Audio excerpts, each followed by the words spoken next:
What is up, people? How are we all doing? Today, we're talking about the flat Earth cosmology.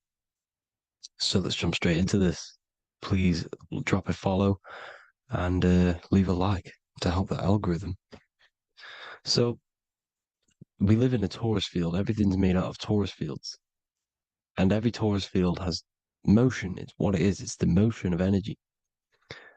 And every torus field has a center, which is the black hole. It's a womb of creation. It's counter space. Now, this is why the North Pole is magnetic, because the center of this torus field is the most magnetic part, the strongest part of the field. So this is why all compasses will point you to the center. And the Earth's magnetic field is spread across the whole of the Earth. And it's spinning, as you can see here, it's like a tornado at the center. And this tornado is the force which is spinning the sun and the moon around us. You got the sun, the moon, Polaris, just like in the Masonic cosmos here. The sun, the moon, Polaris, the all-seeing eye. Now we'll get into Polaris a bit later, but the sun is the magnetic force. Sorry, is the electric force, because every field is electromagnetic. Now, the sun is electric. It's positively charged. It's gonna give you energy. It's feeding energy. The moon is more magnetic energy, which is taking your energy away from you. And this is why you become sleepy when the moon comes out. Because it's taking away your energy. So these two forces is the balance, it's the yin and yang. It's the balance. Everything in this creation is balanced. Because the torus field is the Earth is the plane of inertia, the 0 point within the field. Because physical matter is a result of two opposing forces equalized on the plane of inertia. And that is where matter crystallizes into physical results. And this physical plane is the plane of inertia, planet Earth. And at the center of this plane is the black hole, the womb of creation. And outside of this black hole gives birth to light. So the torus field is constantly rotating, going into counter space, the black hole, and then out of counter space gives birth to the white hole, white light. You see? So it's going around, black hole, birth again, black hole, birth again. And it just keeps going around. It's an infinite cycle of energy. And this is where the infinity sign comes from. This is the motion, this is the force which is creating everything to spin inside of this circle. Okay? And it's making the stars spin. It's making the sun and moon spin around us, around this center point. Now here you see Horus and Set. Horus and Set putting their feet inside of this dome. This is the royal arch, the arch of the dome above us, which is like you see in the Masonic cosmos, the royal arch of Freemasonry. This is the dome above us, the firmament that the Bible talks about. You see, they're putting their feet in because Set symbolizes the moon and Horus is the sun. Horizon, Horus. Horus is rising, the sun. So they're both putting their feet around this center magnetic pole, which is the pole, North Pole. And above the North Pole, you have Polaris, the pole of electromagnetic energy. You see? And this is how we get the sun and the seasons. Because the sun, for us, when it becomes summer, it's on the Tropic of Cancer. Then it spirals outwards, going out and out and out, then goes to the Tropic of Capricorn. That's winter for us. Then it comes back in and creates summer again. So it's constantly spiraling around this center magnetic North Pole. You see? So this roof above our heads is the firmament, and this is what they've taken off of us. They haven't physically taken it, but mentally they have taken this away from you. It's a female energy, and this is what the Egyptians called Nut, the sky god Nut. And this is the womb. We are inside God's creation, God's womb. And the woman's womb, when she has a baby, is a microcosm of this, because everything inside of this creation is macro. It's a reflection of the bigger things, as above, so below. So the dome above our heads is the dome we are in when we are a baby. And you can see the sacred geometry of it is the exact same. It's the dome.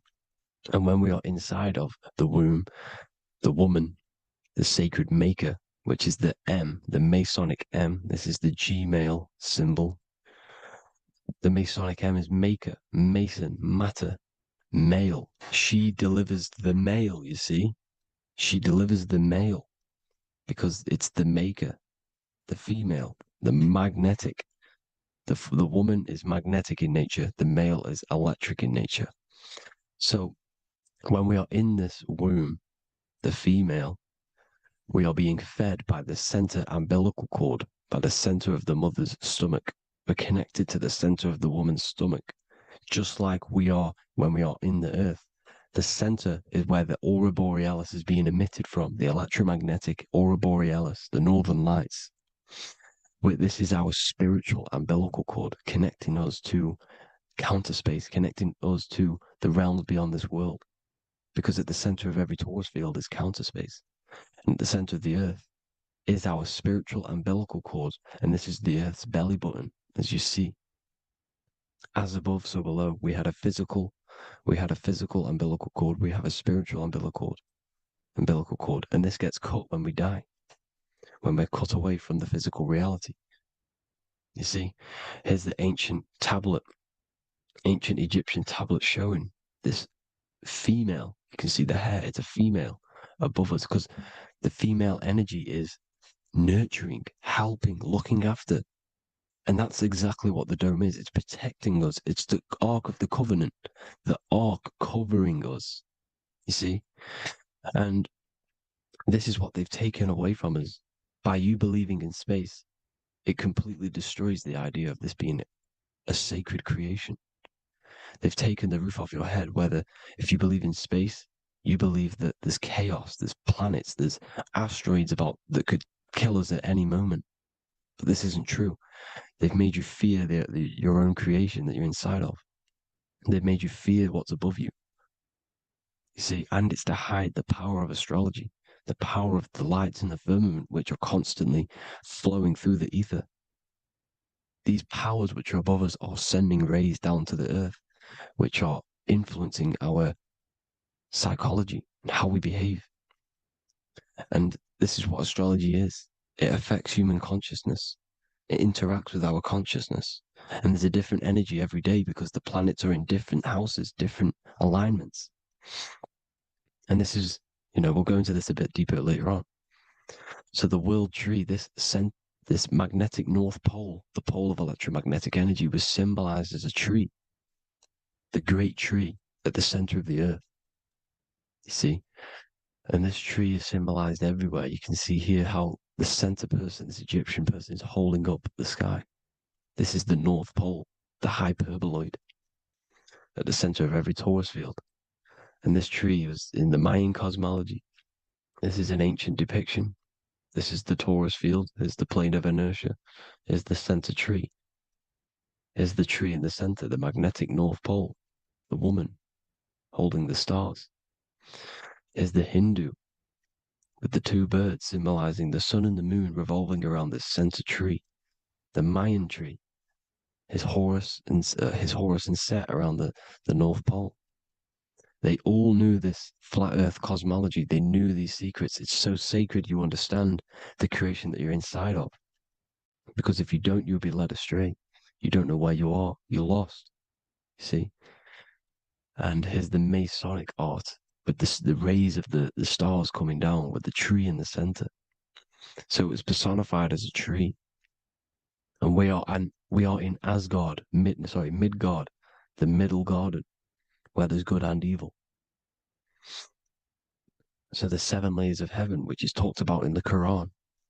Each planet has a different layer of the firmament, and this is the 7 layers of heaven, and these are our 7 layers of the energy centers in our body. So we start in the stars, so we are stars in a physical body. And this is why we say Mr., Sister, Fraudster, Sinister. Stir is star, and we are in the stars, and our star descends into the soul system, not solar system.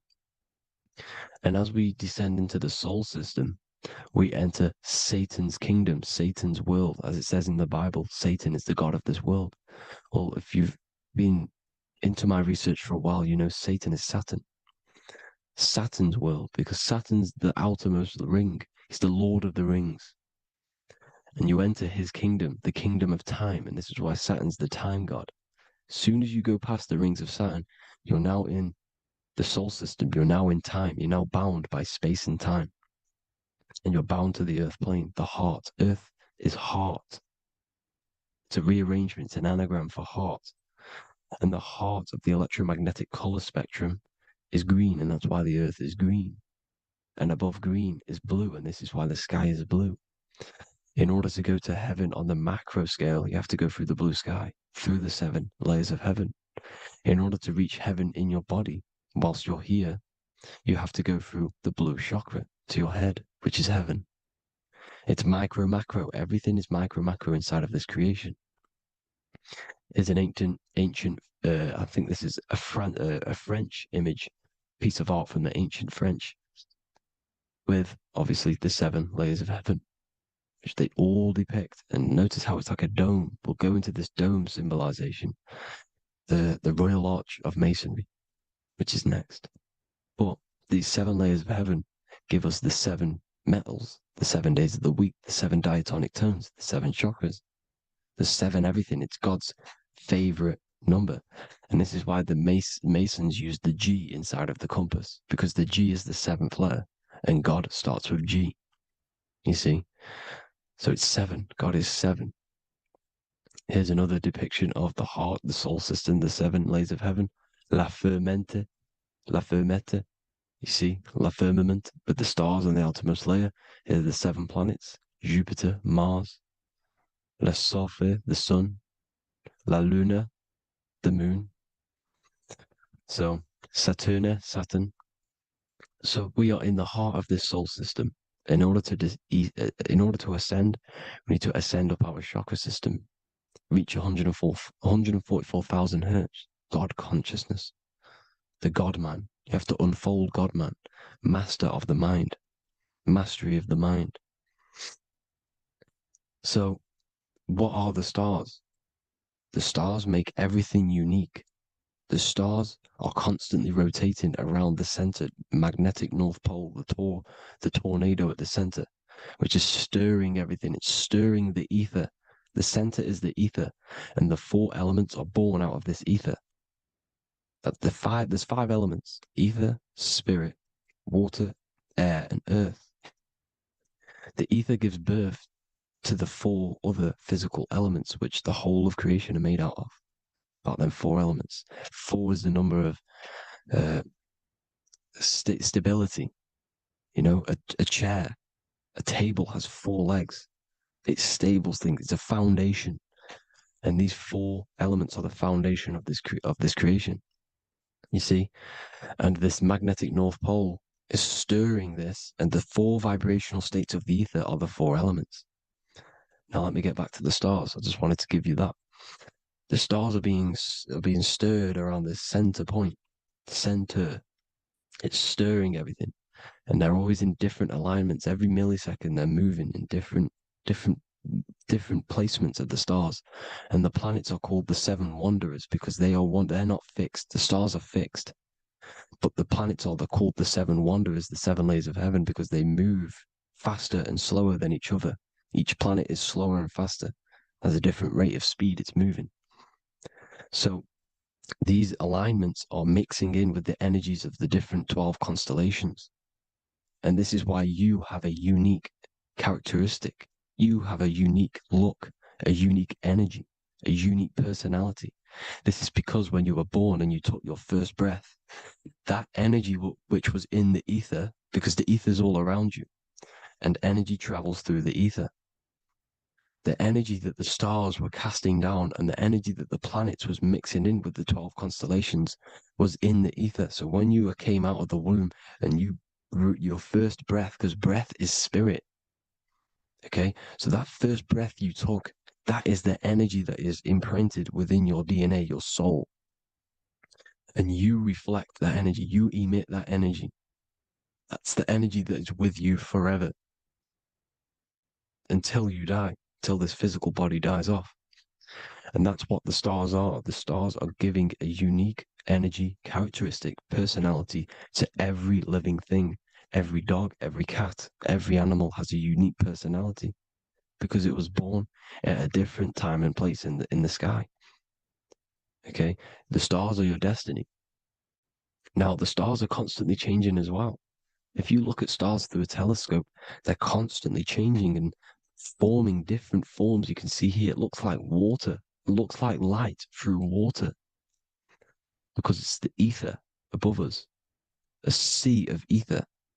And this light is being emitted through it, and it's just constantly changing, giving different energies, each star. So this is why this is what the zodiac is. It's the expression of energy. It's the expression of the stars. And each constellation has many different personality, different energies, different traits.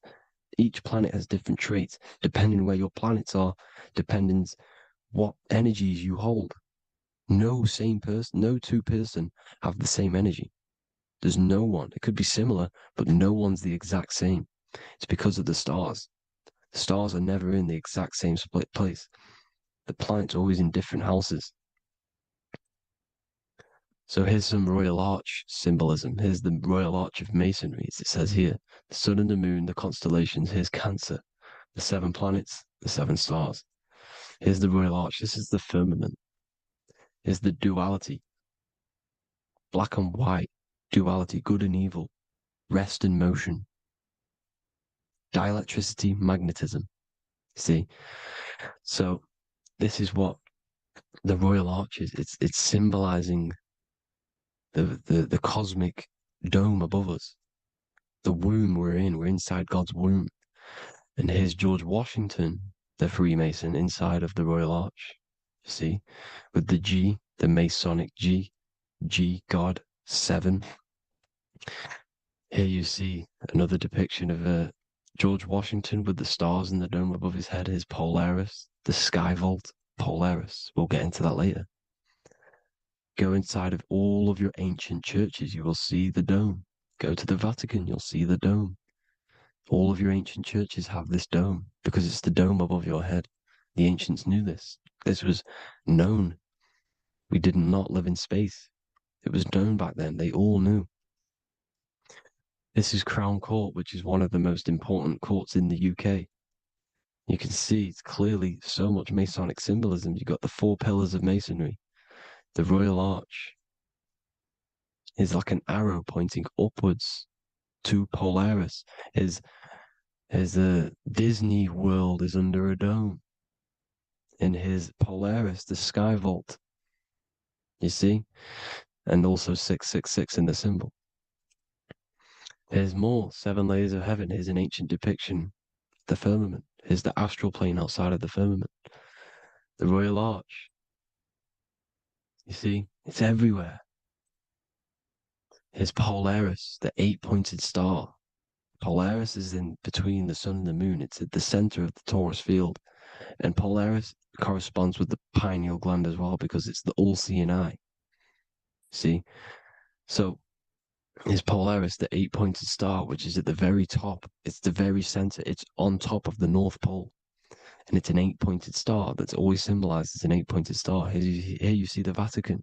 The Vatican is a giant key with an 8-pointed star. See, it's a key. Here's the dome. Here's the Space Delta, the USA Space Delta logos. Here you see the Egyptian god looking from the center of the North Pole, looking upward to an 8-pointed star, Polaris. An arrow pointing up to Polaris. Here's another, the bear holding a key with an arrow up to Polaris, 7. Holds the key to Polaris. Here's an eagle holding a key above the North Pole to Polaris. Polaris, and here's another one. There's another bird, like a dragon, holding a key to Polaris. Because Polaris is definitely something to do with leaving this creation. Okay, maybe, I can't say for sure, but maybe it's to do with ascension, and this is why the Vatican hold the key to the 8-pointed star. And this is why the space, well, we all know space is a lie, but they're showing Polaris and its sacred symbology. Maybe it's to do with something leaving this creation, going to another. Here's some North Pole symbolism. As above, so below. You see the four seasons of the Big Dipper constellation going around Polaris. This is Polaris, this is the Big Dipper constellation, and this is the swastika. This image gives us the swastika because all the symbols we use are created in nature. They're created somehow in nature. This is how we get them. As above, so below. This is the map of the North Pole with the four rivers looking like the Big Dipper constellation. It's the Masonic, here's the ancient cosmology with the four, you see the four islands, Mayan cosmology, four islands. This is the alchemical symbol for Earth, four sections. The windows, because the center of the North Pole is a window to another dimension. The four lucky four-leaf clover, which is supposed to be lucky. It's just it's truth in plain sight. And here's Hitler looking at two flat Earth maps.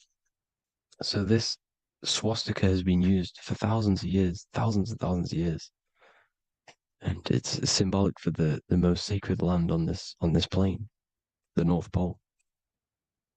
Shambhala.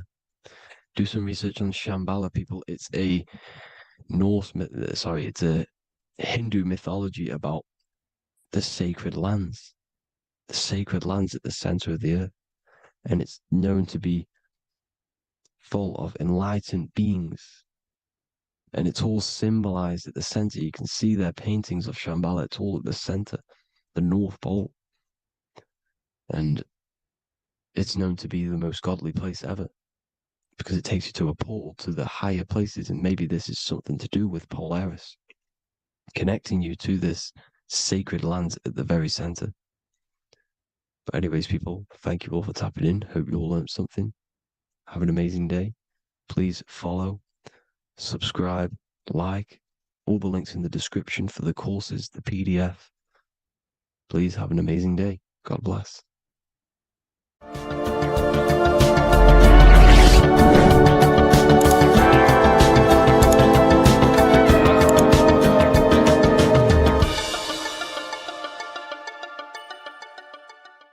Neo is plugged in on the back of the neck, which is the reptilian brain stem. The reptilian brain is all to do with survival mode, survival state. It's always scanning the environment for safety, whether that's physically, emotionally, or mentally. It does not think. It is instant.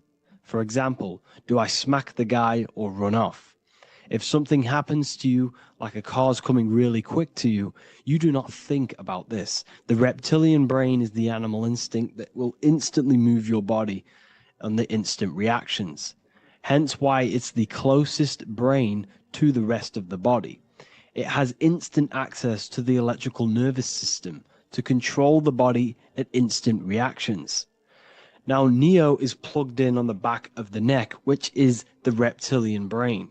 Therefore, the matrix is the body itself. It is the lowest state of consciousness. This is what it represents. The word matrix means womb. It translates to womb because your body is a womb. Your body is a vessel for universal consciousness, for God consciousness.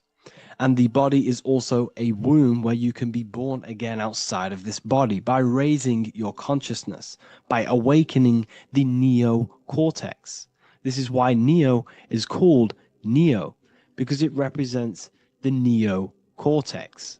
This is the higher aspect of our brain. This is all to do with new things, higher reasoning, higher thinking, new learning. You see, the brain is a receiver for universal consciousness. Now, what do I mean? It is a radio receiver. Think of it like this. You have a radio tower which emits frequencies. And each little frequency, 00.1, 00.2, 00.3, each 00 point is a different person. We are all the same universal consciousness, encapsulated inside of a different vessel. This is why our body is the temple of God inside of the Bible. Your body is a sacred temple of the divine essence of the universe. However, consciousness is controlling this physical body. And I'll show you this diagram here. Consciousness consists of imagination, emotions, thought, and memory. All of these things are not physical. They're not made out of atoms. You cannot think with atoms. If I split open your brain while you are thinking of a cheesecake, I would not see a cheesecake. It's because these things exist metaphysically within consciousness. They are not physical. The body is physical. It's part of matter. It's part of time. You see the Leonardo da Vinci, the circle and the square. The square represents limitation, beginning and end, because when you draw a square, there is a beginning and end. It represents the body, the mortal self, the ego, the echo. Then you have the spirit raised above, which represents spirit over matter, mind over matter. Invisible forces create physical forces. Everything physical exists in non-physical. This is also the Freemasonic square and compass, why the square is below the compass, because the compass creates the circle, which is spirit or mind. Then you have the square, which is matter. Mind and matter are the same substance. Mind creates matter through thought. Everything in this physical universe manifested through thought. Everything began as thought. So you are spirit and matter. You have a material body and a spiritual body. And you are right in the middle. This is why humans are very, very important. Because we have an animal nature, the reptilian brain, and a higher consciousness, the neocortex. And we must awaken out of the matrix, which means womb, which is the body. And Neo is waken up from the lower self, the reptilian brain, and moves into the neocortex. Because the brain is a radio receiver for consciousness. Now, what do I mean? I went over this before. Your consciousness is controlling the brain. The brain is a computer. And when our consciousness, our imagination, our emotion, our thoughts, and our memories are all contributing towards just survival things, food, safety, fear, all of these things, and our consciousness is locked into a survival state, we are using the reptilian brain. We're no longer thinking. You don't think with the brain, but the consciousness is thinking, which activates the different parts of the brain. When we think for higher reasoning, we use the neocortex. It stimulates the neocortex. When we think about survival, we're using the reptilian brain. So therefore, when Neo wakes up, he wakes up to the higher aspects of consciousness, which is only utilized by the neocortex, by learning new things and expansion of the mind and expansions of consciousness. Okay? So the whole matrix is to keep you designed, well, the whole matrix is designed to keep you in a survival state, in the three-dimensional awareness. They want you constantly scanning for safety, scanning for food, scanning for emotional safety in relationships in other people. You see, they do not want you to think. They want you stuck in that reptile, that animal state, that beastly state that most people are in. Most people, all they do is eat, listen to music, consume, have sex, lust, desire. This is all the reptilian brain. So when we say the world's being ran by reptilians, it's symbolic. There is no physical reptilian humanoid beings controlling, manipulating human consciousness. We are all the same consciousness. However, there is a corrupted state of consciousness running this world. And this consciousness worships the physical plane. And they control the physical plane. So by doing that, they keep you stuck in a reptilian way of thinking, the animal state, to keep you stuck in the lowest state of consciousness. Now, this is the god Osiris, which represents the reptilian brain. None of the Egyptian gods ever existed. They are all symbolic for the brain and anatomy of the human body. Osiris represents the reptilian brain, as you can see this anatomy compare to the brain stem and Osiris statue found in Egypt. And we also see an ancient artwork of Osiris with green skin and two reptile crocodile alligators next to him, which also symbolizes the reptilian survival state of human consciousness and the activation of the reptilian brain. This is what it symbolizes. Now, this is what the Matrix is all talking about. It's talking about the awakening, the expansion of consciousness. The word divine is dive in because you connect with the divine by diving inward. There is no man in the sky going to save you. You must connect with the self. Know thyself. Truth comes from within. All of these things I'm telling you comes from within you. I'm just pointing it out. All of this is self-realization. A lot of people say, well, what are my sources? My sources is knowing thyself, observing thyself, using the neocortex of critically thinking, sitting down and thinking about yourself and having deep realization of yourself. You can realize that your thoughts are not of this physical world. It's quite simple. The brain does not think. The brain does not imagine. The brain does not hold memory. All of these things exist in consciousness, the one consciousness, but we are all fractal, infinite parts of.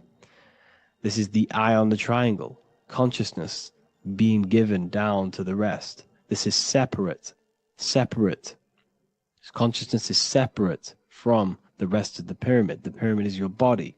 Neo is the one consciousness. This is the Egyptians symbolizing the one consciousness giving Ankh, which is life, to all the different life forms. However, you can see that the central sphere is giving a big Ankh to the humans, because humans, like I said, possess the advanced consciousness, an advanced brain that allows us to turn above our reptilian animal self. For example, we can go against our reptilian lower animal nature and turn to our godly nature. Animals cannot do that. They are stuck in instinct. They are stuck in a reptilian animal way of thinking and operating. Everything they create is to survive. We can turn against our lower nature and create for amazing things like buildings, architecture, technology. We can use our creative consciousness for anything we wish, not just survival needs. And it's the same with your spiritual journey. You can raise your consciousness beyond this animal state that they try to keep you in through fear, consumption, food, and the reptilian brain. We must awaken, start to think critically, and awaken to our divinity, because the mind, the consciousness within you has infinite potential to expand. There are infinite fields of knowledge that you can explore. The mind can never be filled. It can never ever be full of knowledge. It always expands, and that's why you are alive. That's why you are part of this universe. That's why the science always says the universe is always expanding, because the universe exists in your mind, and the mind is always expanding into new fields of thought, new fields of knowledge and information. And that is your whole sole purpose, of expansion of mind and expansion of consciousness, and the exploration of the mind of God. We are living in the mind of God. You are a thought in the mind of God. You must awaken out of this body. This is why Jesus says you must be born again to see the kingdom of God. You must be born again. You must raise your consciousness beyond physical limitation and awaken to your divinity. And this is pretty much it for this video. I hope you all understand this, that this is all symbolic for consciousness.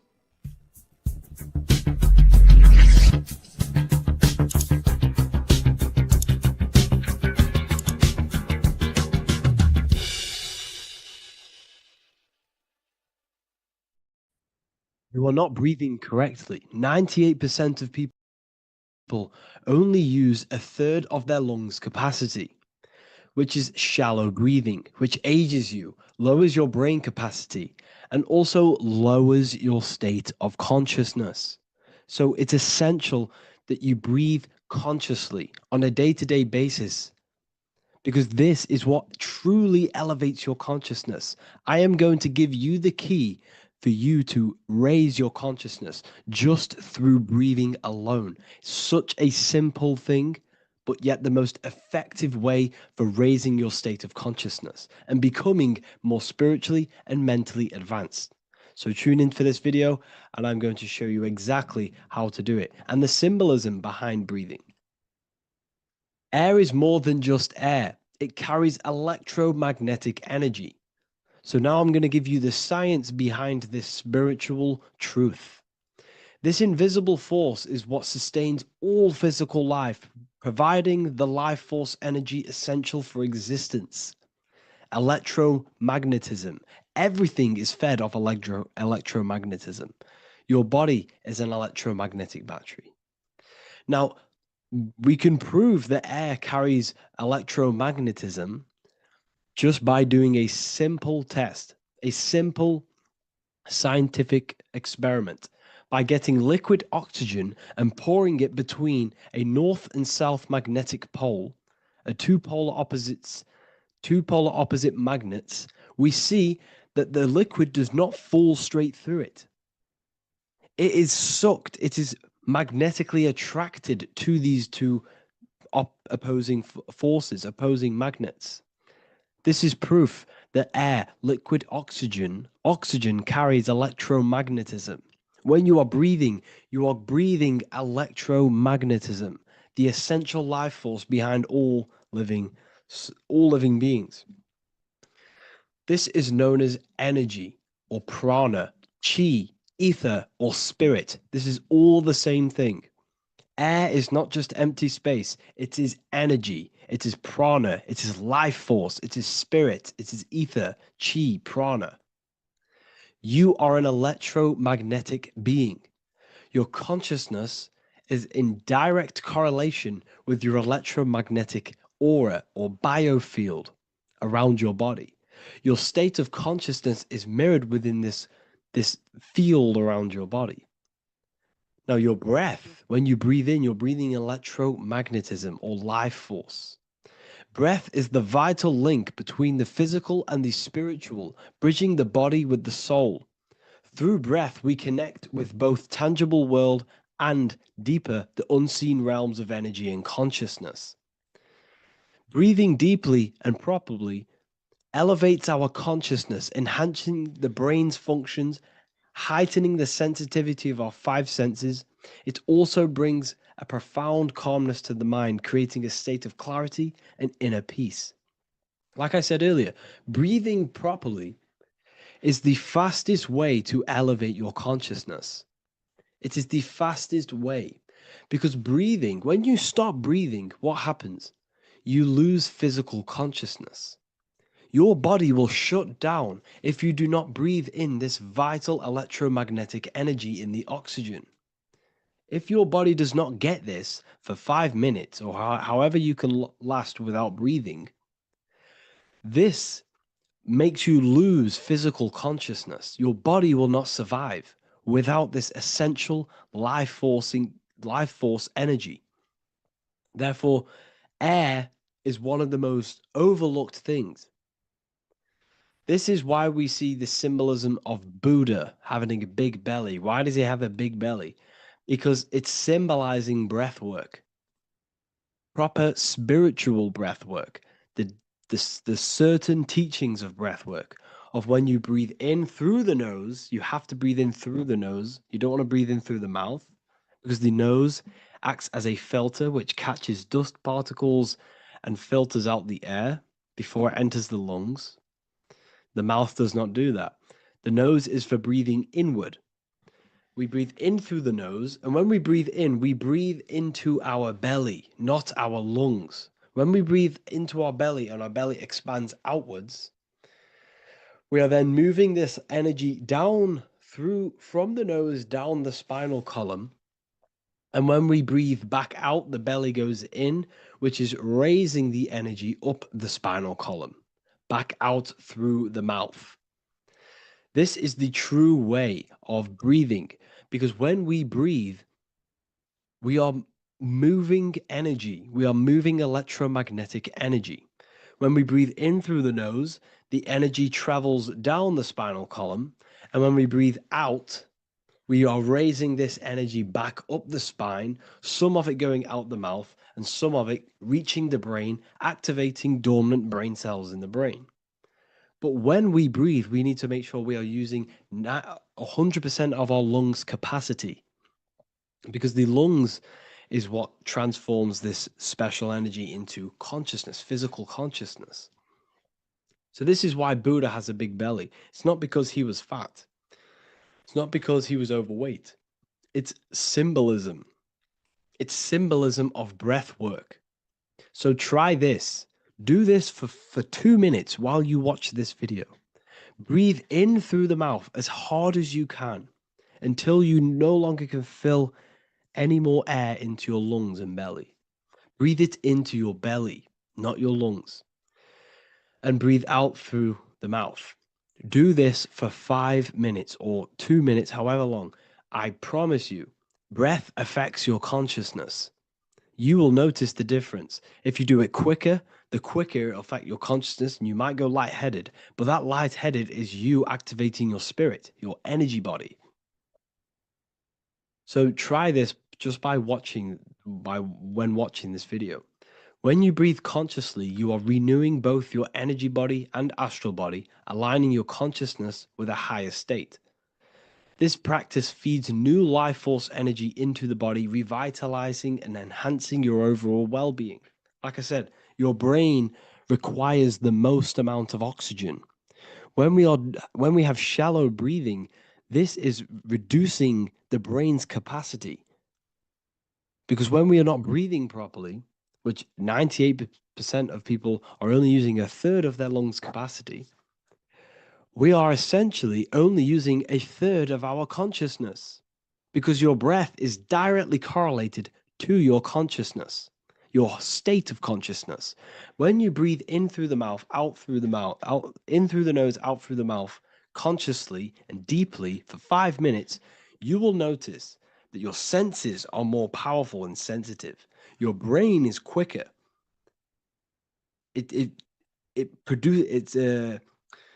What's the word? It processes information quicker. You become quicker. You become a superhuman, and you feel more spiritual because it activates your spirit, your astral and energy body. So when we meditate, it's definitely important to breathe in through the nose and out through the mouth as deeply as possible to align with a higher state of consciousness. And this is the easiest way to separate your consciousness from the body. When you breathe in deeply for long periods of time, while meditating, while taking no thought, when no thought is present and you gain a rhythm of deep breathing, this is the gateway. This is the gateway to opening your consciousness. Because when you stop thinking, other aspects of your consciousness can open up. All of our lives we've been thinking, which is blocked off the higher states of consciousness. So breathing is very, very important. It affects our overall well-being. And this is Yahweh, the in and the out of breathing. When we breathe in, this is Yah. You can hear it. It sounds like Yah. And when we breathe out, that is Way. This is the name of God, apparently. But God is within you. You can connect with God. You can connect with source consciousness within you by breathing, by raising your state of consciousness through breathing and meditation. This is why the Bible tells you the Spirit of God has made me, and the breath of the Almighty gives me life. You are consciousness. You are God. You're an extension of God's consciousness. Job 27:3. As long as my breath is in me and the Spirit of God is in my nostrils. The Spirit of God is through breath. John 20:22. And when he said this, he breathed on them and said to them, receive the Holy Spirit. The word spirit means breath. In Greek, Hebrew, Latin, it all means breath or wind or air. The Holy Spirit is a certain way of breathing, a breathing technique that elevates your consciousness, that syncs you up to a holy consciousness, an elevated state. That is the Holy Spirit. That's why it tells you in the Bible, when he said this, he breathed onto them. He breathed onto them and said, receive the Holy Spirit. You must breathe to receive the Holy Spirit. When you breathe, you are renewing the body's energy. You're taking in new life force, which is regenerating your cells, regenerating your brain, nervous system, and also connecting with consciousness, pure consciousness. This is not something that we should be doing during meditation. Yes, it is. We should be doing it during meditation, but this is something that we need to apply all of the time. This is the fastest way you can raise your consciousness. I just want to say, all of this knowledge is inside of the Book of Wisdom, Volume 2. Make sure to give a like and a comment on this video to help the algorithm. And let me know what you think about the last book or this book if you have read them, to let the new people know what they're looking at with this book. This is truly life-changing, the Volume 2 and Volume 1 is truly life-changing. You can get them in a bundle also. Learn hidden knowledge inside of the Ethereal University. This is where truth seekers belong. I'm not here to try sell you this, but this is the place for truth seekers. And if you are serious about your spiritual journey and serious about gaining knowledge, which gives you the advantage over life, join Ethereal University. This will definitely help you. Thank you for watching this video. Please leave a like and comment. Make sure to give me any suggestions on videos you want me to make in the future. Thank you all. So this is known as the bag of the gods. This symbolism is widely known, but no one knows what it truly symbolizes. We see this in ancient Sumerian artwork. We see this in the Mayans' artwork. We always see this bag with the gods. What does this actually represent? Okay, so the bag itself represents carrying. Carrying what? It represents information, represents knowledge. Your mind is the carrier of the information. So this is why in his left hand, he carries the bag, and the right hand has the pine cone. This represents carrying of information. Why is it a bag? A bag can be passed on to someone else. The information can be taught to someone else. This is the information of activation of the pineal gland or higher consciousness of humans. Because as humans, we all possess an animal nature, the nature that tells us to eat, to steal, to gain material wealth, to survive, to hate. This is our animal self. This is our animal behavior. But we also have a divine nature of consciousness, which we have access to, the higher planes of consciousness, the planes that manipulate this material world and create all things in this material world. The human mind has access to. The animal does not. The animal has no idea he exists. The animal has no inner dialogue, but humans have the inner dialogue. Humans can create infinitely. We can expand our minds infinitely into new realms of thought. So we have this higher divine nature and a lower nature. This bag of the gods is basically just representing the knowledge they possess of higher consciousness, of the higher aspect of life. Okay? Which is the activation of the pineal. The pine cone. The pine cone is in his right hand. The right represents wisdom. The left represents intellect, knowledge. Knowledge and wisdom are two separate things. Wisdom is applied knowledge. It's a feminine aspect. Knowledge is just gained information that you know, which is masculine. So In his right hand, he holds the pine cone. The pine cone can be opened and shut. The shut pine cone represents the asleep human being, the human being that exists in his lower nature, that just basically survives, lives on eating, consumption, material lust, living in chaos with his emotions, living in a place of hell. This is the animal nature. Then we have the awakened human, the one who has consciousness of himself, the one who looks within himself, the one who knows there is more to him when he looks in the mirror. He is far more than just the physical body. He is a divine spiritual being, a divine being who has limitless potential of creation into the material plane. So this represents the awakened. This represents the asleep. This is why he carries the pine cone in his right hand. It represents applied knowledge. This is the information. This is the intellect he possesses. And this is the applied knowledge of the awakening, of activation of the pineal gland. Because remember, the pineal gland is not your consciousness. The pineals, the same root word. Pine cones were always symbolizing the state of consciousness one was living in, whether he was asleep or awake. We see this at the Vatican. We see the pine cone over the two pillars. This is the two pillars of Freemasonry, and the dome. This is the Royal Arch of Freemasonry. This represents your head. This is the two pillars, the two hemispheres, and the pine cone in the middle, which is the pineal gland. What is the pineal gland? The pineal gland is not your consciousness. It is not the third eye, and it is not the mind. It's not the mind's eye.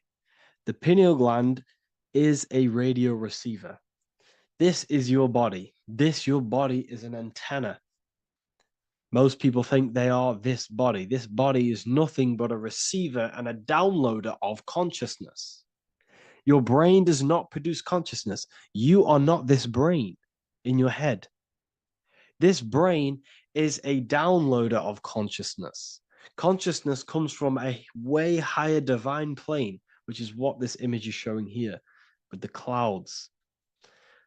The mind is light. Consciousness is light.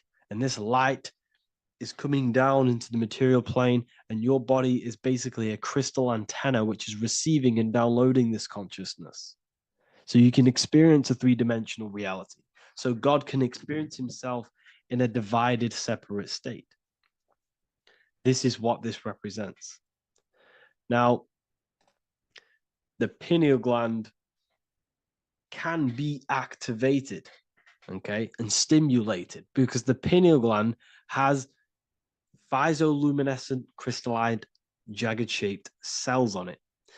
And obviously, these are crystals. Crystals are on your pineal gland. And what do crystals do? Radios use crystals. Your phone uses crystals. They tell you that crystals are woo-woo and pseudoscience because they don't want you to know the power of crystals. Your body is basically a giant crystal. Your pineal gland is a radio receiver for your consciousness. So if they can ruin your pineal gland and damage it, this will damage your connection to the divine, to your true self, to consciousness, to God, whatever you want to call it, the source. There is all one source consciousness, and we're all collectively connected to it. And this is our connection. This is our antenna. So what a radio does, a radio has an antenna, and the frequencies are all around us because all the radios are playing in your ear right now. But what the antenna of a radio does is tune into a specific frequency to pick up that frequency and play that frequency.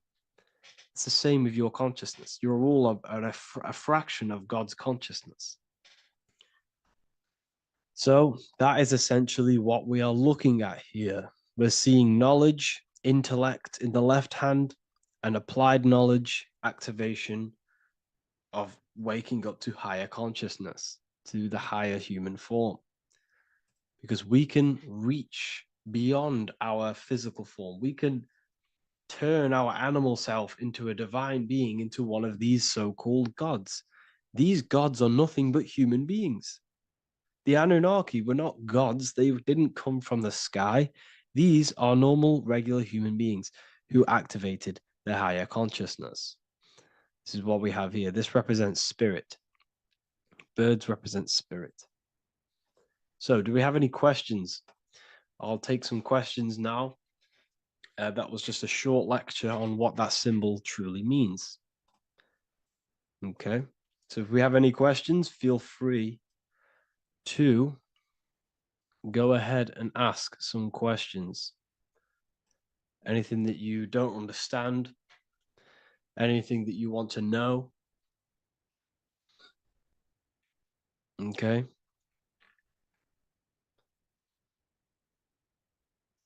So base reality would be where source resides. Yes, the base reality is your consciousness. Are these lectures available in the university? There's a whole section, basically inside the university, there's a whole section with like over 30 long form lectures like this. So the base reality is where the source resides. Yes, the base reality is your inner world, your consciousness. That is the only thing that exists. Your outer world is just an effect of your consciousness.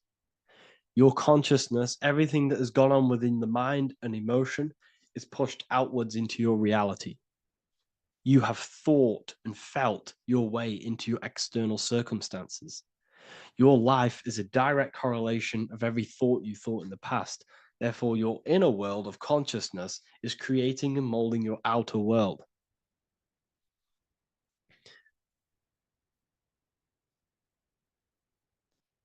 The best way to keep connection consistent, the best way to keep your connection to the divine or the higher planes of consciousness is through meditation and through imagination. Imagination is the fourth dimension. It is the astral plane. That screen that you have in your mind is not a physical screen. That is the divine plane of the astral. And this is essentially where all objects of this material world comes from. The phone that you are holding, the laptop you're watching this on, whatever you're doing, every single object you see in your room that you are in right now began inside of the plane of imagination. This is not a physical plane. This is a metaphysical plane that you have access to.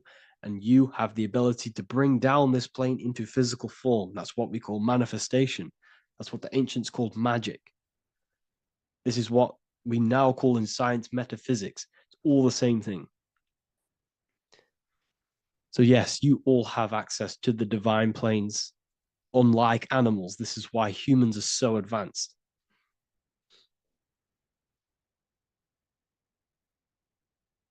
Okay. Is the pineal able to constantly activated, or is it just a temporary experience? I don't fully understand that question, unfortunately. Maybe you could word it in a different way. The real meditations on the university, legit, y'all, yes. In order to connect to consciousness, you need to sit in meditation and turn off your feelings, and the feeling of unity will come. Do I understand correctly? Yes, that is correct. So when you sit in silence and in stillness, stillness, I highlight the word stillness because stillness, when you are still, no information from your nervous system is being decoded by the brain. So when your body is still and does not move, your nervous system starts to relax and comes to a balanced state. Your brain starts to relax, it comes to a balanced state. The left and the right brain stop working, the nervous system stops working. Then, once the body, the material body is shut down, you then have access to consciousness. You can't access consciousness if the body's in such a busy state. If electricity is being fired every 2 seconds, your whole body's electrical. When you move your foot, that's electricity being fired from the brain to the foot instantly through the nervous system. Your brain, your whole body is a technological machine. So you must shut down the technological machine to access the divine that exists beyond the technological machine. Do you understand that? Did we create ourselves from the higher plane? When you say yes, you created yourself, you manifested yourself in this material form for a reason in this specific time and place. Wisdom books, are these available inside the university? Yes, they are. So anyone who joins the university, they all gain 50% off the store. So you can get anything you want inside the store for 50% off. Plus, you get the Book of Wisdom Volume 1 PDF for free. You get the Human Health Guide. Plus, you get all of the library books. There's a load of different books on occultism, symbolism, esotericism. Do you need to place your attention somewhere specific during meditation? You can do. Okay, you can do. So, if you struggle, when you first start to meditate and you struggle to turn off the thoughts, think of the back of the brain, the back of your head. Don't think of it, place your attention on it. Okay. So when you place your attention on the back of the brain, this now shuts off thought because the back of the brain doesn't have any activation to do with thought. The front brain does, the neocortex. That's all to do with activation of thinking. So place your attention on either the back of the brain or your breath. What's more important, creating yourself or finding yourself? It's balance of both. So in order for you to create fully, you must have awareness of self and awareness of thought and control over the mental dialogue, the inner voice inside of you. Okay. When you control that inner voice, that is when you gain power. That inner voice is what brings commands into physical reality. Before you kick a football, there is a change in consciousness. There's a decision made in consciousness before the body takes the action. Therefore, every physical manifestation is a change of inner consciousness before it's a physical reality. You can have the reality you want through consciousness before physically having it. That's the secret to creating. But you must believe it like you know the sun is going to rise in the morning. That's how much you should know that you have that reality in consciousness through feeling and thought and imagination. And that's how you can truly create in your reality. Shrooms help with consciousness or ego. I can't really talk about that because I'm maybe uploading this to YouTube, unfortunately. But we need to clean our pineal gland first from calcification. Yes, definitely. You should go on a detox the body. Because you can't really connect with consciousness if your body is in such a dirty state. Because the brain is your nervous system is in a state of fight or flight, trying to fight off all these toxins. So when you meditate, you're probably going to be having thoughts all the time because your brain's firing, your nervous system's being attacked through toxins. So you must detox to have a true connection with the divine. Your diet plays a big role in your spirituality and mentality. What is the most optimal food for pure consciousness? Fruits and vegetables. They possess consciousness. So when you place them inside of you, they're syncing with your consciousness. How to check the cleanliness of your body, your skin, your teeth, your tongue, your mouth. If your skin has spots, different colors on it, you're not clean because your skin is a reflection of your inner organs. Coffee's not the best for you. Coffee gives you fake energy. Okay. So what coffee does, that buzz you get off coffee is actually the toxic effect of the chemicals reacting with your body. If I'm inside the university and wanted to buy your book, you said it would be 50% off because we are your student. Is that automatic or we need to have a code? You will have a code. Yes, I'm going to releasing a code for all the students after this.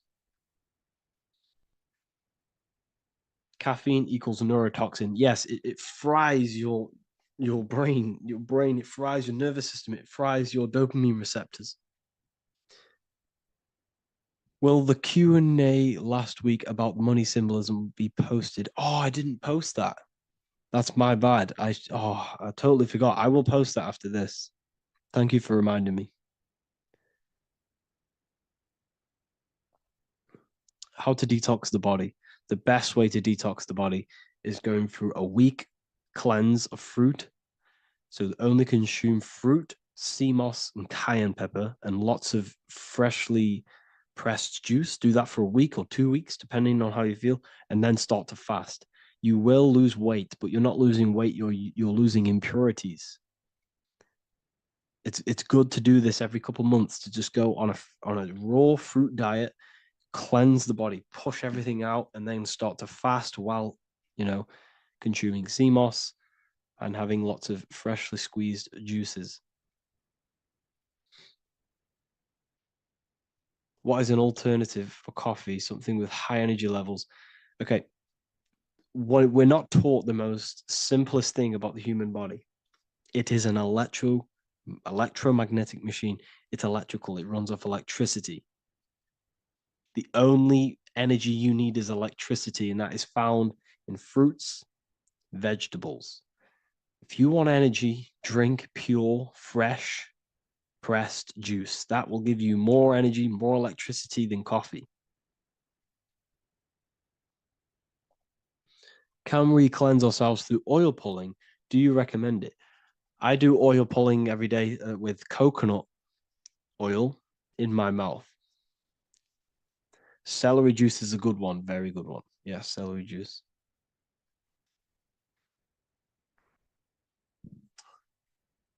Any more questions? What kind of music do you listen to when lifting? For me, rap, hip hop push me work harder, but I know it's terrible for my subconscious. Yes, very. At least you're aware of it. You should be definitely try and stay away from the hip hop music. Try and stay away from anything that's talking about anything negative because it's all programming your subconscious. And your belief system is your reality, people. Your belief system is your reality. Okay. So look after your subconscious. That's what's controlling your actions. 90% of your actions on a daily basis are controlled through your subconscious beliefs. Okay. I listen to a lot of Pastel Ghost. I listen to a lot of let me get my playlist up. It's all like background music for TikTok. Do you know what I mean? Like Pastel Ghost. That's mainly what I listen to. That sort of music. I don't know what it's kind of called. I don't know what that genre is called. Does anyone know what that genre is actually called? Because there's not much words in it. The reason I listen to it is because there's not much words in it, and it helps the subconscious. And I just love that music.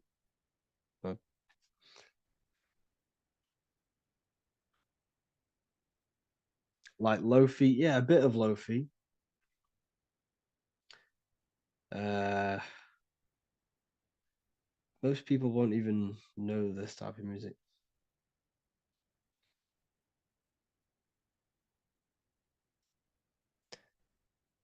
Can you tell us how you use cayenne pepper? So I mix it with freshly squeezed orange juice every morning. So the first thing I have, empty stomach, I have a teaspoon of cayenne pepper, mix it in and just down it every morning and sometimes at night. The feeling you get in your stomach after putting cayenne pepper on an empty stomach is absolutely amazing. It tingles in your stomach. It kills parasites. It kills all horrible organisms.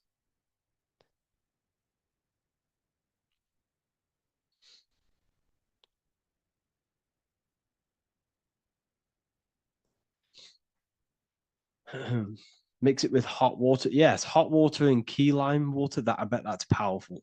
If you mixed warm water with key lime with cayenne pepper in first thing in the morning, I can imagine how powerful that is. I've never done that, but I'm going to try that. Do you use sea salt? I don't know what to think about sea salt, to be honest. I try and stay away from it. I don't know whether it's good, don't know whether it's bad. I'm kind of mixed on it, mixed information. Uh, I've heard people have benefits. I've heard other people say stay away from it. So I don't know. I just stay away from it. Just I'm not too sure on it.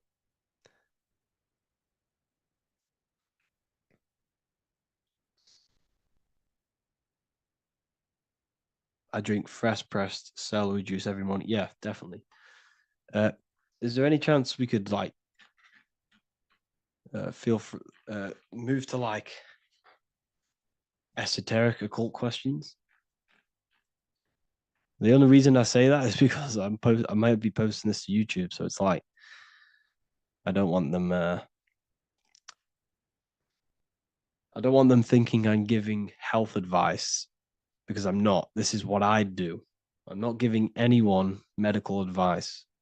This is what I would do to myself because I can probably get in trouble for that. So the subconscious is the all knowing, it is the all seeing eye. The subconscious knows everything. Your conscious mind does not. Your subconscious knows every single cell in your body. Your subconscious is making your heart beat. It's talking to your heart.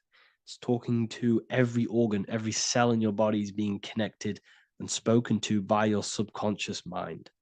It is the all knowing. The subconscious has access to the astral plane, imagination, the fourth dimension. It has access to the mental plane, thoughts. It has access to the ethereal plane, energy, and has access to your physical body. It's the door, it's the portal. The subconscious is the portal to the divine. You must go through the subconscious in order to access the divine.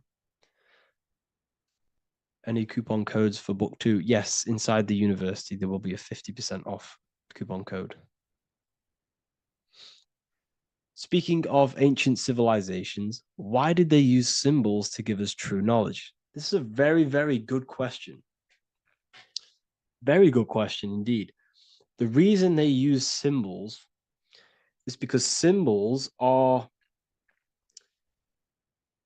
their keys.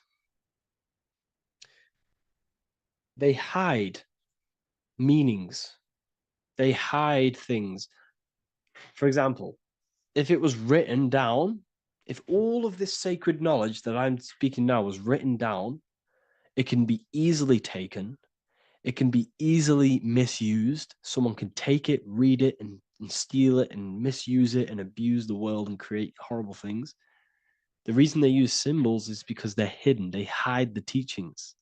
Only the ones who possess the key, that possess the knowledge, can read the symbol. So the symbols act as a guard towards this higher wisdom, this higher knowledge, which gives you power. All of the knowledge I teach you gives you power, and you can misuse it. You can misuse your imagination. You have no clue unless you've put this into action how powerful your inner consciousness is. You can become a real. Okay, listen. If you hate your job, it's not the job that you hate. Think about it. It's not the job that you hate. The hate is coming from your inner consciousness. It's the state of consciousness that you hate. So, what does that tell you? You can change that inner consciousness of to another reality, the feeling of another reality. You can become that consciousness within before you actually externally have it. And by becoming and knowing that reality, that's what produces effect on shaping your outer world. When you really truly know that reality inside of you of being free, of being wealthy, of having abundance, your outer world has no other choice but to rearrange itself to your new inner state of consciousness. That's what magic is. It's manipulating your inner state of consciousness. It's convincing yourself that you already have it, not believing it, knowing it. Okay? Knowing is different than believing. Believing is a lie. You should know thyself. Okay. So we can say that human overpopulation is intentional. There is no human overpopulation. We're all cramped in these cities. We're all cramped into one little place. We're not supposed to live like that. We're not supposed to live so cramped. This is why there's so many weirdos out in public. So many weird people doing weird things. This is when things start to go weird, and we shouldn't be living in this state, in this condensed state. We should be spread out. Okay. There is no overpopulation. It's just an illusion because we all lived in such. Have you ever been on a plane? Have you seen how much land there is? It's crazy. There's no overpopulation. And how many people do they say there's in the world? There's not that many people in the world that they say. I think it's like 8 billion. I think they say there's 8 billion people. There's not 8 billion people. There's probably more like 2 billion. And the reason I say that is because I have a friend who only has like 300K followers. So that's a lot of followers. Okay. And he gets recognized everywhere he goes. And he's into all this stuff. And he says, listen, the population is definitely not 8 billion or whatever they say. I think it's like a couple billion. It's probably more like a billion. How to properly manifest intentions. Thought, emotion, and imagination are the key. You must know that you have that reality. Don't believe it. Become that reality within your consciousness. All day long, as much as possible. Feel it. Imagine it. Say it. And have zero doubt. How to have zero doubt. You can't, well, okay, so the doubt, that little voice that will seep into your mind saying, you can't do that. You can't do this. That's your old voice of your subconscious program. Listen, the reason why most people fail in life is because they have trained their subconscious that they will fail. They have told and believed that they will fail. The reason I will succeed for the rest of my life is because I have trained my subconscious to say, I will win, I will succeed, I will solve any problem. That's my belief system. And if my belief system is that, then my external reality, my conscious mind will seek a way to fulfill that belief. It will seek to control and create that belief in my external world. It will seek to solve any problem. I've trained my subconscious mind to know that I already have the reality, to know that I'm abundant, to know that I have everything that I already need. Therefore, if any problem comes, I can sort it straight away. But most people have a different belief. It's not your fault. We've been kind of manipulated and told this, that they will fail, that they can't do anything, that it's too hard.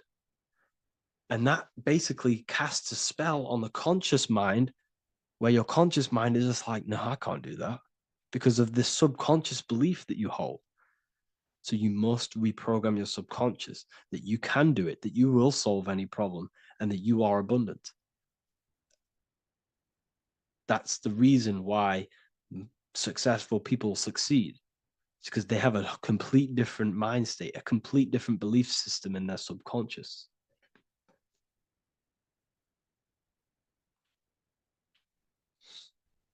Do you offer mentoring? Yes, I do offer mentoring, but it's mainly for people who want to grow their online presence, and for the amount of value and transformation that I can place into your life, and the time that, well, the price of my time, it will be a higher price tag, but your life will completely change if you join my mentoring, because I will transmute your life. I will transmute your mind, and I will transmute your whole reality. because I could tell you exactly what you need to do. How to have super genius power pulling information from the source. Okay, so you can do this. I talked about this in Book of Wisdom, Volume 2, if you've read it. This is a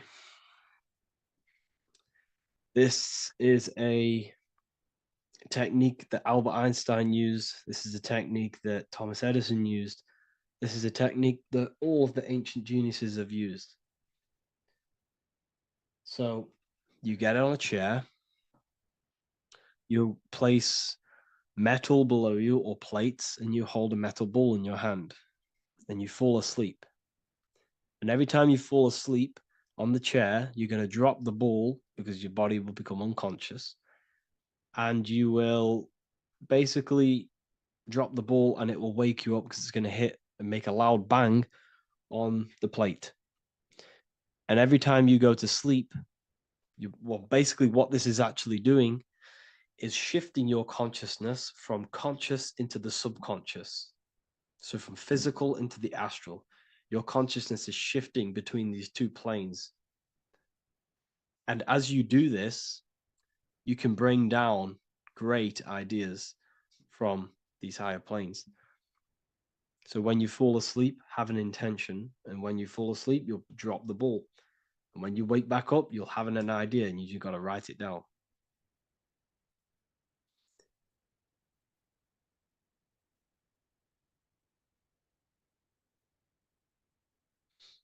How to balance chakras. Don't focus on balancing your chakras. Focus on the mind.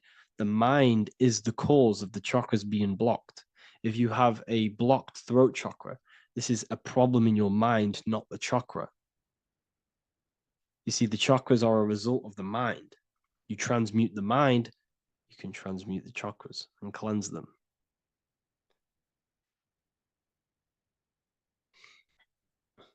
So was Jesus a real man that walked? Okay, so I'm going to tell you something. Like, some of the things that I say in my reels, they are to catch attention. So if I say the first thing on the reel, Jesus never existed, straight away, you see that, it's going to trigger you. It's going to trigger Christians. It's going to trigger people. So yes, I do say things to catch attention. The reason I do that is because I have to in order to catch attention. Maybe there was a Jesus who walked. So in the past, I have said Jesus never existed. Yes, this is to catch attention, to boost the reels, views, and comments and stuff like that. Maybe there was a man who was called Jesus and walked the earth. But listen, he was not the Son of God. You are all the Son of God. Jesus represents an archetype. He represents morals. He represents a way of living that you should embody in your life, not to worship. We shouldn't be worshiping this man. We should be embodying his qualities into our lives so we can become Christ consciousness, so we can live in harmony with our mind, emotions, body, and spirit. Okay? He was not the Son of God. You are all the Son of God. We are all God experiencing himself in a three-dimensional divided form. God is oneness, and he created a divided world so he can experience himself. Why do you quote from the Freemasons oft times? I don't recall me looking at Freemason quotes and quote them. I just simply, when I post a quote, I literally just, whatever comes to my head, I just whack it into Telegram or Twitter. Are dreams tied to your subconscious, and how do you understand them? Okay. Dreams and astral projection are two different things. Astral projection is your soul leaving this plane into the collective consciousness, into the collective mind, the collective astral plane. But dreams are basically the astral plane, but it's your personal astral plane in your personal subconscious. So when you dream, you're entering your own consciousness, you're entering your own subconscious. Every character, every event that happens to you, everything that is said to you, everything that happens to you in your dream is yourself pushed outwards, and you're basically experiencing your own mind. If something scary comes up in your dream, this is your belief, this is something in the back of your mind materializing and coming to you and showing itself to you. So in order to understand your dreams, it's basically suppressed emotions, suppressed thoughts, all lingering in your subconscious materialized. Okay. A few months ago, I'd have concurrent dreams of getting in a car crash that lasted for months. Then one day, out of nowhere, I got into a really bad accident, and that low-key bugged me out. I didn't know if my mind was trying to warn me or what. You can explain that. Okay. If you are having dreams about having a car crash, this is a belief. Okay, so let me tell you something. Let's say you're a drug dealer, okay? And you live in fear every single day of the police coming to you. This dealer every day is worried, he's scared, and he lives in fear of the police getting him. He was believing it. This fear, this emotion he was feeling on a regular basis, repetition, and the emotion is basically impressing your subconscious. It's impressed his subconscious that deeply that he now believes it. It's now become a belief. So one day the dealer gets caught and he goes prison. Let me tell you something. He placed himself there because he created a program, a belief in his subconscious of the police. And his external reality is now in a prison cell. But that prison cell is just an external manifestation of the prison cell of fear he installed in his subconscious mind. The four walls he's now trapped in is just basically an externalization of his own belief system that he created through consciousness, through the subconscious. If you embedded your belief that you will be in a car crash, you will be in a car crash. He placed himself there. He materialized that reality through the thought, through the emotion, through the belief. He put himself there.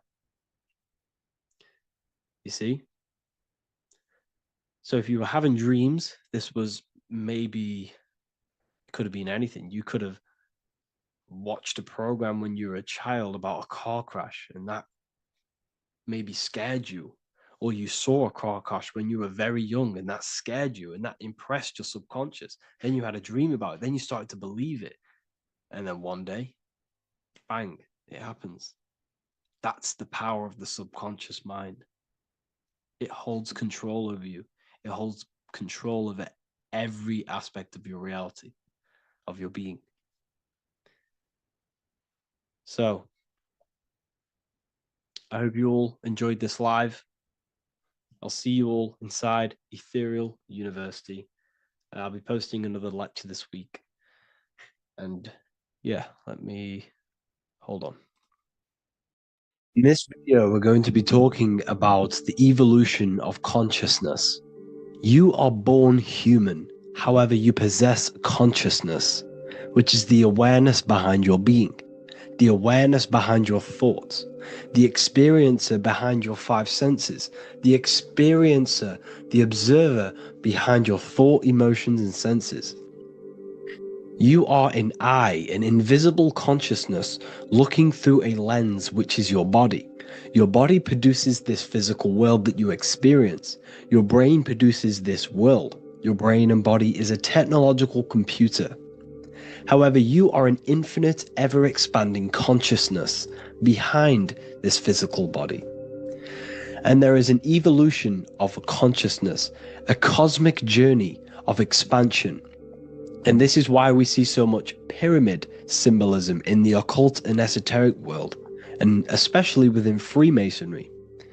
Because the pyramid represents climbing, an evolution, a raising state of consciousness, a journey. Steps symbolize a journey upwards. This is the raising and the evolution of consciousness, our inner world, the transmutation of our inner selves, of our souls and consciousness and our minds. So when we see this pyramid, we're seeing a evolution, a way up to source consciousness. And the eye in the pyramid represents your source consciousness. It represents illumination. It represents divine guidance through this evolution of consciousness. This is why we see the ladder. Consciousness is ever expanding on an infinite journey of evolution. Each individual is a part of this cosmic process, contributing towards the ongoing expansion of both mind and awareness.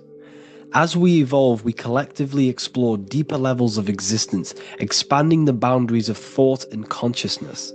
The mind has the ability to expand infinitely into new realms of thought, into new dimensions of mind. The mind cannot be filled up. It is not a physical substance. The body can be filled up because it is a physical thing, but you cannot fill the mind. Therefore, the mind is constantly expanding, ever expanding into new fields of thought. So what we see in Freemasonry, the ladder, is again a journey, an elevation of consciousness. When we are born with an infant consciousness, and as we gain older, we gain an adult consciousness. Our inner world, our inner mind, and our emotional intellect changes and evolves. We are significantly different from when we were very young as an infant. It's because our consciousness evolutes, it changes, it alters like water. So just like this evolution of your own consciousness as growing up, there is consciousness of beings existing in cycles beyond our own. And their consciousness is unimaginably different from ours. They operate on a higher level of understanding and knowing, experiencing reality in ways that transcend our current comprehension. Our minds right now cannot comprehend the highest states of consciousness. There are entities, there are beings beyond our own, existing in higher dimensions of consciousness that we cannot comprehend because they have expanded. They are on a further way up the ladder of consciousness. However, we are all on the same journey. None of us can take the same journey. There is one ultimate goal, reaching source consciousness. However, this is always ever expanding. However, we are all on a different journey. There is one truth, one source, one goal. However, there are billions in different ways of reaching it, and we are all on these different paths to source consciousness, to this ladder, this evolution of universal evolution. Okay? Their awareness is attuned to new dimensions of existence, reflecting a more advanced stage in the cosmic journey of consciousness evolution.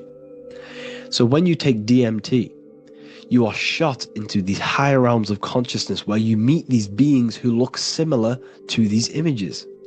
They are not speaking to you physically. They don't speak to you three-dimensionally through vibration and words. They speak to you mentally. If you have done DMT, then you know this. And if you have met these beings, then you know this. You might have even met some of these types of beings on mushrooms or any psychedelic drugs. Because ultimately, when you take these mind-altering substances, it's altering your consciousness. It's merging your consciousness with the spirit of that substance. And you are essentially attuning your mind to higher dimensions of consciousness. That's why we say we're getting high when we take these substances. Therefore, when you meet these beings on DMT, you are essentially meeting beings who are attuned to higher dimensions of consciousness, and they speak to you mentally. They speak to you telepathically through thought, because the universe is mental. Everything exists within the mind. The way you are now, your physical existence, is a state of mind. Mind, thought creates matter. Spirit and matter are two opposing ways of thinking. If we have a very spiritual mind, we have an expanded mind, we are a spiritual person through the mind. However, if we have a very low state of consciousness where we think about food, sex, lust, and all physical things, then we have a physical consciousness. Matter and spirit are two opposing forces, two ways of thinking. The mind attunes itself to different levels of understanding in different dimensions. So, essentially, this is what we're looking at. The body is a vessel for the fluidic, formless consciousness, a temple that houses the essence of our awareness. While the five senses are limited to perceiving only the physical plane, the mind transcends these limitations, capable of perceiving the full scope of reality. It is through the mind that we access deeper truths beyond the material, tapping into boundless nature of existence. Physical existence is a thin band, a thin layer of reality. It's like 0.001% of reality. And your five senses are only tuned into this layer of reality. But the five senses are, by design, only allowed to perceive physicality. But the mind has the power to expand beyond this physical five-sense state. The mind has the power to expand and evolute. It is a conscious decision whether you want to take this path or not. You can stay in a three-dimensional way of thinking, or you can expand your consciousness from within. It's not an external journey. There is no God going to save you. You must save yourself. Therefore, behind every single one of these eyes is the same source consciousness. However, we are all different cells in a different journey.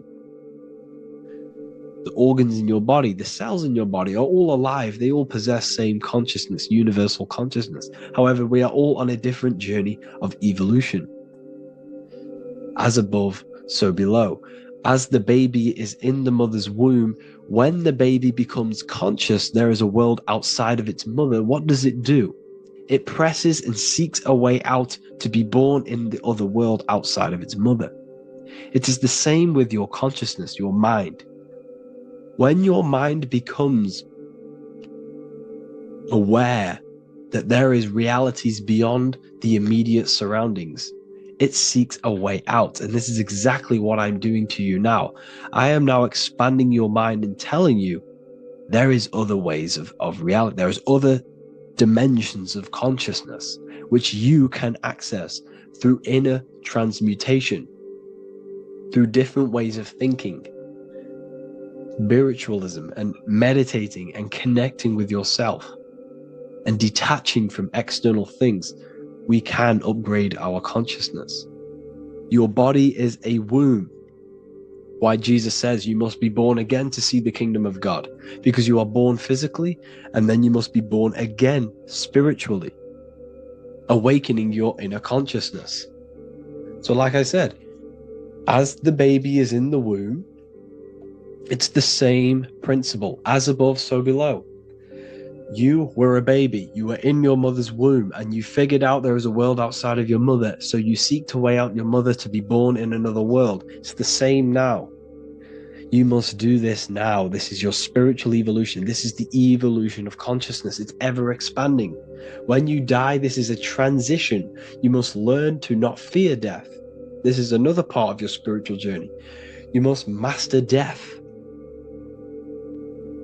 Therefore, like I said before, the mind has limitless capacity to expand into new realms of thought, continuously exploring uncharted ideas and concepts without boundaries. The mind can ever expand. It can never be filled. It can never ever know everything. There is infinite fields of knowledge, infinite fields of thought. Your current state is just one stage on an infinite pathway. You won't remain human forever. The human experience is a crucial phase where we learn to balance polarities, master the fundamental laws of the cosmos. It is a period of growth and transformation, preparing us for the next stages in our cosmic evolution. The goal is to strive for perfection, yet the true perfection is unattainable. It's like a tunnel, and there is a light at the end of the tunnel. And as you walk through this tunnel, the light is ever moving backwards. You should forever seek to meet that light, but you will never meet that light because consciousness is ever expanding. You should strive for perfection, yet knowing that perfection is forever unattainable. The journey is endless, with each step revealing deeper layers of understanding and experience. The pursuit of growth and expansion is itself the essence of our evolution. You can find all of this knowledge in the amazing book that I have read for years. I have read this book, The Emerald Tablets of Thoth, the Atlantean, by M. Dorial, translated by M. Dorial. I'm telling you now, this book, now that I've told you this, you have some context on the book. The whole book is about evolution of consciousness. He's talking about higher dimensions beings. He's talking about how you can transcend this physical plane. It is truly the most amazing book you will probably read. One of the best spiritual texts you'll see. It's hard to understand, so you must read it over and over again. And the more your mind progresses, like for me, I read this every couple months. And the more I learn about consciousness, the more I expand my own consciousness. And every time I read this book, I pick out something new that just completely blows my mind, because you can only understand this book to your level of consciousness, to your level of understanding. So now that I've told you all this information, go and read this book and it will absolutely blow your mind. And so will the Book of Wisdom Volume 2, which is now available. I released it the other day. I'm just going to read a page out now. This page is called Spirit and Matter. The Earth is not merely a dense, lifeless rock drifting through space. It possesses spirit, a living essence that animates its form. But what do we mean by spirit? Spirit in esoteric terms refers to the energy, the life force, animating the principles infused in matter. So essentially, what this page is talking about is how everything has spirit, consciousness within it. You are the middle, you are spirit and matter. You have the ability to expand your mind to the God self and raise above our animal instinct, our material self, and know the divine and expand. Animals cannot do this. Animals are not self-aware. Humans possess self-awareness. We can observe our consciousness. We can say, why do I exist? We can look in the mirror and know that we need growth. And this is what Anunnaki means. Anu means above. Anu was the supreme god of the sky, which is a metaphor. He represents spirit above, heaven. Anu came down to earth and married Ki, the goddess of the earth, which represents matter. It's a myth, it's an allegory. Anu married Ki and gave birth to the Anunnaki. Spirit came down and infused with matter and gave birth to the human, which is you. You are spirit infused in matter, Anu and Ki, Anunnaki. You are the Anunnaki. And this is just one of the teachings in my book. Honestly, this book is absolutely amazing. If you truly, truly want to expand your consciousness, give this book a read. And obviously, if you're inside the university, I give you this book for free, a paperback version. If you join the university, follow the steps inside of the general chat, you'll be able to download this book. Sorry, not download it. Order a paperback for free. All you have to do is pay for the shipping. You'll also gain amazing knowledge inside of my library, where your mind will just be overblown with the amount of esoteric books. There's over 45 rare occult books, plus you get a PDF of the Volume 1 and Human Health Guide. You get reoccurring updates where I expand on symbolism, occultism, where you will just feel absolutely amazing once you understand esotericism in yourself. You'll also learn how to create the dream reality that you want with the Manifestation Mastery course, where I teach you how your consciousness creates reality. You'll have a real lectures where I post lectures on symbolism, occultism, esotericism. There's a conscious community and live calls and Q&A where you can ask me questions and I'll answer your questions. I just want to say thank you to everyone who has joined the university. Thank you for even liking and watching this video. Any support I just appreciate every single one of you. Please, if you can, leave a comment and a like on this video and let me know any videos you want me to make in the future. And I will start uploading a lot more to the YouTube. So yeah, thank you all for tuning in today. Have an amazing day. Today's topic is the binary code behind the universe. You will learn the fundamentals of the binary code, deeper understanding of reality, which will give you more of a connection to the universe, evidence supporting the existence of this code, and how to use the binary code to shape your reality. This is an important one. We have 0 and 1. This is the binary code of the universe. It underlies everything. It is the source of all creation. The universe is binary in nature, meaning it exists as both something and nothing, on and off, male and female, light and dark. Everything has its polar opposite. At its core, all that exists is 0, representing nothingness, infinite potential, and 1, representing something, order. 0 represents the feminine, vast, formless, and infinite potential. It is the space from which all things emerge, the womb of creation, the receptive and expansive force. 1 represents the masculine, structure, form, and order. It is the active principle, the initiator, the force that defines and shapes reality. Together, they create the fundamental duality that underlines existence, the balance between chaos and order, the void and creation, yin and yang. We see this in the masculine and feminine bodies. This is deeply encoded into the fabric of reality.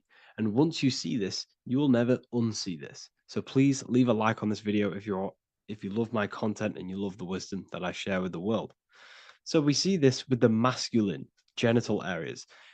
Remember, this is the genital area. This is all to do with creation.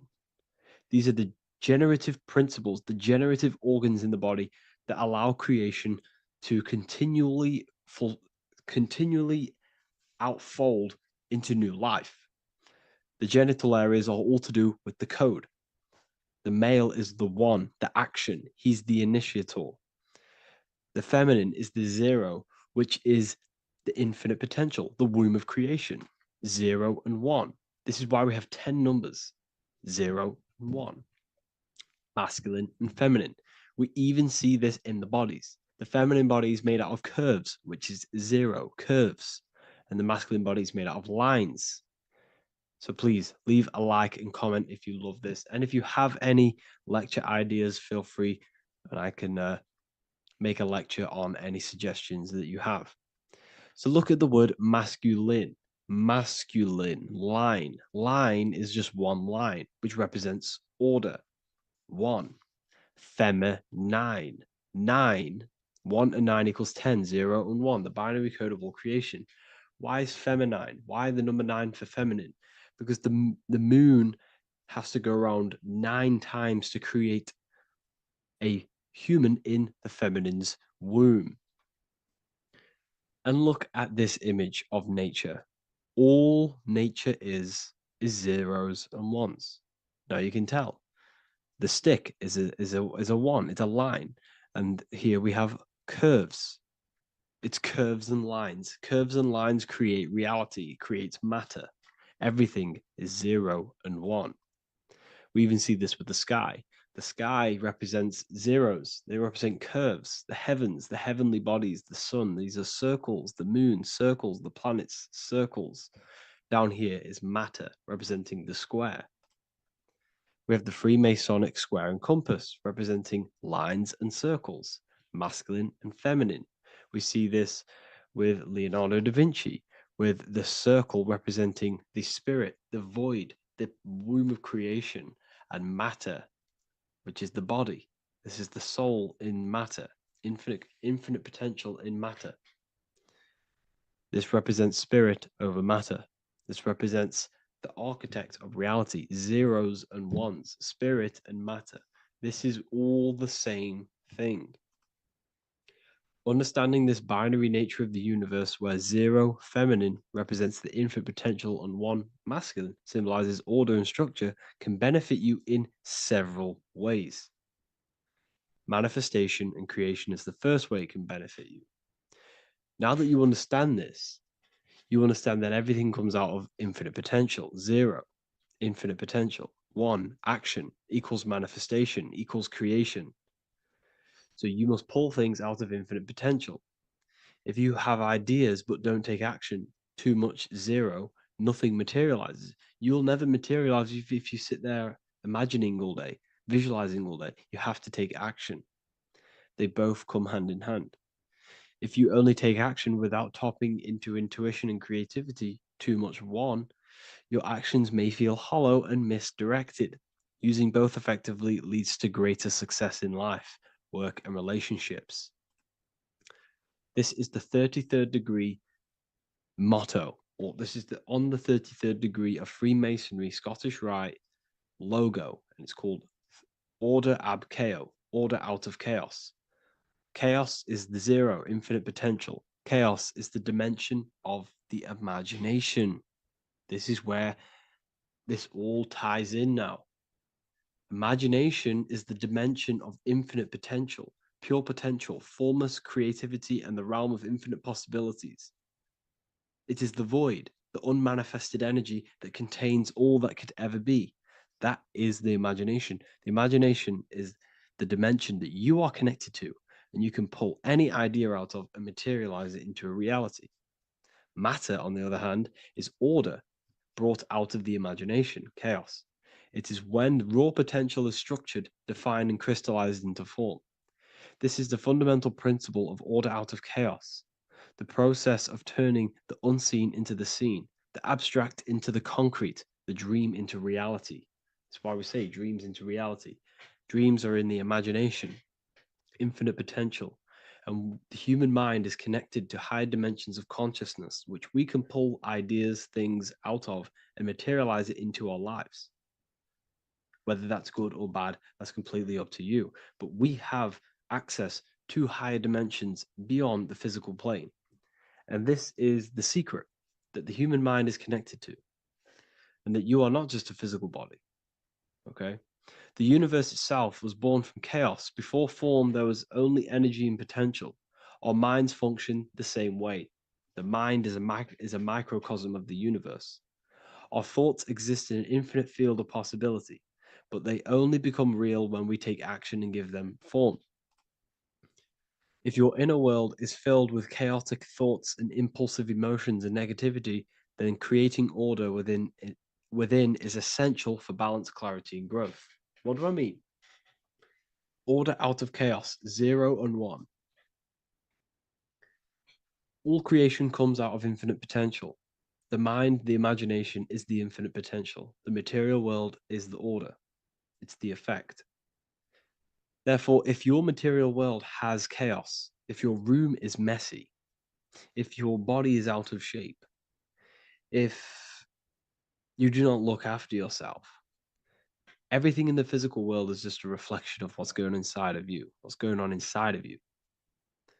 So if you have a messy room in a messy house, this reflects as a messy mind, a chaotic mind, and we must create order in our mind. So this applies to all realms of your life.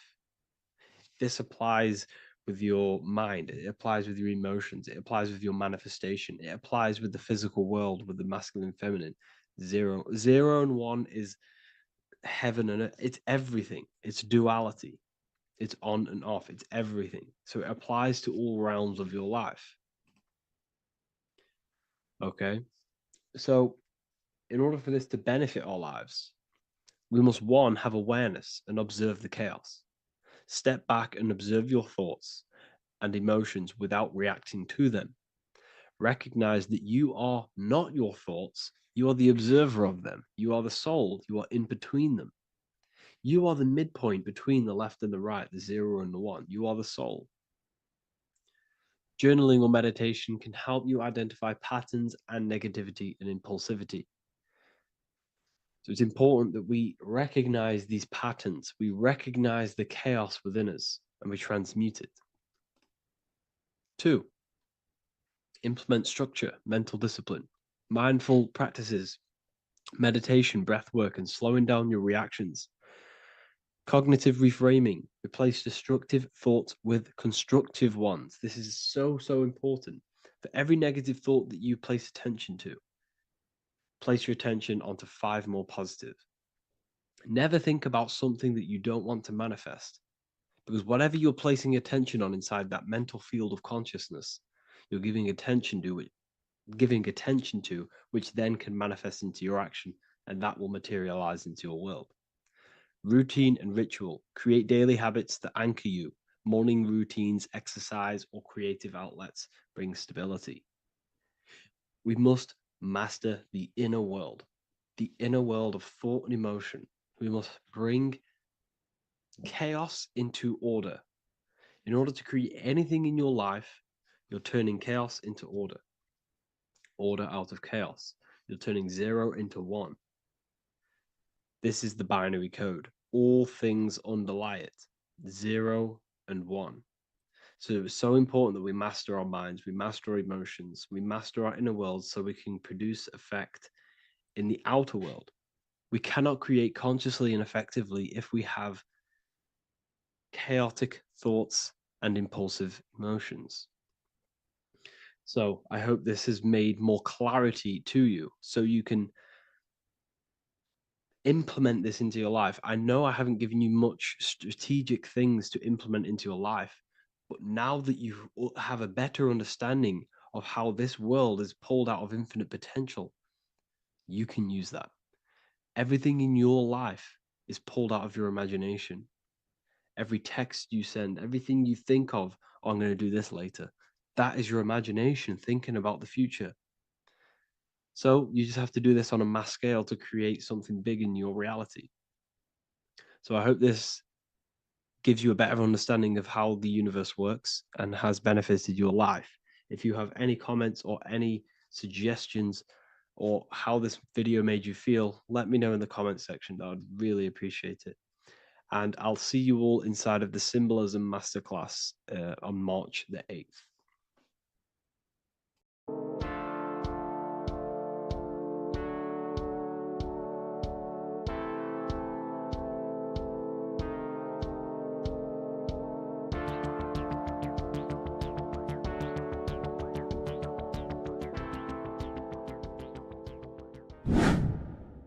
Hello and welcome to another video, people. Before we start, please like, comment, and subscribe if you wish to see more content. Today we're going to be talking about the mental universe and how everything is mental. This is the #1 law on the Kabbalion. If you've never read that book, it's called The Kabbalion. A very good book. It's the first law because this is the most important thing you need to understand, is how everything exists within the mind. Behind every single one of these eyes is the same consciousness expressed in different bodies. The mind is what gives perception to what you're experiencing. Behind every single one of these eyes is the exact same consciousness, but the brain that they inhabit is giving them a different perception, a different being, a different body. Now, this is the difference between humans and animals. Humans possess a advanced consciousness, an advanced mind that gives us the ability to be aware of ourselves mentally, physically, and spiritually. We can reflect on ourselves. When a dog looks in the mirror or an animal looks in the mirror, it doesn't know what it's looking at. It doesn't realize it has a consciousness. It can't reflect on itself. It can't say, I want to improve in this area. It doesn't have that consciousness. We have a divine consciousness.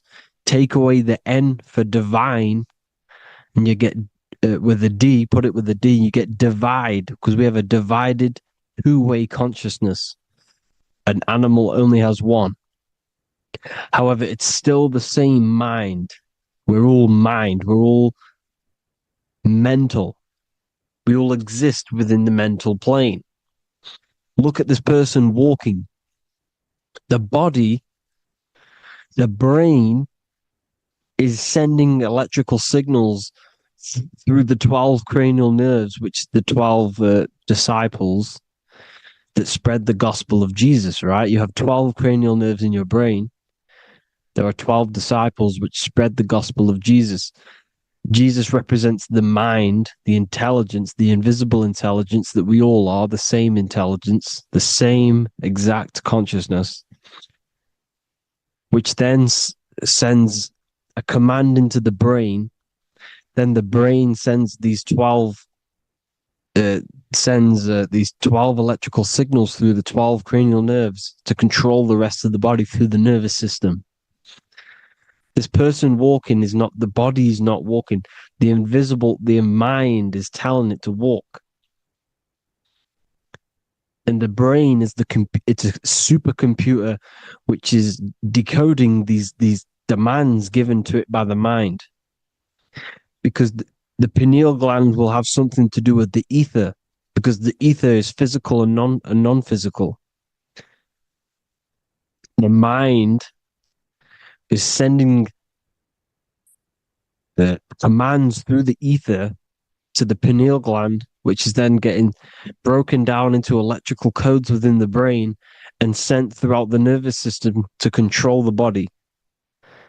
And this is why in the Sims simulation, because the body's the simulation, it's a false reality. It's the fake reality. It's not the real you. You are formless. There is no form, but the third dimension is a dimension within your mind.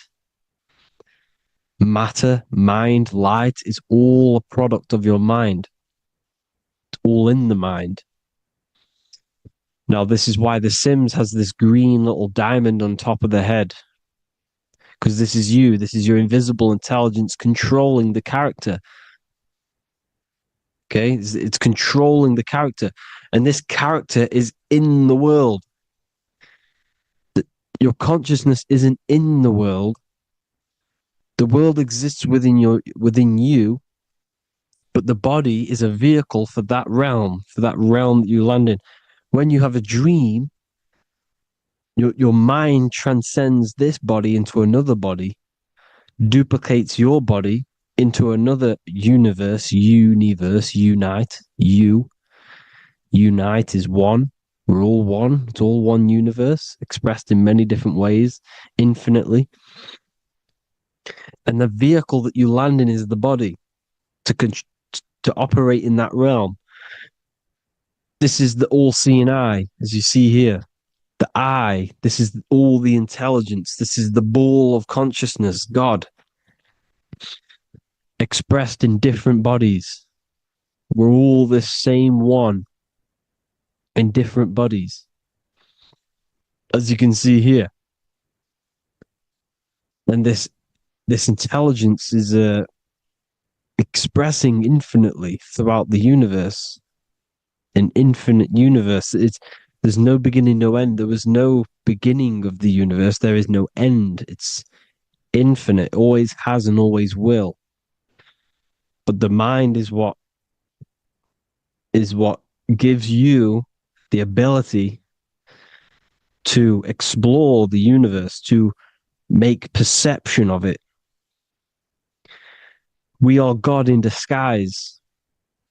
We are God in disguise. We are God in flesh. But the body can become attached to the mind, can become attached to the body if the mind is not aware of itself. When the mind is that blinded by matter, and we lack knowledge and understanding of what we truly are, a formless infinite being, a traveler. This is why Freemasons are called Freemasons. Mason means traveler, free. You're a free traveler because your consciousness is a traveler of the universe. When we lack understanding, our mind bounds to the body because we don't separate the body with our different layers of consciousness. When we separate them and identify that we are mind, body, emotion, you then can apply this knowledge to when you want to astral travel and explore the different realms of your mind, because the mind is the universe. People, this is what we need to understand. The mind is the universe. I am you and you are me. This is the Egyptians showing you this. The Ankh is the symbol of life. This is the one ball of consciousness, mind, giving it the Ankh life to all the different life forms. The cows, the birds, the snakes, and the big Ankh given to the humans, because the humans are the most intelligent. We have the most advanced consciousness. We have the most advanced consciousness. This is why the one is giving a big Ankh to the humans here. Here you see it again. This is not the sun. This is also showing Ankh giving out its life to all things infinitely. And this is the Most High. We are the Most High in disguise. When we strip off the body, we strip off the desires for the physical world, we strip off all of these fake identities that the mind gets attached to. That is God. The universe. You are the universe experiencing itself. I and I. The letter I and the number one is just one line. The letter I is the number one. Because your I am, when you refer to yourself as I, every single one of you who's watching this video refers to yourself as I, which is the one. We are all the one. We are all intelligence. We are all invisible. We are all the one. One is the only number. 1, 2, 3. Everything goes up in ones because there is only one. Doesn't matter how far you go down the line with numbers, all of their numbers are created by one because there is only one. It's me and you are the exact same consciousness expressed in different bodies. Mind. Cause. There is only one cause. There is only one mind. There is only one being. But because we lack understanding of this, we think we are the bodies. And this causes division because the physical world is the most illusionary world. It's an illusion. It's all an illusion. Now you see with the two, you look with the two eyes, but you see with the inner eye, the mind. Okay, the mind is the mental plane is a shared plane, and it gives perception to what you're looking at. The mind. I'm affecting you when I speak because the mental plane is shared. We all share mind. We all express mind. When I'm speaking to you, I'm affecting you because we are mind. So the words that I'm saying, which are being manifested from my mind, are being manifested through my body into vibration, is affecting you. I'm affecting you with what I'm saying. And these words are having an effect on your mind because we're all mind. This is why you need to be careful what you're listening to, music and all sorts, because music can also create thought loops within your mind. Because the chorus, we shouldn't be listening to choruses. Choruses are loops. And what they're saying in the chorus is being looped. And this can create thought loops within your mind. Go and listen to an old song that you used to listen to about 5 years ago, 10 years ago, 20 years ago. Go and listen to an old song, and you guess what? You will get nostalgia. Why will you get nostalgia? Because that song will trigger the thoughts that you were thinking in that time of listening to that song. So songs with choruses create thought loops, and they reprogram your subconscious mind. It's important why music is very powerful. Mind and mind, same word. See, language is the truth, people. This is why I use language in all of my presentations, especially the English language. It's riddled with occult truth. I is my me, I, you, and me, or I, one. We are not the name, we are I. Every single one of you is I, because we are all the one, all mind. Now, the only thing that is truly mine is my mind. When you say something is mine, it's an illusion. It's not yours. The only thing that is mine is mind, my mind. Okay? It's my mind. It's the only thing. It's the same word, mind and mind. Like I said before, everything's one. Hot and cold is different degrees of the same thing, of the one substance, of degrees. The 7 colors are different frequencies of the one white light. Everything is one. There is only one. We are all one. Everything is one. Hot, cold, day, night. It's the same degree of one, which is mind. The mind's perception is what's giving it, labeling it hot or cold. The mind's perception of colors is what is giving it red or purple, hot or cold. There is only mind. The mind gives things perception. There is only one, that is mind. The conscious and the subconscious mind. The male and the female, these are married. The subconscious mind is your hidden part of the mind. Okay, it's hidden. You can access it through different meditations and Reiki teachings, and dreams are manifestations of your subconscious. This is how you know mind and matter are one, because your mind creates matter in dreams. Your subconscious manifests everything in a dream, in the astral realms.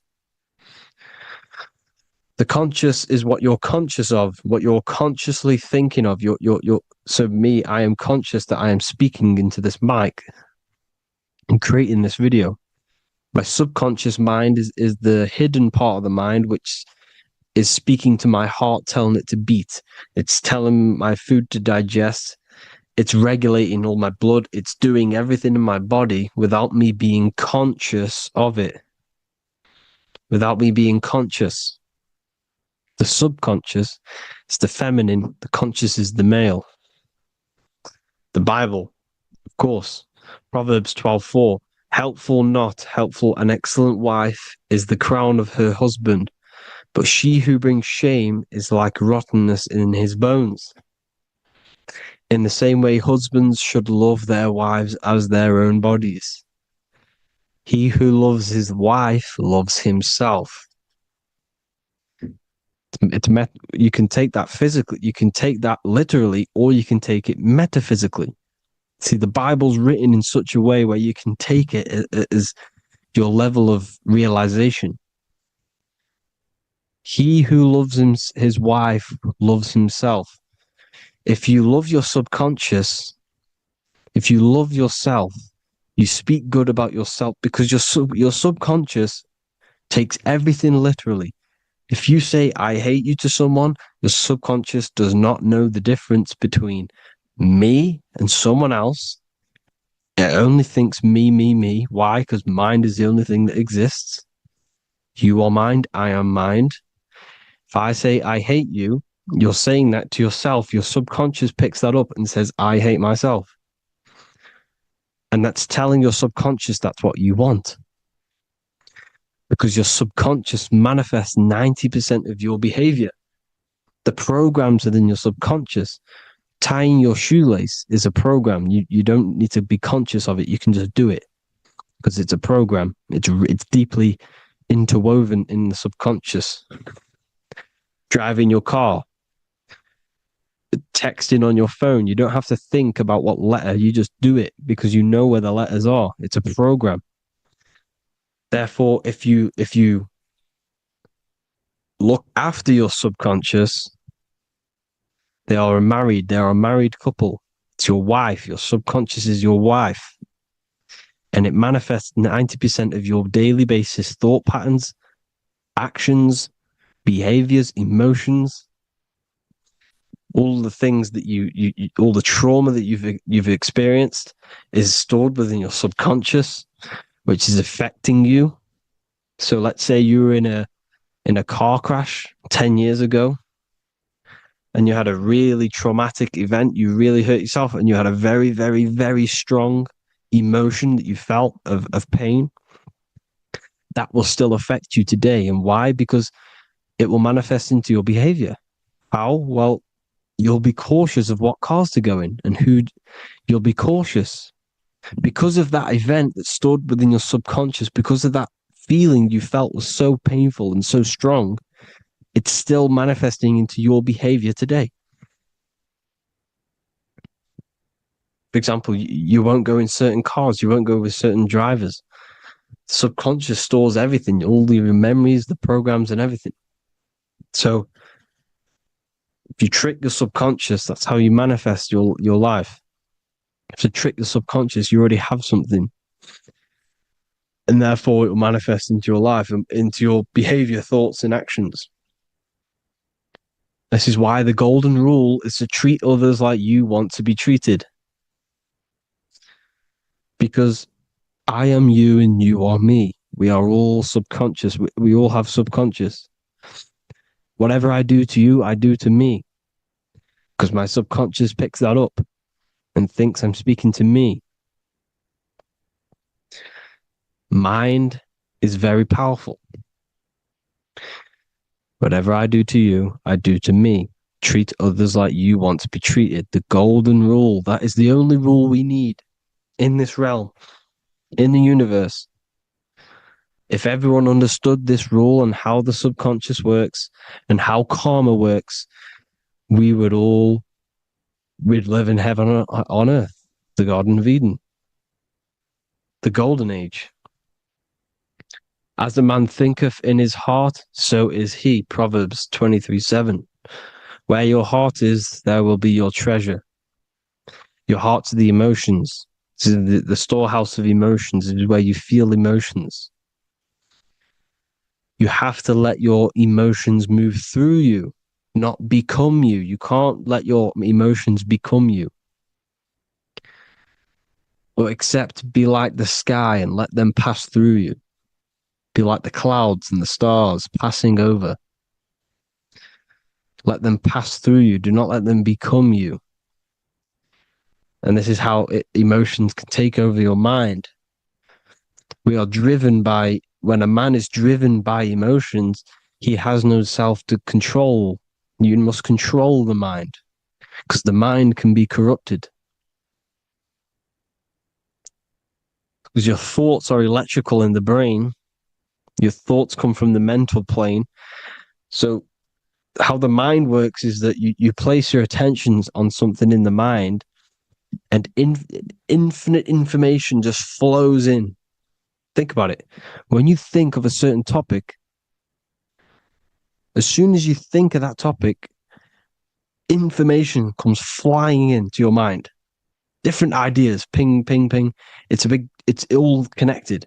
It's why we call it a mindset, because your mind sets itself to frequencies. And when we think of something, we tap into that frequency, and just the universe, the mind, the mental plane just flows in information based on that frequency and that thought. The universe is just information. All of the information out there, nothing is new. It's all there. You just have to tap into it. You can tap into these different thoughts, and it's all there. Everything already exists within the mental plane. You don't think anything, you receive thoughts. We all share the mental plane. We affect each other. I'm affecting you. Speaking, listening to me is affecting your mental plane, your mind. The physical plane is the lowest plane. It's the world of effect. Everything you see in the physical plane is the effect of mind. Like I said, the person walking is the effect of their mind telling the body to walk. The physical plane is the lowest dimension of your mind. Mother Earth, we are in a mother. We're in the womb still. The Earth is feminine. It looks after you. It provides you with food for free. It grows on trees with water. It's Mother Earth. It's the womb. The dome above your head is your mother's belly. Okay? Is your mother's belly. You're in the womb still. You're forever in the womb because your mind's constantly expanding.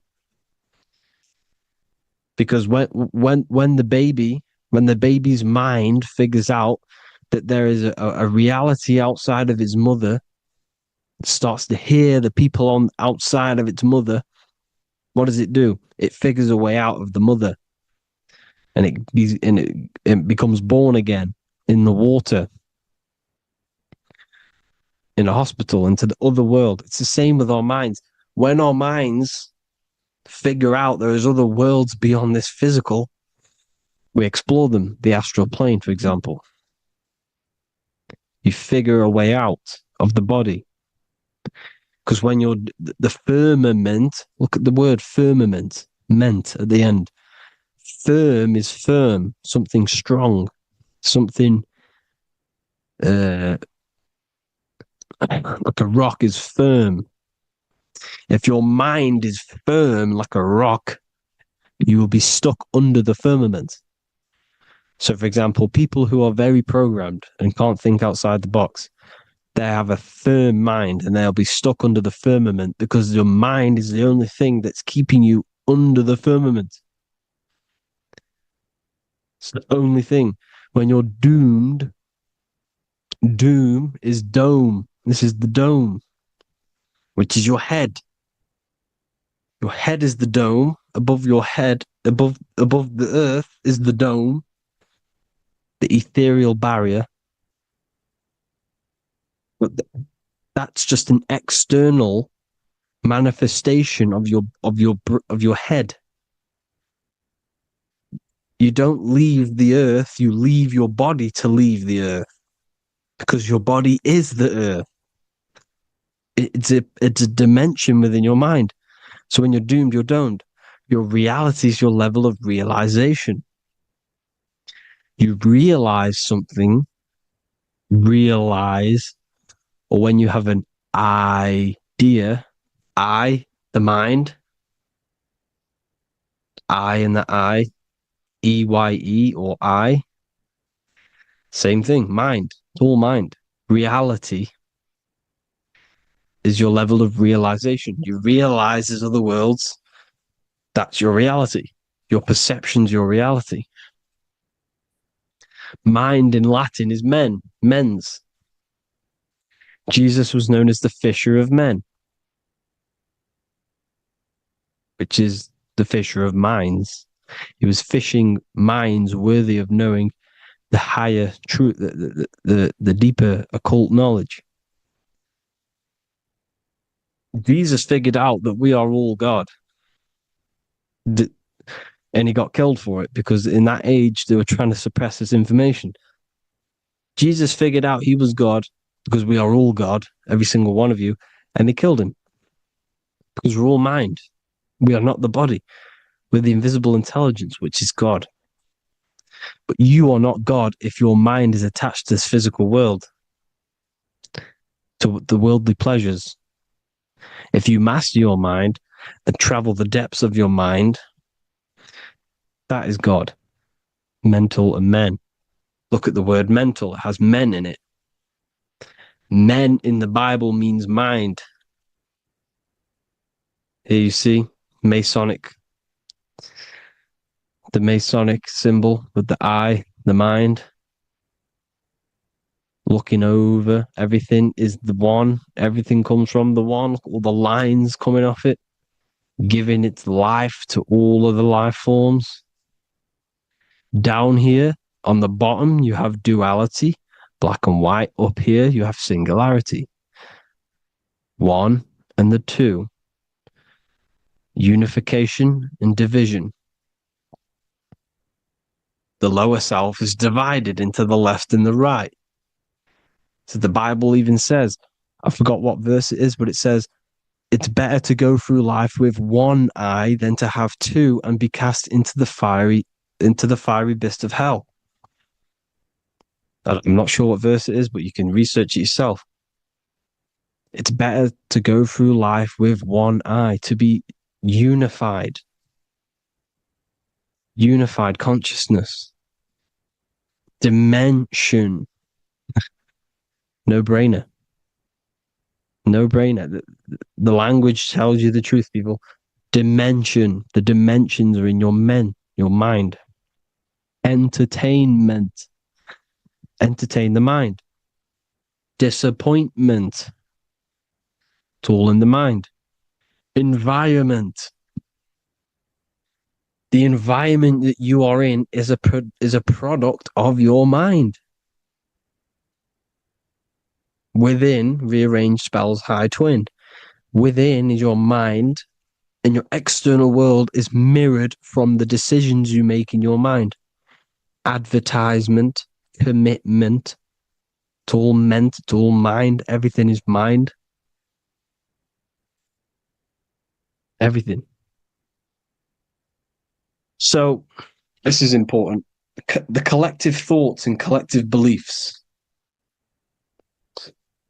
The collective, because we all share the mental plane. And because of this is why we are in a weakened state of consciousness at the moment. Because the collective thoughts and the collective minds overall are asleep. And they don't believe in anything. You see, everything is true within the mind. You think of something, it is there instantly. You think of a chair, it's there in your mind. You think of anything, it's there instantly. So everything's true within the mind. Anything can happen in the mind. Anything can happen on the physical plane if the collective consciousness, the collective minds believe it to be true. This is why back in the days, in the ancient days, you look at all the old world stuff, you see all this crazy technology, and it's because as a collective, as humanity back then, they believed that they had much more open minds. Therefore, the things manifested in the physical world were a lot more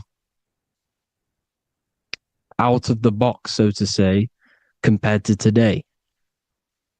For example, magic is not as powerful today because the masses don't believe in it. It's still powerful, don't get me wrong. But if the masses believed, or if everyone knew magic could be real, because it is, anything's real in the mind, it would be a lot more powerful. You see? So and what they're trying to do is create a hive mind worldwide. They're trying to make one religion, an external God, What happens when you worship something external? You give energy to it, because where attention goes, energy flows. Where your mind gives attention to, energy goes there. And when we all believe in external gods and give our worship and our power to these external things, we all give energy to it, which will manifest as a demon in the astral planes. It's a hive mind. They're trying to make a hive mind to summon our energy. Trying to summon our energy. And it through mind, through collective thoughts. The hive mind. They want one religion, one government, one currency, one belief system.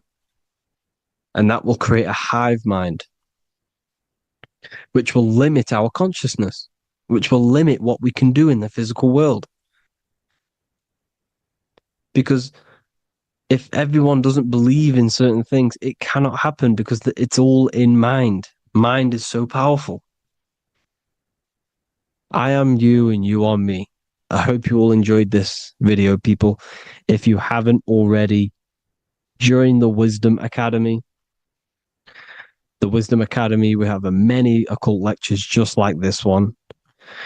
Also, we have just launched Mindwave Hub. If you want genuine frequencies, genuine binaural beats, because the ones on YouTube, the ones on Spotify, Apple Music, they're all tuned to A440 hertz, which shuts down the right hemisphere of the brain. If you want to gain access to your true consciousness, your mind, you need to balance the two hemispheres and balance the chakras. You can do that externally by listening to binaural beats. If you want true frequencies, true binaural beats to hemisync the chakras, hemisync the brain, to gain access to the different dimensions of your mind, well, you can gain access anyway, but it's going to help you if you're trying to learn this. Join Mindwave Hub. The link will be in the description. Listen to the binaural beats, meditate to them, listen to when you go to sleep. They'll massively benefit you. Thank you all, people. Hope you had an amazing, lesson. Hope you learned a lot. And please subscribe. God bless you all.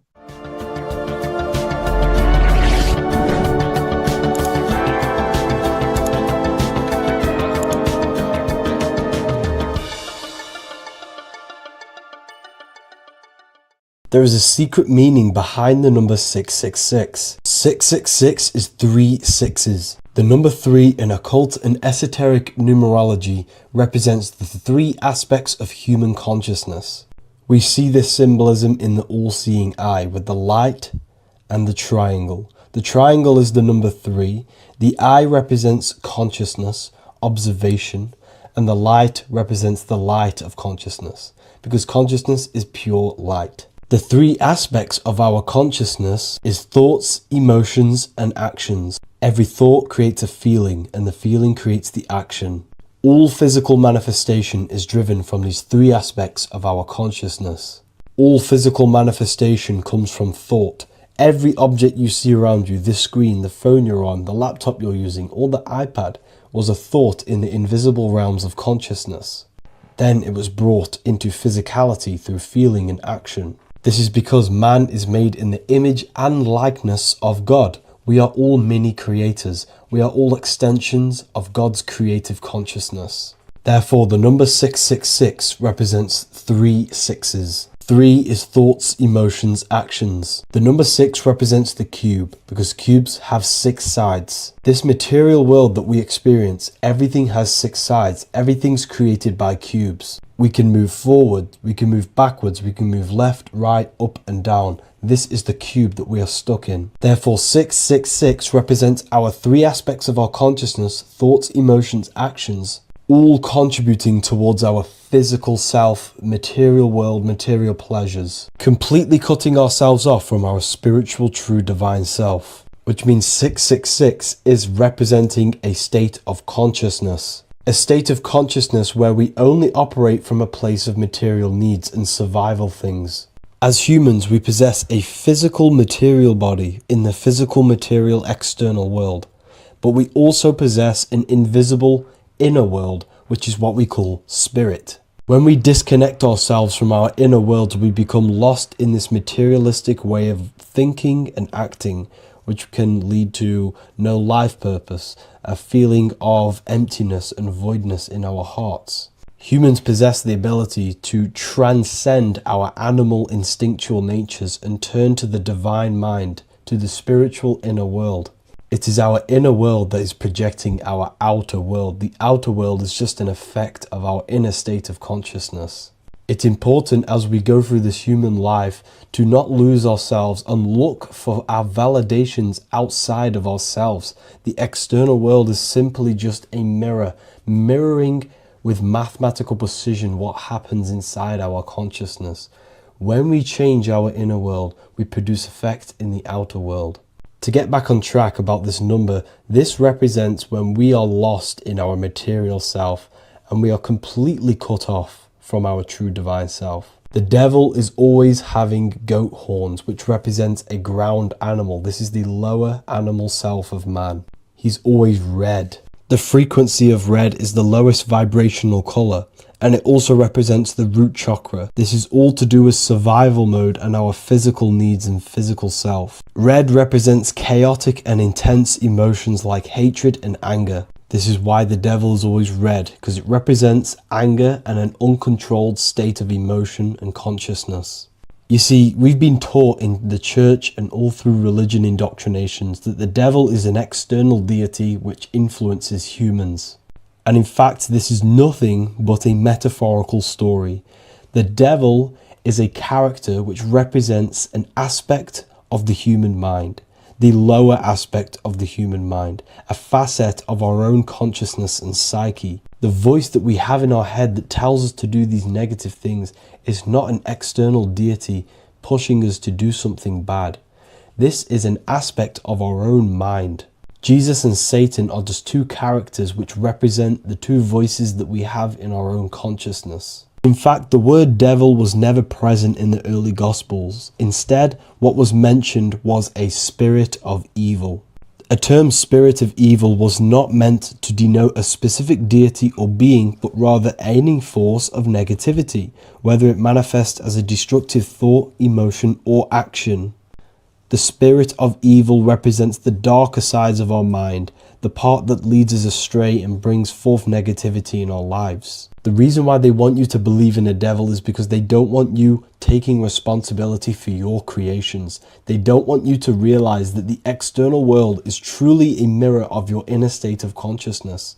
Instead, when something bad happens in your life, you blame it on some external devil or Satan who tempted you. Everything is your creation in your life. When you realize this, you take full control and you begin to reshape your external world by changing your inner state of consciousness.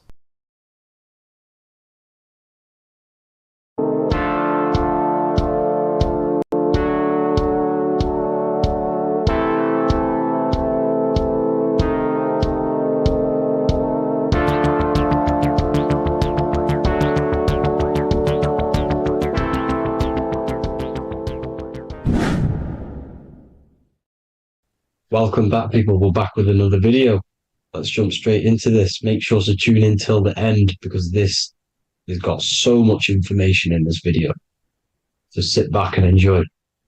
So everything's Taurus fields. The Earth's a Taurus field. Everything's Taurus, which is electromagnetic field, electric and magnetic. The center of the Taurus field is where the two opposing forces meet in the center. And this is what creates the plane of inertia, the dielectric plane of inertia. Okay? You got red shift, blue shift, positive, negative, south and north pole, right? This is what the ancients were showing with the tree of life. As you can see here, this is the plane of inertia and this is the Taurus field. Everything consists of this. Everything is a Taurus field. A atom is a Taurus field. Okay, now the inertia is the 0 point. So this plane is a 0 point. It's the balance between two poles. Okay, now this creates matter because matter is two opposing forces in motion equalize. So these two forces coming together is what creates matter on this physical plane. And this is why we can't see the electromagnetic field, because it consists of one of the elements, which is either electric or magnetic. But when they combine together, it's what creates this physical plane, which is physical matter, which is light in motion. Now, everything is one. Don't get confused by duality. Duality is two opposing forces, but them two opposing forces are created by the same substance. It's two aspects of the same substance. So, for example, water and ice are the same thing, you know what I'm trying to say, but it's two aspects of the same substance, because all is one. The whole universe is one. All goes back to the one, which is God, the creator, or magnetism, whatever you want to call it, because magnetism pulsates. Electricity has two poles, red shift, blue shift. Okay, so red shift, blue shift is electricity, and electricity vibrates, and all vibration always comes back to a standstill point. But magnetism is what pulsates. This is why your heart pulses. You breathe, which is a pulse. This is the breath of the universe, magnetism. Now, this is why the earth is green, okay? Earth can be spelt heart. If you just move the H to the beginning, it spells heart, okay? Because the heart is the center of the torus field, which is the heart chakra for us humans, okay? We consist of the same field, as you already know. Heart being the center, which is green, which is the center of the seven colors. The center of the seven colors. This is the most powerful chakra in your body. People think it's the crown chakra, but it's the heart chakra because it's the center of the torus field. You must align them all and combine them all into one, which is the heart chakra. Now, earth is green. Nature's green. Okay, this is because we live on heart chakra, the plane of inertia. It's the center of the torus field. Okay, and this is what the Egyptians called Isis, which is nature. Nature is balanced, and nature is female, Mother Nature, because it looks after us with the fruit it grows with abundance, and the water. It's a female energy, Mother Nature, and this is the symbolism of an equal, balanced arms. This is the scales, it's balanced. Mother Nature is balanced. This is why the sky is blue, because what comes after the heart chakra? Blue. Sky is blue. We live in Midgard. This is what the ancients called Midgard. You don't have to take this tree literally. It's a metaphor. We live in Midgard, where both positive and negative duality here. Now, Mount Meru. Mount Meru was known as the center of the earth, okay, or known as Hyperborea. And this is the North Pole, the electromagnetic North Pole. But when I say Mount Meru, it's not an actual mountain. They weren't saying there was a real mountain in the center of the earth, a magnetic rock. No. The plane of inertia, okay, there's something called a hyperboloid. That's what it's called, a hyperboloid. And this is the center of the torus field. And this hyperboloid is what is in the shape of a mountain, you see? So if I go to this next one, they say Hyperborea on this map. Why did they call it Hyperborea? Because this is the hyperboloid in the center of the torus field. And this is the electromagnetic mountain, a metaphor. Mountain, what they're metaphorically saying, this is the electromagnetic mountain at the center, the double vortex, the center of the torus field, which is the North Pole. Pole of electromagnetic energy. So this is why they call it Hyperborea. It comes from the word hyperboloid. And the center of the earth is so sacred. And they symbolize this with, obviously, the North Star, which is Polaris. And this is where the swastika comes from, because it's the four seasons moving around the North Star. This is the Big Dipper constellation moving around the North Star, which is Polaris. There's that pole again. Pole. Magnetic pole of the torus field.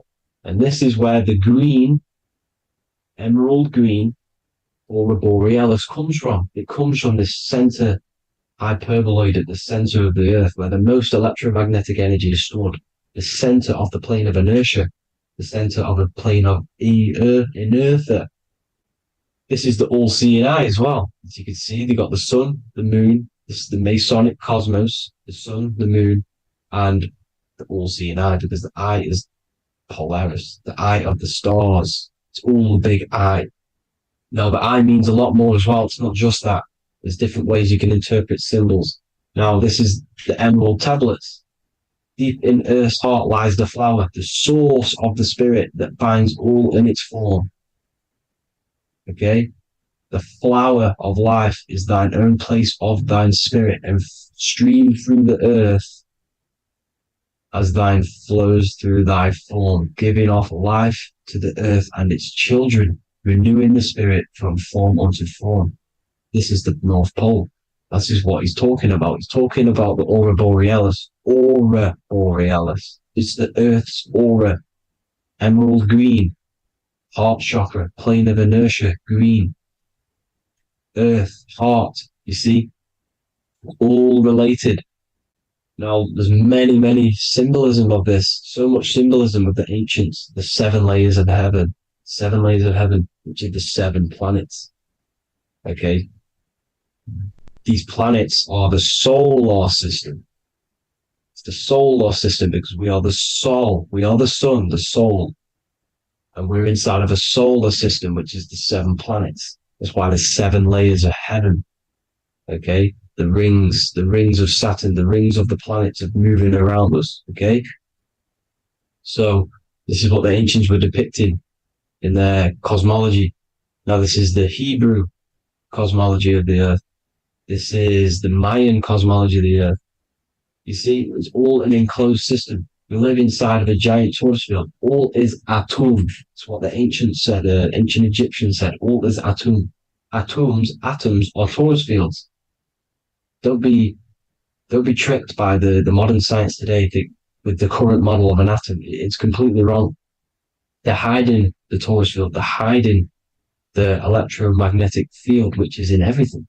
Absolutely everything is in motion, and motion comes from this field. And you see, this is upside down, but this is I think it's pretty sure it's candles, but the 7 candles, the 7 planets, the 7 Elohim. You see? It all goes back to the stars and the heavens.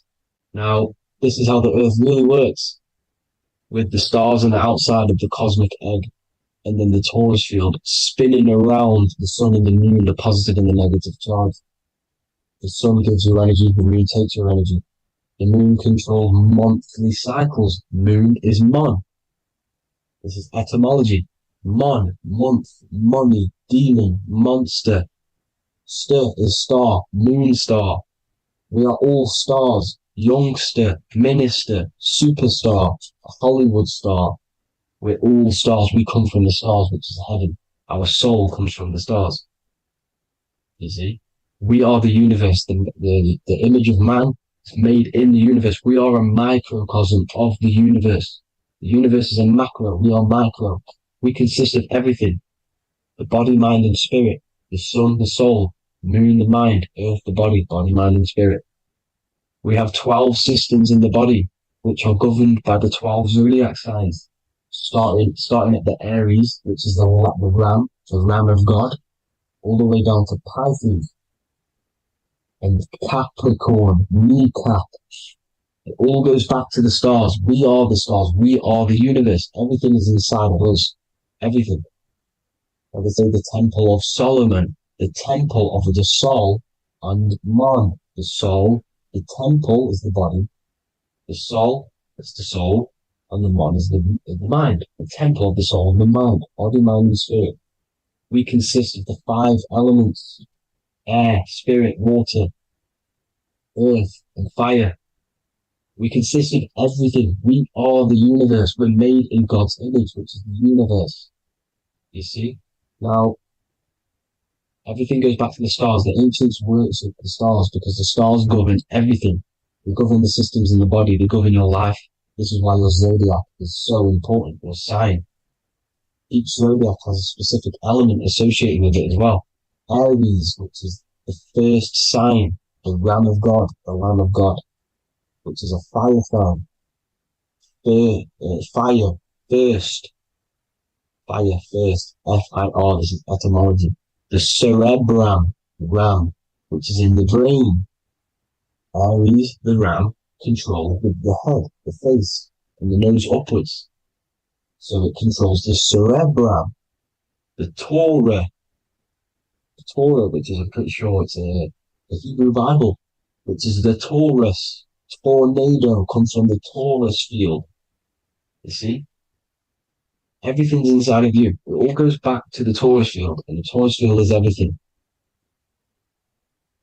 Now, like I said, 12 zodiac signs, 12 systems, 12 cranial nerves in the brain, the 12 disciples of the Bible. All symbolic. Have to read the Bible properly.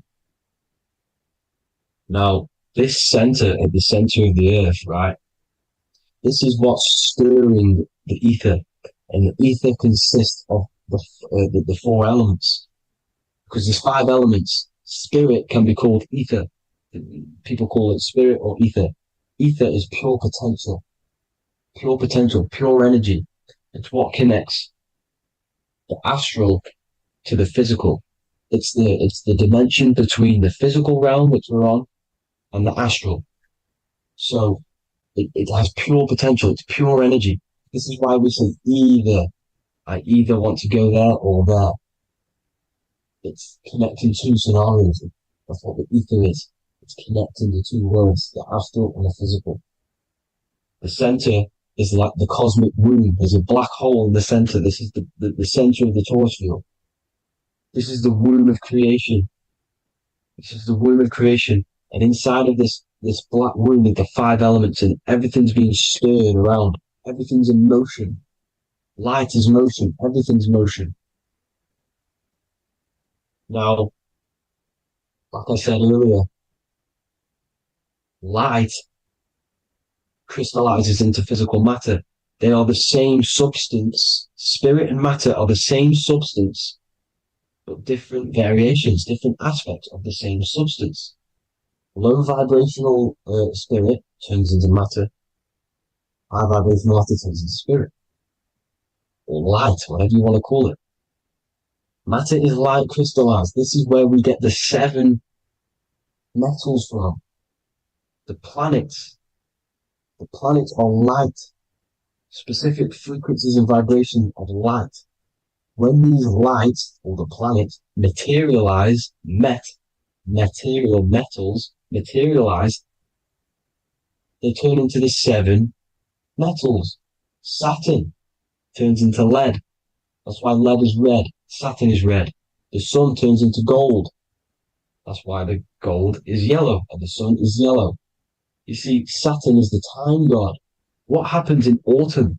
The leaves turn red and they die. This is why Satan, time god, the reaper, everything is crystallized till it's death and then reborn again. You see, rust, when things rust, it turns to red because it's Saturn. Saturn crystallizes everything. He's the reaper who comes around in winter. You see, he's Satan. Jesus and Satan, the sun and Saturn. They say we live in a solar system. The solar system, I think I've already just broke this down. The 7 planets are the 7 chakras. Everyone already knows this. But I'm going through it anyway. But this is where we get the 7 planets from. And the 7 metals. You see, all the ancients knew. It was an enclosed electromagnetic system. It's not a spinning ball in the middle of space, people. They want you to believe this so you get stuck in this material world. Because if you believe everything's material, you can never affect this plane effectively. You can never create your life effectively if you don't understand the planes of existence. Because the mental plane is a higher plane. And breaks down and it controls the planes below it. The mental plane, hold on, I've got it here for you. The mental, the astral, etheric, and physical. Etheric connects the physical to the astral, but the mental is what's above them all. You see? Now, it's important to understand this. It's important. However, the ancients always talked about the enclosed system. Only NASA, which is introduced around the Roman times, not NASA, but the globe Earth was introduced around the Roman times. Okay? By these Masons. These Masons introduced this because they wanted to take over the minds of the masses and control them. These people worship the physical realm. They know how it works. They know the ins and outs of it. They know how to do the magic. They know how to do it all. They understand it all. That's why Masonry have to take the oath. The oath of not speaking. You're not allowed to speak about anything you learn about in Masonry because they're discovering the truth about your mind and how it creates reality and stuff like that. So this is the Masonic cosmology, the five-pointed star, the five elements, the checkerboard for duality, positive and negative, the two aspects of every substance. This is another ancient painting depicting the firmament, the stars inside the firmament, the sun. You see, the ancients worshipped the sun because it's so important for sustaining our life. It's the only reason we're alive is because of the sun. But then people think it gives you cancer today. They brainwash you to think the sun gives you cancer when it's the number one source of all life. They want you to believe it's a big, spinning, dangerous ball in space. It's not. It's here to give us life. It's God's son. That's why Jesus is known as God's son. It is the son of God. God created that to sustain us. You see? So it's important you understand the true cosmology of where you are, because if you don't know where you are depleted of all of your morals. You're depleted. You're demoralized. You're lost. You don't know where you are. You don't know where you exist. Okay? Once you accept the globe model, the heliocentric model, you will subconsciously think that you come from nothing. This is why they implemented the evolution theory just after the globe model was introduced by Charles Darwin. Charles Darwin came in after the globe model. He's a Mason. He was another Freemason, and implemented evolution where we came from monkeys because they want you thinking less of yourself so they can manipulate your mind. You see? They want to manipulate your mind, and they have done since you got here. Since you came through that portal, you were manipulated from that day to believe this, believe that.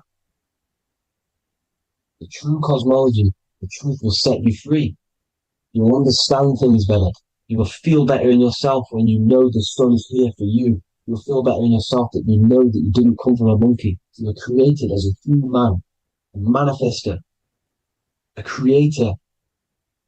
You're so intelligent. Your mind is amazing. It can manipulate matter, mind over matter. See? Thank you all people for tuning in. Tap in with yourself.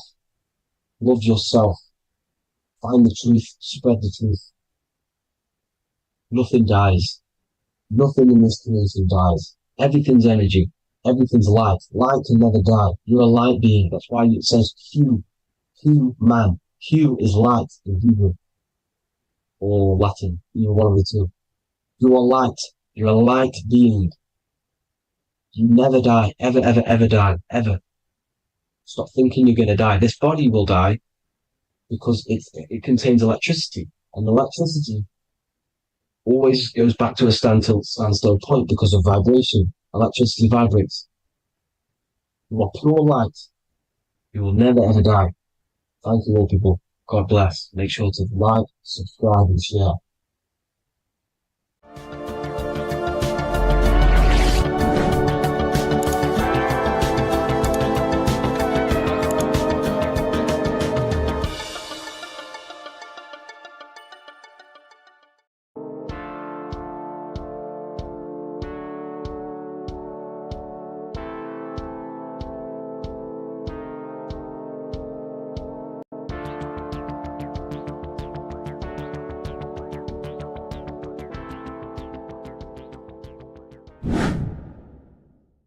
earth has become a realm in order to trap souls within so that they can harness our electricity, our energy. Even the Bible is talking about how this realm is controlled by the wicked one in John 5:19. We know that we are the children of God and that the whole world is under the control of the evil one. Ephesians 6:12. For our struggle is not against flesh and blood, but against the rulers, against the authorities, against the powers of this dark world, and against the spiritual forces of evil in the heavenly realms. So the Bible is telling us that this is not the only world. There are other worlds, there are other realms that we can go to, considered as heaven. Heaven being a higher realm where there is no evil, no darkness. This is a midpoint realm where there is good and evil. Now, we're going to explain how the soul trap is how it's working and how your soul is being harnessed for its energy and how you are tricked to come back to this realm after death. What you need to understand is first is that you are the invisible intelligence behind the physical body. You are the mind and soul.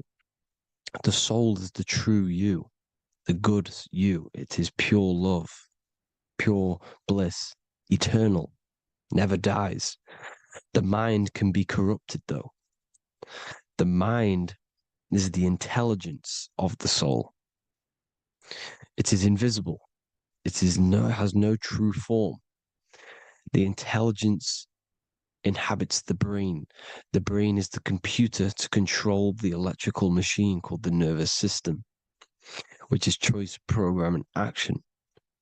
You are the invisible intelligence behind the body, and this will prove it even more. You do not even see into the external world. You are seeing an image produced by the brain because the light is being sucked through the retinas of the eyes. The image is produced in the visual cortex at the back of the brain. What does this mean? This means that we are the consciousness in the center of the brain, in the pineal gland, that is experiencing the program being ran by the central nervous system in the brain. This is the sigil of Lucifer. Lucifer in Latin is Lucy. Lucy is light in Latin. Lucifer is known as the light bearer. This is how the eyes work, people. It's not a demon or a devil. The sigil for Lucifer is how the eyes work and how the left eye is controlled by the right brain. The right eye is controlled by the left brain. There is a crossover. It's the same with the body. The left side of the body is controlled by the right brain. The right side of the body is controlled by the left brain.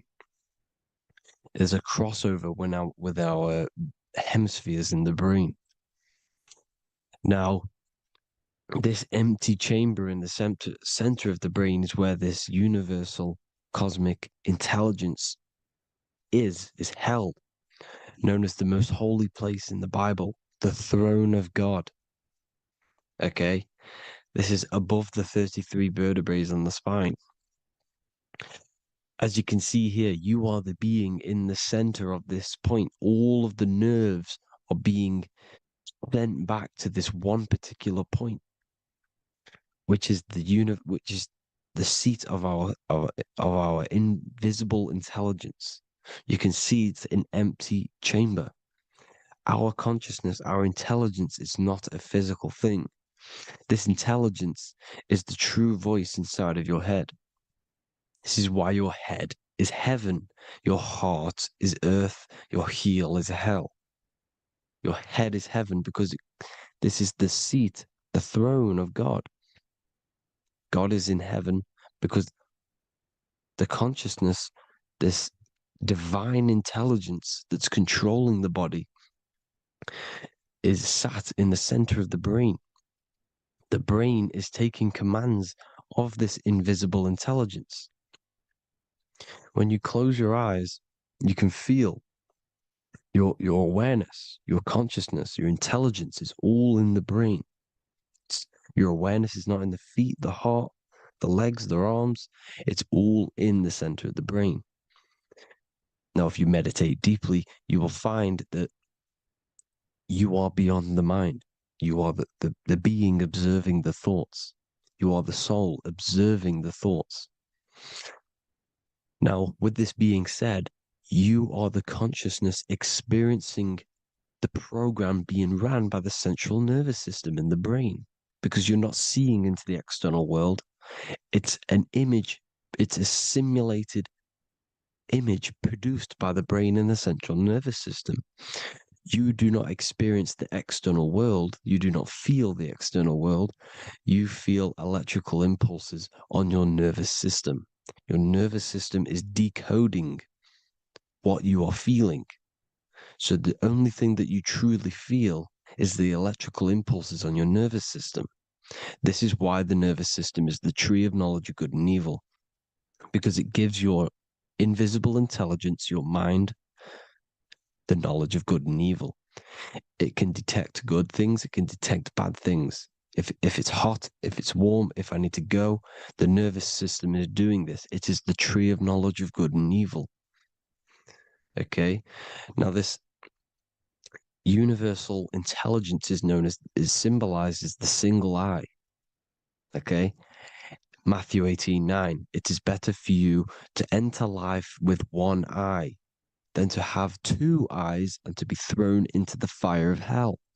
What does this mean? It's symbolic, it's metaphorical, people. It is metaphoric.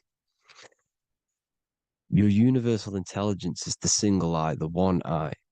It's the balance between the two poles, between the left and the right, the good and the evil. It knows the right thing to do all the time. This is our inner guide. The inner self is the inner guide. And when you are operating your life off duality, using your two eyes, you'll be thrown into the fire of hell, lower states of consciousness. Because you're split. You need to live in oneness, even, balance. Matthew 6:22, the light of the body is the eye. The light of the whole body is the eye. You are a light being. Human. Hue means an attribute of a color. Man is the word manifested. We are light manifested into physical form. Depending on your vibration is depending on what color that you are vibrating on, which is a hue, a human. If therefore thine eye be single, thy whole body should be full of light. Again, it's talking about the single eye, oneness, completeness. When you balance the hemispheres of the brain, we'll go over that later. But anyways, the body is the earth. This is what we need to understand, people. The body is running the simulation, the program that our consciousness is experiencing. So when we leave the body during death and astral projection, we leave the earth. This is how it works. The body is the vehicle for the earth, for this realm. Everything exists within our mind. You have the soul, mind, and body. The soul is the observer, the watcher, the true being. This is why she has many different heads, because the soul inhabits different bodies. This is the serpent, which means knowledge, which is the mind, wisdom. And this is the body, soul, mind, and body, Brahma, Vishnu, Shiva. The mind is the bridge between the soul and the body. So what do I mean? When you astral project, you are using your mind to project your awareness, your observing consciousness outside of the physical body. The mind is the projector, projecting consciousness. By using your mind, you can project your consciousness outside of the body, which is known as the astral realms, which is known as walking on water. Jesus was never walking on physical water, people. It's metaphorical. Believing the physical body. The water is the ether, which is the veil between the physical and the astral realm. It's a fluid substance. It's on either side. It's physical and astral. The ether is the fifth element that they hide from us. Why? Because they're trapping you in the physical. They are hiding all of these realms. Etheric, astral, and mental. People think their mind is their brain. It's two separate dimensions. These are completely different dimensions.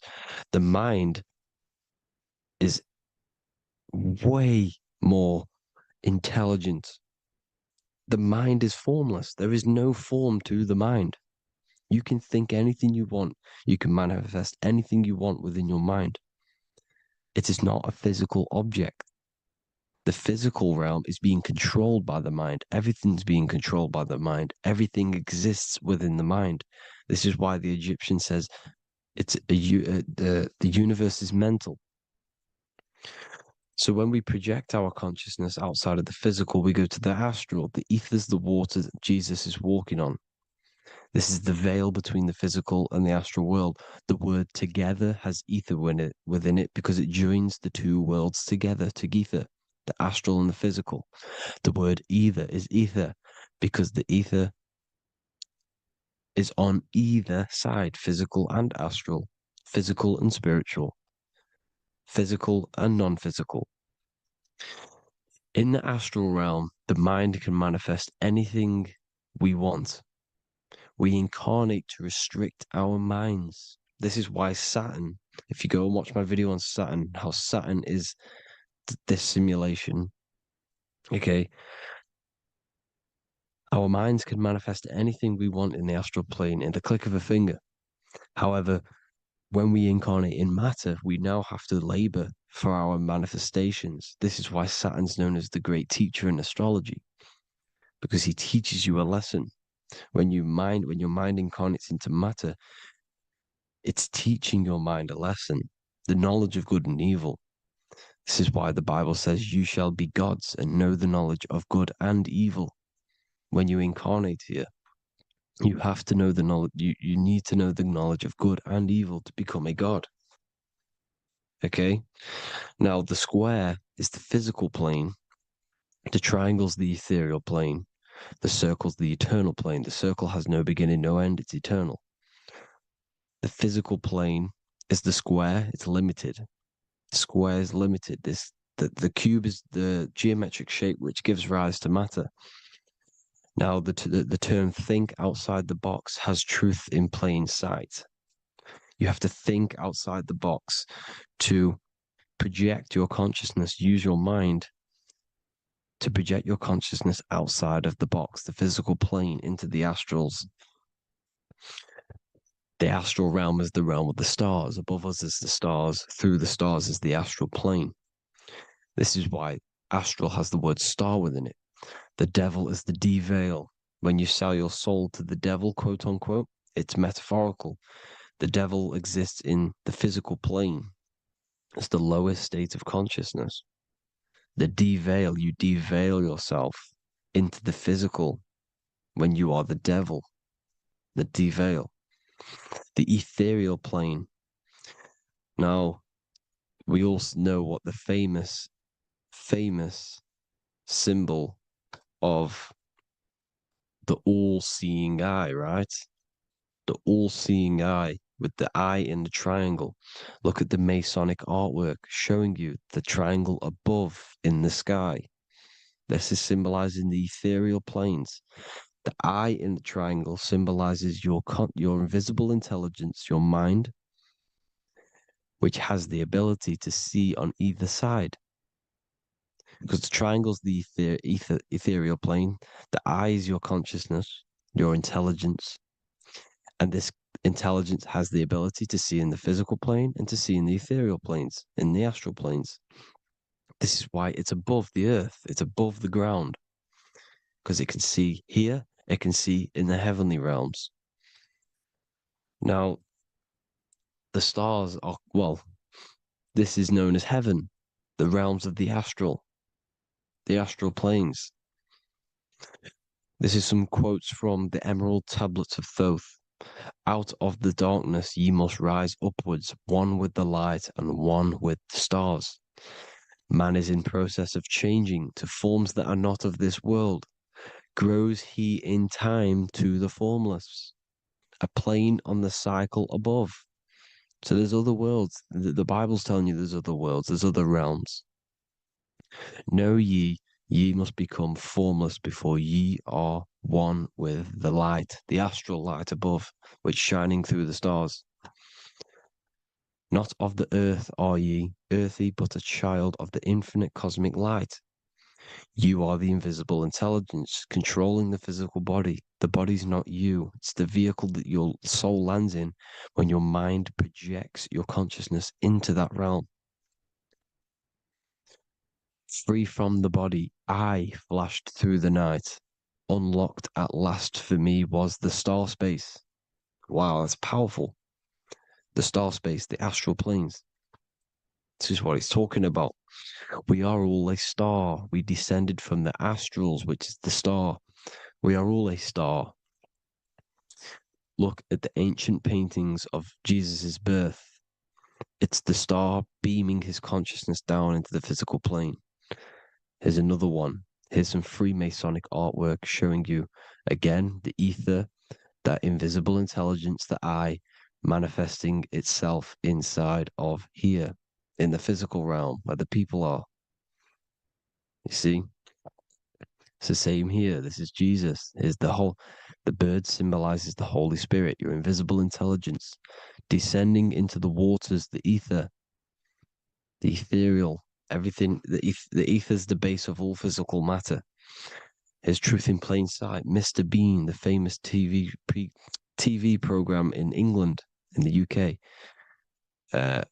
He begins the program like we all begin the program from falling from the stars. He falls down with a beam of light. And this is truth in plain sight. This is false. The aliens don't exist. They're a lie, alien. But this symbolizes the star beaming our consciousness. And when we die, this star will suck us back up. Just like this UFO is doing. It's truth in plain sight.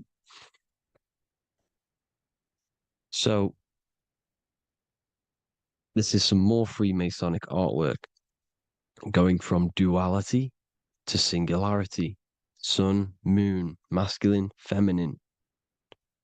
Right hemisphere, feminine, left hemisphere, masculine. The consciousness in the center, the balance point. Here's another more Freemasonic artwork.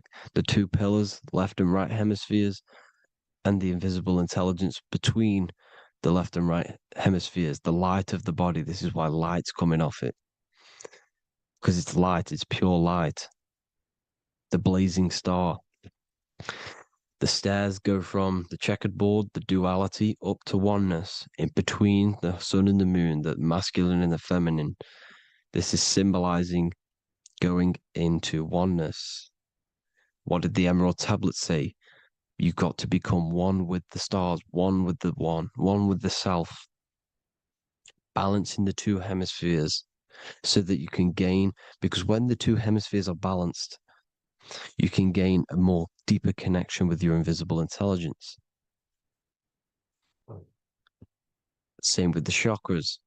When the chakras, the seven seals in the Bible, these are seven seals because when you conquer the seven chakras, when you balance the seven chakras, you then gain a more deeper connection with your internal self because your mind is not filled, it's not being ran, it's not being dominated by these seven deadly sins, the seven seals, the seven chakras. These are seven energy centers which are concealing our true form. Balance makes us have a stronger connection with our true cosmic intelligence. Heaven is even. This is why Jesus is pointing at the heart. The even point is the heart. You got to balance the chakras and live from the heart because the heart is the earth. You're in good and evil. The body manifests the lower and the higher self. The higher self is in the higher parts of the body. Wisdom, intuition, expression. The lower self is in the lower parts of the body. Sex, food, and power. This is how they are trapping your soul, people. Like I said, the mind is the bridge between the soul and the body. So by tricking the mind, not giving it the right knowledge, and keeping the mind stuck in the lower three senses, thinking about power, food, and sex, this is low vibrating energy. It's going to keep your mind addicted to the physical realms. Okay, this is why you need to go even, balance, heaven. Okay, I will explain the soul trap in a second, how it fully works. But I'm telling you all the science behind it so you can understand. When you are doomed, you are domed. This is the dome, the firmament, the firmament, the mind. Ment is mind, firm is firm. A firmament is doomed under the firmament. You must have a loose mind, an open mind to expand your consciousness beyond the stars, beyond the ethereal barrier. You have to vibrate higher than this world. Your consciousness must be expanded more than the physical plane. You need to learn how to astral project. You need to learn how to leave the body, how to operate outside of the body, so that you, when you do leave the body, you will have recognition. You'll have knowledge. You'll have practice. But this is as above, so below. The woman's belly is the earth. It's as above, so below. It's a microcosm of the macrocosm. We are the children in the womb. We are the people in the earth being ready to be born into the heavenly realms. As above, so below.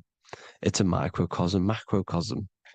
Everything is in everything on a bigger and a smaller and a larger scale. Now, when the baby figures out that there is a world beyond its mother, what happens? The baby starts to move around and tries to get out of the mother. Because once it starts to hear the external world, starts to hear people, it's going to wonder, what's outside of why am I in here? What's outside? So the baby will force its way out of the mother. It's the same with our minds, as above, so below. When our minds figure out that there are other realms beyond this world, we will seek a way out. This is the womb, the mother earth, mother nature. It's the mother. We're in the womb. We can be born out of this world, which is being born again in the Bible. When you are doomed, you are domed under the dome, under the firmament, the firm mind. The firm mind will keep you under the firmament. Due to the law of polarity, there has to be other realms. There has to be. Because the law of polarity works in this world, and it will work on every scale possible. It's universal laws. These are universal laws. The law of polarity means that there are other realms polarizing this realm. There is a hell, there is a heaven. There is a midpoint, which is Midgard, which is the one we are in now. Earth, heart. Earth is the heart. Heart is the center, good and bad. The balance between good and bad. Your reality is your level of realization.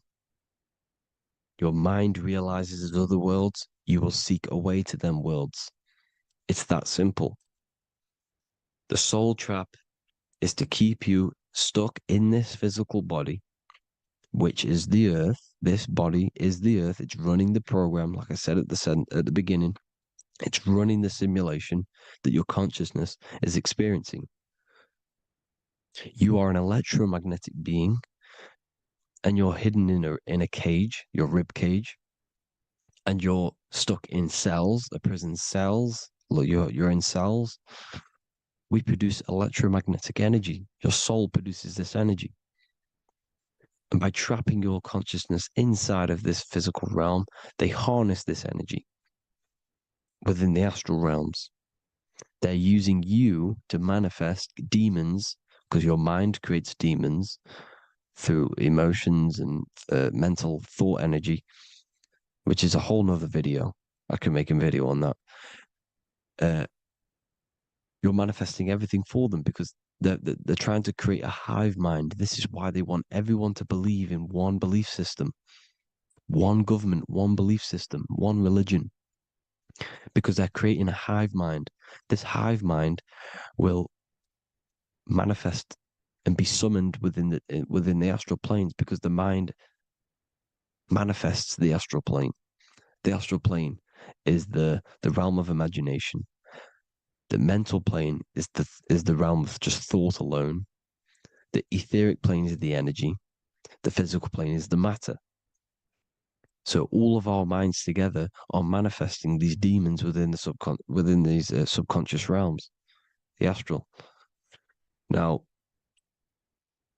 how are they keeping you stuck to this realm? Well, when you die and you're stuck in your lower three chakras, okay, when your mind and soul detaches from the body, which is the earth, when you leave the earth, you're still going to have these mental addictions to the food, the sex, the materialism, the phone, the cigarettes, everything. This is why they get you addicted to everything possible. The TikTok, the YouTube, they get you addicted to as many things possible. Because when your mind is addicted to these things, and when this mind leaves the physical body, you're still gonna have these addictions. Okay? You're still gonna have these thoughts. And you will be manifested into the lower astral realms because you're thinking materialistic, you're thinking negative, because your level of realization was your reality. You were manifesting hell on the earth. When you leave the body, you're going to manifest hell in the astral planes, which means you'll be vibrating on the very low, which will put you in the lower astral realms. So guess what? You're going to come back. You're going to come back into materialism. You're going to reincarnate because you haven't prepared for life after death. You must detach from the external world. Okay? Moon is mind. The sun is the soul, the earth is the body, the moon is the mind. This is why we say lunatic. In your mind, you have a specific mood. Moon. Money, M-O-N, is the moon. Money exists in the mind. They get you addicted to the money. The Bible's telling you this. Do not conform to the pattern of this world, but be transformed by the renewing of your mind. It's telling you.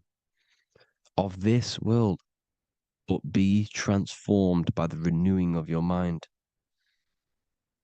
Who knew that the Bible was this deep? Matthew 16:26, what good will it be for someone to gain the whole world yet forfeit their soul? James 4:4, don't you know that friendship with this world means enmity against God? Therefore, anyone who chooses to be a friend of this world, of the world, becomes an enemy of God. John 4:4, dear children are from God and have overcome them, because the one who is in you is greater than the one who is in the world. It's talking about the invisible intelligence. It's greater than the physical world. John 2:15, do not love this world, nor the things it offers you, because this world will create you to, if your mind has attachments to what this world offers, sex, money, and power, pretty much, you will reincarnate here. You will come back here because when you leave the body, your mind will still have these addictions. Do not love the world, nor the things it has to offer you. All of this is in my newly published book. The paperback versions are now available. Finally, for all the people who have been waiting, the Book of Wisdom. All of this knowledge is inside of the Book of Wisdom. The paperbacks are available. There's worldwide shipping. You can get it anywhere, pretty much, any country. My new website, it's amazing. There's going to be some amazing products coming on the new website. But I thank you all for the support. Before I leave, I need to explain what is going on with the soul trap. Like I said at the beginning, the mind's the bridge between the soul and the body. The body's the realm. By tricking your mind with false knowledge, they are keeping your soul stuck to this realm. They get you addicted to all the physical things, and that is it. As soon as you're addicted and you die, you're going to come back. So by tricking your mind, which is the bridge between the realms, they keep your mind stuck within this body. They keep you in physicality. They deveil you, the devil, the deveil. Thank you all for the support, people. If you do want to join the Academy, all the links will be posted below this video for the book, The Academy. Thank you all for the support and have an amazing day.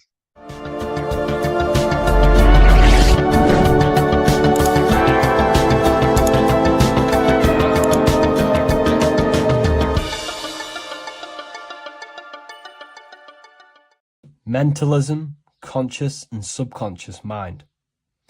You need to understand that the mind is the root and the cause of all reality. I am mind, you are mind. Every single living creature in this physical plane expresses and manifests mind. We are all the invisible substance of mind. We are all the source, which is God. We are all consciousness, which is mind. Before we manifest something physically, we manifest it within the realm of thought, which is the mind. Thought then manifests into astral imagination. This then gives energy within the etheric plane. Then we manifest it physically within the material effect world. Everything begins in the mind, and this is why the government are called government. The word men comes from the Latin word mans, which is an English translation for mind. We see this word in entertainment, government, mentality. It means mind. Govern means control. They are controlling the mind through information. Information creates perception within our minds, and so do the words that we use and the language that we speak. It all creates perception within the mind. It is our perception that creates reality, and our reality is a level of realization. Your reality is realization. Everything begins in the mind. This is why they are controlling your mind through many different things. Okay? So essentially, they understand how the mind works. So this is why they manifest all things through mentally and not physically. Okay? You have a conscious and a subconscious mind. The conscious mind is what you are consciously aware of. It is the 10% of your mind. It is the mind that keeps you alert. A part of your conscious mind is for survival. A part of it is your visual field. A part of it is your just five senses. It is basically what you are consciously aware of right now. Your subconscious mind is the 90% of your mind. The subconscious mind is what holds all of your memories, your programs, and all things that you have ever experienced is all stored within the subconscious mind. It is this part of you where you draw memories from, where you draw your words from. I am consciously speaking, but the words that are coming out of my mouth are not thought about consciously.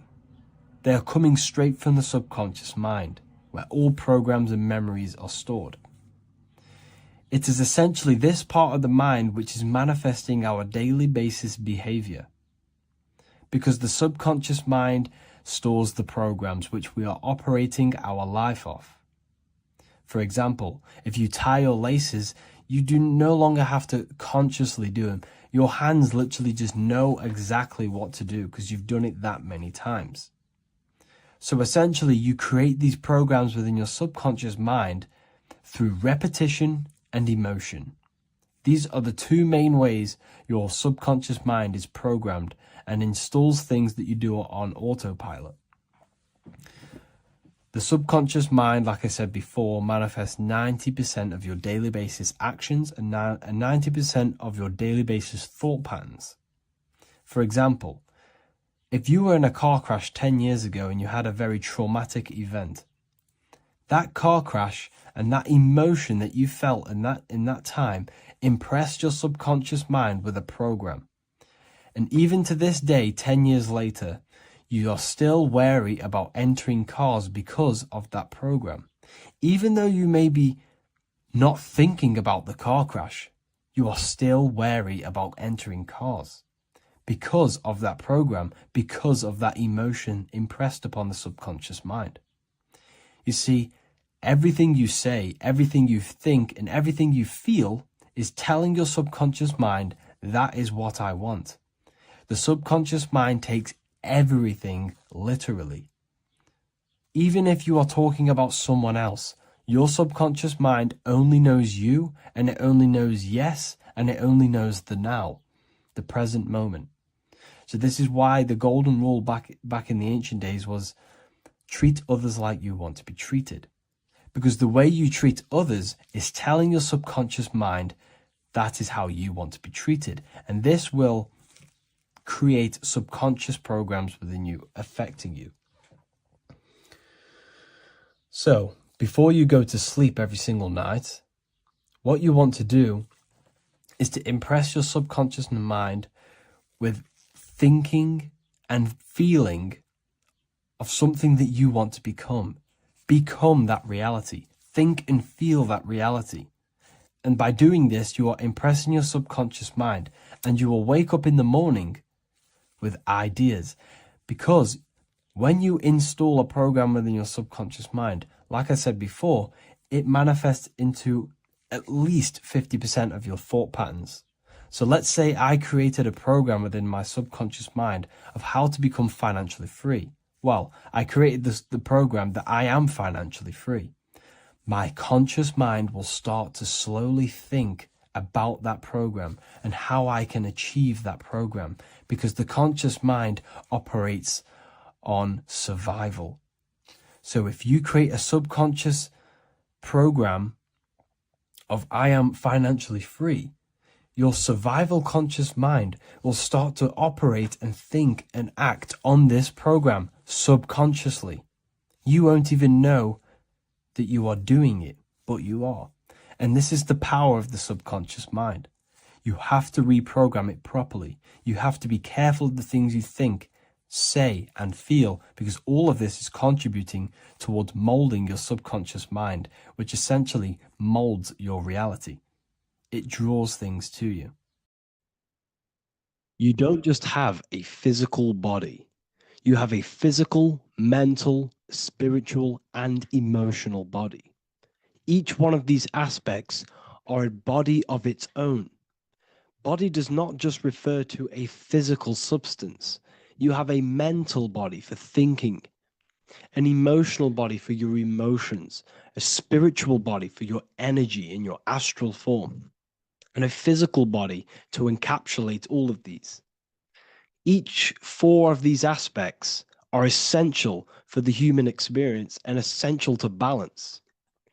Now, today we're going to be syncing the four aspects of your consciousness with the four seasons and the four elements, and how this ties into the Bible. So we have four physical elements. We have 5 elements in total, spirit being the most important, but spirit is pure invisible. We have 4 physical elements. We have air, fire, earth, water. Earth and water are feminine. Air and fire are masculine. Air and fire are active. Water and earth are passive. The air corresponds with the mental body of consciousness. This is where your intellect, this is where your communication, this is where your thoughts, intuition all comes from. This is the mental body of consciousness that allows you to think, allows you to process, figure things out. and have intellect and gain knowledge. This is your intellectual aspect of your consciousness, located in the head region. We have a fire nature, a spiritual nature. This is our astral body. Our astral body is all to do with the subconscious realms, the higher realms of consciousness. This is the body that allows us to be free from the physical body. Our spirit is more of our energy. Our energy. Water is our emotional body. This is what allows us to feel things, that allows us to gain intuitive feelings of conscience. So emotion allows us to understand what is right and what is wrong. When we feel something bad, we know that this is wrong. When we feel something good, we know that we are doing good. Emotions are a creational force that allows us to feel certain things to bring them into existence. Our emotional body is a creational force and should not be reactive, and they should be controlled. Most actions are stemmed from emotions. Actions bring thought into physical existence. Emotions are the driving power. They are what drives your actions. The thought, then the emotion, then the action. Earth is your physical body. This is your physical state that allows you to take mind and emotion into action, into fruition, into physical matter. This is what your physical body allows your consciousness, your soul, to interact with the physical world and bring things into physical existence. The physical body, the physical world, is an outcome and an effect of the thinking mind. All physical substance comes from the thinking mind. The pen, the phone you're holding, the microphone I'm speaking into, all began as a thought in the thinking mind, then it was brought into physical reality. Earth is the most dense. So it goes in this order: body, emotions, spirit, mind. The higher you go up, the more lucid and fluidic it becomes. The lower you go down, the more dense and dull it becomes. Air is the mind, fire is the spirit, water is the emotion, earth is the physical body. So this is why you are a microcosm. You have these four things within you. You contain of these four elements, which correspond to the four bodies of your consciousness, the four bodies of the soul. You are the soul. You are the spirit. So this is why in Theologians 4:17 it says, "Caught up together with them in the clouds to meet the Lord in the air." You don't meet God or the Lord in the physical air, in the clouds. This is clearly a parable. A human being cannot go up to the clouds and meet a mystical man in the clouds. This is obviously a parable, a metaphor. The air is your mind. You must raise your consciousness beyond the body, beyond the emotions, beyond the spirit, and enter in the mind during meditation, turning the mind inward to connect with the Lord. The Lord is the highest aspect of your consciousness, the one that exists beyond the physical body, beyond your emotions, beyond the thought. So you meet the Lord in the air, in the mind. The mind represents the air. This is why in America there's a saying called an airhead. You're an airhead. This means that you are stupid, or you don't think, or you have nothing in your mind. You have nothing in your head. When someone's very stupid, you call them an airhead, because air represents the mind. The air is elevated. The air is invisible. The mind is totally invisible to the human eyes. It is a metaphysical substance. In fact, it's not a substance at all. It's so fluidic. It's everywhere. The mind can be everywhere at all times. It can be anything. Nothing is impossible within the mind. Now, this is synced with the four seasons. The four seasons represent the four aspects of human consciousness, the four bodies of your consciousness, the four bodies of your soul. The sun is your soul, okay? And the sun travels around four seasons. Summer, when the sun is the most hottest point. Autumn, when the sun starts to move away from the hottest point. Things start to die. Then it goes to winter. This is when everything dies. This is when things enter in within itself. This is when darkness occurs. Then spring. This is the reignition of the sun. This is when the sun starts to bring back the warmth back to the summer. You have 4 seasons, which correspond to the 4 bodies of consciousness. Fire is the spirit. This is when you are passionate. This is when you are taking action. This is when you are fiery. The sun is blazing. You're taking action. You're very passionate. You're very spirit. You're in the spirit. Autumn is water, emotion. This is when you start to become very reflecting. This is when you start to feel emotional. Because in autumn, there's lots of water. This represents the emotional body of consciousness. Winter is the mind. This is air. Winter, what happens in winter? Everything enters within itself. The leaves die. The trees die. Everything dies and goes within. This is the mind. The mind is the darkness, remember. You close your eyes to enter within the mind. The winter represents meditation. In the winter, what do people do? They stay inside of their house. They research more. They read more books. They become more intellectual. They think more in the winter because we are so we're stuck inside. So we're more reflective. We're thinking more. We're more communicative. We're more intellectual. In the spring, this represents the earth, the body. This is when we start to come out of the mind and we awaken to the body and things start to grow again. The plants start to grow. The earth is growing again and reborn again. This is the body. This is when you become more active in the spring. And then the summer, back to the summer, we then take action on these thoughts and these thoughts that we gained over the winter. Essentially, this is just a massive cycle. And this is a daily cycle also. The nighttime is the winter. The morning is the spring. The midday is the summer. And the evening time is the autumn. This is a microcosm. We have 4 bodies of consciousness. You are the sun. You are the soul. And the soul has 4 bodies: summer, autumn, winter, spring. Emotion, air, body, spirit. Sorry, emotion, mind, body, spirit. So you are the soul. You are the pure essence of consciousness. The sun is your soul in the heart. And the seasons are inside of you because you are a microcosm. Okay? You are a microcosm. The word sun is son. The Latin word for sun is sol, which is soul or solo, because the sun is solo. It's on its own.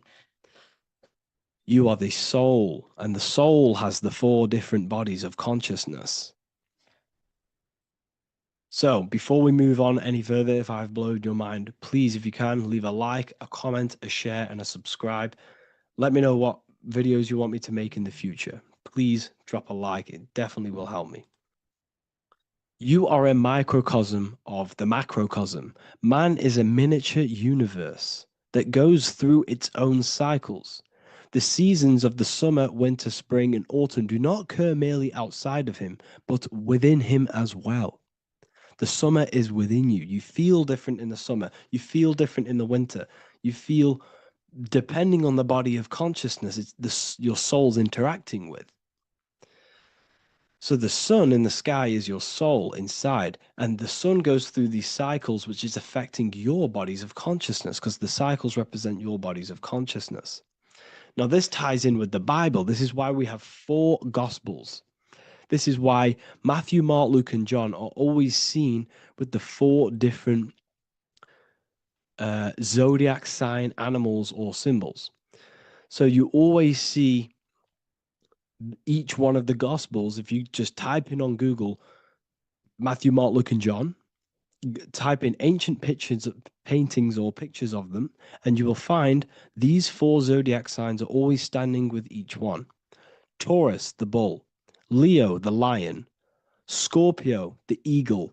An old symbol for Scorpio was the eagle. and a man for Aquarius. Here you see very, very ancient paintings and artwork. Here we see Matthew, the man, Aquarius. Here we see John, the Scorpio. Same here. We also see it on the tarot cards, on the world card. We see the 4 fixed zodiac signs. Here we see it as well. These are called the 4 fixed zodiac signs. Now, when we look at the zodiac, we're no longer looking at the sky, because what you must understand is as above, so below. What is above you is inside of you. What is above is what is below. What is outside of you is within you. The zodiac is inside of you. The zodiac revolves around the sun. The sun is your soul. These are different energies of your soul. Like I said earlier, the 4 seasons are the 4 bodies of your consciousness. And in each body of consciousness, you have these different energetic energies that you can work with. Okay, so this is the true astrology. This is the true astrology, the internal esoteric astrology. You can't find much information on this at all. Very hard to find. So what we're looking at are the 4 bodies of consciousness. Obviously, when you look in the middle of each, when we look in the middle of each season, spring, the middle of spring is Taurus. The middle of winter is Aquarius. The middle of autumn is Scorpio. The middle of summer is Leo. These 4 signs are known as the 4 fixed signs. Okay, Scorpio is fixed. It's the middle of autumn. Scorpio is a water sign, emotion. Aquarius is the air sign, the mind. Taurus is an earth sign, the body. Leo is a fire sign, the spirit.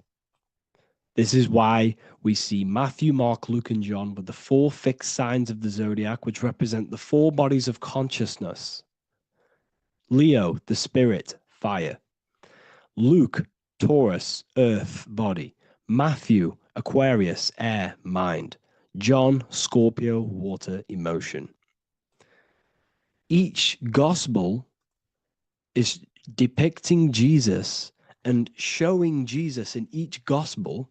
Each one of these gospels is showing and depicting Jesus according to the different body of consciousness. In John, this is when Jesus starts to turn water into wine.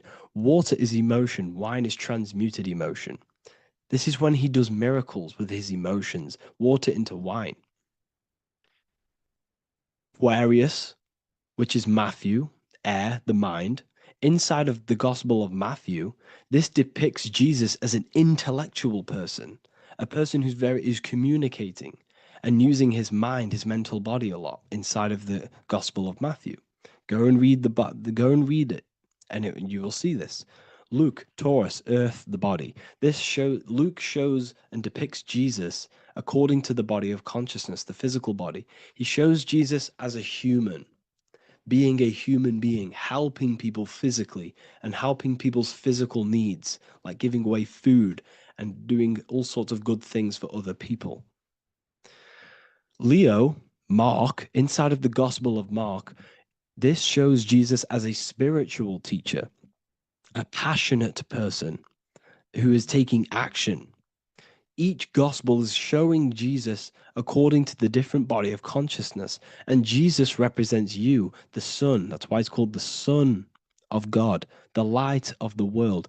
Jesus represents your soul, and your soul has these 4 gospels, the 4 bodies of consciousness, the 4 fixed signs, the 4 elements, and the 4 seasons. These things all correspond to your consciousness. So this is Leonardo da Vinci showing you the exact same thing. Jesus is the I am, the sun, the soul, in the middle, on his own. Luke, spring, earth, body. There are 3 people in each group. There are 4 groups, and there are 3 people in each group. 1, 2, 3.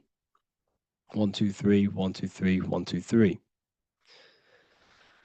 Fall, winter, summer, spring. These are according to the four bodies of consciousness. Here we see Aries, which rules the head region, is on the head of the table. Gemini, he's holding up the two hands because Gemini rules the two hands, the two arms. Gemini is the two twins, which is the two arms and two hands, and the two lungs. Here we see the beginning of summer, which is Cancer. You see the big knife here? Cancer, him here, this gray-haired guy, holding a knife for the crab. Cancer, they pinch. You have a knife, symbolizing the crab. Leo, the middle of summer, showing dominance. The sun is very dominant. He's got his elbow on the table, showing dominance. Virgo has no Adam's apple. Cancer here is pointing at this woman's neck, saying there's no Adam's apple. This is Virgo, the virgin, the only woman. Jesus, the sun. This is Libra, the balancing. He's holding his arms out, balanced, showing the balancing of the sun. Because when the sun enters Libra, the sun is balanced between winter and summer. So it's balanced. This is all astrology, but this is internal. Okay. This is Ezekiel's vision. Ezekiel had a vision in the Bible, and he saw the face of a man, the face of a lion, the face of an ox, and the face of an eagle. The eagle is Scorpio, the ox is Taurus, the lion is Leo, and the man is Aquarius. He saw the throne of God, and he saw the different bodies of consciousness. This is all symbolic for the different bodies of your soul. So when we look at the zodiac, we are actually looking at a map and the energies of our soul and the energies of our bodies and the energies of our consciousness. This is what we are looking at. Each zodiac is an aspect of our consciousness and an energy that we can work with and that we must purify. Balance and purification is essential. Imagine playing a brand new video game. Let's say a brand new video game came out and you had to play it. What happens when you play that game? You don't know the controls. You cause chaos in that game. You can't really run properly. You can't do anything properly. You're getting destroyed by other people who are playing that game. It's the same with your physical body. When you are born, you must learn how to play the game. You must learn how to balance the mind, learn how to balance the spirit, the emotions, and the physical body. We must balance and purify each body of our consciousness.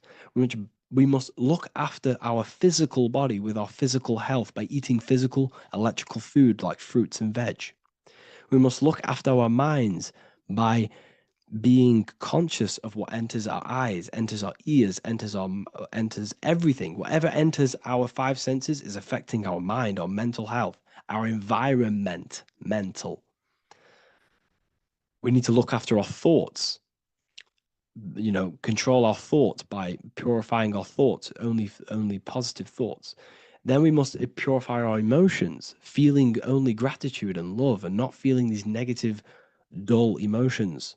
Then we must look after our spiritual body through meditation and looking after our spirit. But remember, when we look after our mind, it all begins in the mind. Each body of consciousness is interlocked with the other. If you have an unhealthy body, you have an unhealthy mind, spirit, and emotions. If you have an unhealthy mind, you have an unhealthy body, spirit, and emotions. If you have an unhealthy emotions, you have an unhealthy spirit, mind, and physical body. They're all interlocked. You must balance each one of them. Look after your physical body. Look after your thoughts. Look after your emotions. Look after your spirit. But remember, the mind is the most powerful one. It's mind over matter. Once we look after the mind, because once we start to control our minds and control every thought we think, this will then turn into discipline in our physical body. Because once we learn how to discipline the mind, we learn how to discipline what we eat, we learn how to discipline what we feel, we learn how to discipline our spirit. This is all interlocked, but work on the mind first. Work on the mind first. All of this knowledge is inside of the brand new Book of Wisdom, Volume 2. This is a revolution in human consciousness. If you've read it, please leave a review down below. If you've read volume one, leave a review down below. This is the next revolution. I don't see this information anywhere. This is the next revolution of human consciousness. And of course, if you are serious about this and you truly want to gain enlightenment and join an amazing community where you can connect with me on live calls, lectures, the Manifestation Mastery course, you can gain access to my library of over 45 PDFs plus my books. And if you do join the university, you can order a volume 2 free of charge. All you have to do is to pay for shipping. If you truly take your knowledge serious and you want to take advantage of life, join the university. This is where truth seekers belong. Just want to say thank you all. Please leave a comment. Please leave a like. It's going to help me a lot spread this knowledge to the world. And yeah, share this with a friend and subscribe. Thank you all.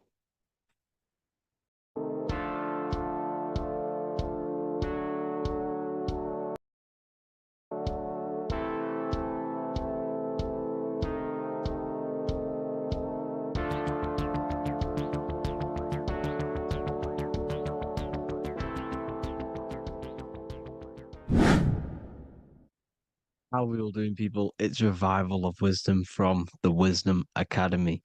Today, we're going to be breaking down God, consciousness, and the higher and the lower self, and how to overcome the lower self. Now, the first thing you need to understand is that you are the invisible intelligence within the brain, within the body. This invisible intelligence is known as the mind. But you are not the mind. You are the observer of the mind, which is the soul, the invisible entity. The mind is your intellect, your intelligence.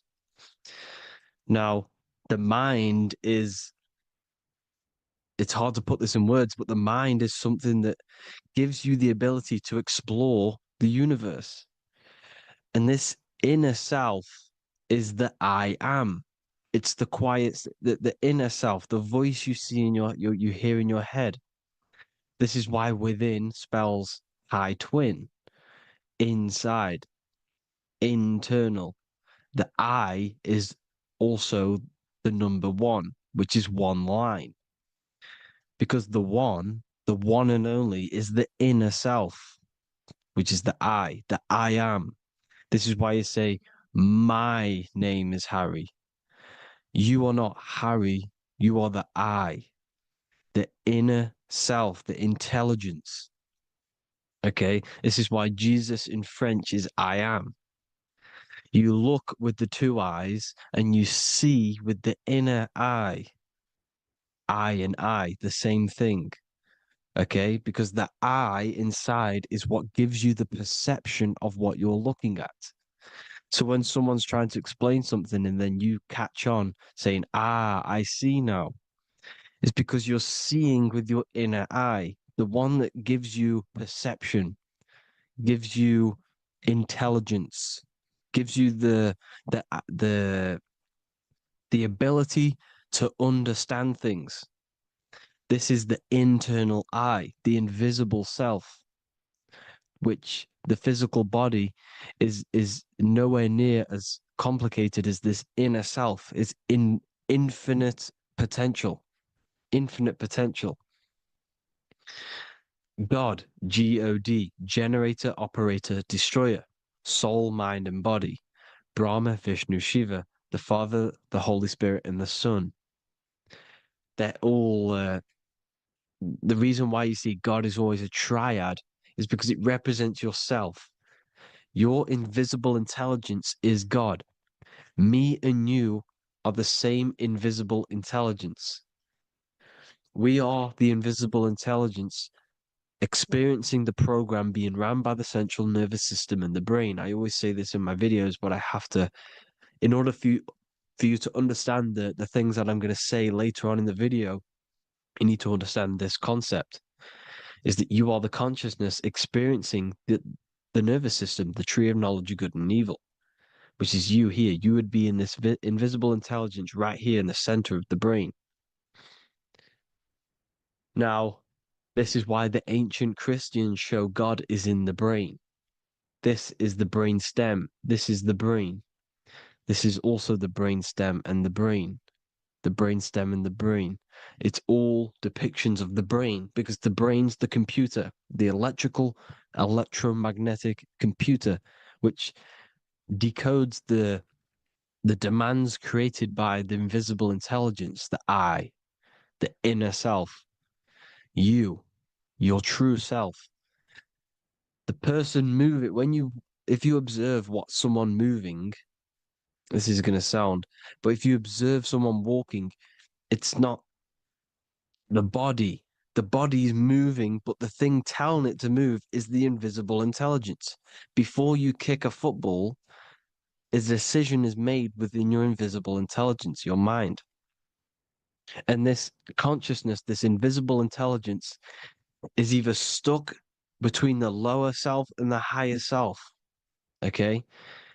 When the invisible intelligence, meaning the true self, identifies itself with the physical body, it will trap its mind within physicality.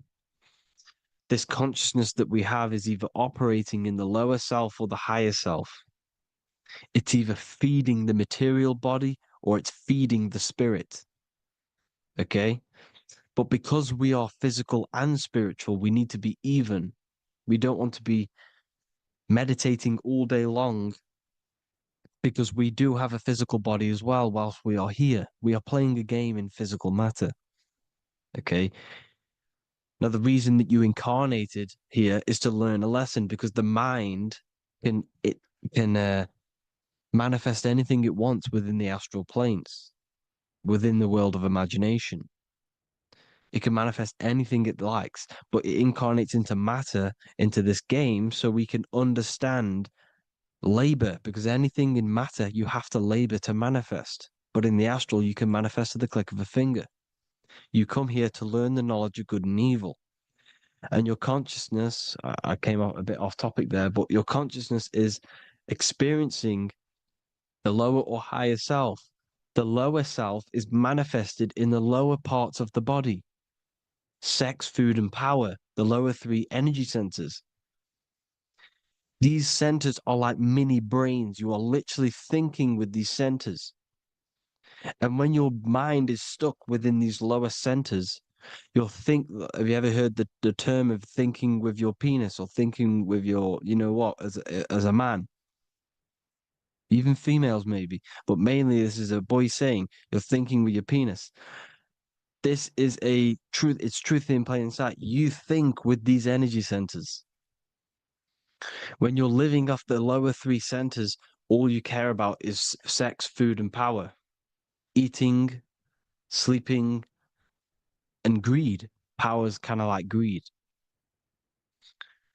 Now, when we move up to the higher parts of the body, when we live our life within the higher parts of the body, this is considered heaven. Love, expression, intuition, and wisdom. This is what we need to be aiming to do, moving out of the lower half of the body and living our life within the higher self, the higher parts of the body, thinking with the higher energy centers, thinking with love, expression, intuition, and wisdom, spreading love, expression, intuition, and wisdom to others.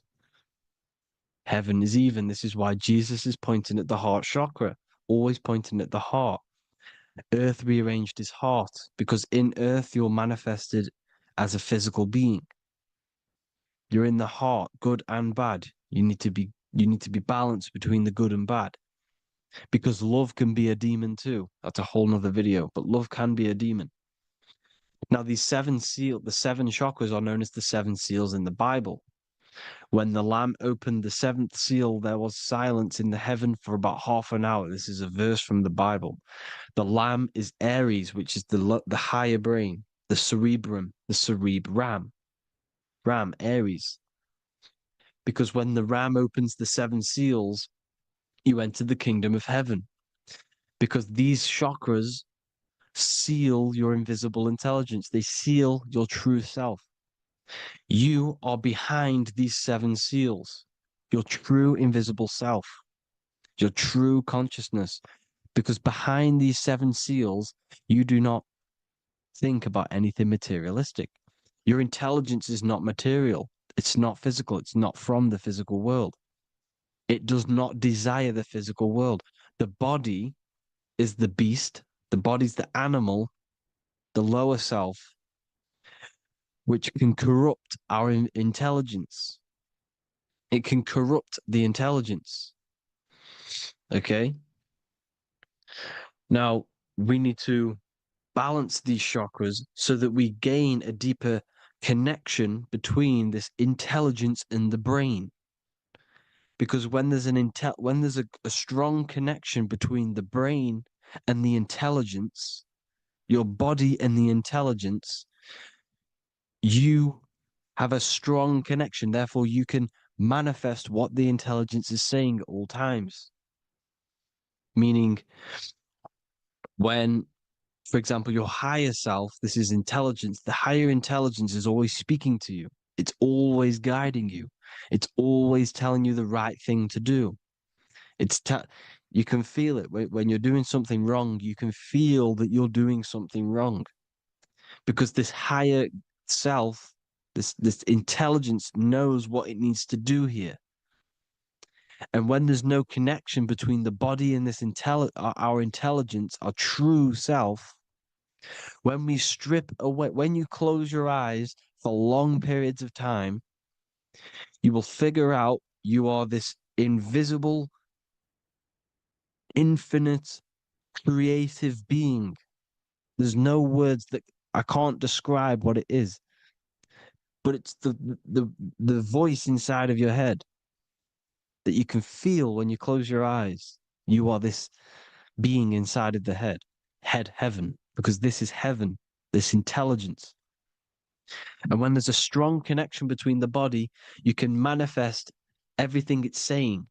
When everything is balanced, when you're no longer thinking with the lower centers, when they're all balanced, you're not thinking in particular with every center, you balance them all, you can manifest everything it says. Your body will act out what the intelligence is always saying. This is God in the brain, the intelligence, trying to touch Adam, representing the lower self. This is why they're not touching. Notice how Adam is resting, but the intelligence is always reaching out, stretching, symbolizing metaphorically saying it's guiding. I'm always reaching out. The intelligence, your intelligence is always guiding you. It's always reaching out to you. But Adam is ignorant of it. The lower self is ignorant of it. And that's why he's so relaxed and God is so stretching out.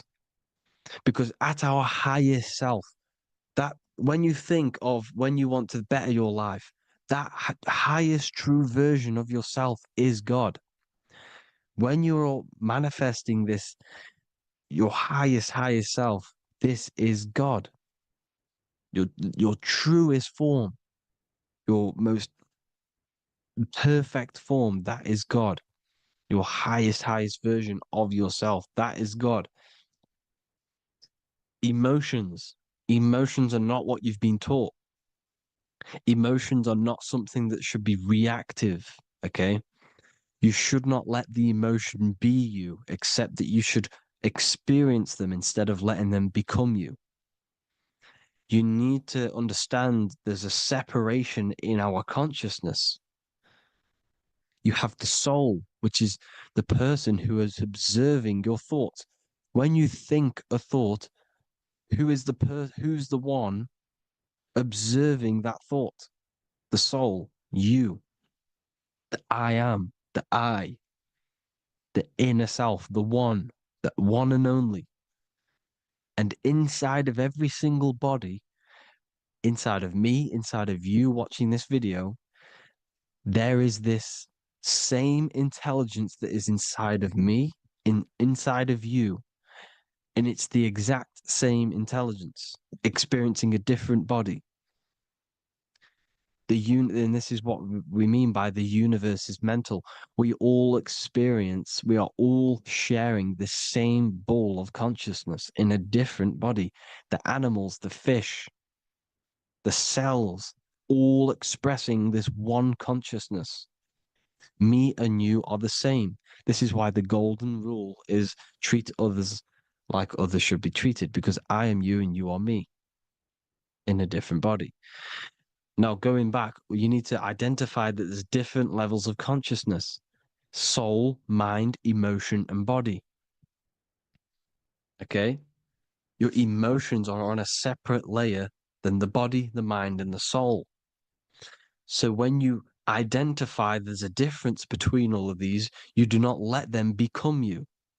You do not let your mind rule you, because your mind can be corrupted. Your soul is the one that is pure good, pure love, but your mind can be corrupted. Okay? Your emotions can be corrupted. The body can be corrupted, but the soul can never be corrupted, only layered on top.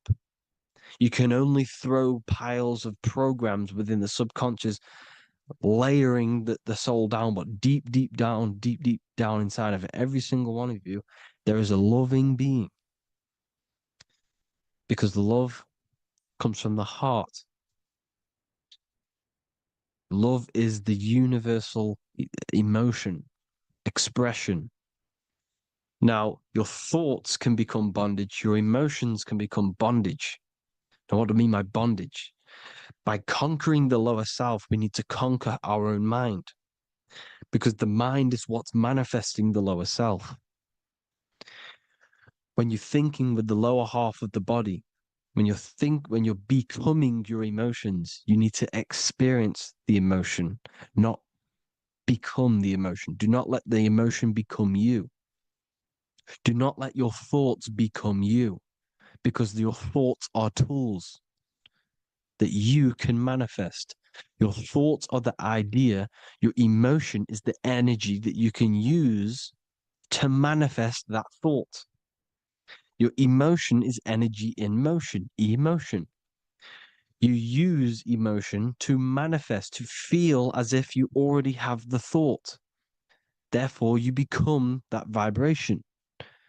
Therefore, your emotions are actually a creational force that is given to you to manifest things, because you're a human, a manifester.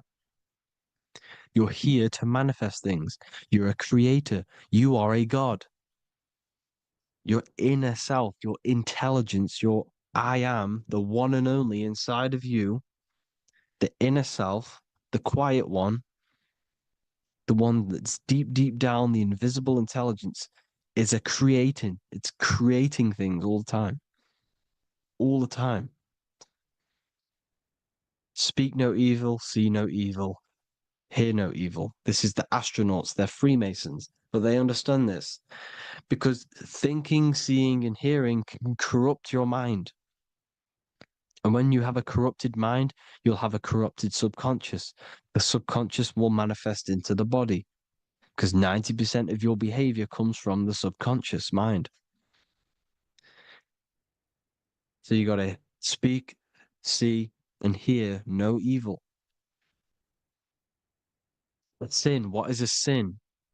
To overcome our lower self, to overcome our lower self, the 7 deadly sins are not something that goes against an external God.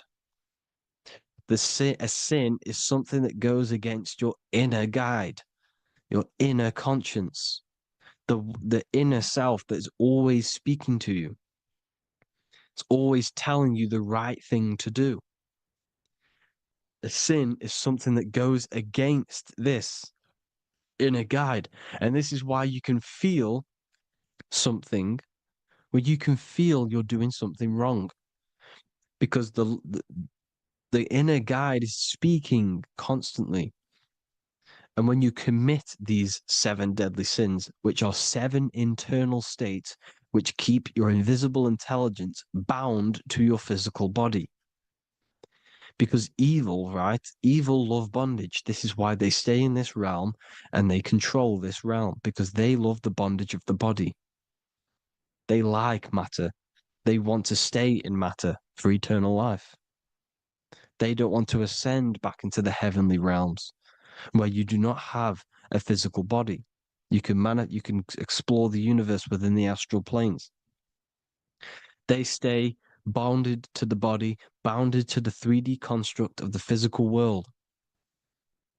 They have greed, lust, envy, gluttony, wrath, sloth, pride. They want all of this. And if you want that, that's okay. But deep, deep down, you don't want that because your soul is always telling you the right thing to do. Your soul knows what to do to get out of here. It needs to detach from the external world, detach from all of these 7 internal states which bound you to your lower self, your lower centers. That's what a sin is. You have a left and right brain. The left brain is always analytic. The right brain is metaphorical. So the right brain is producing a holistic view of reality. Now, what do I mean? And not view, perception. When you see, because your eyes are parts of the brain, sorry, when you look at something and you look, that image is produced in the back of the brain in the visual cortex. And then the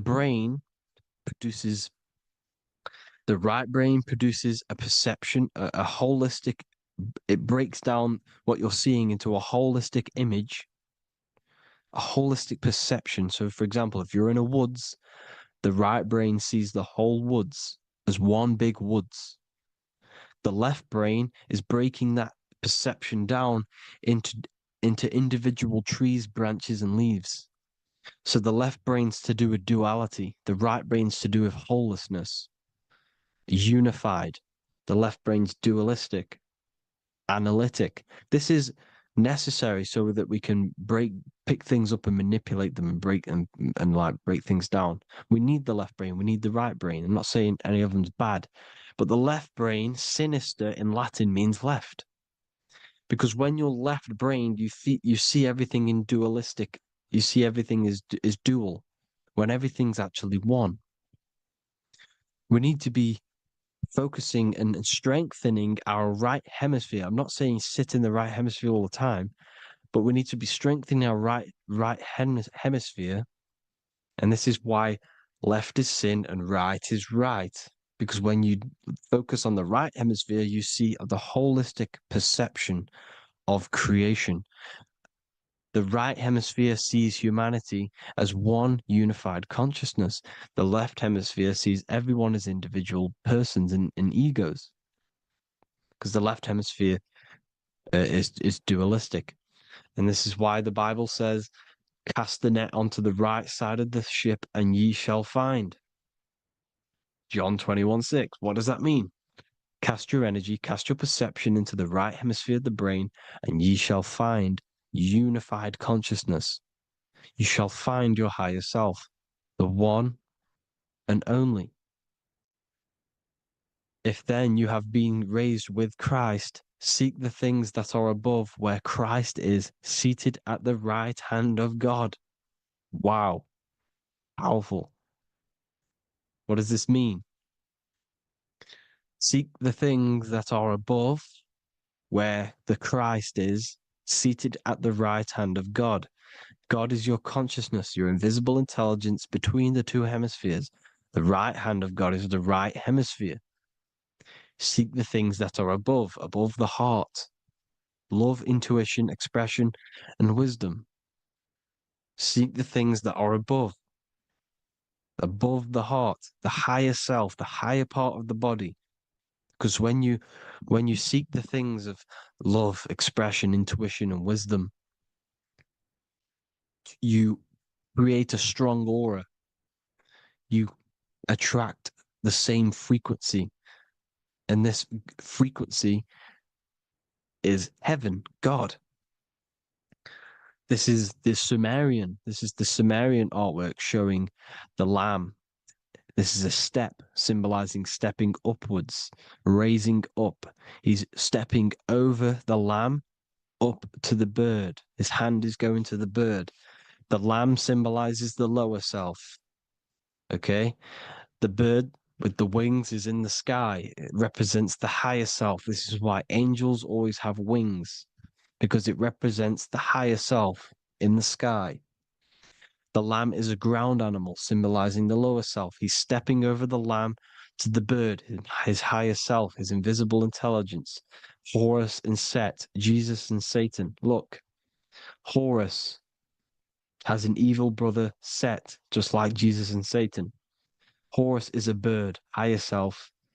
Set is a ground animal, lower self, which is the devil and the angel on your shoulder. You see? The right and the left hemisphere, the two wings. So the devil and angels always speaking to you. The higher and the lower self. It's the battle between the higher and the lower self, between the invisible intelligence and the physical body, because the body's the one that wants the sugar, it wants the pleasure, it wants the sex, it wants the porn, it wants all of the materialistic things, it wants the seven deadly things. Okay, it wants this. There's a battle between the higher and the lower self, your intelligence and the body. This is why you need to become balanced, so that there's a deep connection between the body and the invisible intelligence that I am. You need to master your mind with discipline, and you gain a connection between the brain, the body and the intelligence. Resurrection, transmuting sexual energy. Okay, this is important. Res is Resh, which is Hebrew. The early Hebrew Resh symbol is the head. This is the head. Resh, erection. Erection is a sexual stimulation. Resurrection is rise-erection. You got to raise your sexual energy up the base from the spine to the head. This is the Christ, the Christos. Because there's a psychophysical psychophysical oil produced in the brain every month. Go and watch my other video on raising the chrism. Okay? And every month there's this fluid produced in the brain, which takes 2 trips, because one's produced by the pituitary, one's produced by the pineal, magnetic female, magnetic and electric charge. And it takes 2 trips down the spine to the solar plexus, the bread of life in the Bible, or Bethlehem in the Bible, because the River Jordan's your spine. Goes down to Bethlehem. It gets born in Bethlehem, just like Jesus. Because when this oil travels to the solar plexus, it creates the seed, the seed of life, and it feeds the body, all the central nervous system, all the cells. It regulates the blood, does all sorts of good things for the body, this oil.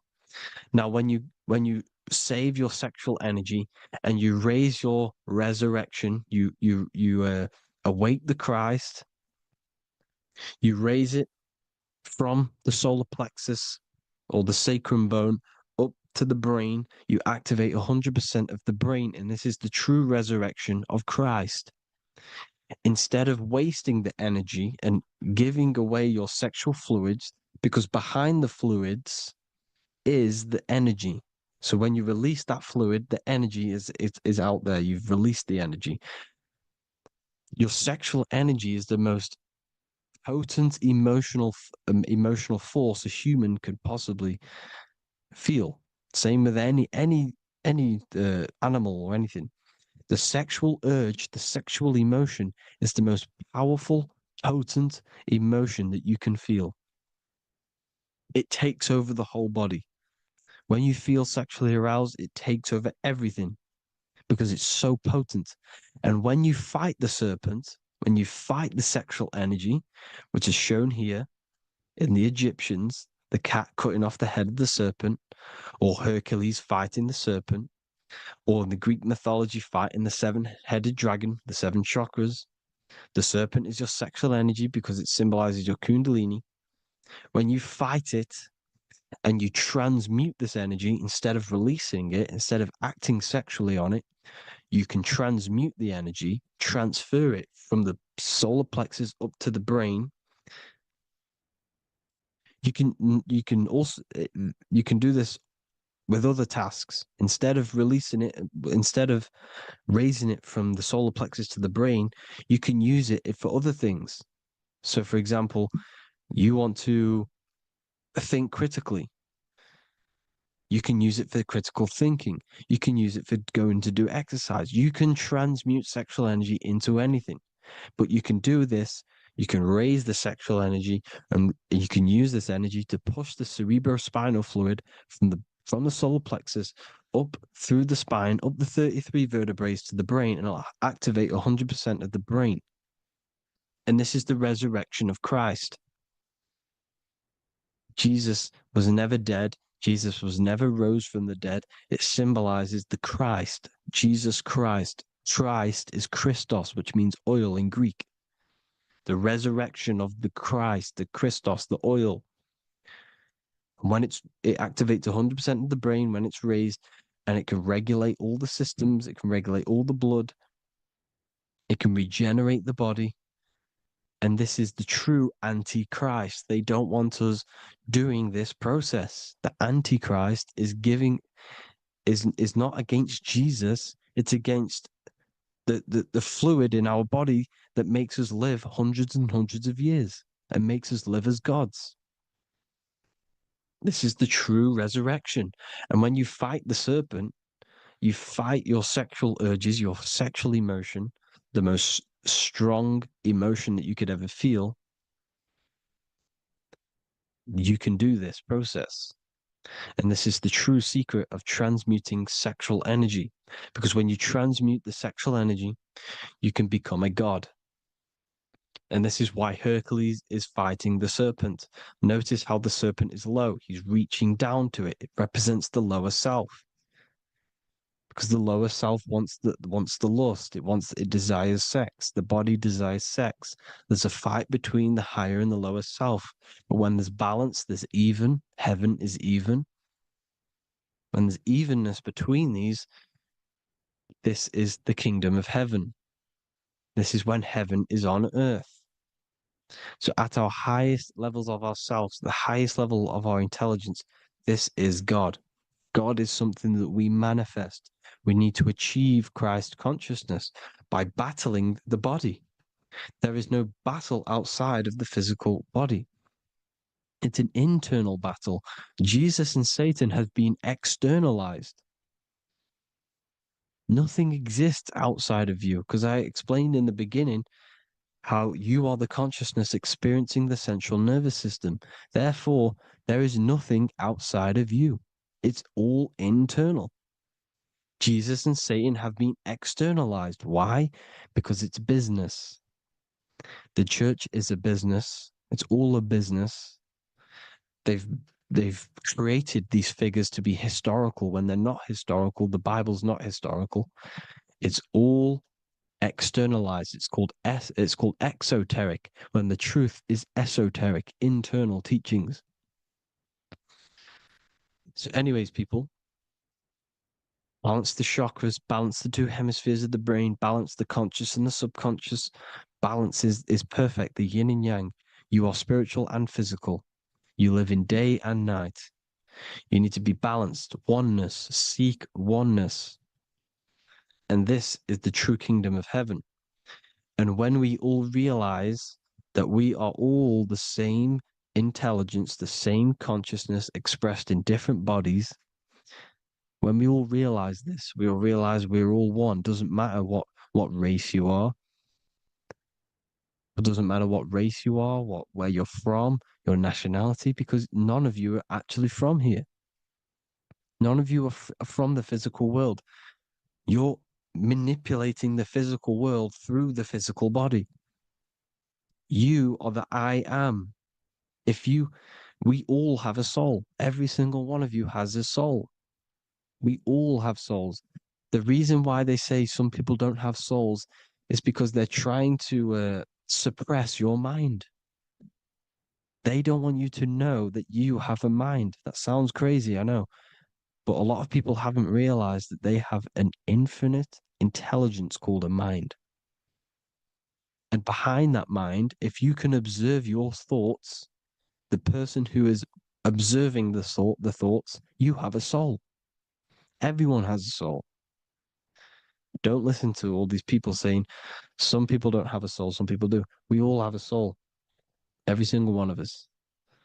So anyway, you need to break the lower nature of yourself. At our highest levels, we are gods. Our intelligence, our universal intelligence, the I am, the intelligence that's inside of the brain, is God. Our minds are being corrupted within believing that you are the body, and the result of this is a society like today, because everyone thinks they're the body, and everyone's living in the lower nature of self, where everyone only cares about themselves. But when we realize we're all one big consciousness ball, we're all the same consciousness expressed in different bodies, there will be peace.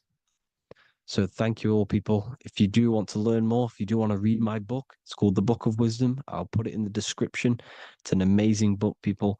It's going to give you the best understanding possible about creation, yourself, and the world. It's amazing. The Bible, everything. I have just launched a new cymatic library. A friend of mine has just added this to the website. He creates beats, and he creates the purest beats. So they are actually the frequency that it tells you. Most of the stuff on YouTube and Spotify and Apple Music it says it's a certain frequency, but we know these major platforms are all playing with the frequencies of the app. So if you want a real binaural beats, solfeggio scale frequencies to meditate on or listen to throughout the day, join the Occult Library. You can get a 2-day free trial. I'll put the link in the description. Thank you all, people. Hope you all enjoyed this video. God bless you all.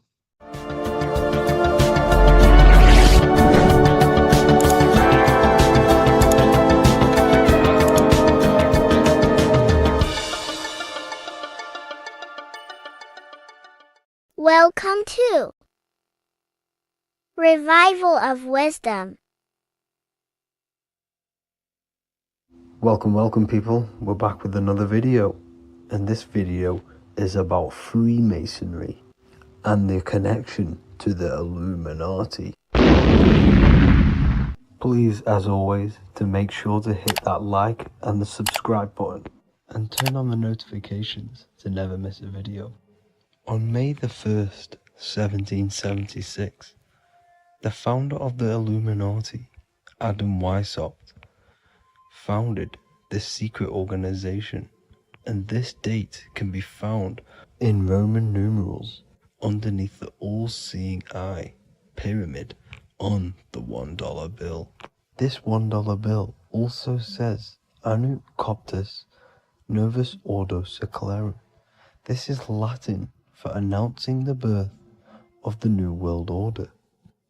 This New World Order will be headed by Lucifer, the all-seeing eye, and followed by the 13 layers of bricks for the 13 elite bloodlines.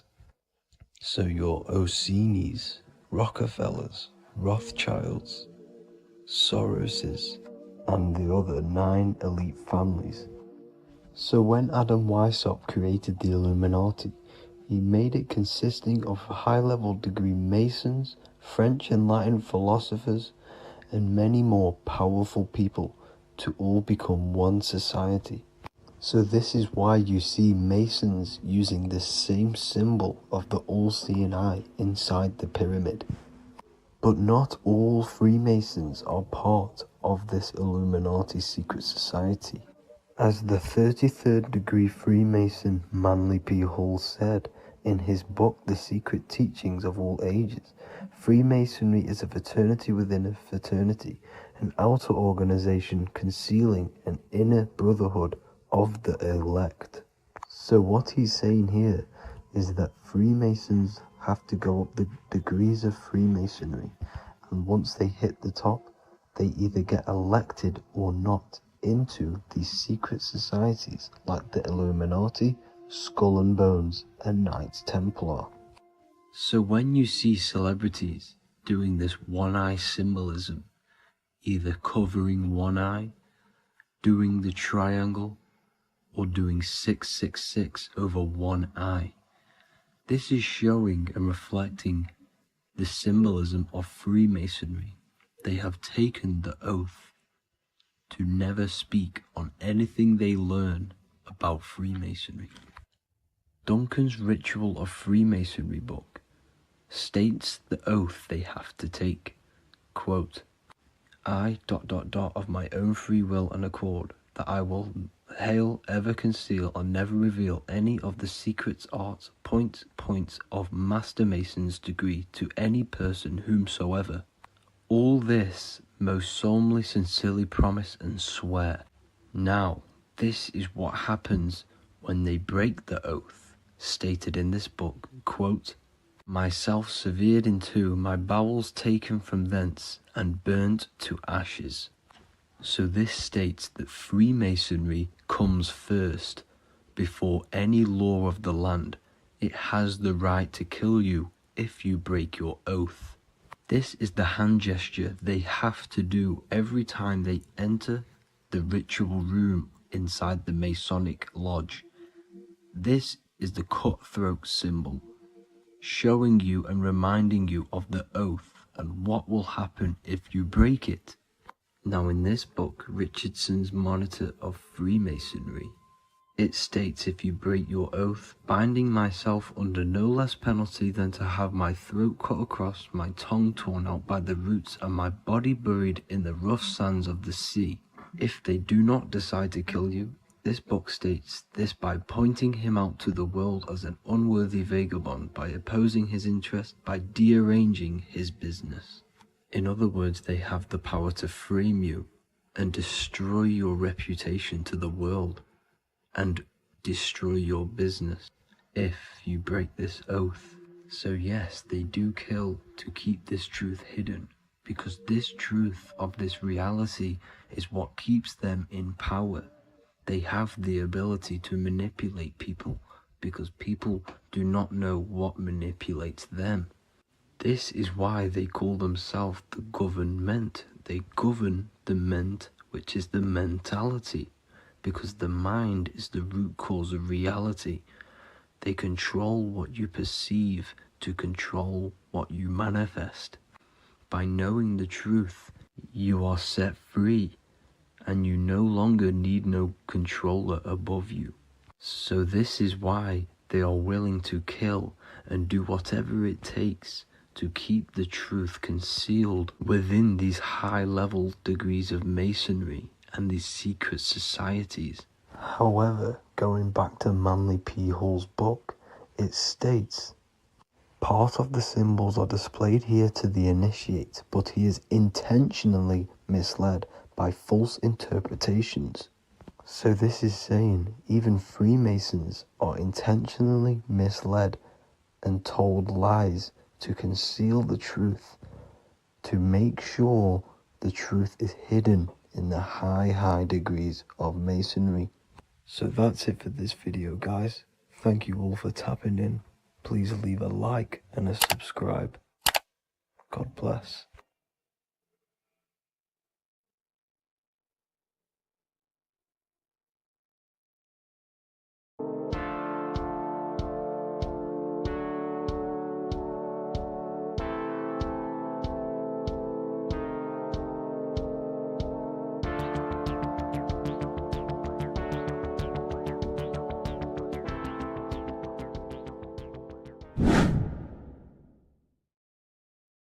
How are we all doing today, people? It's Revival of Wisdom, and today we're going to get real deep. This video is going to get real deep. A lot of people are not going to be ready for this sort of knowledge. Okay, you really have to do is to really deprogram the mind, because everything we've been taught is a complete lies to keep us trapped. Okay, this is really advanced knowledge. Now, let's get straight into this. All of the ancients depicted other worlds, and they called this place Midgard. Midgard is the mid garden, the middle garden. This is why the Masonic symbolism on the floor is always a black and white checkered board symbolizing the polarity here, the good and bad, because we're in the middle garden, the heart. Earth rearranged spells heart because we're in the heart of this system, or whatever it is, a super quantum computer, whatever you want to call it, simulation. Now, in the Quran, it talks about the 7 layers of heaven. All of these ancient artworks are depicting these different layers of reality. Okay, and look at the Egyptians here with the boat outside of the firmament.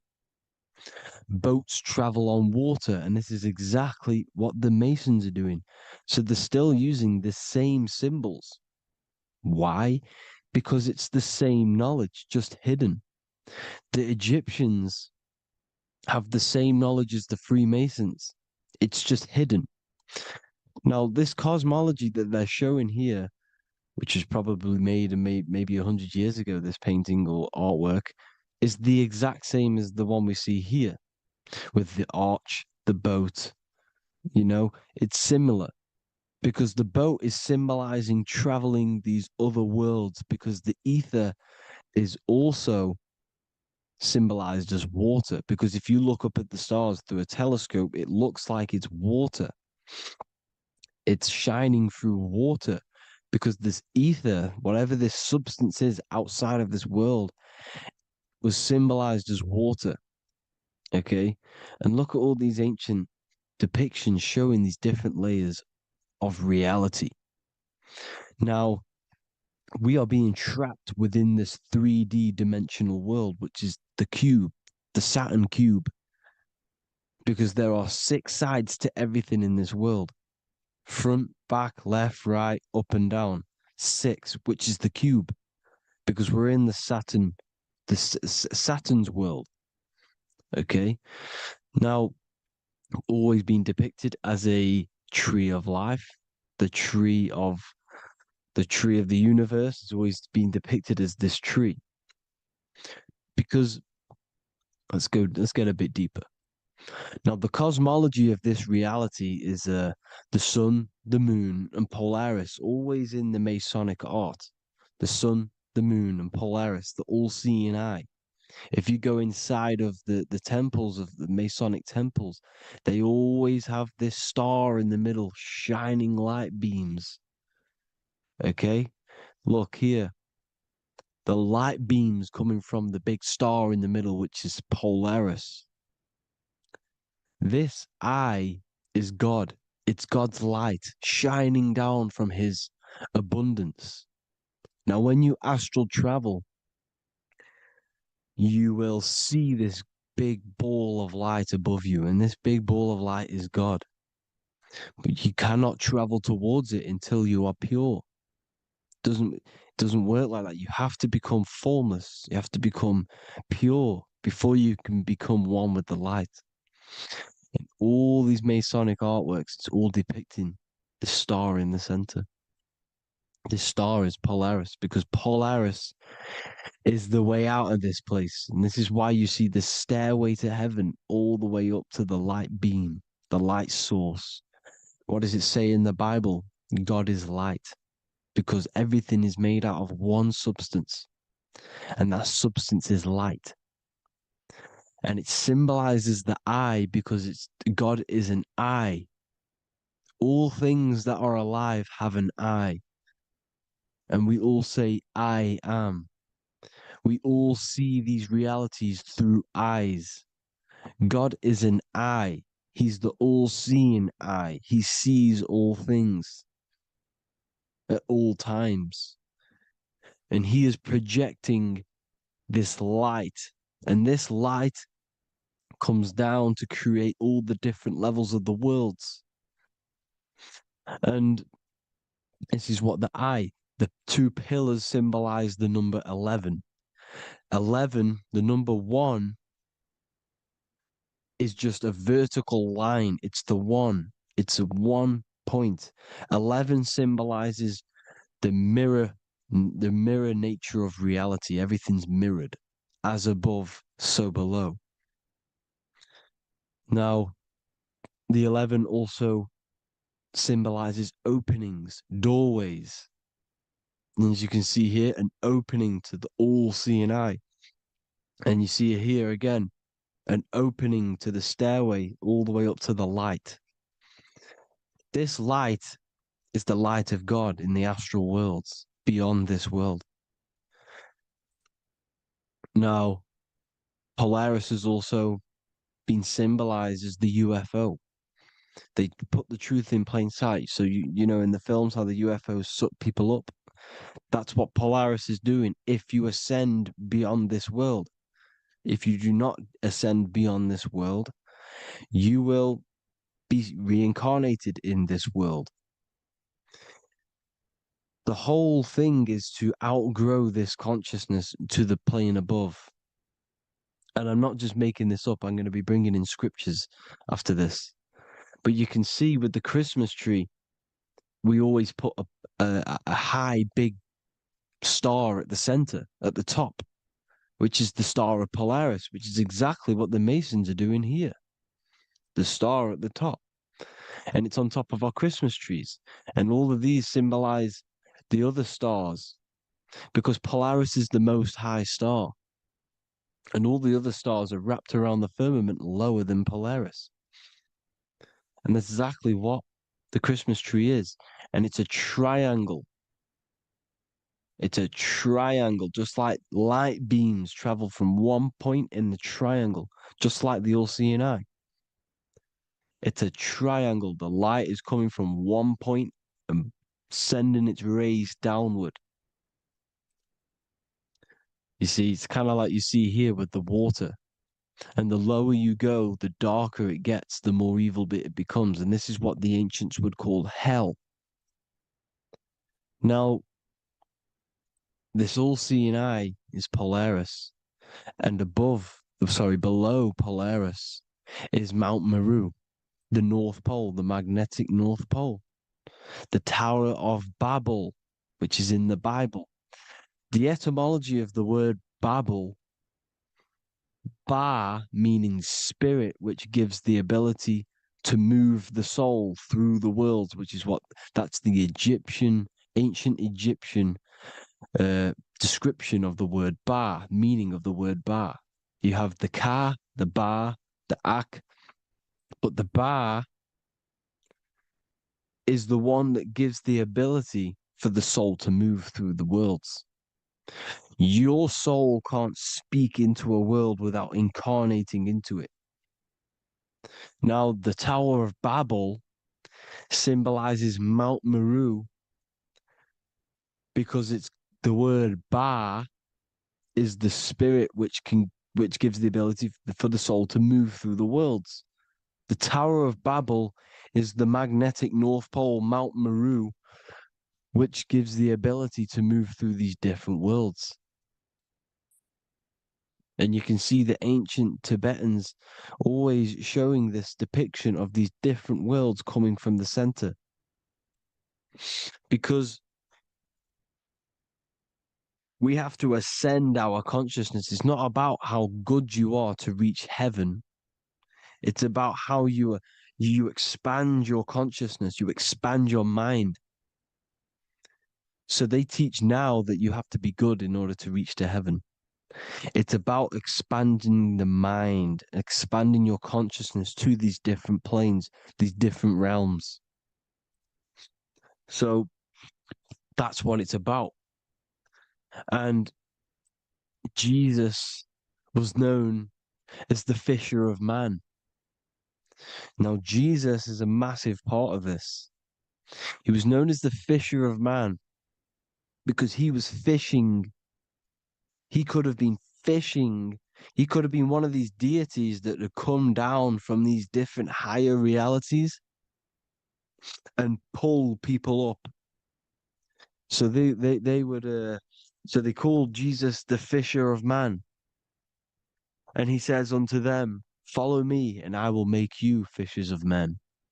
So these deities that we see in the past, like Buddha, Krishna, Hermes, Thoth, Jesus, could all be these entities who were coming down to pick up the minds that were worthy enough to see the higher planes of reality.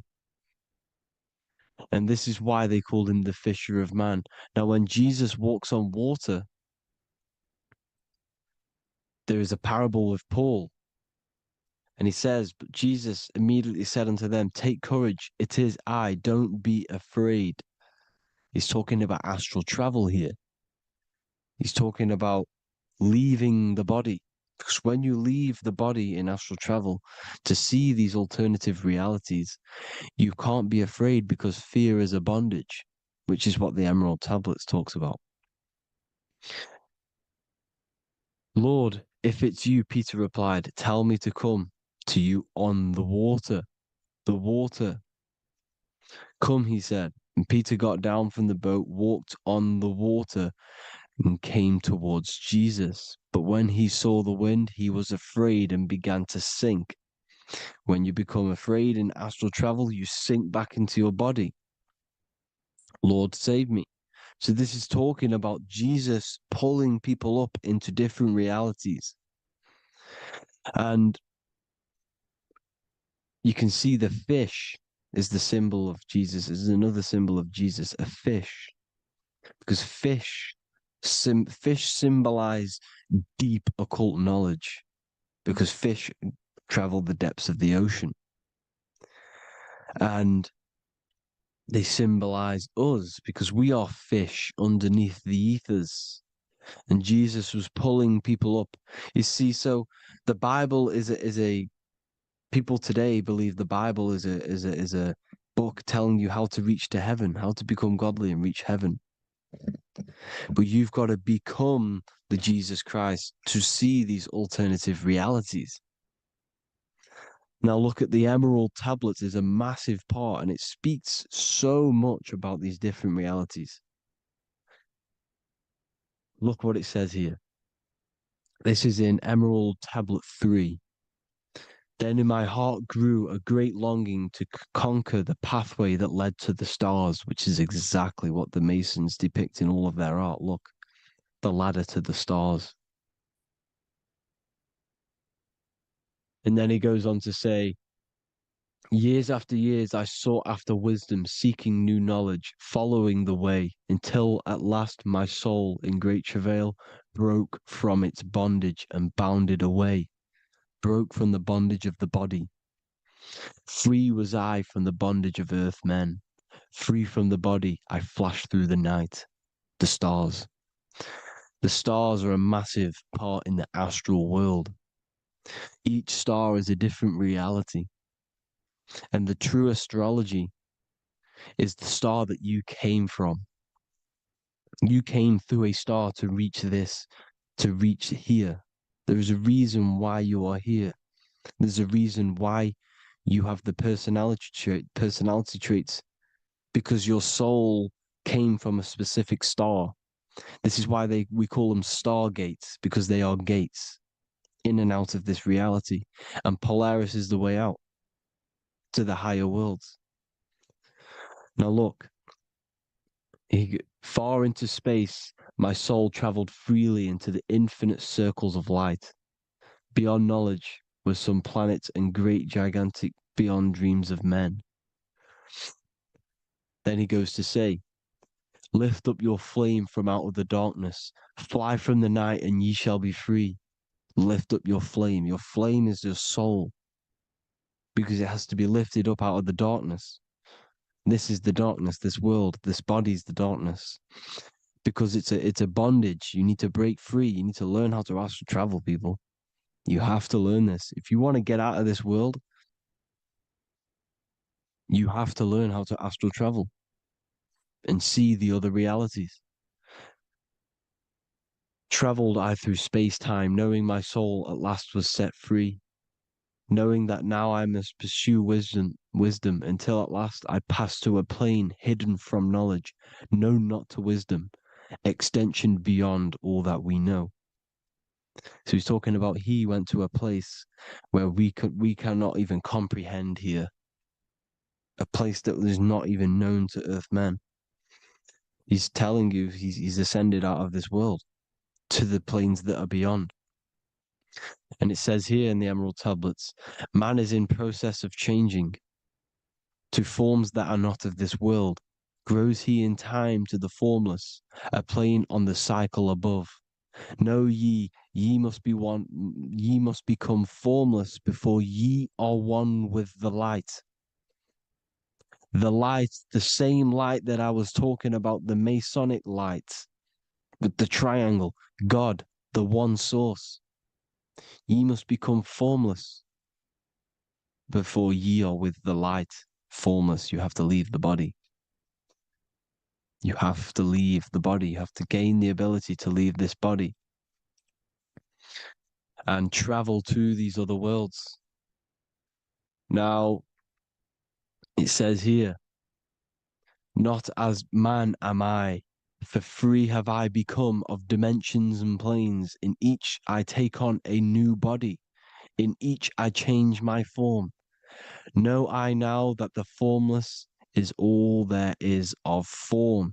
You see, all things created come from the things that, all things that you see come from the things that you cannot see.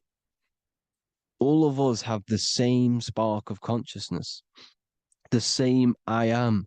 Every dog, every animal, every human has this same I, this same thing which sees through the eye. It's formless. It it takes this formless entity is the same entity of us. We are all the same entity in different bodies. And this entity it was represented as the flame, the cosmic flame, which is inside of all of us. And this is why the Masons depicted your spine as a candle or the Holy Grail. You would either see this or a candle with a flame on the top, because the Holy Grail is your consciousness, which is on top of your spine, which is the candle. Now, Jesus, Thoth, Buddha were all these deities which were coming down to lift people up because they were fishermen of men. And he would lift you up to the higher worlds, out of this world, to the ones above. Now, Thoth, you can see him here, he's leading the way. He's holding someone and he's leading the way with knowledge and power. He was leading the way to other worlds, out of this world. There's no point trying to change this world. This world will stay the same. It will stay the same. You have to get out of this world. And that's what they're telling you. That's what they're keeping you from. They're keeping you stuck within this thin layer of reality. So what the Masons are doing, they have the ability to astral travel. They're living not stuck and bound to one reality, but living within the different layers of reality. And this is what Morpheus was doing in the Matrix. Morpheus was going into the Matrix to go and get Neo, which is exactly what Jesus was doing, pulling up people out of this world to the ones higher. And that's exactly what Morpheus is doing in the Matrix. If you haven't watched the Matrix, go and watch it. It will blow your mind. Everything I'm saying in this video, you will see it. Except that you don't need to use a machine to enter the Matrix. You just use your body. Well, you use your consciousness to leave this body. You see, Neo was also uploading himself into the simulation to pull people out of the simulation. And this is exactly what all of these gods were doing. The fisher of man. Look, he was pulling people up out of this reality with the knowledge. Now, Jesus was always depicted with the mushrooms. Look at all this mushroom art. Mushrooms were literally the origin of Christianity. You can see it everywhere. There's mushrooms in all of the ancient art. Every single one of these paintings you see here, there's mushrooms on them. Mushrooms have the ability to see alternative states of consciousness. Now, if you go and do them and you go to sleep, if you pop mushrooms, you go to sleep and you will wake up in another reality. You will wake up in another reality. Don't try it if you don't want to do it. But if you've got the heart to do it, do it. Eat them and go to sleep. You'll wake up in another reality. And Jesus was handing out mushrooms to the bright minds, to the minds that he wanted to fish out and pull up to the higher realities. He was giving them mushrooms to see themselves in an alternative state, in an alternative reality. This is why there was so much mushroom art, and it's not just ancient Christians; it's Sumerians, it's the Mayans, the Celtics, the Egyptians, all used mushrooms, all of them. Look at all this art; it's on stones, it's everywhere, because mushrooms. See, everything in nature is a micro macro. Look at the form of a mushroom. It's literally your spine and brain because they alter your consciousness. Your body is just a radio receiver.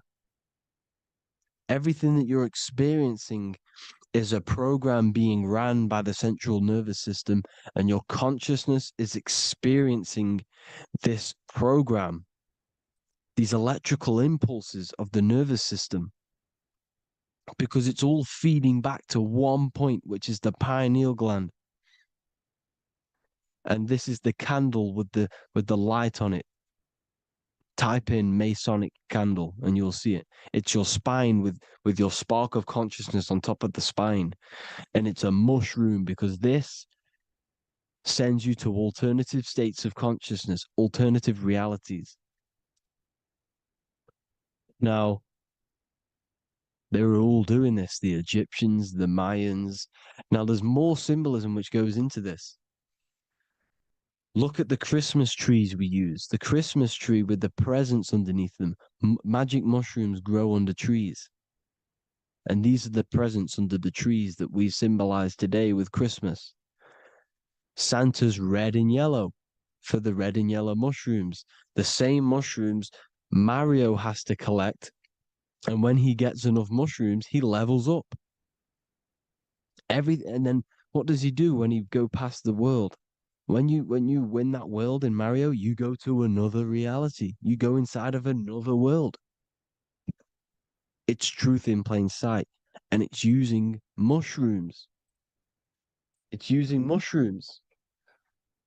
Everything, all of the characters in Mario, well, a lot of them are mushrooms. Look at this one. The presents, black, yellow, and red and white. Red and white mushrooms. And the bow on the top is the mushroom head. That's a bit of a reach, but you know, the symbolism never lies, is what you need to understand. And it's as above, so below. Now look at the Sumerians. The Sumerians were also multi-dimensional beings. Okay, look at how they have the double faces. They had 1 foot in this reality and 1 foot in another reality. And look at this one, a double-headed god inside of like a portal. You see? Because and look at these with the wings, the astral travel. Birds, ancient birds symbolize the soul. Because the soul is a bird, it flies to different worlds, it flies around the cosmos. And mushrooms gave you the ability to see these alternative states of consciousness, these alternate realities, because you exist in infinite realities. You exist in infinite realities. Now look at the 33rd degree Ordo Ab Chao badge. You get this badge when you become a 33rd degree Freemason, and it's a double-headed eagle. A double-headed eagle. And you can see this in Sumeria first. Sumeria have the same symbol, a double-headed well, bird. You can see it here as well. And the Masons are still using this symbol today. And when you become a 33rd degree, 33 vertebrae on the back of your spine, above the vertebrae is your consciousness, and it's a double-headed eagle. One reality in one, you become a multi-dimensional being in the 33rd degree. And I've heard many interviews of Masons say it becomes Luciferian. You see, they speak in code. These Masons can't tell you about what they learn about, but they will speak in code. They said it becomes Luciferian. The word Luciferian is lucid. The root word of Luciferian is lucid, and lucid is lucid dreaming, alternative realities, dream worlds. You become a god. Luciferian means you're becoming your own god, pretty much. Because you are becoming a multi-dimensional being living in between the different layers of reality at the 33rd degree of Freemasonry. And look at the double-headed eagle, because the birds symbolize the soul. And they reach high, they fly high, just like the soul wants to fly high to the light, to become one with the light, like the Emerald Tablet says. Now look at Janus. Janus was another god, and he's known as the god of doorways. Janus always depicted with a double head. Janus is why we say janitor or January. And January is entering a new year. Janus is known as the god of doorways with keys, always got a key, because keys open doors. That's why the janitor holds all the keys. And Janus always has double heads, because he had one foot in this reality, one foot in another. He was a multi-dimensional being, a Luciferian, living between the different layers of reality, except from instead of being stuck in one like we are. Well, a lot of people. And that's the whole point. You see, all of this stuff is about like changing the world and stuff like that. This world will probably never ever change. It's probably been like this forever. Well, forever, for a long time. But it's about moving out of this reality to the higher states. And the Masons always depict the ladder to the luminaries, the stars, with a key, the same key of Janus. The Vatican is a key, and it's in charge of all the religions. Why is it a key? Because they're holding back the key. They're keeping you stuck within this reality, keeping you stuck as identifying yourself with the body, identifying yourself with this world. You are not in the world is within you. This is a program being ran by your central nervous system, and your consciousness is experiencing this reality. Now, this is going to be a mind-blowing video for some people. You have to have an open mind. You have to let go of all the programs. I'm repeating what the ancients are talking about and the ancient symbolism. Look at Janus with the double-headed god.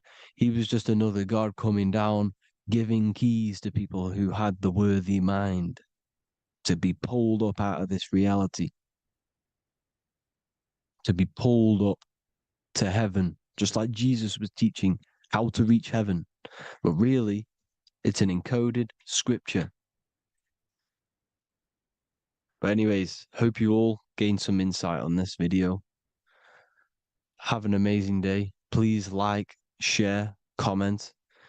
All the links are in the bio for the PDF, for the Manifestation Mastery course, and all the other amazing stuff. And if you want to support the channel, I'd greatly appreciate if you became a Patreon member. Hope you all have an amazing day, people. God bless.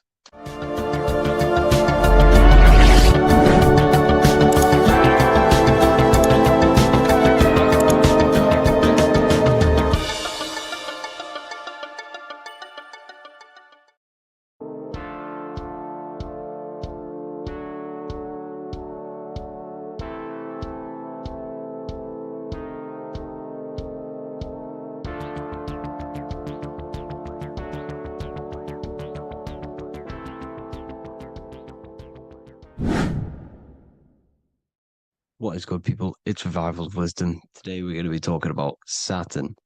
I've done this video in the past. However, this video is going to contain a lot more in-depth explanation of Saturn.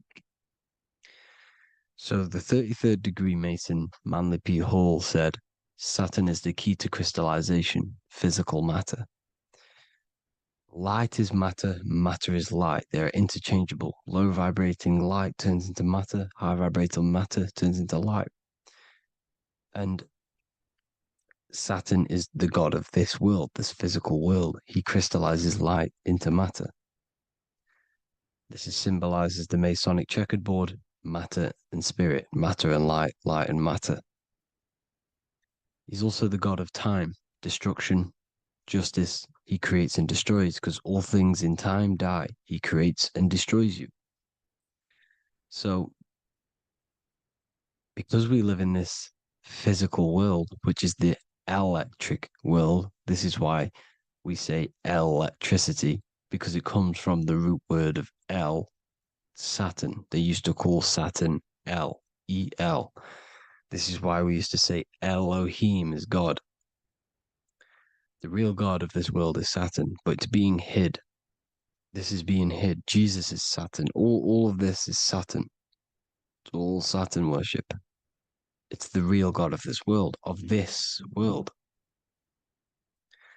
So, physical matter is a result of two opposing forces equalized on the plane of inertia, because everything is created out of electromagnetic toroidal fields. And these two poles equalize on the plane of inertia, which gives you planet Earth, plane of inertia. The plane of inertia is what Saturn is.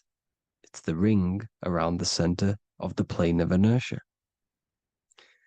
Thank you to Walter Russell saying, physical matter is a result of two opposing forces on the plane of inertia.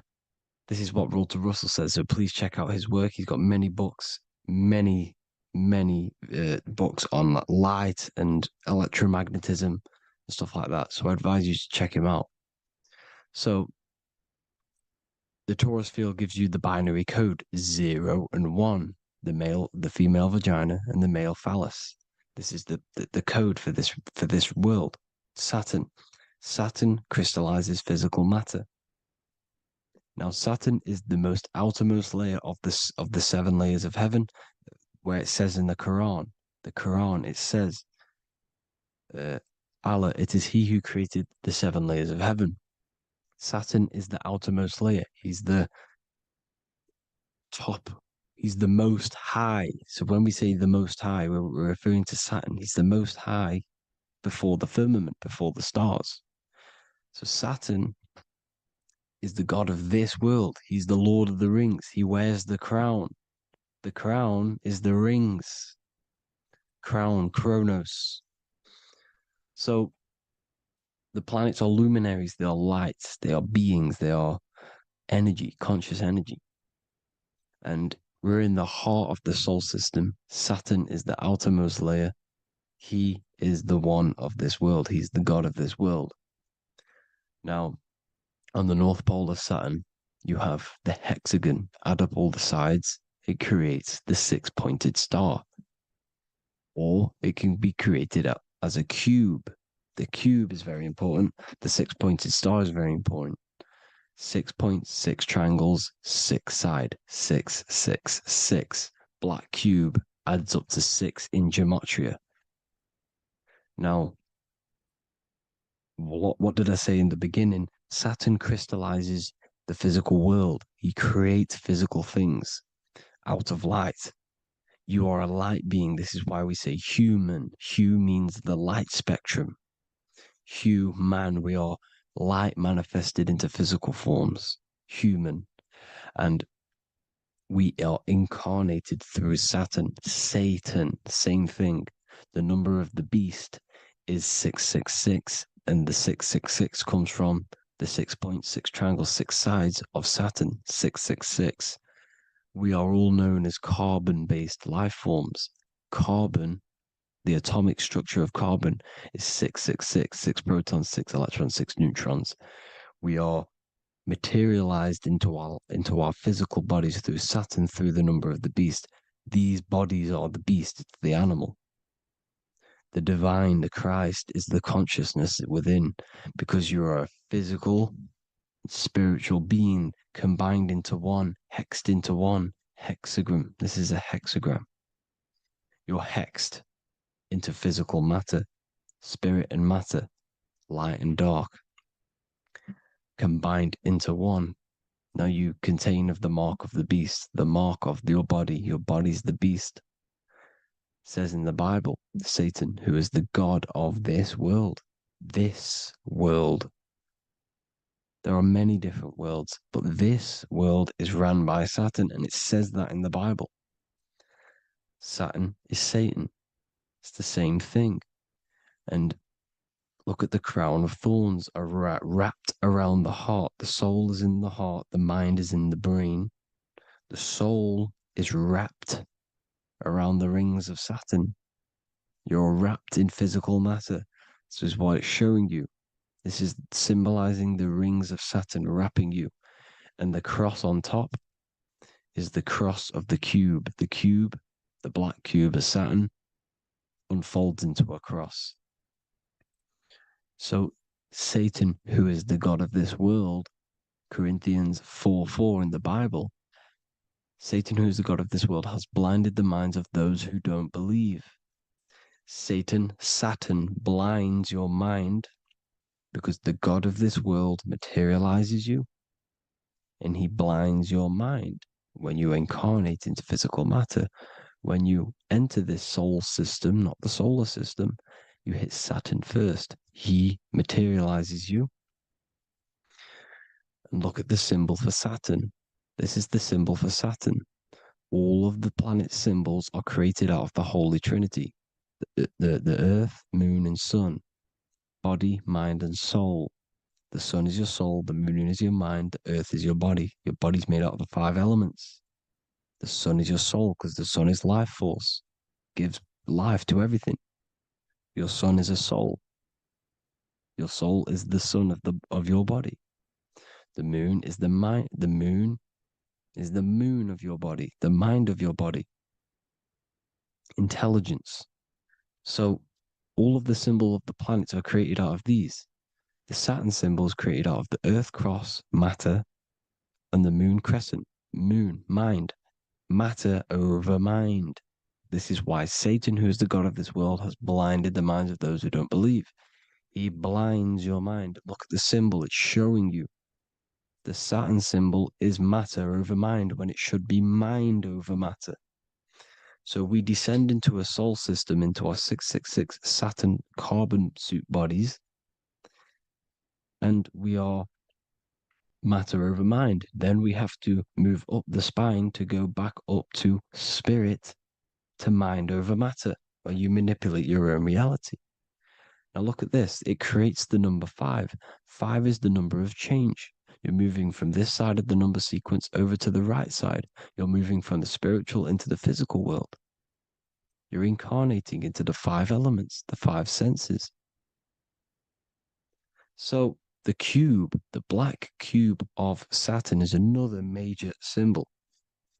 Very important symbol. Here you see the cube, and the color black is associated with Saturn because Saturn's associated with death. He creates and destroys. Light and dark. Death is associated with black, spirit, because you can't see spirit, which is blackness. So the black cube is black because Saturn rules the nighttime, which is dark, blackness. and he rules the winter, which is death, blackness. So Saturn is the black cube. Cubes have 6 sides: up, down, right, left, back, and forward. Cubes are 6-sided.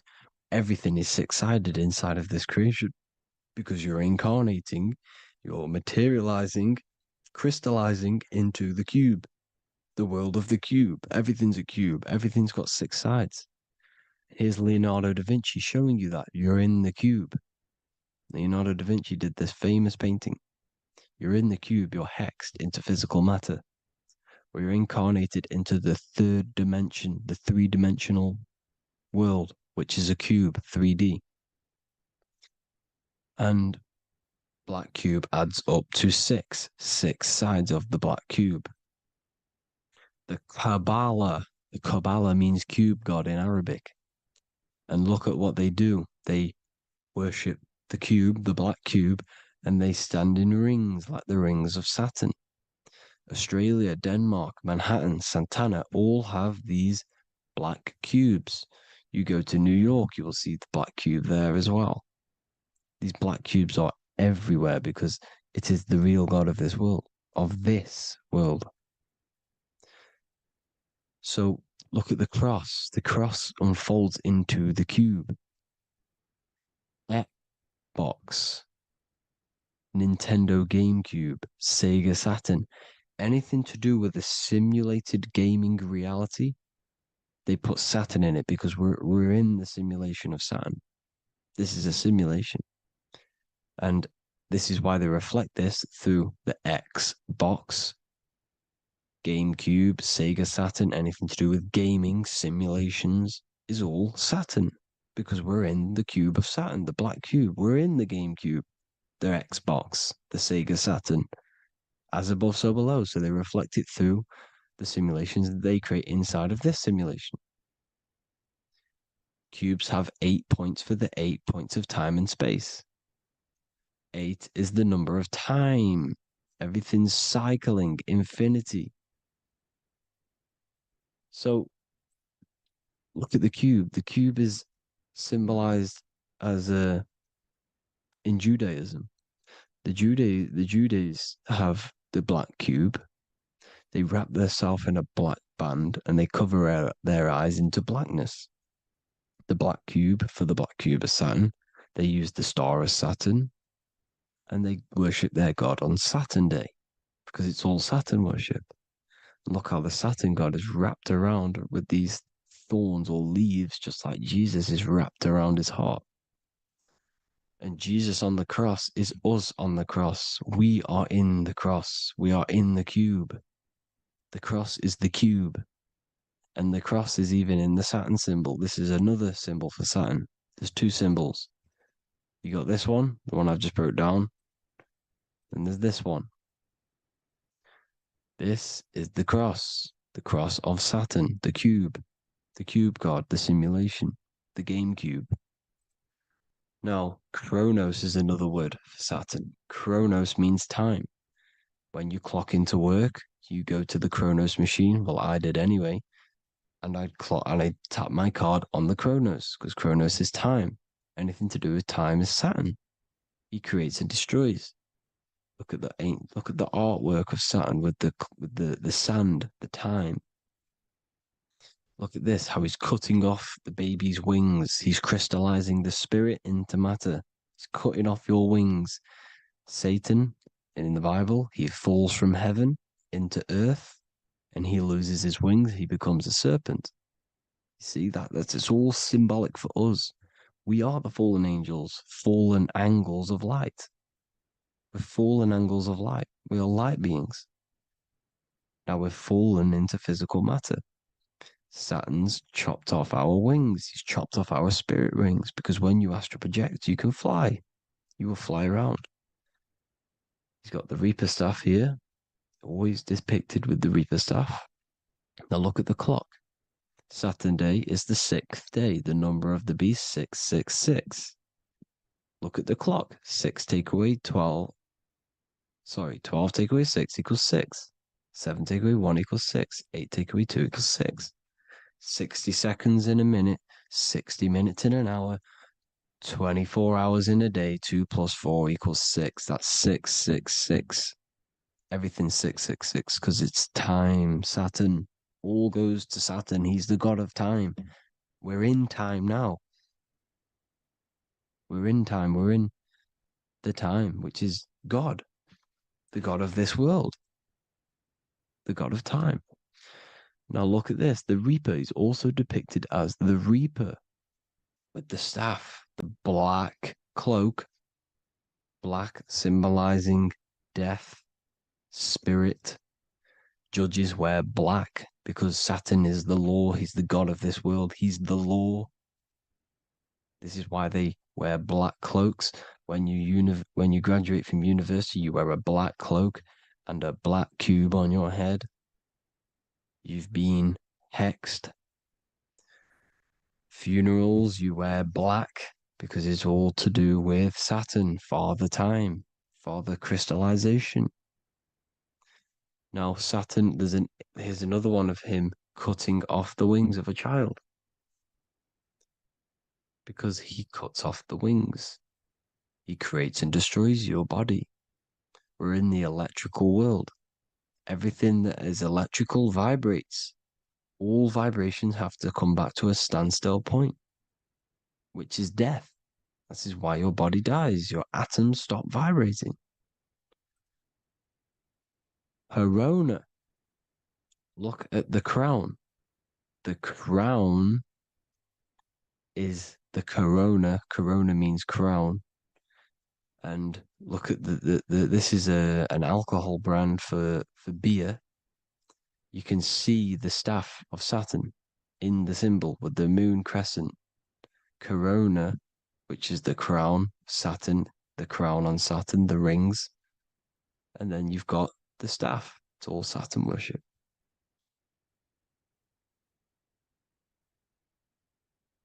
Is the black cubes of 9/11. 2 black cubes. This was a ritual for Saturn. It's all ritualistic. And look at the Star of David, the Star of Saturn. It's not the Star of David. Creates IXXI, the sigil of Saturn. IXXI means 9/11 in Roman numerals. 9/11. It's all a ritual for Saturn, and they have the 2 black cubes of Saturn. Now look, XX. There's more symbolism of Saturn now. We're going deeper. XX is more symbolism for Saturn. The sigil of Saturn is XX. As above, so below. Same with the Star of David. You split it in the middle, as above, so below. As above, so below. XX. This is a Knights Templar Cross of Lorraine. XX. Knights Templar, High Order of Masonry. They all worship Saturn. Well, Saturn's the real god of this world. X Eon with the XX. XXL magazines, which is all to do with famous rappers and stuff like that. When you die, you put XX on the eyes because it's Saturn. He's the Reaper. Is Jesus with the XX crown with the thorns around his heart, around his soul, with the cube on the top, the cross cube. Le Lucifer with the XX Cross of Lorraine. Jay-Z with his alcohol brand, XX Cross of Lorraine. The X Factor with the rings of Saturn. All Saturn worship. The seal of Melchizedek is also Saturn. This is the cube. This symbolizes the cube with the 8 points for the 8 points of space and time. And this is the cube. It's another ancient symbol for Saturn. Here you see the star of Saturn with the Melchizedek symbol around it, which is all to do with Saturn. Here you see an altar, the Holy Grail, the Melchizedek symbol on it, and they're worshipping it. This is why we wear rings, wedding rings for the rings of Saturn. It all goes back to Saturn. Earrings. The 8-pointed star of the ancient Sumerians is all Saturn. It's all Saturn. So the ancients, the symbols of Saturn goes on forever. It's in all of the major corporations. You can see it everywhere, the rings of Saturn. Toyota is an obvious one. Internet, Nike, Target, Sega, Saturn. All Saturn worship. All Saturn worship. Because he is the real god of this world. Here's Kanye West's album with a Saturn here. Here's Michael Jackson's album saying X, escape. There's the X again. The X, escape. You have to escape this reality. Maybe that's what he's pointing at. Here you see it on the dollar bill, the star of Saturn. Here you see it again on the dollar bill. So that is it for today's people. I hope you all gain some insight on Saturn. Please like, comment, and share if you can. Subscribe if you like the channel. Please have an amazing day. God bless.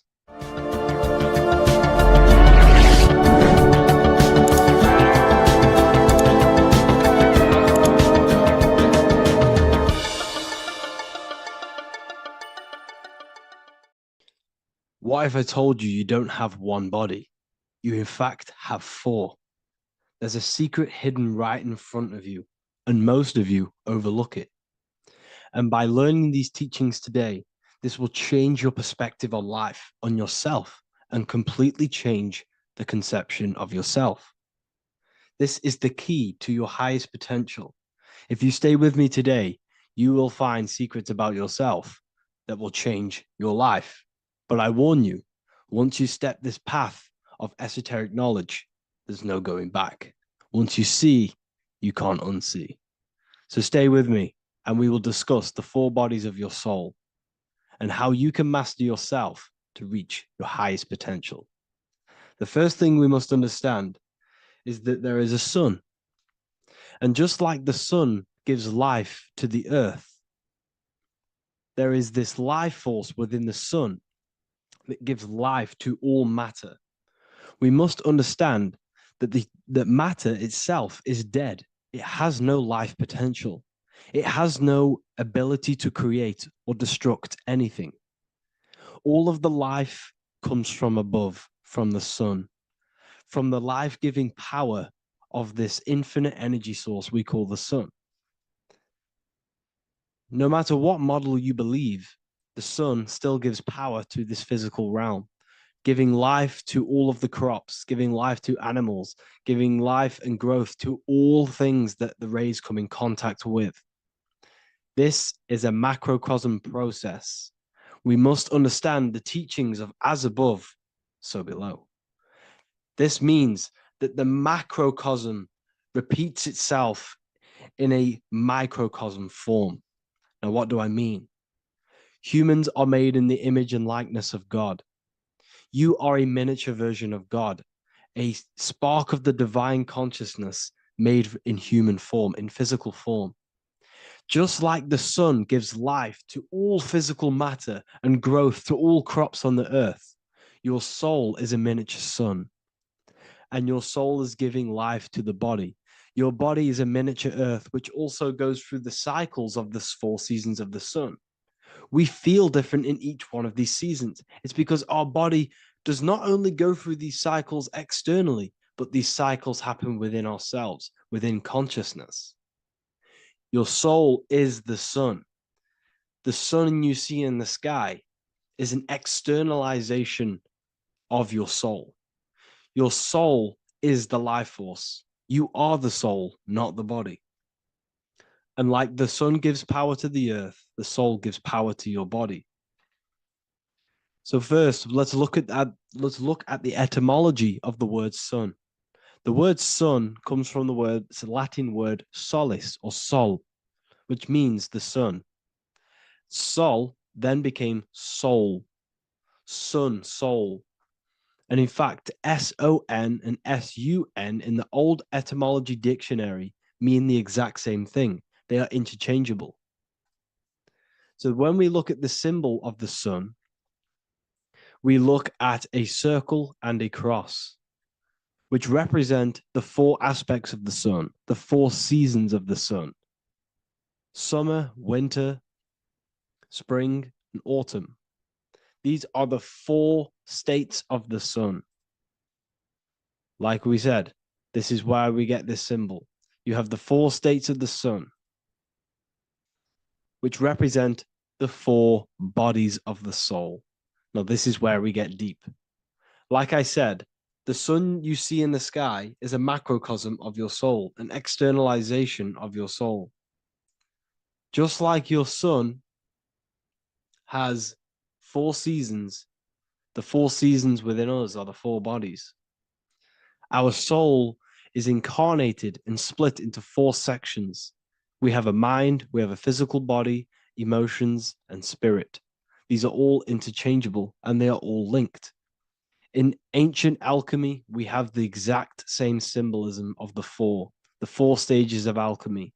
But in this case, they're symbolized as the 4 elements: earth, water, air, fire. In this ancient alchemical symbol, we have the pentagram with the top one representing the soul, ether.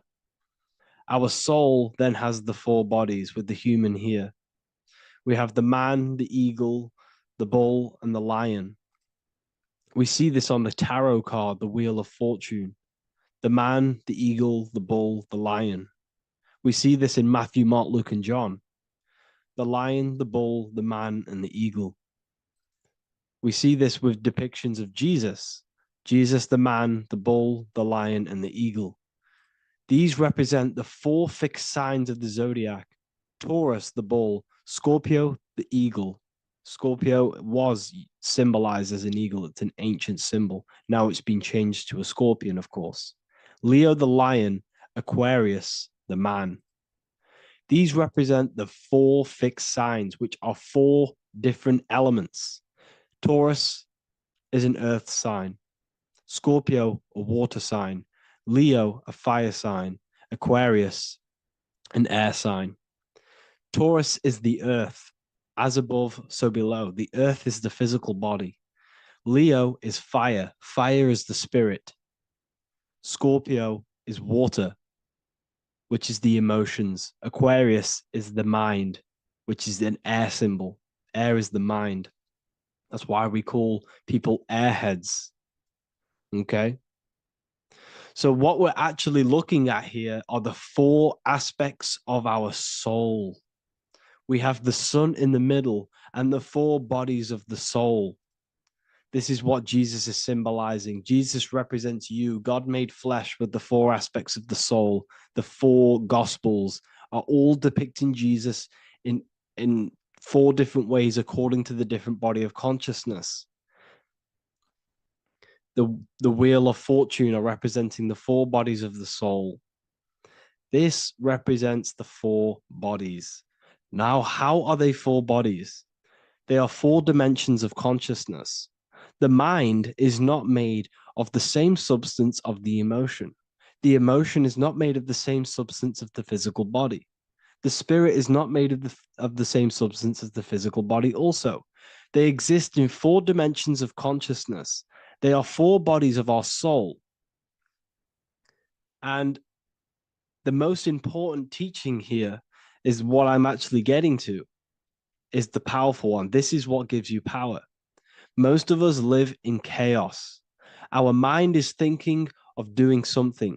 Our emotions are feeling something else. Our body is lusting and wanting to do something else. And our spirit's energy is completely off. Most people live in unbalance. None of these 4 bodies are working together. This is why we produce chaos in our lives. When these bodies are in balance, are not working together. So in alchemy, they symbolize the 4 elements, which are the 4 bodies of consciousness. These are the furnaces with the fire. They represent transmutation of each body. We have to sync these bodies. We have to sync the mind with our emotions, and our emotions with our actions, the physical body, and with our spirit. These 4 key bodies need to be in line in order for us to create consciously in our life. Because each one of us is a creator, a miniature version of God, creating our own earth, creating our own material reality. And in order for us to create consciously and with effect and power, we must have these bodies unified so that we can create consciously and not create chaos. So this is very, very important. And this is a secret teaching found in all ancient societies. But this is what the hidden symbolism of astrology actually is. The sun is our soul, and the 12 zodiacs are 12 aspects of our soul. And we have the 4 aspects of the 4 main bodies. This is what we're looking at. We're not looking at the sky. We're actually looking at aspects of ourselves, aspects of our soul that we must master and transmute in order to become our highest potential. So I hope this makes sense. And it may take a while for you to fully understand this. But the key knowledge in order for you to understand any of these teachings that I've gone through today is the major teaching of as above, so below. What is above is below. What is within is without.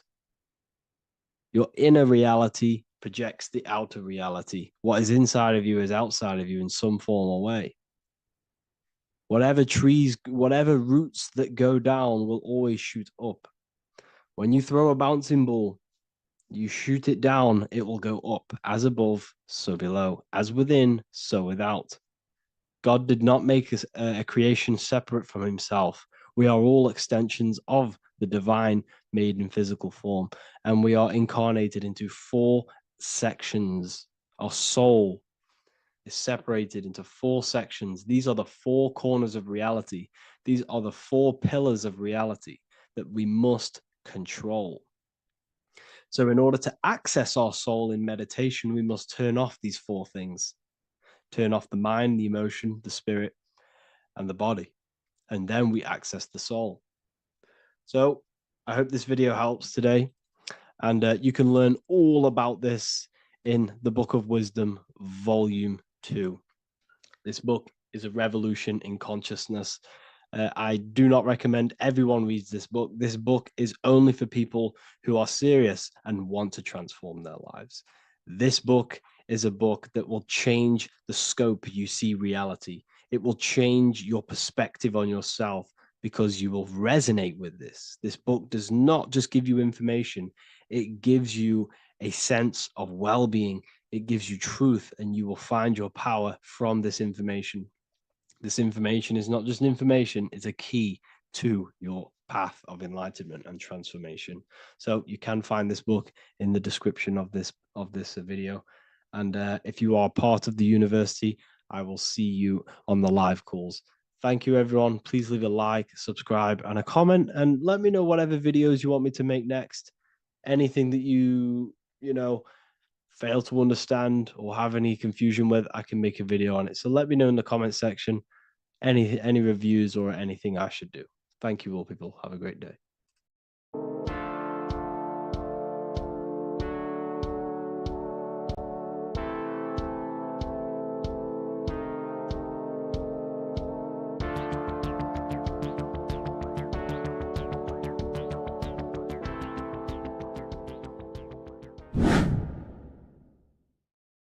People, how are you all doing? It's Revival of Wisdom, and today we're going to be talking about your birth certificates and how we are slaves to a system and how they have trapped us into this system. Okay, so the first thing you need to understand about this system is there are 2 types of laws. You have the law of water, which is admiralty law, and the law of the land. So the admiralty law is the law of water, and this is what money is. Money is water. This is why we say liquidity, currency, the current. A current is water, something moving through something. Cash flow. And this is why banks are called banks, because a river bank is on either side of the water and it directs the currency. You see? So money is water. And as you can see here, Ripple, the cryptocurrency, Ripple, water Ripple, and they're building a bridge over water, overseas, international banking with cryptocurrency. So money is water, and this has specific laws about water, but water is the same everywhere. You see, what the difference is with the law of the land is that you can have different laws in different lands. I can't do certain things in the UK that people can do in America, for example. You see, that's the law of the land, but the law of water is the same because water is everywhere. Now, this is very important to understand when it comes to, these birth certificates. So, Pope Gregory, this is where we're going to start off. Pope Gregory in 1582 took the Orthodox Eastern sunrise calendar and changed it to his own Gregorian timeline, not a calendar, a timeline. This timeline was copyrighted by Pope Gregory under the name of the Vatican. So the Vatican owns the timeline that we are using today, 2023. They own it. They own the title of this Gregorian calendar. Okay. Therefore, anyone who is born under this copyrighted timeline, not calendar, they are subjected to Rome because Rome owns the timeline. They have a patent, a copyright for that timeline. What is on our birth certificates? That timeline. We are born underneath, we are subjected to the Vatican. This is why all birth certificates go to the Vatican. They own every single birth certificate. Okay? So when we use this timeline, we are subjecting ourselves to this timeline. Okay? Which the Vatican has a claim over. This calendar or timeline is set to sunset, not the sunrise, which is associated with death, darkness, and the moon, lunatics. You see, so this is a sunset calendar timeline. Okay, this is now, they've changed a couple things, right? They say that the new year is January the 1st. Okay, when we know this is in winter. January is winter, which is associated with darkness, death, the death of nature. So this is a death cult, people. These people are evil. They're so evil. The Vatican. And this is why we use April Fool's Day, because April is in Aries, and Aries is always the start of the zodiac. This is why Aries rules the head region. 12 zodiacs, 12 systems of the body. Each zodiac is associated with each part of the body, and this is why Aries is the head, cerebrum. But we're not going to talk about it in this video. But yes, that is what April Fool's Day is. They're putting it in your face. April Fool's Day is the real start of the year, when the sun starts to rise again, when the risen Savior is resurrected, when it's born again. This is when the Jews celebrate the Passover. This is when the Christians celebrate the resurrection of Jesus, and they eat lamb. The Jews eat lamb because we're in Aries, the new year. The sun is now born again, our risen Savior, the light of the world. So yes, this is what April Fool's Day is. It's the first day of the year, which they changed. Pope Gregory changed. So you need to understand is that you are in the womb. You are inside of a ship, because every ship, literally a ship, every ship is female. This is why they say she delivers the product, because she does deliver the product, you, the baby. Same thing with a ship, they deliver products. They are a she. And when they pull up to the bay, like you can see on this picture, they're pulling up to the bay. This is now called the birth canal. The ship is now in birth on paper. Okay, this is law.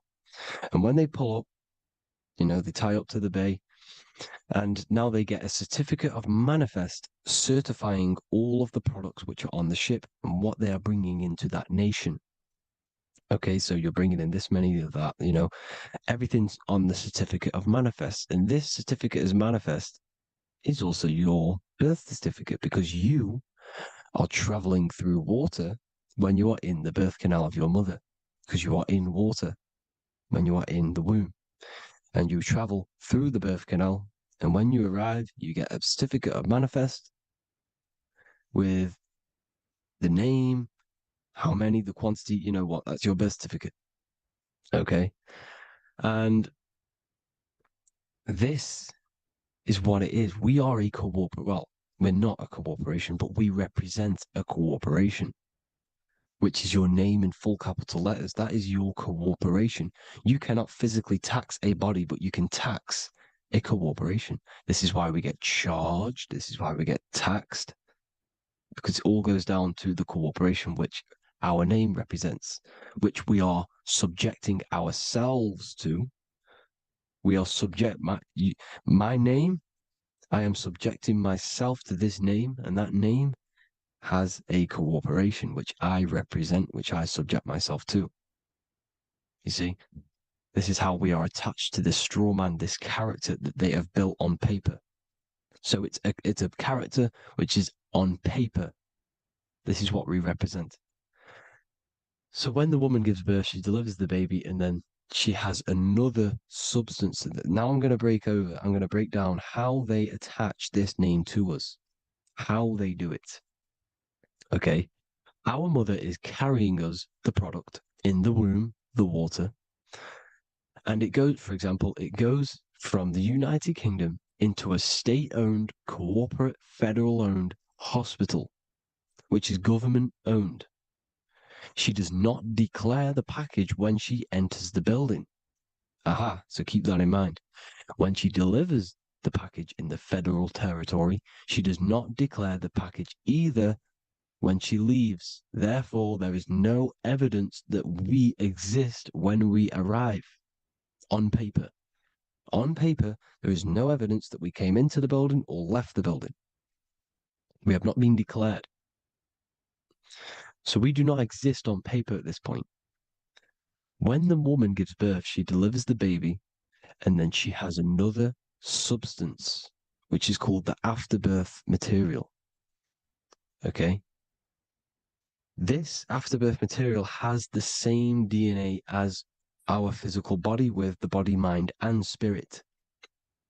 Okay? This is how they get this corporation. Hold on. The afterbirth material does not get claimed by the mother nor anyone. Therefore, they salvage that substance, because we are under the Vatican. Every state is all Catholic. Your birth certificate is Catholic. No matter what religion you think you are, every single birth certificate is Catholic, because we are subjected to Rome. All roads lead to Rome. Rome runs all of this. Okay? We're still under the Roman Empire. Okay? So Rome are Catholic, and they believe in salvation. This is how religion comes into this. This is how they use religion to get this. So they salvage the afterbirth material, and they claim it, and they salvage it and give it and charge it to Rome, and they give it a name. Here's the legal term: born alive. Here's what it says: each product of such birth is considered live, born, and fully recognized as a human person. So each product of such birth, so that could be anything, the afterbirth, the person who actually comes out, the baby. So your afterbirth, which we do not take with us, we take the baby with us. They keep that in the hospital. They collect the afterbirth, and they salvage it, and they give it the name, which it is us. We are a representative to that afterbirth material, which they put the name on, they claimed, which is subject to Rome. So we are walking around our whole lives as a representative to that claimed salvaged afterbirth material, which the federal state have. Okay? We are under the Catholic Church, Vatican. Therefore, the afterbirth material is a child of God. See, on paper, Therefore, they believe in salvation and salvage the afterbirth material. This material has no mother or father. The state pick it up, it becomes a war to the courts and gets charged to the state. So we are a representative to that character they salvaged because it is the exact same DNA as you. Subject is the name or the title, and the matter is the physical aspect left behind in the hospital, which represents us. You see? So now we're moving on to Unum Sanctum. Unum Sanctum was in 1302, a very, very important year. Very important year. Unum Sanctum says this is basically how they claim everyone in the world. So the Vatican had all this power, all this gold, all these people under them. They need to get a claim for them so then they can rule over them and make them slaves. So what they did, they created Unum Sanctum. Pope Boniface VIII did this. And it says, the spiritual man judges of all things, and he himself is judged by no man. The spiritual man, keep that in mind, unless he invent like Manichaeus, two beginnings, which is false and judged by heretical, since according to the testimony of Moses, it is not in the beginnings, but in the beginning that God created heaven and earth. Furthermore, we declare, we proclaim, we define that it is absolutely necessary for salvation that every human creature to be subjected to the Roman pontiff. So they are claiming us in Unum Sanctum, and it's in the vaults in the Vatican. They will put a spell on it because they are sorcerers, they are magicians. They put a spell on it, they lock it up, and whatever goes on that piece of paper goes. And this Unum Sanctum is claiming all of us. So what does it say in the beginning? The spiritual man judges of all things, and he himself is judged by no man. The spiritual man, the man with the body, mind, and soul, the first baby that comes out the birth canal. That's you, your body, you, body, mind, and soul. You have the Christ, which is I am, which is grace. Grace means here now, in the present. You have the Christ, which means I am. Therefore, you have a soul. If you can say I am, you have the Christ. You have a soul. But a creature can be anything with no soul. You see? So no man can judge the man with the soul. However, as it says in the second part, we proclaim, we define that it's absolutely necessary for salvation that every human creature to be subject to the Roman pontiff. So they are subjecting the afterbirth, not the man with the body, mind, and soul, but the afterbirth to the Roman pontiff, to the Roman Catholic Church. We are the ones who are claiming to be the afterbirth material, which is our birth certificate, which is our representative. We represent that because it is our DNA. This is how we are stuck. We are stuck because we represent this DNA, which is on paper, recorded. You see? So we, being untaught, uneducated in these subjects, we are subjecting ourselves to this system, to this slavery, because we just want to live. We just want to live happily, just peaceful. Think about it. Where's all this coming from? Where's all this war, all this killing, deaths coming from? We just want to live. It's coming from the Catholic Church, these evil death cult, which has subjected us, which has used us as slaves, and we are still slaves, and it's just going to get worse and worse and worse. So this is how we have subjected ourselves to be the slaves to this system. It's a lot to take in, and there's a lot more deeper stuff which goes into this. I'm just going over the surface. I'm going quite deep, but there is little details that I still need to learn myself. But this is the general how that we've been stuck to this slave system. So we are batteries, okay? This is why we get charged. When you go in a court, you get charged. okay? Because you're a biological battery. This is why cities look like motherboards, because we are feeding energy to this matrix. Okay, when we look outside of ourselves, when we give power to so-called Jesus Christ, worshipping idols outside of ourselves, we are where attention goes, energy flows. We are feeding the matrix with energy. By looking within, placing your attention within yourself, you are taking back your power. Because the I am is Christ. The you, the soul, is Christ. It's God. The awareness is God. Okay? However, we are subjecting ourselves to this system. We're subjecting ourselves to this system and the feeding of our energy.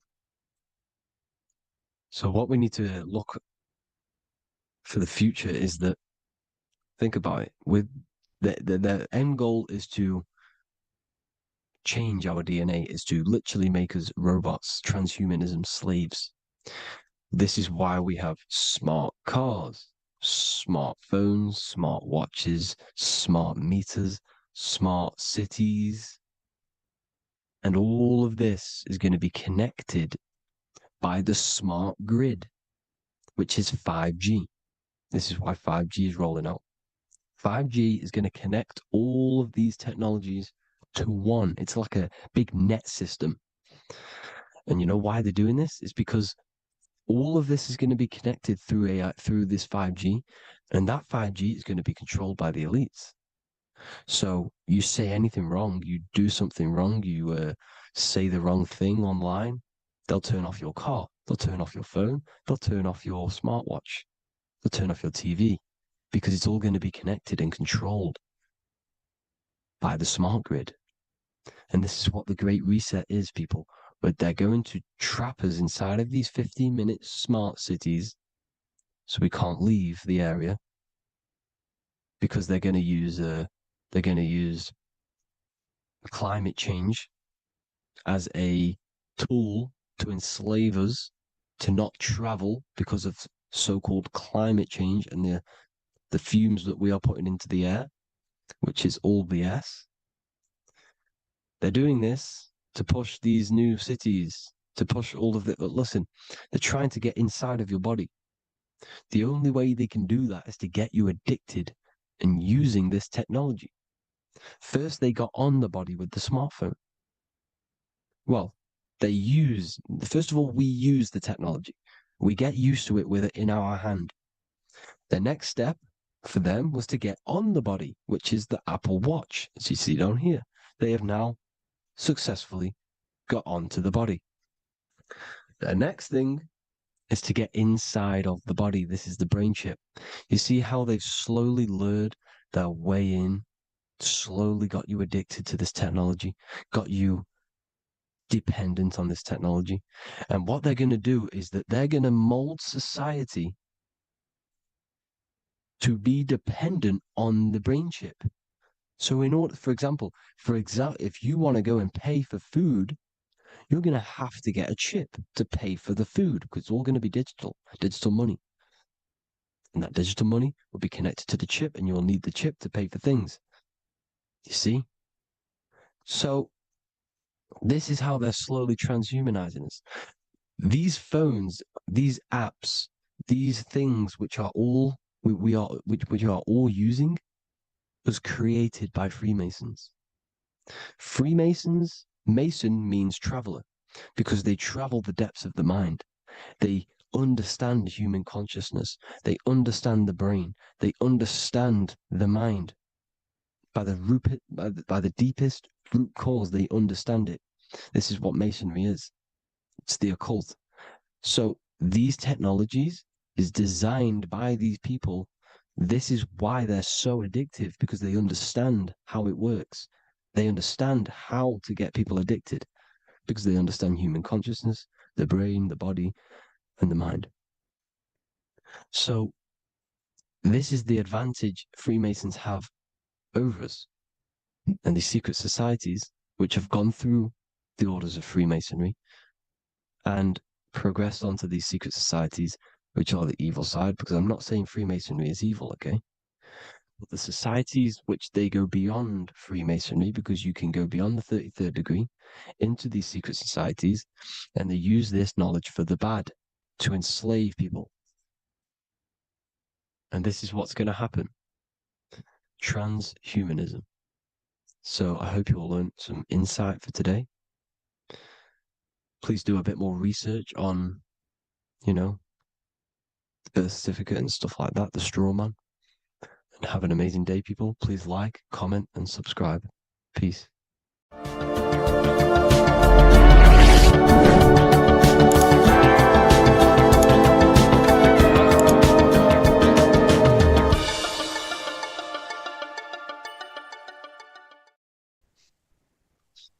Matthew 21:1, Jesus went into the temple of God. Corinthians 3:16, do you not know that you are the temple of God? Now what is this telling you? That God is within you. Hence why in Luke 21:12 it tells you the kingdom of God is within you. And the side of your head region is called a temple for a reason. Because the brain encapsulates the mind. The brain is a physical manifestation of the mind. The heart is a physical manifestation of emotion.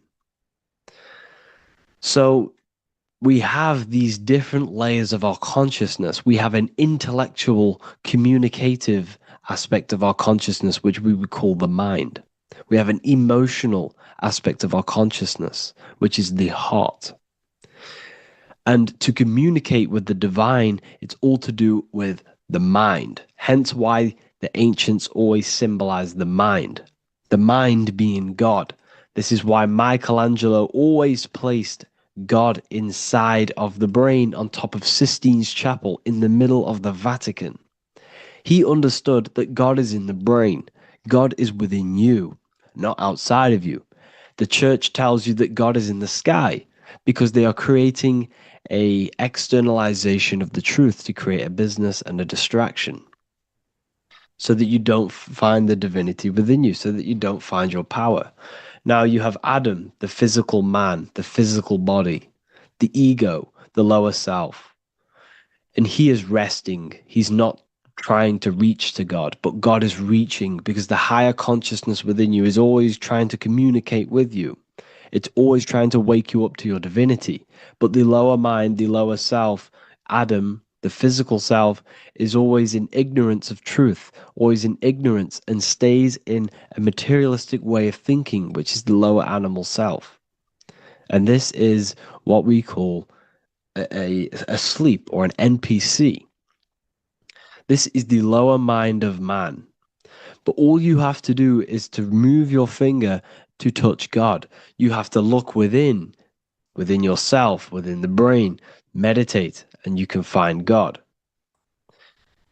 This is why in the Bible we see many references to the human body and anatomy to truly connect with God.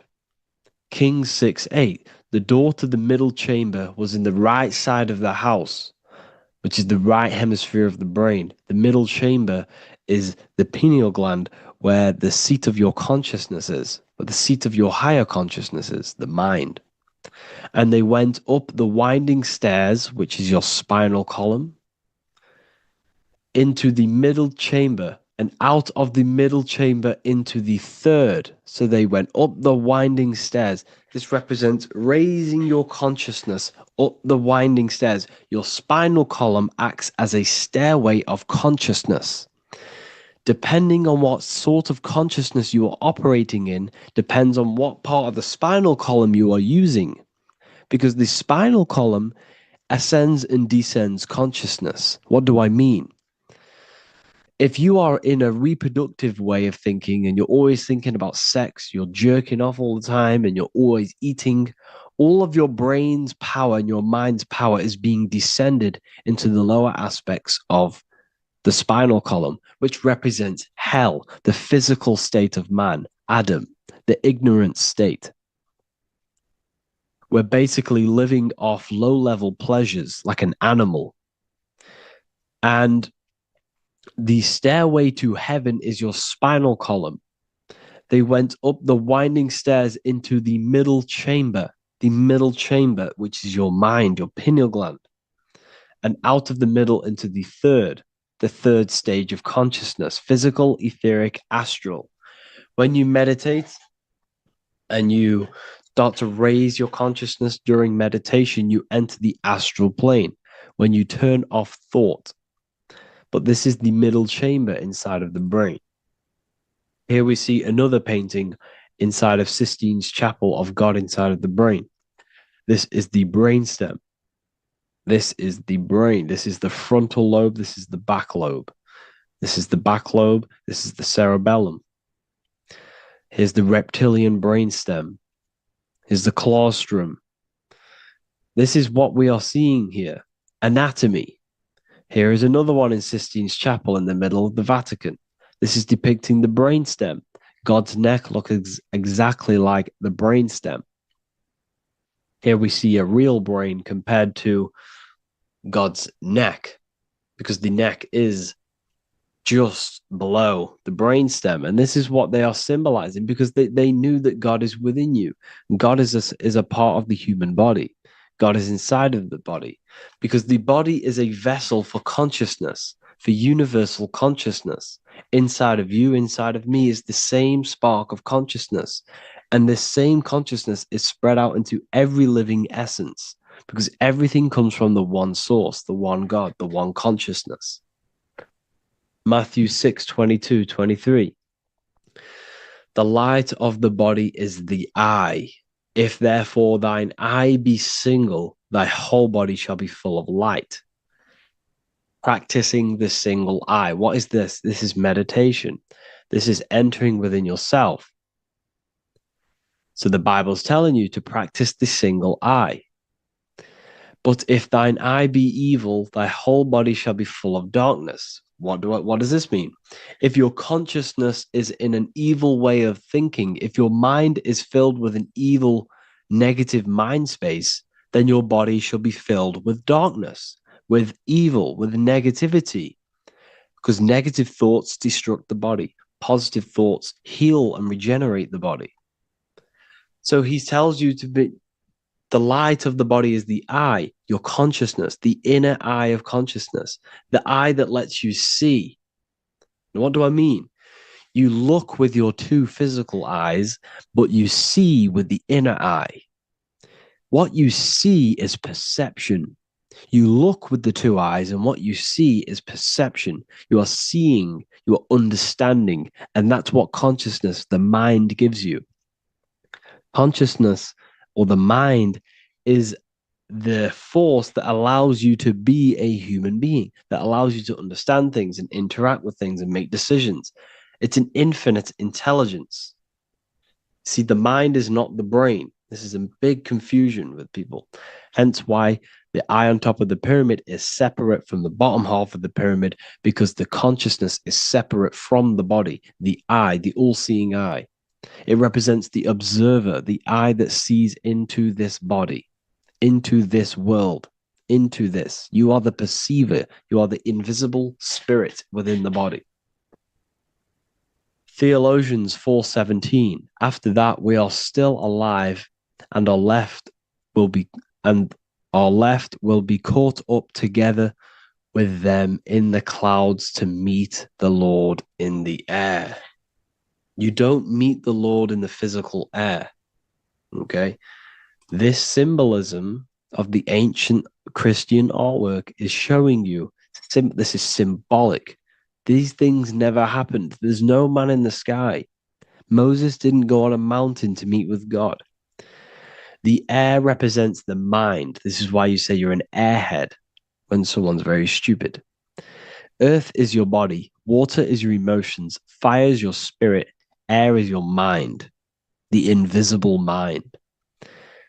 So Anton Mengs, an ancient Christian art worker, is showing you anatomy of God in the clouds. But this is the anatomy of the human body, raising yourself to the mind and turning the mind inwards on itself during meditation. And that's how you meet the Lord in the air. You meet the Lord in an elevated state of consciousness. The air represents an elevated state of consciousness because the air is up. You have to raise your consciousness to meet the Lord in the air. This is why Moses went on a mountain to meet with God. The mountain represents elevation of consciousness, raising the mind up the spinal column, taking all of the mind's attention away from the reproduction and the physical aspects of self and raising it to the brain and turning off the brain and going inward into the air. It's talking about raising consciousness. It's allegorical. It's a spiritual, metaphorical text. The side of your head's called a temple because inside that where that temple is, right in the middle of where you call the temple, is the inner chamber, the open room, the holies of holies in the Bible, or the land flowing with milk and honey, or Mount Zion. There's so many different names for the brain, or the upper room where Jesus meets his 12 disciples, the 12 cranial nerves in your brain. This is the temple of God. Your body is a temple of consciousness. It encapsulates the consciousness. It encapsulates the mind and soul. John 10:30, Jesus states, I and the Father are one. Psalms 46:10, be still and know that I am God. He's talking about the I am within you, not within Jesus. Everyone refers to ourselves as I. I am God. When you say I, you're referring to the highest aspect of yourself, the aspect that is above all thought, above all emotion, and above all things. When you say I, you're referring to your pure awareness, your pure consciousness, the highest aspect of yourself. And anything after I is egotistical. I is God. The letter I is the Roman numerals for one because there is one God, one consciousness. The letter I is one line, just like the number one. Matthew 6:3-4, take no thought. Therefore, take no thought. Take no thought. He says this 5 times because you must turn off the 5 senses and take no thought to connect with God. Be still. This is telling you to meditate and know that I am God. The I am within you. I and the Father are one. I and God are one. You, who you think you are, is a completely wrong. The body is matter. Your name isn't you. Your job isn't you. Your reputation, your trauma, your memories, your friends, family, worries, bills, interests, dislikes, goals, passions, anything to do with the thinking mind is not you. Who you think you are is a part of your thinking aspect of consciousness. But once you remove thought, you are no longer your name. You are no longer your body. You're no longer your reputation. You are the I.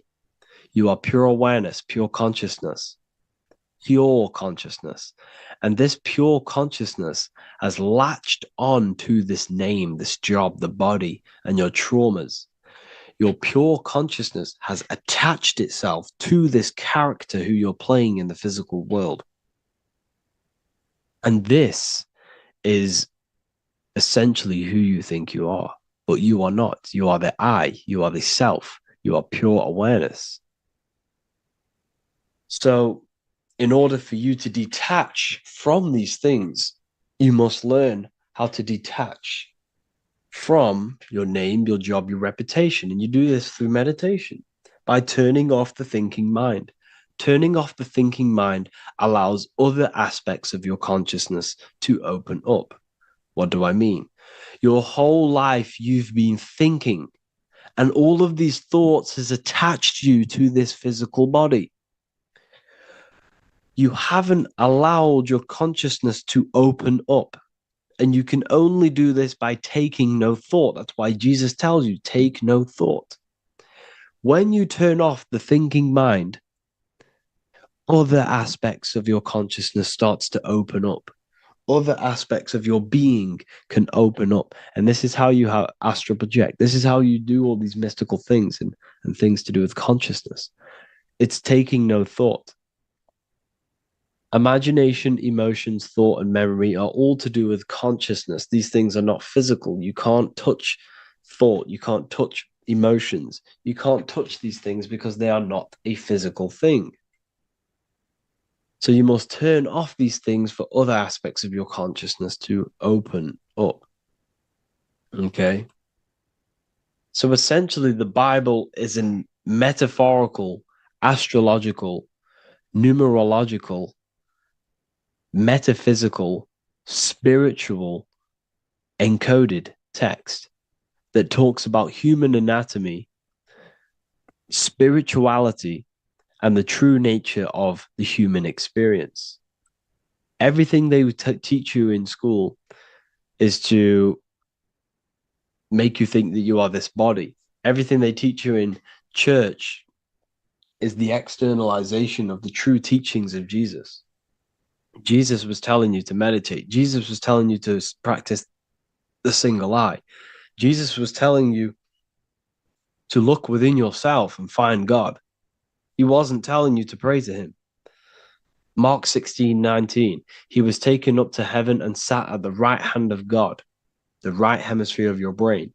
John 21:6, cast the net onto the right hand side of the boat and ye shall find fish. Fish is understanding. The boat is your body, your brain. Cast your awareness into the right side of your brain and you will find understanding, because the right side of your brain is all to do with the creative aspect and the intuition and the spiritual sides of your consciousness. This is why God is here. This is why Michelangelo depicted God in the right hemisphere of your brain, because this is all human anatomy. And I speak about all of this in the brand new Book of Wisdom, Volume 2, which is now available. The start of the revolution has begun. This book is truly going to change the way people see the world. It's got so many new more topics than the last one. It's truly a revolution. It's written in so much detail. It's very practical. I cannot wait to share this one with you. I just want to say thank you for the opportunity for me to create this book, because without you, I couldn't have created this.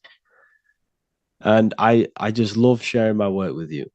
And I thank every single one of you for the support, the watch, like the views and the likes, everything, especially the people who have joined the university and stuff like that. And for people who have joined the university, you do get a free Book of Wisdom paperback if you just go to the general chat and follow the description, follow what the instructions that I gave you in the chat, and you'll be able to order a free Book of Wisdom if you are inside of the university. Plus, you get all of my other books, 2 books, and over 45 occult books on occult and esoteric things. You get lectures, live calls, a community, a manifestation mastery course, and a whole library and reoccurring updates every month, every week. So yeah, I hope you all enjoyed this video. Thank you all. Please leave a comment to help the algorithm, and leave a comment on what videos I should make. And yeah, I'll get to uploading on the YouTube a lot more now. The second book is now released. I have a lot more time on my hands. No longer using my energy to create the book. I'm now going to redirect this mental energy into the YouTube. So there will be a lot more content coming. So I need some content ideas. So feel free to comment some ideas, some YouTube videos that I can create. Thank you all, people. Have an amazing day.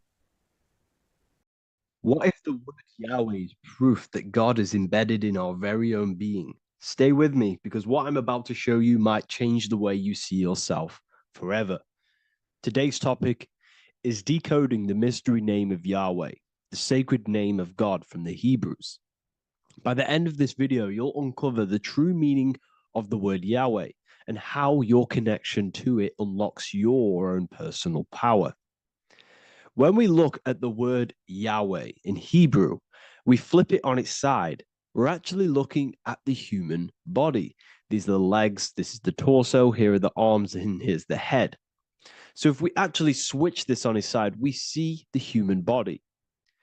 The Hebrew name Yahweh often translates to I am. The I am. Now, what is the I am? The I am, when you say I, you're referring to your highest self. Everything with the letter I in the beginning, most of them words are referring to our inner self, inside, intelligence, internal, in. The I represents the inside self, the invisible self. You cannot see the I am because this is the spirit, this is our consciousness. It's the intelligence controlling the human body. When you say I, you're not referring to your name, your job, your reputation, your ego, or your thoughts. You're referring to the observer who is beyond the thoughts, the one who's observing the thoughts. That's the soul.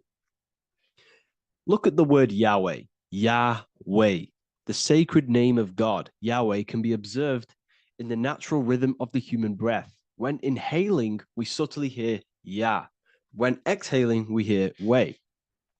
Do this yourself. Breathe in through your nose, you'll hear Yah. Breathe out, you'll hear Wei. And in fact, the letter H, H, when it's pronounced, it carries the soft sound of wind or breath, a gentle exhale that mirrors the very essence of life, giving air. Breath is the spirit of life. It's what connects us with consciousness. If we stop breathing, we lose consciousness. The body shuts down. We're breathing the spirit of breath. We're breathing in the spirit of life. It's the very essence that gives us physical existence, and we're constantly staying connected to this breath at all times. Now let's look at Yahweh. 1, 2, 3, 4. There are 4 letters. The Tetragrammaton is the 4-letter Hebrew name for God. Okay? Tetra, meaning 4. We have 4 gospels of Jesus. Jesus is depicted with a cross with 4 sections. Jesus has the 4 sacred animals around the side of him, always depicted with these 4. A bull or an ox, an eagle, a man, and a lion. These are the 4 fixed signs of the zodiac. Aquarius, the man, Scorpio, the eagle, Leo, the lion, Taurus, the bull or the ox, which are related to the elements. Leo is a fire sign. Aquarius is an air sign. Taurus is an earth sign. Scorpio is a water sign. These are the 4 elements. And the 4 elements correspond to the 4 bodies of consciousness, as we see here. This is fire. This is air. This is water. This is earth. So we are made out of the 4 elements, which represent the 4 bodies of consciousness: mind, emotion, spirit, and body. The soul is incarnated into 4 sections. Hence why Jesus has 4 gospels. Hence why Yahweh is a 4-named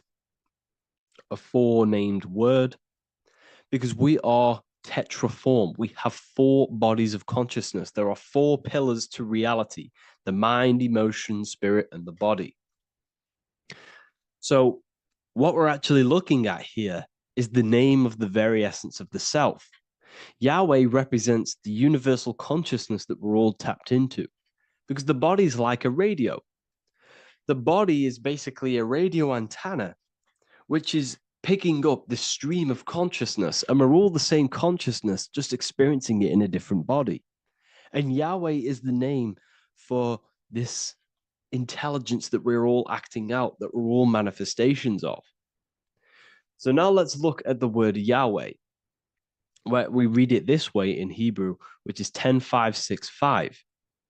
10565 in the Hebrew letters and the numerical values. And the DNA is made up of 4 bases. These 4 things which create the DNA. This basis is the genetic code for all living things. Each DNA strand is held together by sulfur bridges that appear in a repeating pattern of 10565. This pattern matches the numerical value of the Hebrew letters of Yahweh, Yod, He, Vah, He, which are 10565. This means the structure of DNA, the code of life, follows the same number sequence as the sacred name of God, Yahweh. This is a factual observation. So we're looking at 10565. So let's look over this one more time. Yahweh represents the breath. Yahweh, inhale, exhale. It translates to I am. It's written in our DNA. The word Yahweh on its side looks like the human body. Now, this is where things get a little bit deeper. 10, 5, 6, 5 adds up to 26. The number God, well, the word God adds up to 26. Allah adds up to 26. There are 206 bones in the human body. 26. 26 adds up to 8. 8 is the number of infinity. We are all the infinite consciousness. Consciousness will never die. It's immortal. It's infinite. We are all infinite. We are not these skeletal structures. We are Yahweh, the universal consciousness. The creator of all things is our essence. We're all God with individual identities, but the highest versions of ourselves is God. The ego is our own personal experience of God. Does this make sense? So, in conclusion, Yahweh is not the name of a separate God from us, but rather the reflection of the divine consciousness manifesting through the human form. The human body is like a receiver acting as an antenna that tunes into the infinite intelligence and life force we call consciousness or God.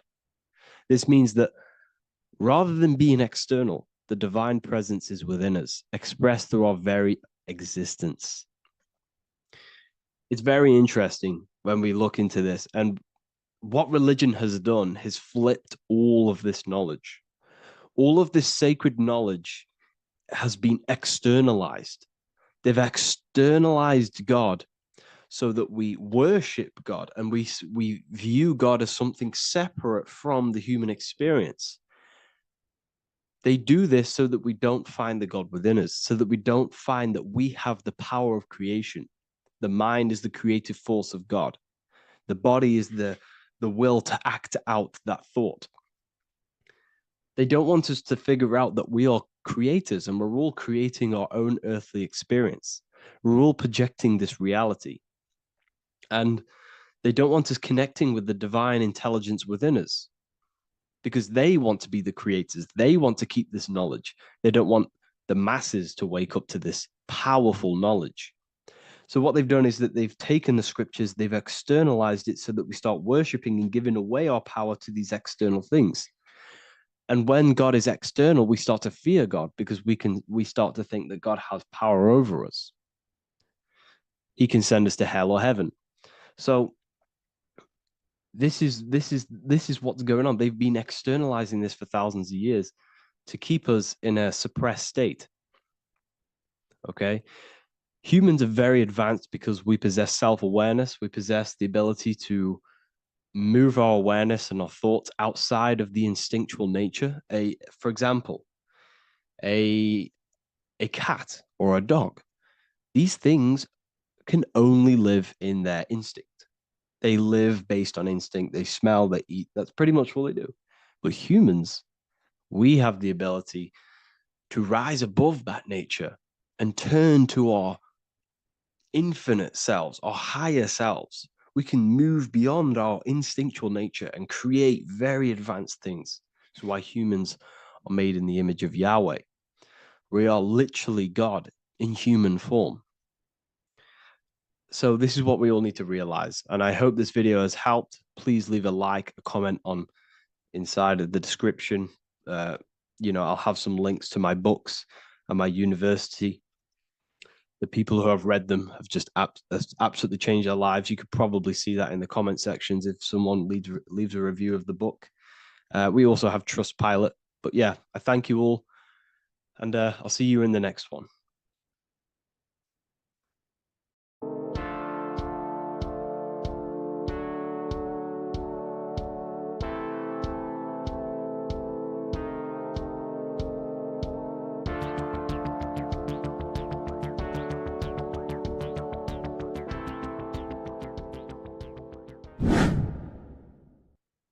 Left and right hemisphere, and what are they doing? How does it contribute towards your perception in this world? And this is what we're going to be talking about in today's video. We're going to be breaking down the two hemispheres of the brain and how they function in your life. So first, we have the left hemisphere.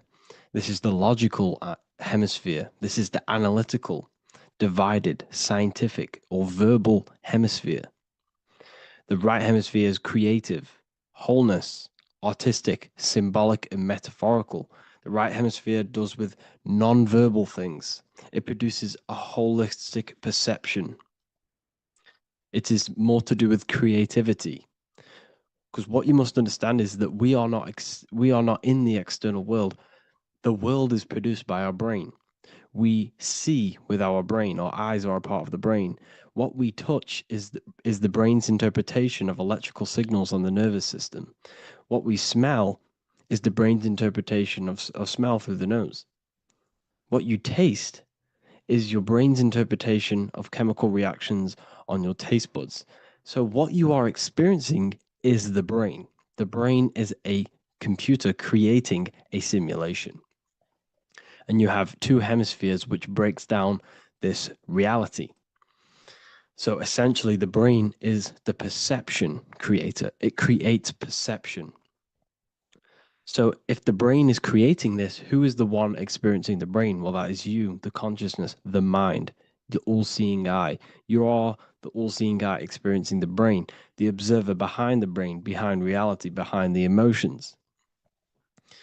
So if you're walking through a woods, this left brain sees individual trees. The right brain sees the whole woods. It sees the biome. It sees the bigger picture. So when you are walking through this woods, the right brain picks up a holistic perception of reality. It creates the woods as one unified woods.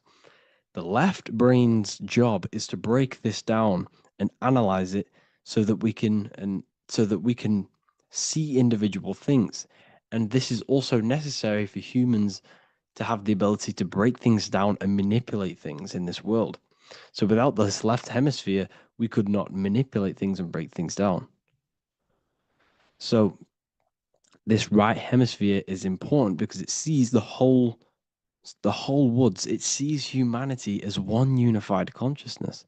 However, the left hemisphere sees individual egos. So the left hemisphere is the place of the ego because it only understands it sees the world very divided. Okay. So, for example, here's another example of the left and right hemisphere. If someone pulls out in front of you in traffic, your left brain's going to start going crazy and analyzing them, calling them names. The right hemisphere, however, sees the bigger picture. Maybe he didn't see you. Maybe it's just a mistake. Maybe he's in a rush. You see how the two brains are very different. They do the same thing, but they function in different ways. The right hemisphere is feminine, the left hemisphere is masculine. So, like I said, this person pulls out in front of you, you start to think with the left. If you start to perceive that in the left brain, you're going to start analyzing them, you're going to start going crazy and calling them names because you're analyzing it. You're not seeing the bigger picture behind it. You're not seeing it from his perspective. So there is a crossover. So the left hemisphere of the brain controls the right side of the body, the right ear, the right eye. Everything to do with the right side of the body is connected to the left hemisphere, and the right hemisphere controls everything on the left side of the body, including your eyes, your arms, your legs. So everything is crossed over, and even your visual field is crossed over. So this is your visual field, as you can see here, and even the left side of your visual field goes to the right brain. There's a crossover. No one really knows. There's not really a reason for this. However, this is how the human body is designed. As we all know, the human body is the most advanced piece of technology on the face of the earth. They cannot replicate the human body. And they tell you it has no creator. This is crazy. People are that brainwashed, they can't even understand that their body is the most advanced piece of technology. Your body is so advanced, the computers that you use are mimicked of the body. Everything they create is mimicking nature, but they don't show you how intelligent nature is because they don't want you to understand you're in an intelligent design. So anyways, let's get back on track. There is a crossover in the brain, and this is why they teach you to write with your right hand.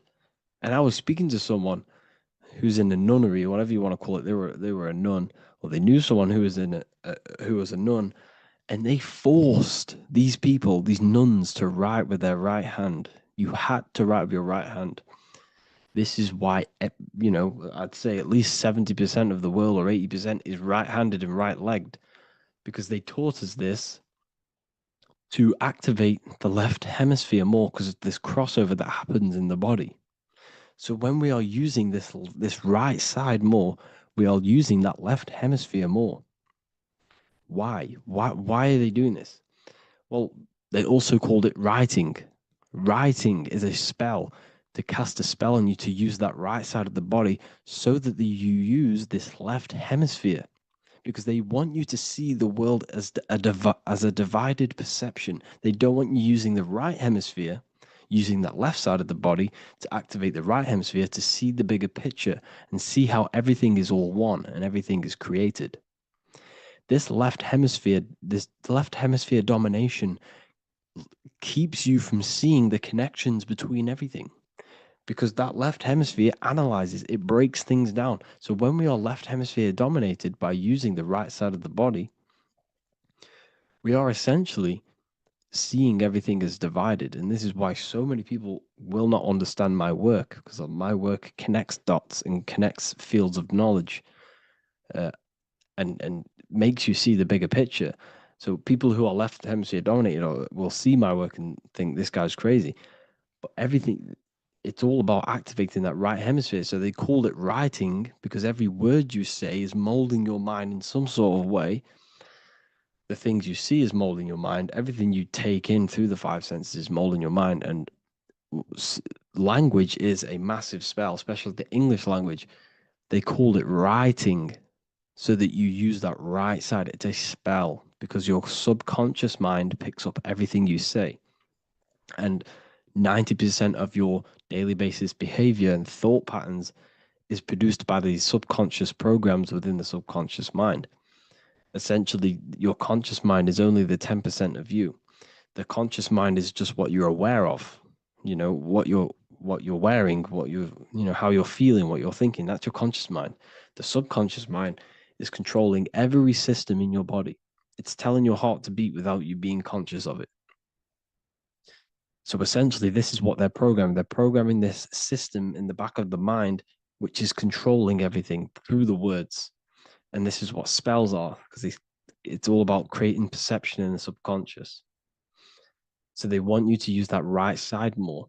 I truly believe the ancients, they were balanced. They used the left and the right side of the body. They didn't have a stronger side, because they understood this science of the body and how the body works. So this is actually called phonetics. It's not etymology. Etymology is the study of root words. Phonetics is the study of how words sound similar, the way words are spoken. So phonetics, phone, is why we call them a phone, because you speak into a phone. So this is write and writing, to use that right side to activate the left hemisphere more. So your hands are a manifestation of your brain.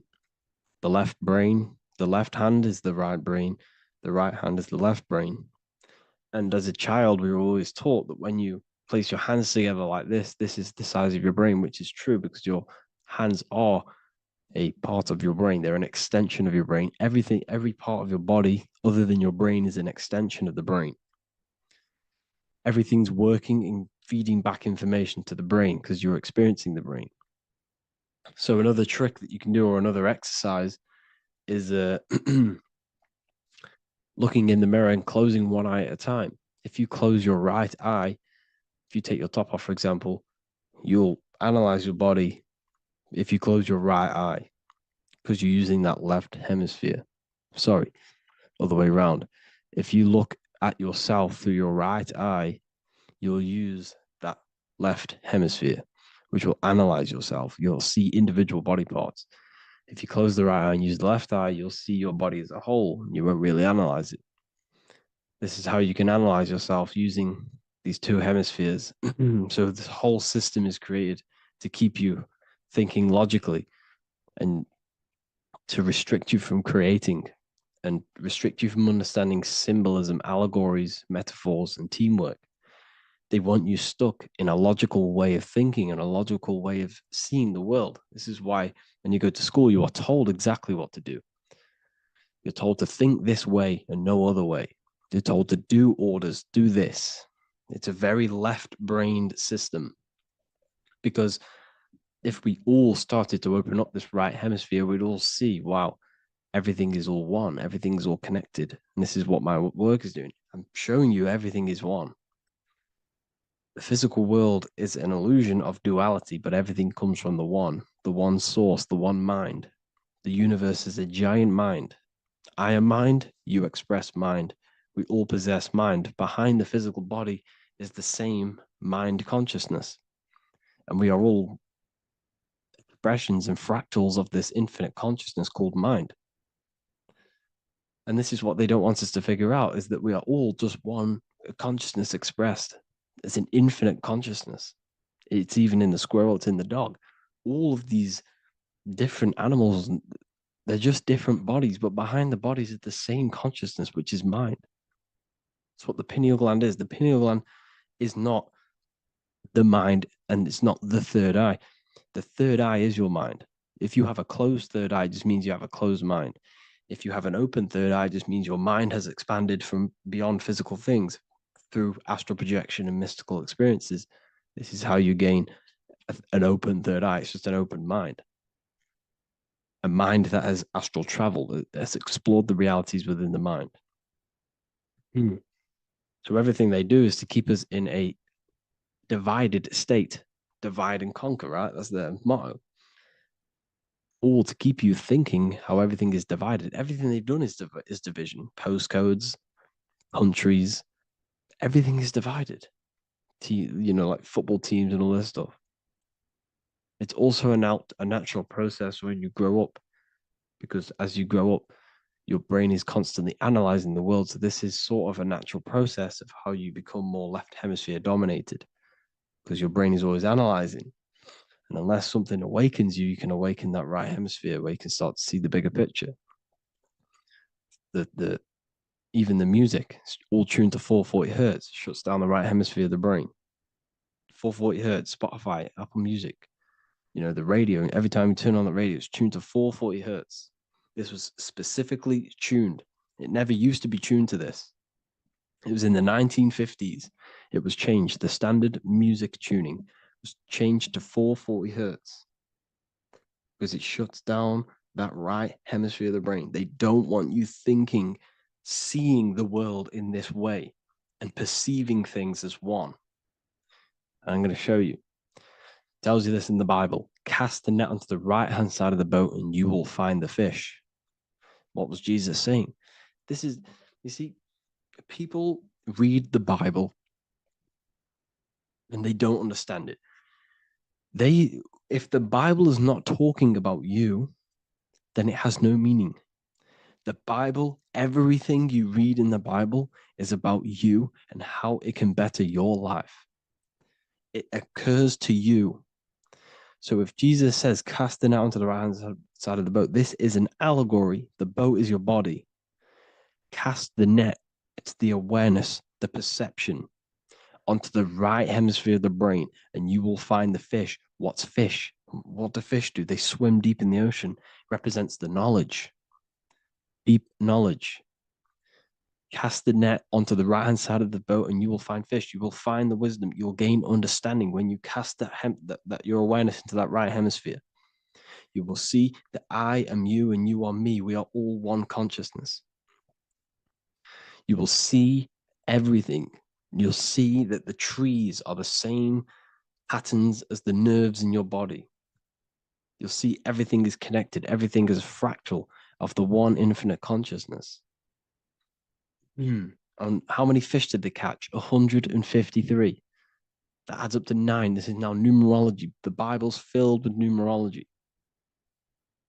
Adds up to 9. What's 9? Human consciousness. It represents consciousness. You're in the womb for 9 months.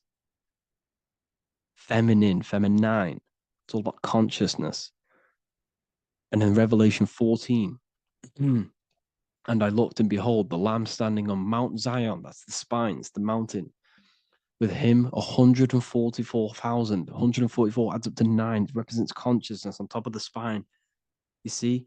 And he had his name on the name of his father written on the forehead. What's the father? The higher mind, the higher consciousness within you. Where is that? In the forehead, the pineal gland.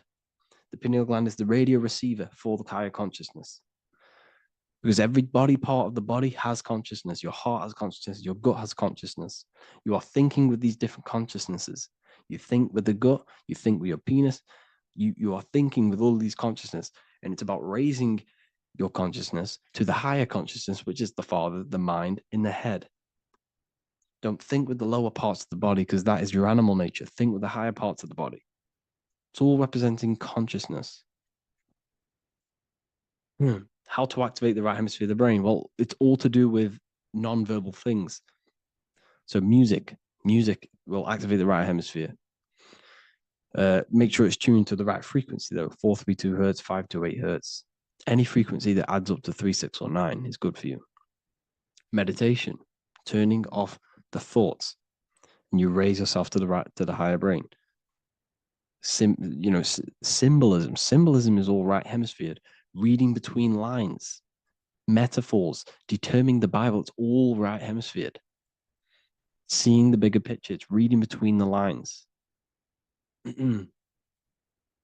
So tithing in the Bible. These people in the churches are giving 10% of their money to the church. It's nothing but a scam. What these people have done is they have externalized the Bible. They have taken the Bible and literalized it so that they can make a business out of it. So what they're doing is a tenth of the produce of what it says in the Bible, a tenth of the produce of the land, whether grain or fruit, is the Lord's and is holy. So what's that saying? The tenth of it's basically saying give the 10% to the Lord, to God. What does that mean? Well, what's the land and the fruit? This represents physical things, the physical things that you have. The tenth of the physical things that you have. What's that? That's your ego. All the physical things that you have is all to do with your ego. That's the lower self. The ego, what is the ego? It's the mind's perception of the physical self. You had no ego when you were a child. Okay, when you were a child, you had no ego. As you grew older, you created the ego. But the ego is the full self. It's the echo. Ego, echo. It's the echo of the full self. So it's saying, give the ego over. Take away the animal self. In that left hemisphere, that's all to do with the left hemisphere. That left hemisphere sees the ego. It sees individuality. It's divided. So it's saying, give that 10%. Give that 10% of you over to the right hemisphere. The 90%. The 90% of you is in that right hemisphere. The higher self. Now, I'm not saying the left hemisphere is bad. Okay, I'm not saying that at all. But it sees it sees things divided. It's like I said, the left, the hands are manifestations of the brain. So when these Christians are praying, they're putting their hands together. What are they doing? They're syncing the brain hemisphere is what you're doing, because everything's an extension of your brain. So if you put your hands together, you're putting the two hemispheres together. And what's happening when you place the hands together? All the electricity in the body is now running in a circuit. So once you connect these two hands, the electrical energy is now running in a circuit. And energy can move around the body quicker and more efficiently. So when you pray, when these people are praying, they don't realize that they're engaging in ancient forms of meditation, of balancing the two hemispheres. So now we're talking about balancing the hemispheres, not the right hemisphere. This is what Israel is. Look at the symbol for Israel, the up triangle and the downward triangle. What's that? The up triangle represents male. The downward triangle represents female. Okay? This is talking about the brains. Israel is Ra. Isis, which is female, the Egyptian god. Ra, El. El means God. Electricity. That's the force of the physical world. It's the force that runs this world, electricity. It's the force of God. El, consciousness. It means God. Is Ra, L. Isis, Ra, and El. It's the two hemispheres of the brain, the Holy Land of Israel. It's the Holy Land, it's the brain. Once these two hemispheres are synced, this is how you unlock your consciousness. This is the easiest way of astral projecting. Hemisphering, I forgot the word for it. Hemisphere syncretization, something like that. It's about syncing the hemispheres. This is how you unlock your consciousness. Once the brain is running as one electrical system, this is how you balance the two masculine and male opposing energies. Once these opposing energies are no longer in war with each other, the brain, they come together to work as one. You unlock your consciousness. You are born again. What happens when a male and female have sex? It creates a new child. It becomes one. You are born again. Once the two hemispheres of the brain, you are born again. You can then have an out-of-body experiences. So this is why the symbol of the Holy Land, Israel, is the up and down triangle back combined together, because it represents unification of the male and female, unification of the hemispheres. You're born again. You unlock consciousness. And you can get this for free. It's called the Gateway Tapes on my website. Basically, it's a audio track from the government, and they did this in the Gateway Experience. It's a CIA document, and what they do is there are different forms of meditations you go through. I think there's about 5 waves of meditations you do, half an hour each one, and it will teach you. It will sync your hemisphere, because what does it do? They understood that playing one frequency into one ear and another frequency into the other, they understood that the right ear is connected to the left hemisphere, the left ear is connected to the right hemisphere. So when you play 2 different frequencies into both ears, what happens? The brain picks this up, the 2 hemispheres of the brain picks this up, and it syncs it. It syncs these 2 hemispheres, these 2 frequencies together. So now the brain is working as one to sync this frequency. So this is how you can sync your hemispheres, through listening to these frequencies. Okay, you can get them for free and do the meditations yourself. This will definitely help you. This is an easy way to astral project. So it's all about syncing the hemisphere and seeing reality from a unified perception. We should all aim to get out of that left hemisphere. I'm not saying don't use it, but we should now start to see we should not start to read between the lines of the Bible, read between the lines of the symbolism they're showing, study symbolism, study allegories and myths. What are they trying to tell us through these allegories? And, this is how we start seeing things in a better way. Once we understand that we are all microcosms of an infinite consciousness, we can all come to one, because love is the unifying force of this infinite consciousness. We are all divided. We are all disconnected from our hearts. Once we all connect with our hearts and see that everything is one, we can all start to love and come together as one, because love is the unifying force of consciousness. So if you haven't already seen, I now have launched the Ethereal University. I will be doing lectures like this one, but even better, deeper, and even releasing knowledge that I can't talk about online, as they are censored. I'll be doing lectures every single week. I'll be doing live calls every single week. You also gain access to my library, which is filled with over 45 occult books, filled with knowledge. Okay, I'll show you now. Plus, you get my book, The Book of Wisdom, PDF form, and the Human Health Guide, PDF form. You also get all of this stuff, the health section, Q&As, ethereal meditations. We've got some celestial studies, cosmology, numerology coming soon. You also get the brand new Manifestation Mastery course, plus the library. And there'll be new books, new lectures, new live calls every single week. Or you can get the Book of Wisdom, use the code WISDOM in all capital letters to gain 40% off this sale will be ending very, very soon. So if you're watching this, be very quick to get yourself a physical version or a PDF of my book. You can get it in all these languages. Hope you enjoyed this video, people. I'll see you inside the Ethereal University, the real university. Have an amazing day.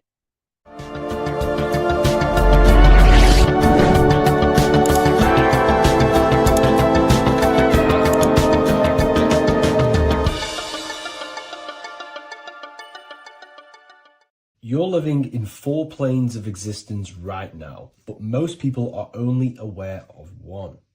And that's why they feel lost, disconnected, and stuck in cycles they can't explain. If you don't understand the blueprint of reality, you'll keep trying to fix the physical, while the real causes lie in the unseen dimensions that you have direct access to. You must understand that the universe only exists in the mind. Everything is a projection of consciousness. Therefore, consciousness produces everything. Our internal world is consciousness. Our external world is this physical body, physical world. Everything is an externalization of consciousness. For example, this was a thought. Now it's made physical. But before this was invented, it was existing in someone's mind, in consciousness, invisible. Then it was made manifest, made physical. So everything in this physical plane is the effect. The cause is consciousness, mind, the mental plane. So now I'm going to explain these different dimensions of consciousness. You don't just exist in this physical plane. The physical plane, in fact, is the lowest plane there is. It's the illusionary plane. So first of all, we have the Buddhic plane. This is the nothingness. So think of it like this. Absolute nothingness. If you turn off thoughts, there is nothingness. This is the void. And out of the void springs infinite potential, which is the mental plane. Now, your mind has no limitation. It can think anything, be anywhere, anytime, any place. In the whole world, there is no limitation with the mind. This is the realm of infinite possibilities. This is the realm of thought. Thought is a dimension, information and thought. To go a little bit deeper on this, there are pockets of thoughts, what we call in the occult fields of thoughts. Your mind does not think thoughts, it receives them. Your mind is like a radio. Whatever the mind is tuning into, setting its mindset, setting your frequency or setting your mind, you will receive thoughts based on that set, whatever you set your mind to. So there are pockets of thoughts that we penetrate in the mental plane. The mind is the mental plane, the infinite possibilities. This is the spark of creation. This is where all things begin to manifest as an idea in the mind as a thought. So if you want to gain certain information, you need to meditate or do thought exercises where you are penetrating that dimension of thought, that pocket of thought. For example, if you want to find a way on how to make financial wealth, you would use your mind, set your mind on wealth and money and think, close your eyes and think about that specific topic and see where your mind takes you. And you will expand your mind into different pockets of thought and gain information. So this is the mental plane. This is how you can use the mental plane. You can use the mental plane to do this. Then we have the astral plane. We have higher, middle, and lower astral plane. The astral plane is the body for thought. So every dimension, physical, etheric, astral, mental, Buddhic, is a body for a dimension above. Each dimension below is a product of the dimension above. So for example, the astral plane is imagination. This is the lucidic realm of imagination. This is where thoughts begin to manifest into some sort of form. It's not a physical form because this is physical, but imagination is a lucidic form. It's not really physical, but it's there. It's a projection of light. It's astral matter condensed by the willpower of the mind. So depending on the vibration of that thought will depend whether It manifests in the higher astral plane, middle astral plane, and lower astral plane. If you think about more material things and visualize material things, this will manifest on the lower astral plane because material matter is low vibration. Now, that does not mean it's evil. That does not mean it's bad. Okay? It just means low vibration just means more material. But if you think and imagine more spiritual things, this manifests on the higher astral plane. So the astral plane is the screen in your mind that allows you to vision an apple, that allows you to vision anything. It's that mental projection that's inside of your mind. Now, this is what we call the third eye. It's an eye because the eye is the mind, and the mind can see into the astral plane. It perceives this spiritual world, this lucidic realm that we have access to. This is where also infinite potential takes place. This is the realm of spirits, demons, jinns, whatever you want to call them. Spiritual entities exist in this because this is where thought forms manifest into form. This is where thoughts create bodies. Think of it like this. The mental plane is a thought of a chair. The astral plane is the imagination of that chair and all of the different possible chairs that could possibly be. The etheric plane is the energy double of that chair. And the physical plane is the physical chair. So as you can see, the higher we go up, the more formless and lucidic it is. The lower we go down planes, the more dense it becomes. This is formless and this is form. Everything manifests through this process. This highlighter is down here in the physical plane, but the idea began in the mental plane. Everything begins in consciousness before it creates a physical body. It goes through this process. Therefore, if you want to start to mold and create your own reality and create things in your world, you can use these planes to your advantage. You can use your mind to do mental thinking exercises by closing your eyes and expanding your mind into a different pocket of thought to gain wisdom, gain information, gain downloads. The way you do that is simply get into a meditative state, close your eyes, pick a topic that you want to think about, and see where your mind takes you, but always remain centered on that topic. And you can do this for maybe an hour or two or half an hour, and your mind will take you places where you will unlock information. You can even use this to make decisions in your life. Think of the topic and see where your mind takes you. You'll gain information. This is how you use the mental plane for ideas. The astral plane is imagination. You have to reconnect with your imagination very vividly. Your imagination, your consciousness is infinite. It's not a three-dimensional plane. It's an infinite plane. You can think and make form anything in your consciousness, in your imagination. You can think anything and you can imagine anything in the most vast details. You just have to reconnect with your imagination. I have a free book on my website. I'll leave the link in the description. It's an ebook. It's called Activating the Inner Eye. This is going to help you reconnect with your imagination. It's a practical guide on how to imagine. So once you know how to use the mental plane and astral plane, thought and imagination, you pretty much need to use the physical plane to take physical action with this physical body that you have and start to manifest these desires you have in the higher planes. Now, it's very important that we master the mind because the mind is the very fabric of reality. We become what we think about. Your life is a product of every thought you thought in the past. It is the mind that directs the flow of consciousness. And wherever this consciousness is flowing is what you will create in your life. Consciousness is the most potent force in the universe, and the mind is pretty much the universe in a microcosm form. It is infinite potential, and your mind will continue to expand into new realms of thought forever and ever and ever. You are eternal. You are not this physical body down here. You are consciousness, literally dreaming that you are in this physical body.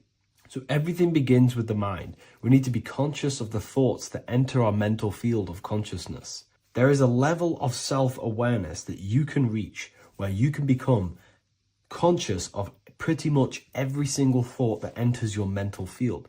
Now, we have over 7,000 thoughts a day. You can gain such mastery over your mind where you can become conscious of every thought you think. And that is when you gain superior power.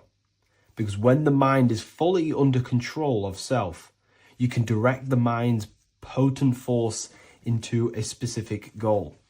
Most people's minds are dualistic. They want something, but their mind is thinking something else. They have limiting belief systems. They have the little voice that comes in and says, you can't do this, you're a failure. That is a fractaled mind. The mind needs to be singular. It needs to be on your team and not an enemy. Do not let your own mind take away your power. Your mind should be on your team, giving you power, giving you the best possible thoughts and the best possible beliefs. When the mind is in this condition and on your team and not taking away your power through the destructive thoughts, it becomes a potent, powerful force used for manifestation to create anything. And the way we get the mind on your team is through constant meditation to learn how to control the mind and turn it on and off. Subconscious reprogramming through visualization, affirmations, cultivating emotions associated with your goal. All these three ways we can reprogram the mind slowly over time so that it becomes powerful and becomes on your team and doesn't give you negative contradicting thoughts. When the mind is fully aligned on one thing, it can create massive empires and things in your physical reality. So I hope this video helps, and I'll see you in the next one.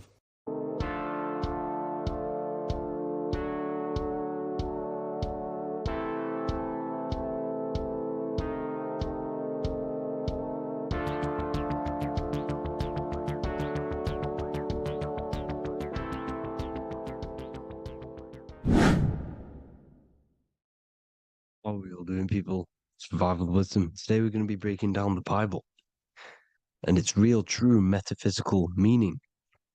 All of these slides within this video is taken from my book, The Book of Wisdom, so you can get all of these slides.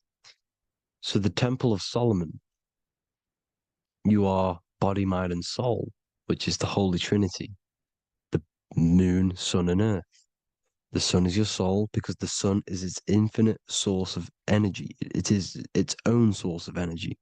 And that is what your soul is. It's its own source of energy. The moon is mind. This is why you call people a lunatic. You're a lunatic. Luna means the moon. And inside of your mind, you have a specific mood. Mood is moon. And mind in German is Mond. And the word Mon means moon. And earth is your physical body because your body contains of the four elements, the four physical elements. Well, the Temple of Solomon is the temple of the soul and the mon, the soul and the mon, the soul and the mind. And it's the temple of the Holy Spirit in the Bible. Everything leads back to one singular point in the center of the brain. The brain is not the mind. It's mind over matter. Okay? The brain is the physical manifestation of the mind. The brain is the electrical computer which decodes the light waves given to it by the mind. This is why everything in the body leads back to one singular point. And we'll go over this in a minute. But this is controlling the physical body. This is the within. If you rearrange within, it spells high twin because within you is your twin, your true self. And it's just an entity in the center of the mind. And if you shut your eyes, you can feel it. Your awareness is in the center of the brain. So there's just an empty chamber in the center of the two cherubs, the two brains. They are two separate brains. They're two hemispheres. And the empty chamber, when scientists chop it up and see it's just an empty chamber, well, because you can't see in that plane of reality. You cannot see the mind. You cannot see thoughts. It is invisible to the human eyes, to the visible light spectrum, to the two eyes. The reason why we call it the third eye in the center of the brain, it's not the third eye, it's your true self. It's the mind and soul. It's an eye because it does see. It's the all-seeing eye that you always see here. There's some Masonic artwork showing the two pillars, the two cherubs, the two hemispheres of the brain, and the inner eye. This is the eye that sees all things. What do I mean by seeing all things? Not physically. It sees the mind. It's what, because your soul is watching the mind. You can observe the mind. You are not the mind. And if you meditate deeply enough, you can go beyond the mind. It's the all-seeing eye. It sees the mind. It sees what emotions you're feeling. It sees what you're thinking. It sees what you're seeing with the two eyes. It's the all-seeing eye. It sees all things. It's omnipresent. It's everywhere. Because the mind can be anywhere. The mind can switch itself into any place it wants. There is no limitations with the mind. So there is two hemispheres in the brain. And in the Bible, there is a quote saying the most holy place between the two cherubs. The two cherubs is the two hemispheres of the brain, and the most holy place is between them, which is what the Masonic artwork is showing. This is the all-seeing eye, the soul and the mind in the center of the brain. And you will not see this with the two eyes. So when scientists come to seeing the empty chamber in the center of the brain, they wonder because they do not understand the occult side of the world. They do not understand the layers of reality. How the two eyes, everything physical comes from the unseen. Everything seen comes from the unseen. Now, the two hemispheres of the brain play a major role in our lives. The right hemisphere is the artist. The left hemisphere is the scientist. The right hemisphere controls the left side of the body. The left hemisphere controls the right side. So there's a crossover.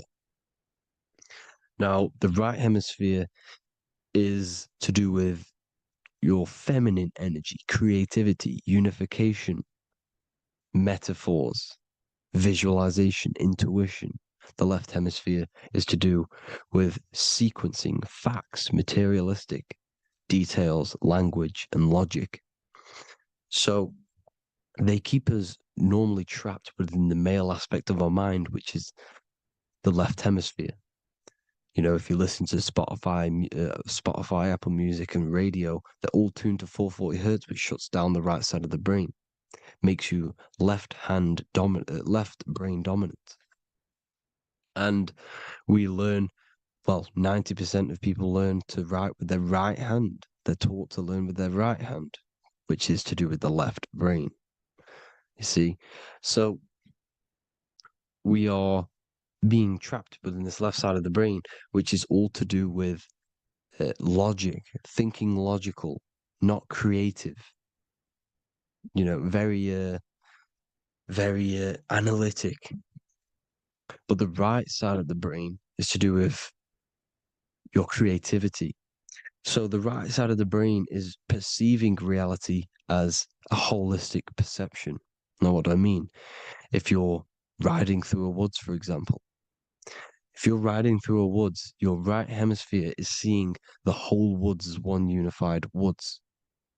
The left hemisphere's job is to break down the perception given to it by the right hemisphere and break it down into individual trees. So what am I saying?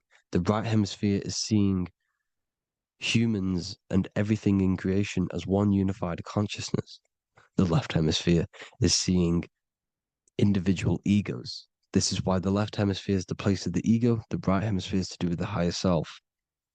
They're both needed, though. I'm not saying one's better than the other. It's balance. Now,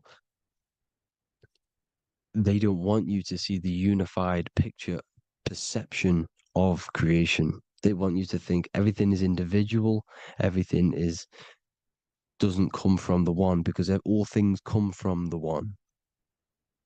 And we experience the two in this reality, dualism.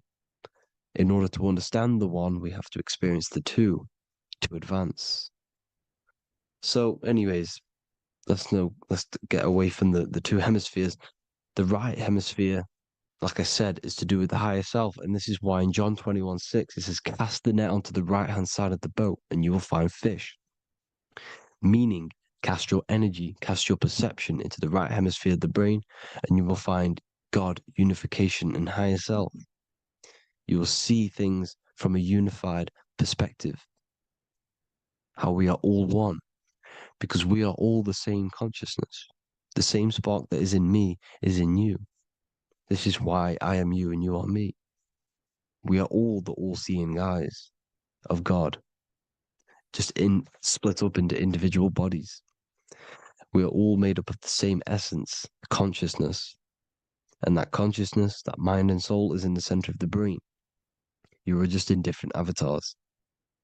And until we see this, we'll forever be divided and conquered. Until we figure this out as a collective consciousness, we will forever be divided and conquered and ruled over. This is why the Bible says, ye are gods. You are the sons of the Most High, because we are. We are the Word made flesh. We are God made flesh.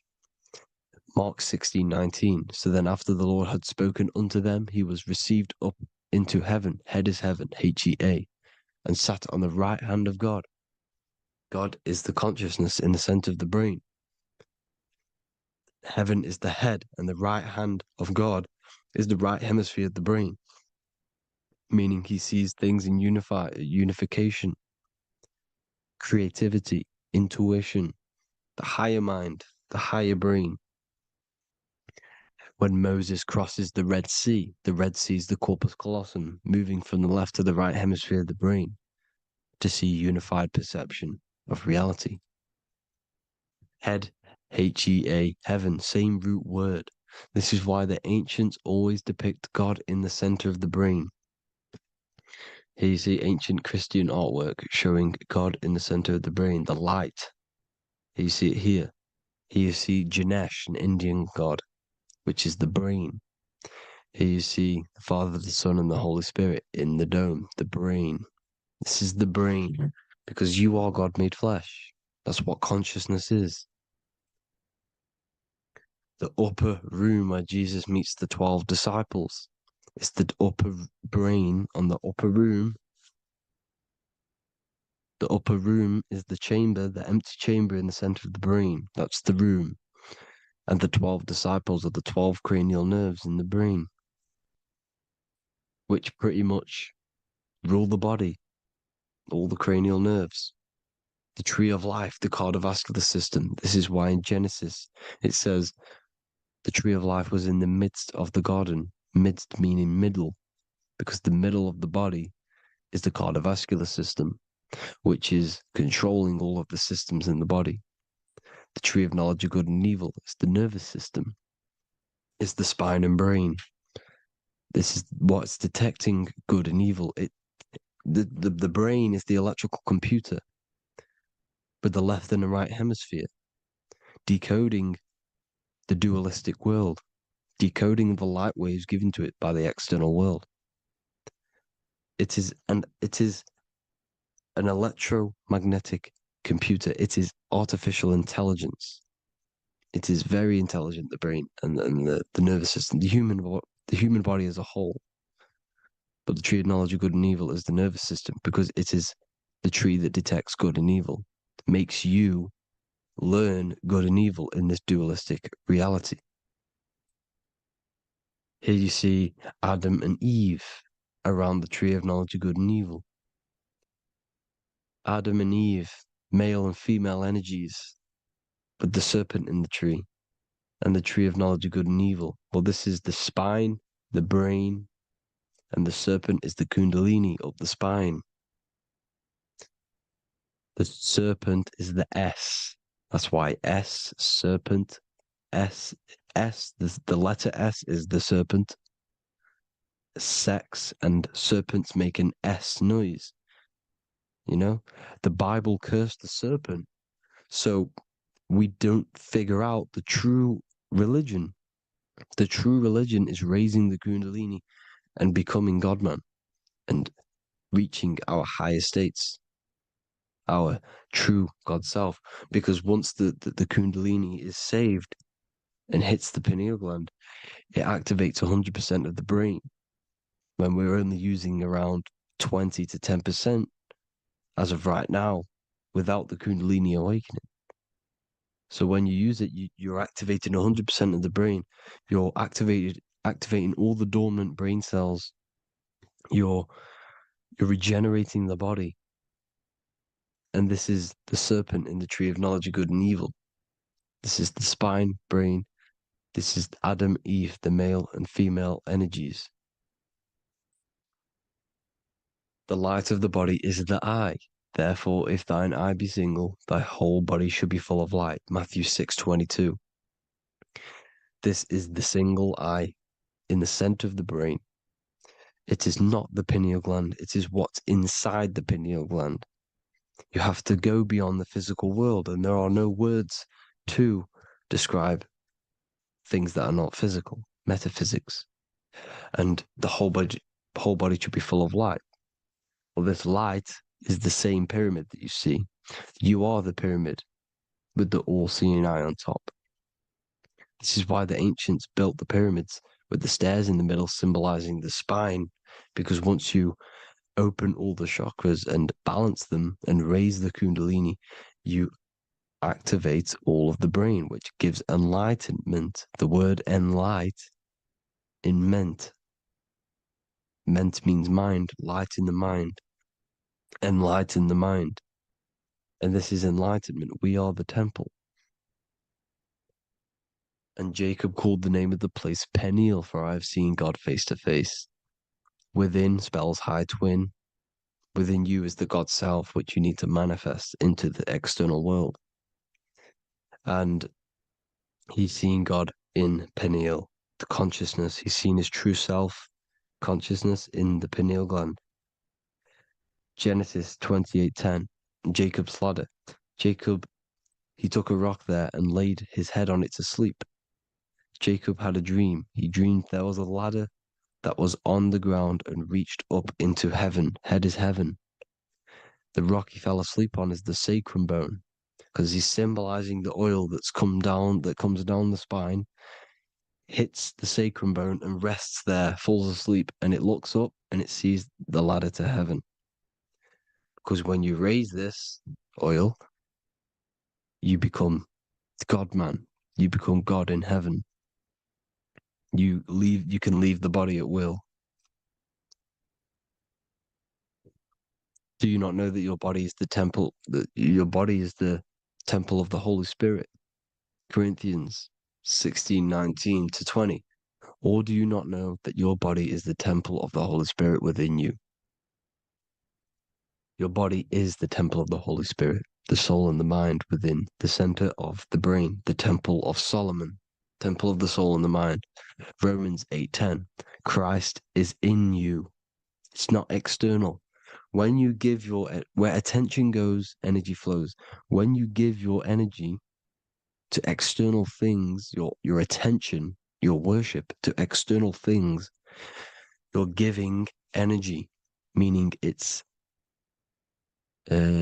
draining you, and you're feeding something within the astral plane, a mental thought within the astral plane. So with you realizing that the Christ is in you, that you don't have to worship anything outside of you, this means that you're internalizing your energy. You're not giving your energy, because where attention goes, energy flows, which means you become more present. You become healthier because you're not giving off all of your special electromagnetic energy that's charging you. This is why the religions ran by the Vatican is all external. They're exoteric. Exoteric means external teachings. The esoteric is the internal, the hidden teachings. In Psalms 82, I have said, ye are gods, and all of you are children of the Most High, because we are the Most High, split up into individual bodies. That's what consciousness is. Consciousness is the Most High, and we have to raise ourselves to the Most High. Brahma, Vishnu, Shiva, the Father, the Son, and the Holy Spirit. Why is it always a trio? It's a trio because it symbolizes us, the soul, mind, and body. The mind is the bridge for the soul to be in the body. What is the soul? It's the life force. It's the watcher. It's the all-seeing eye. The soul sees into different realities, and it gives life to the body of every reality it goes in. This is why you always see light around the all-seeing eye, because it is the energy, the life force, the light, life, L-I. Life is light, and it's the eye because it sees into the different realities. It sees into the dream world. When you're going to sleep at night and you dream, it's not a dream. It's another reality. You're a multi-dimensional creature. We live in a multiverse. There's infinite amount of yous. And there is a version of you which is the highest self in a reality somewhere. And this I has the ability to switch realities, which is exactly what astral travel is. Astral travel is the ability to switch reality beyond the 3D construct of this world. The Father, the Son, and the Holy Spirit, Brahma, Vishnu, Shiva. Brahma, the soul, inhabits different bodies. This is why they have different heads. Vishnu, the mind, symbolizing gnosis, meaning knowledge. This is the serpent. The serpent symbolized knowledge. Shiva, the body. Father, the Son, and the Holy Spirit. The bird, the soul, because the bird symbolizes the soul. This is why you have here the Egyptians showing you the soul leaving the body. Here you see here with the twin head, the same head, and it's a bird. This is the soul self. This is the ego self. The Egyptians knew this. They knew all of this. Of course they did. Now, the whole story of Jesus is all metaphorical for the process which goes on within your body. Your neck and head is the holy grail which the sun and the moon creates. Sorry, the sun and the moon creates the fluid within the holy grail, the brain, the skull. And the moon creates the milk. Sorry, the moon makes the milk. The sun makes the honey, the land flowing with milk and honey in the Bible. The land flowing with milk and honey is the center of the brain in the Holy Grail. Here you see the Masonic artwork showing you the sun and the moon creating the fluid in the spine. Here's the serpent. Serpent symbolizing the two Kundalini channels, the Ida Pingala up the spine. Here's the furnace raising the Kundalini, raising the oil, heating it up, and rising it to the crown. You see? So here you see more Masonic art, seeing the sun and the moon creating the holy fluid in the brain, in the cup, filling the cup. This is why it's a cup, because it's the Holy Grail. This is the holy oil in the center of the brain that gets released down the spine, which is Jesus coming down from heaven. It comes down the spine, down the River Jordan in the Bible. This is when Jesus goes from Nazareth to Jerusalem. He comes down the River Jordan, and Joseph and Mary are in Nazareth waiting for Jesus' return. Joseph and Mary symbolize the pineal and pituitary gland, which produce the two oils created by the sun and the moon. And he returns. When he returns, he gets crucified at 33, because there's 33 vertebrae at the back of the spine, and it crosses the vagus nerve. The crucifixion of the oil past 33 vertebrae creates God-man, and it creates your higher self, and it activates 100% of the brain. And you turn into spirit, you turn to your spirit self. This is why Jesus dies. He didn't physically die, it metaphorically dies, and becomes his higher self. The ego self was left behind. It's the same with the whole story of Jesus. Jesus comes down from heaven, which is the oil. He dies in a cave for 3 days, which is the oil hitting the cave. Here's the cave, and resurrects after 3 days. If you resurrect the oil, comes up and gets crucified at 33 in Golgotha. Golgotha translates to a place in the skull. the three wise men from the east. Well, if you look at the Masonic artwork, they'll always show you a ladder up to the east. Okay? Here you see north, south, west. This would be east. Here you see east here. East here. The ladder up to the east. The east is the top, up. Three wise men from the east, the thalamus, pituitary, and pineal gland in the center of the brain. The most important glands in the body.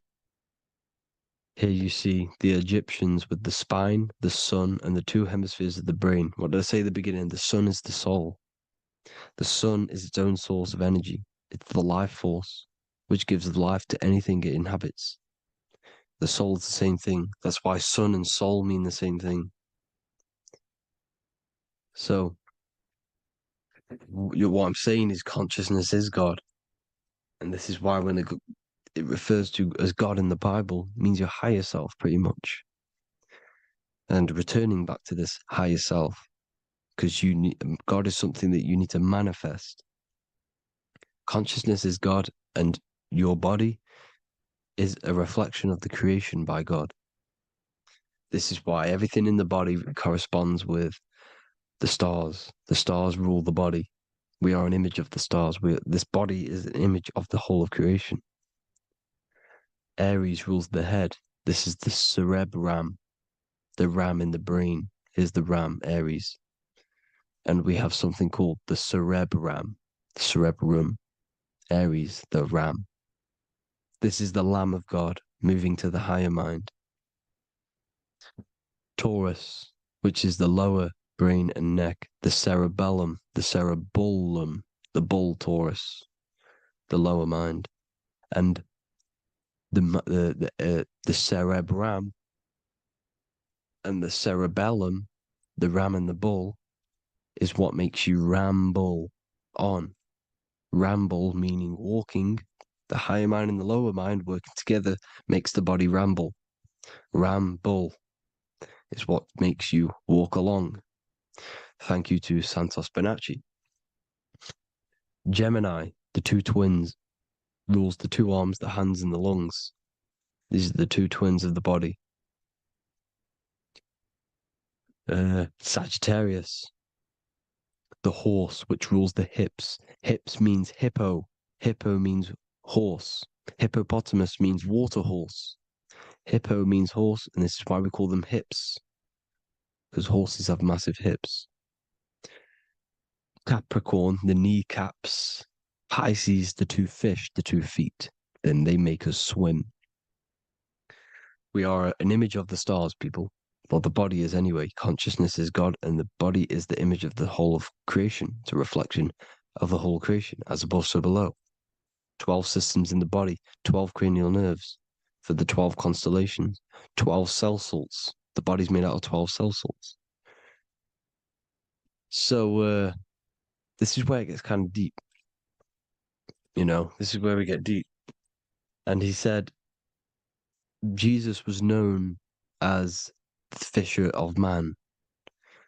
And fisher of man, meaning man does not mean man as in the male. Man means mind. He's the fisher of minds. So the Bible is not patriarchal. It's not patriarchal. Man just means mind, pretty much. So the fisher of mind, man, because he was fishing minds out of this reality into the higher realities. He was teaching people how to leave the body when he walks on water. Walking on water is the physical, etheric, astral, and mental. These are the different planes of reality. The ether is the either, because the ether is the substance that's on either side, astral and physical. It's the fifth element, is ether. And the fifth element is the water.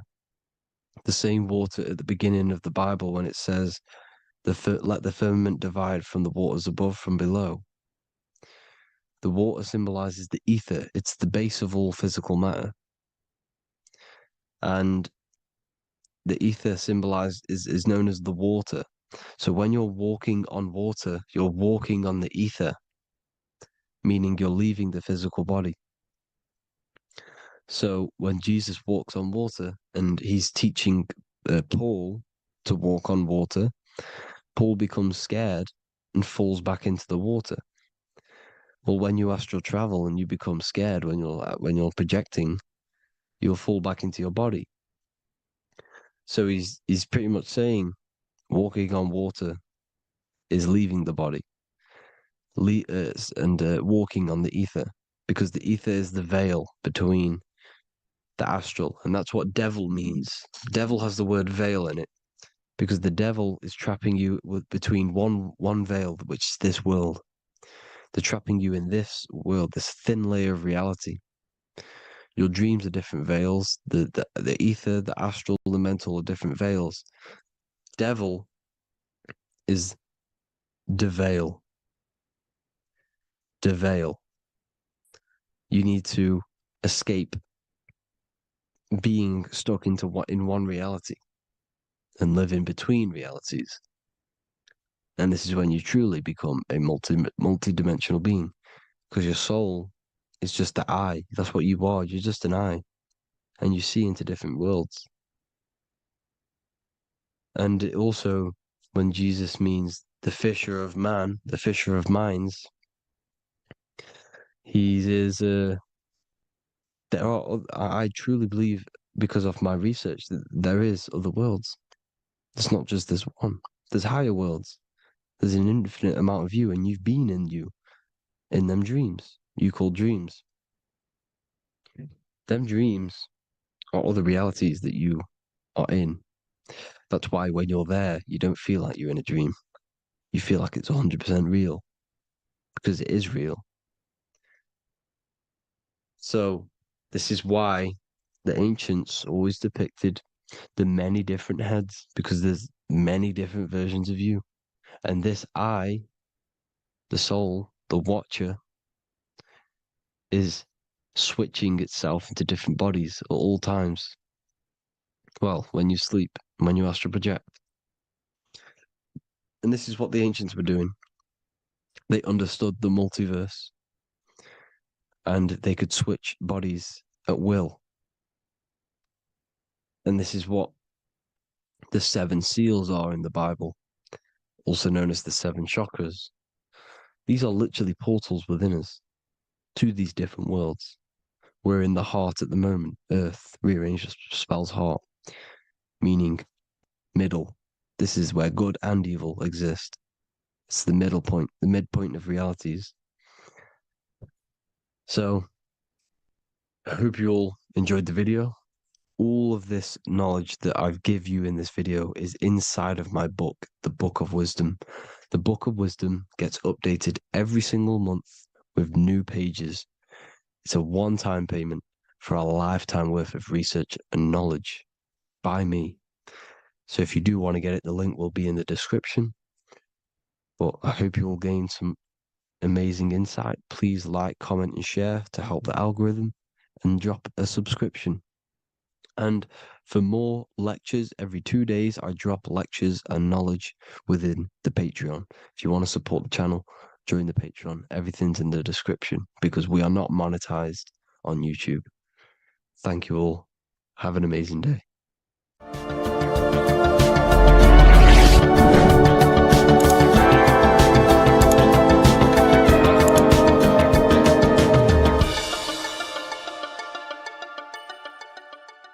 Welcome to Revival of Wisdom.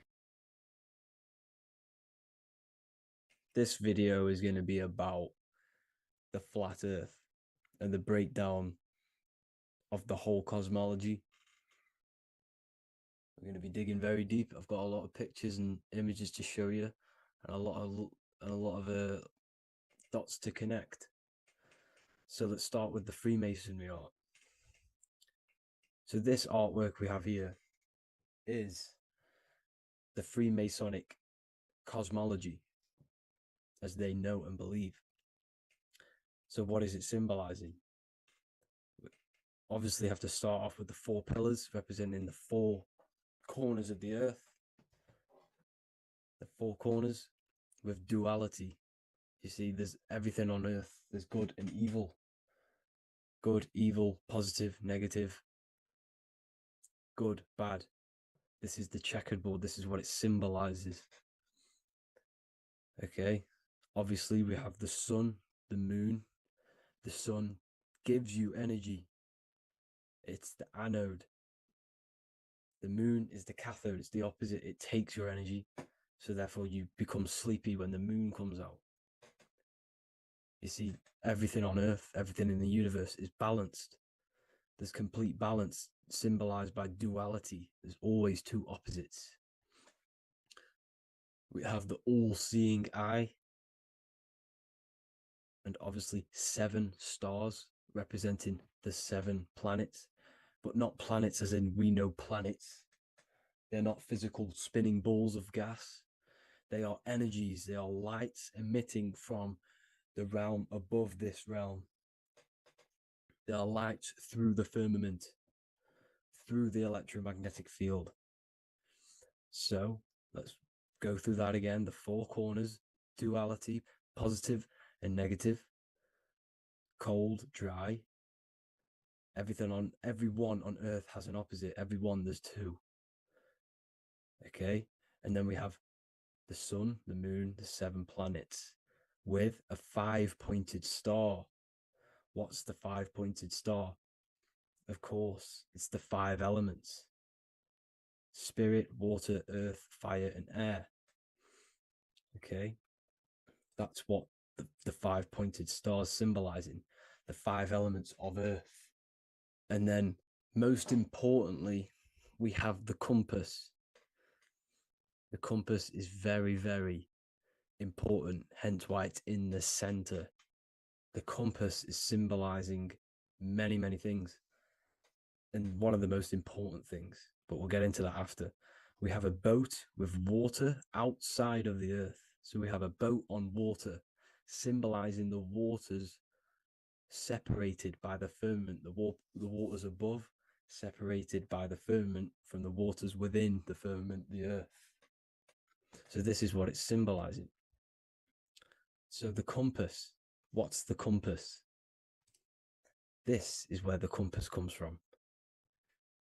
The Polaris, the most important star there is, because it's in the center of Earth, the sun, the moon, and the black hole, black sun.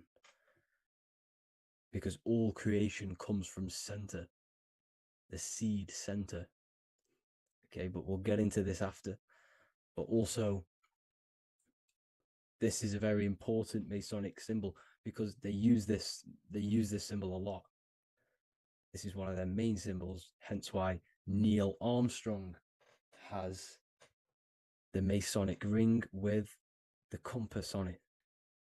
The people who supposedly went to the moon, which obviously they faked to push this globe model, because the globe model is based upon fear.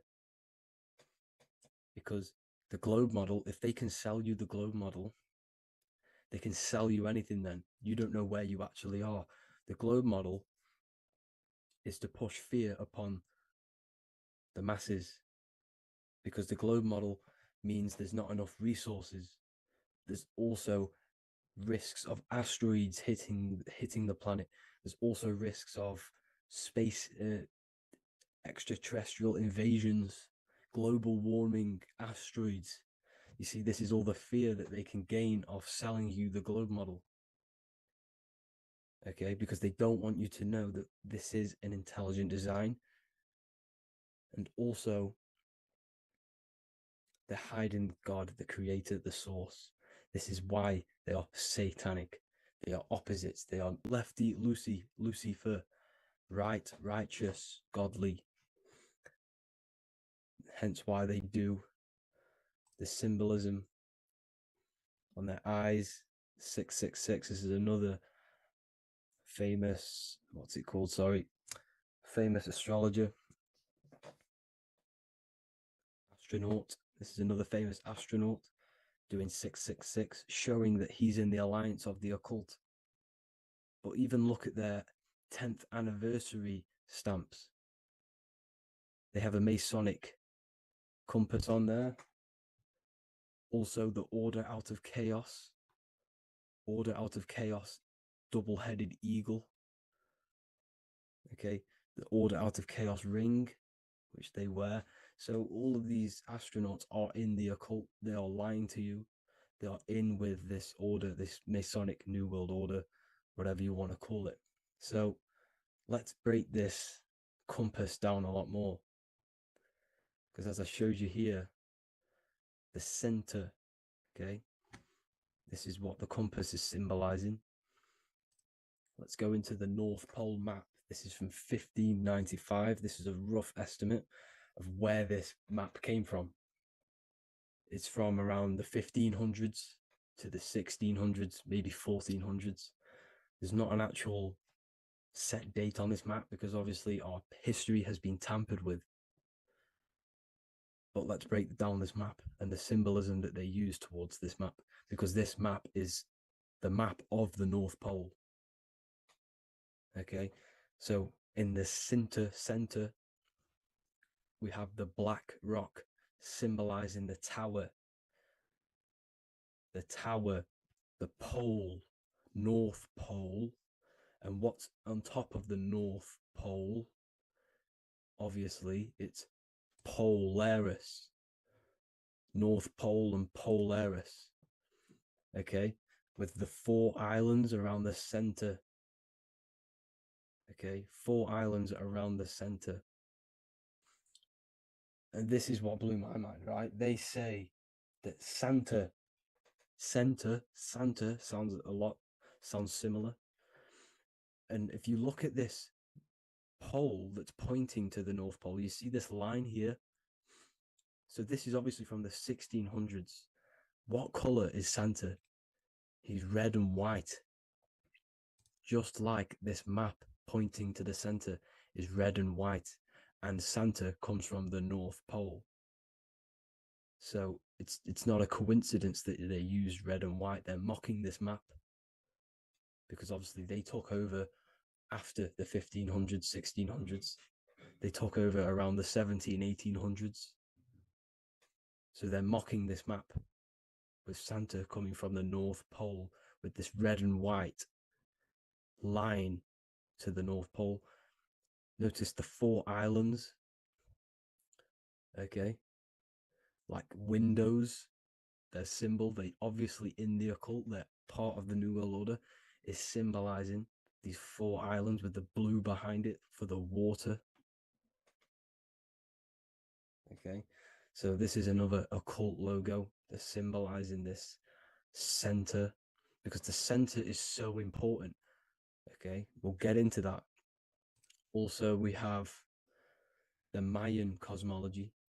This is the Mayan cosmology. This is what they created. This is their artwork, with also 4 major lands around the center. You see this 4 with green in between them all. 4 major lands with the underworld. You see this underworld is also symbolized by the Masons with the coffin of the skull and bones, the deceased, the dead. Okay, so this is also mentioned in the Book of Enoch. Okay, and it's called Sheol. Sheol, the underworld. Okay, and in the Book of Enoch, it says all spirits of the dead go to these hollow places, that they will wait until their appointed time of judgment. And it also says in the Book of Enoch, there are 4 hollow places underneath. 4 as above, so below, representing the 4 islands. As above, so below. That's where that could link in. Okay. The Book of Enoch is very important because it was found in a cave thousands of years ago. And has a lot of truths about this realm and about this world we live in. So let's go back to the Mayan cosmology. So the ancient cosmology, they all must have had some sort of communication. They must all be at peace with each other, because all of their cosmologies linked together. See, the Greek, Babylonian, Indian, Celtic, okay, they're all linked in together. They all knew that they were in an enclosed system with an underworld and obviously a firmament. Okay, so this is what they all knew. They all must have had some sort of communication. They were a lot more advanced than us. They knew the center of the realm. Okay, and obviously the United Nations flag also symbolizes their center. You see how it has like a grid with a circle around the center. It's symbolizing that center of the realm, because that center of Earth is so important. The United Nations flag, all have it. See, some different ones all have that circle around the center. Because the center is the seed. All things come from a center. So the torus field is so important because it is the spark of life. It's the building blocks of the universe, this creation. Because all things have a torus field. Just like an apple with what's in the center of an apple, a seed. Because the center is where the energies hold, is where the energies meet, and it creates that spark of life. Just like your heart is the center of your body, and it has an electromagnetic field. Because the center, all things come from the center. So this is why the North Pole is so important, because this is why it's so important, because this is where the creation sparked from, the center. This is where the most electromagnetic energy is stored. So this is why the northern lights come from the center. It's electromagnetic energy. This is what the northern lights are. It's being emitted from this black hole in the center. Okay, and obviously what else is on the center? Polaris. Polaris is the center star. Okay, so the center star is what sits on top of this North Pole, Polaris, because it's a pole of electromagnetic energy, symbolized as a black rock, a black hole, pole. You see, because all creation comes from void. Light is born from darkness. Without light, darkness can't be born from light. You see, but light can be born from darkness. This is why darkness is so important. And this is why there's a black hole in the center of our realm, like the black sun. The black sun, the Polaris star, the North Star. You see, so this is this North Pole, Polaris. This is what they're talking about. And this is why compasses are an 8-pointed star, because Polaris is symbolized as an 8-pointed star. This is where a compass will point you to. It will point you to that center. So notice how a compass has this black hole in the middle, you see, and it will point you to this meeting point, the north, because in the center is the center of the torus field of the earth. This is where the most electromagnetic energy is. You see, everything gets sucked into the black hole. Okay, this whole reality is being projected from that center point, just like your eyes suck in light. It's a black hole. Your eyes suck in the light of this light being emitted from this center place, this electromagnetic energy at the center, which is the seed of everything, of everyone. You see, just like an apple has the seed in the center in darkness, because in the center of the apple, it's dark. It's black. It's pitch black. But that's where the seeds are. That's where the life is. But Polaris is so important because it's that center star which lines up. It is the pole, it's the top of the pole of the torus field. So Polaris would be here at the very, very top. And this is where the compasses point you to. And this is why the star of Ishtar, the 8-pointed star of the Sumerians, also talked about this 8-pointed star, and it's called the Star of Ishtar. Okay, and who is Ishtar? Ishtar is the goddess. Okay, so she's not a male, she's a female, because every creation is brought through a female, a womb. Every single human on earth is brought through the womb, the sacred feminine energy. And the womb is pure darkness. There's no light in a womb, just like the center of our realm. It's a black hole. Okay, and guess what? She's the god of fertility and sexuality. She is responsible for all life. Okay, so the star of Ishtar is the star of Polaris, which is symbolizing the responsibility for all life, the center of our realm, the black sun, the black hole. Okay, so this is what that god of Ishtar of the Sumerians is talking about, the goddess, the womb, the seed of creation. So this would be the portal, more than likely the portal in and out of our realm, because it's the top of the torus field. And what's above this realm is the heavens. So this is where you get sucked in from the heavens. Your soul gets sucked in and brought onto this plane of existence called Earth. These are some space NASA symbols. Look how much Polaris symbolism there is. And notice how it's at the center. You see this circle? This is like a half circle.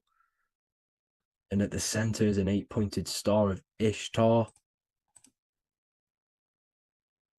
It's the same thing. It's Polaris. It's at the center. And notice on some of these, look, this one is a bear holding the key and an arrow pointing to the Polaris star, so that they hold the key to Polaris. Another one with like a demon holding a key to the what? Polaris on top of him. Also an eagle, which is a Masonic symbol, the eagle holding a key on top of the center, you see. And notice how there's an arrow going up to the Polaris and an arrow down, as above, so below, to Earth. So you can go out of Earth and into Earth through Polaris, and the eagle holds the key. You see? The eagle holds the key, just like this. This demon dragon holds the key to Polaris. And look at this one, Earth, with an arrow up to Polaris, the 8-pointed star.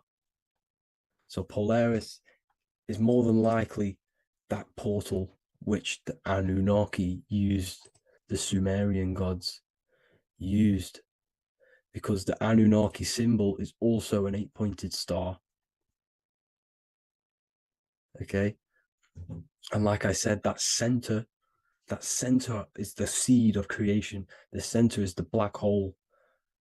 Okay, just like your pineal gland is at the center of your brain. The pineal gland is at the center of your brain. And that's what connects you to that spirit realm, to the source. That's it for this video, guys. Thank you all for tuning in. I hope you all learned something today. Please leave a like, a comment, and please subscribe to the channel for more content. God bless you all. Hello, everyone, and welcome to another lecture inside Ethereal University. In this lecture, you will learn about the death process and how to prepare for it, and why that preparation is so important. So let's get straight into this. You must understand, as a spiritual creature that you are, you have a visible nature and an invisible nature. You never truly die. You are an eternal soul experiencing a temporary physical world. The inner world of thought and emotion is eternal, while the outer world of matter is mortal. Everything that is seen is mortal. Everything that is unseen by the eyes is immortal.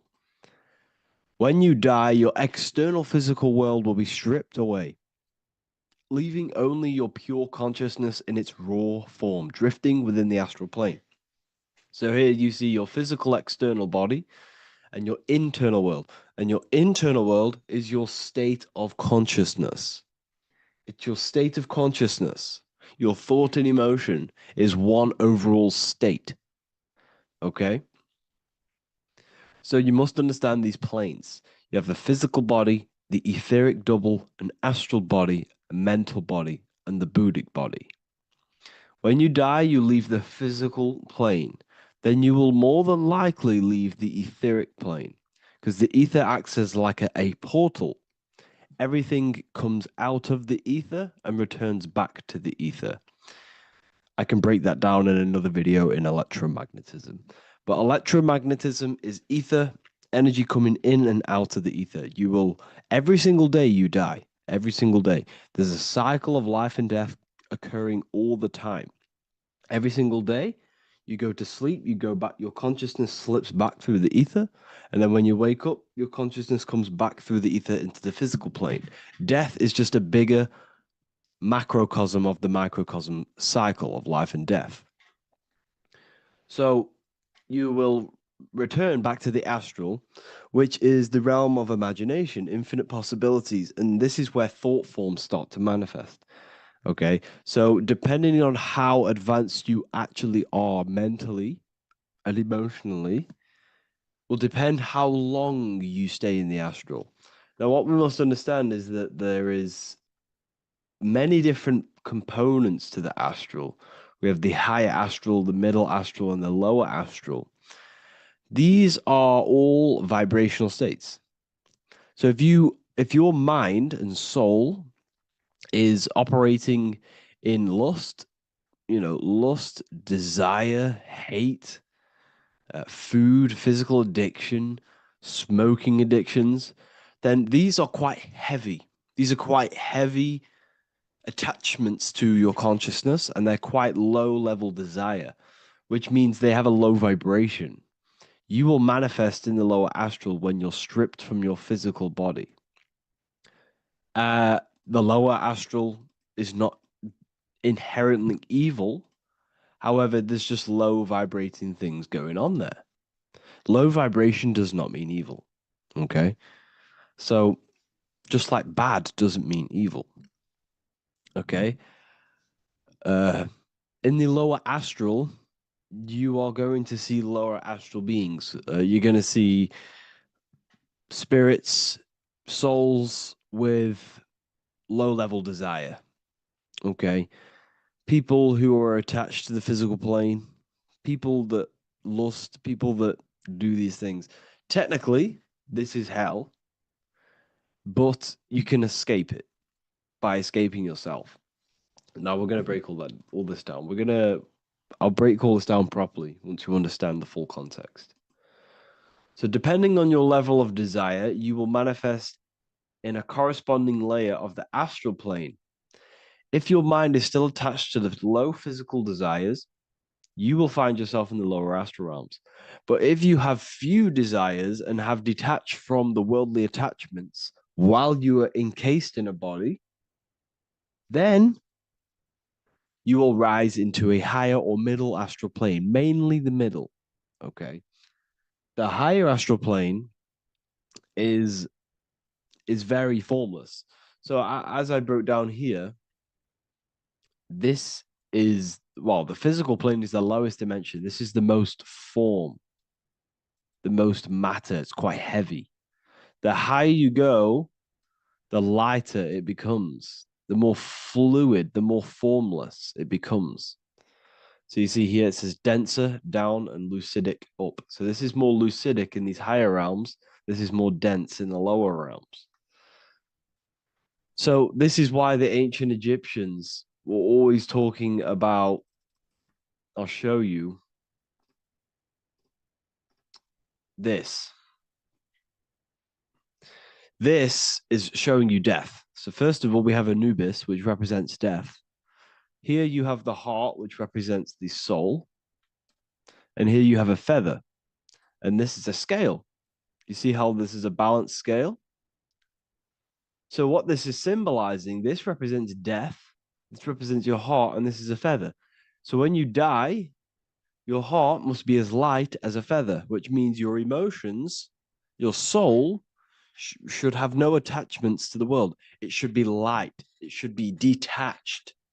This is why the word light and light are the same. Light is in heavy and light is in very bright. Because when you're less attached to the things, your soul shines. You're authentic. You're light. You're very bright soul. And you have no attachments. Your light is in not heavy. So you must detach from the worldly desires. We have to detach from the smoking, the food. This is why we should fast. Smoking, this is why we should detox. We should also meditate. We should also be able to sit with ourselves for long periods of times. Okay, I'm going to break all this down properly. But that's why the Egyptians show you the symbolism here. Okay. So you're stripped of your material body. So that state of consciousness you're in right now, your inside world, if you shut your eyes, that state you're in, that is what you're going to experience when you die. Okay. And you're going to be manifested into the astral. In the physical plane, you can mask or hide almost anything. But in the spiritual realm, you cannot. The astral body, your thoughts and emotions directly shape your spiritual body, your astral body, revealing your true inner state. So your desires that you can hide in the physical plane, your emotions, your thoughts, you can't hide any of that in the spiritual plane, in the astral plane. That will directly shape who you are, your color of your astral body, and your astral body as a whole. So here we have Kim Kardashian. If you could see this lady's astral body, you would run so far that you would be horrified for the rest of your life. If you could see their spirit, their astral form, it would be horrific because their mind is so attached to, physical things, so attached to desire, money, fame, worship, power. These people do not want to die. These billionaires and millionaires will never want to die. They will do whatever they can to stay alive because they understand what when they die, they have to face themselves. They have to face their inner world. And their astral body, their true authentic self on the inside is horrible and horrific and so low vibration. So this is where it comes in. You must be as light as a feather. This is what the Egyptians are showing you in their artwork. Your soul must be as light as a feather. In order for the soul to ascend to a higher plane and not look at that physical plane and say, I want to go back or I want to desire things down there, you must detach now and prepare for death. Hell is not a place. It's your own personal suffering born from within. If your mind and soul are deeply attached to mental fixations, emotional wounds, and physical addictions, tied to the material world, that pain will follow you into the astral. This is your true judgment day. You judge yourself when you die. You see your authentic self. There's no hiding. Right. Imagine right now that you that everything you cling to was stripped away. No matrix, no electricity, no food, no TikTok, no phone, no possessions, no distractions, no one else. Could you sit alone with yourself for just 1 hour? Could you sit alone with your thought and emotion? That moment of truth is what you must begin to prepare for. Could you sit alone with yourself? Can you sit alone for long periods of time and just think? And if you cannot, then you're running from your internal world. You're running from your thoughts. You're distracting yourself from your thoughts. This is what we must address. Now, don't feel bad if this is you. We've all have problems. We all have internal problems. But this is what we have to face directly in order to prepare for life after death. We must meditate for long periods of time. Not even meditation. We should be able to sit with ourselves with no distractions and just think. This is what the people of the past used to do when we had no technology. People would sit and think for hours. This is what we need. Because if you cannot sit with yourself, imagine sitting with yourself with no physical body. That's the level that's going to happen. And we need to prepare for that. The soul and mind must become as light, as weightless, as radiant as a feather to ascend to a higher plane and move beyond the physical life. To rise, they must release heaviness, attachments, burdens, fears, and desires. The lighter and brighter your inner being becomes, the more freely it can rise into a higher state of existence. Ascension is not about going somewhere, it's about becoming something pure, clear, and luminous. Okay, this is very important. Very, very important. We must detach from the worldly things. So enough of that. How do we do it? How do we attach? How do we prepare? Number one, you must detach from the material things. Start loosening your grip on things, possessions, titles, even identities. They are temporary. Appreciate them, but don't let them define you. Let nothing outside of you define you. Nothing. Your name is not you. Your job is not you. Your reputation is not you. Your bad past is not you. Your good past is not you. Your business is not you. Everything outside of you is not you. Now, what I'm saying is, I'm not saying go full right-hand path and never care about anything physical, never care about your family, don't love your family. I'm not saying that. What I am saying, love these things, love these outside things, but do not become attached and do not let them define you. You must be okay with losing anything that is outside of you. You must be okay with that, because you must understand the physical plane it's promised that everything is temporary. Everything is temporary in this plane. So don't ever think it's going to be there forever, because it's not. And you must remind yourself, not remind yourself, but I think about this sometimes when I start becoming a bit attached to work and stressed. I just remind myself that I'm going to, this is temporary. I'm going to leave this world one day and I'm not going to care. So you must have the balance. Okay. The balance is key. You can go down that right-hand path and just fully cut off from the world like a monk and shave off your hair, disconnect from the physical world. You can do that. That's not wrong. There's different paths in life. You have the left-hand path, purely physical. You have the middle path, which is balance between the physical and spiritual. Then you have the right-hand path, which is monk mode, where you fully disconnect from the world. They shave their hair off to disconnect from the physicality. They meditate for long periods of time. This is what they're doing. They're preparing for death. Monks prepare for death. They understand this. They understand that you don't die. Your inner world is the true world. The inner world is the only world that exists. Everything outside of you is an extension of you. Number 2, cleanse the mind. Watch your thoughts. Are they rooted in fear, anger, regret, or craving? Meditation, mindfulness, and inner reflection help purify the mind. The cleaner your thoughts, the lighter your spirit. So your astral body is formed by your thoughts. It's formed by your emotions. If you sit around thinking about eating all day, you're going to have a very heavy astral body. It's going to manifest in the lower planes.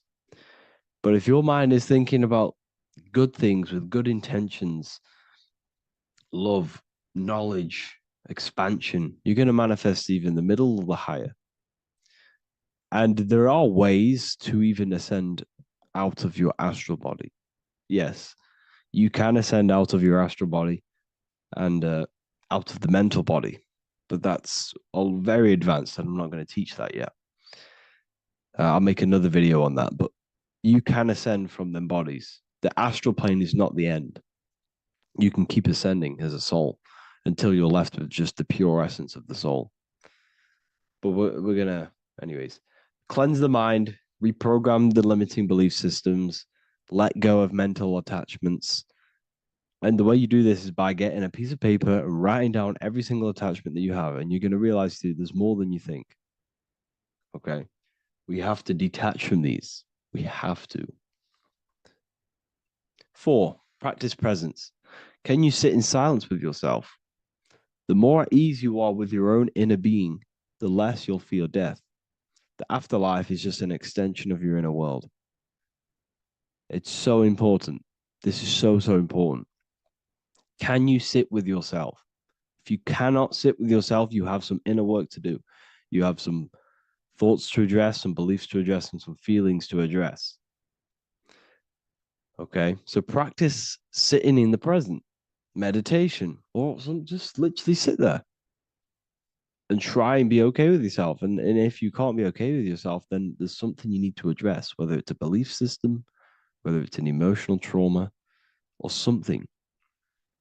This is what we must reshape, refine, and let go of. Live truthfully, speak and act from your soul, not from fear or ego. The more authentic you are, the more aligned you become with your true self, which carries beyond this life. The ego is your mind's perception of itself while being incarnated in this world. It's been shaped by your experiences, your thoughts, your beliefs, and your emotions. So your ego is basically this false thought form that you've created. It's a false layer of yourself that sits on top of your true authentic self. It's basically your physical character. When you were young, you had no ego. You were pure. You had a pure consciousness. But then as you grew older, your ego started to grow, and it still is growing because it was shaped by experiences, things you've gone through, things you said, things you believe, things you think. It's created by you, by your mind. And the ego is close to the word echo. The ego is the echo. It's an echo. It's a layer. It's a false identity. It's a false layer that sits on top of your soul. And if you don't get rid of that ego, if you don't know how, well, not get rid of it, but balance it. If you don't know how to rise above that ego and you die, it's that ego that's going to be pulling down when you die. It's that ego that's going to be your suffering. Okay. 7, connect with the divine, whether through prayer, meditation, tune into something greater than yourself. The connection is the soul's compass beyond this world. If you can meditate and rise above them clouds of thought, that's the soul, that's the observer. We must connect with that. Okay, this will definitely help with just allowing yourself to connect with your true self. Meditation's great because you can just fully detach from the world. And the more you meditate, the more you can prepare for death. A powerful way to cultivate detachment is through daily detachment meditation, done either at night or in the morning or the first breath upon waking. Or do this as many times as possible per day. Start by physically grounding yourself in the present moment. Say out loud, I am here right now, nothing else matters. Let that phrase draw your awareness into the now. Just keep saying it until you're present. Then begin to slowly list everything you identify yourself with, one by one. I am not your body. I am not my body. I am not my name.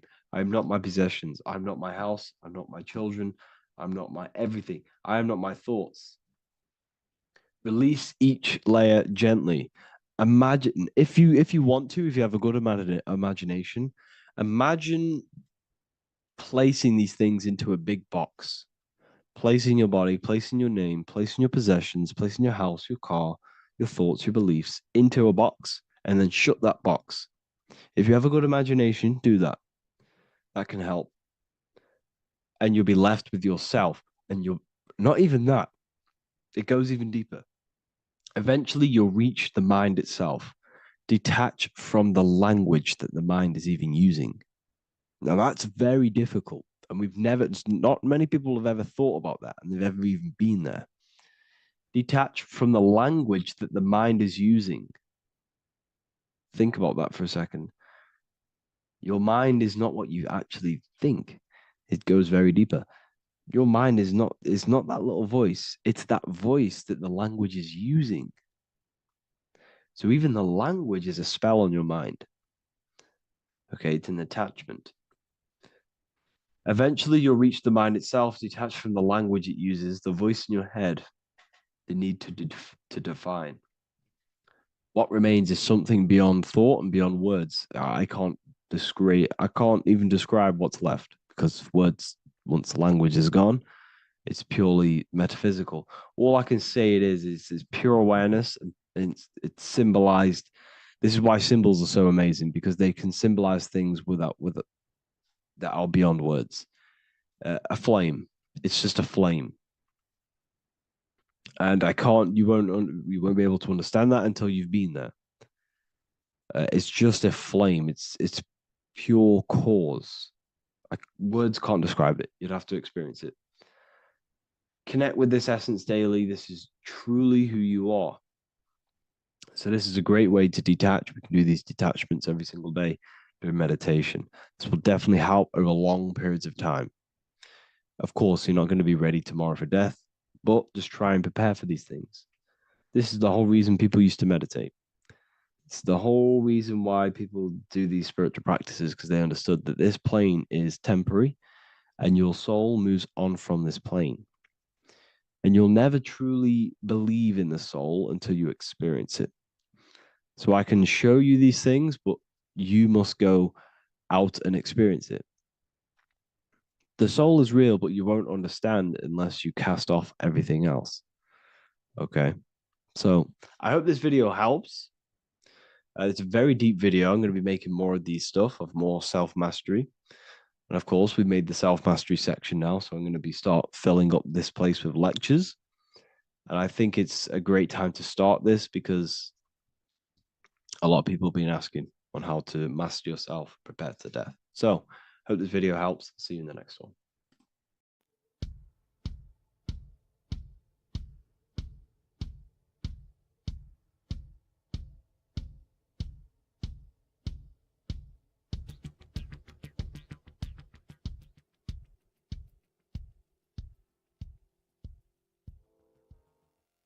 Welcome people, we're back with another video. I will now be keeping track of my YouTube and trying to upload every week. In this video, we'll be talking about the chakras. The chakras are the 7 attributes of God, and they are the 7 planets. These are literally vortex portals within us that connect us to these vices and characteristics of God.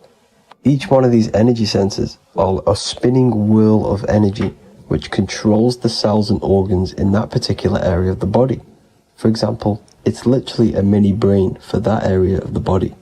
Each chakra has a vice which you need to turn to a virtue in order to climb up through the system.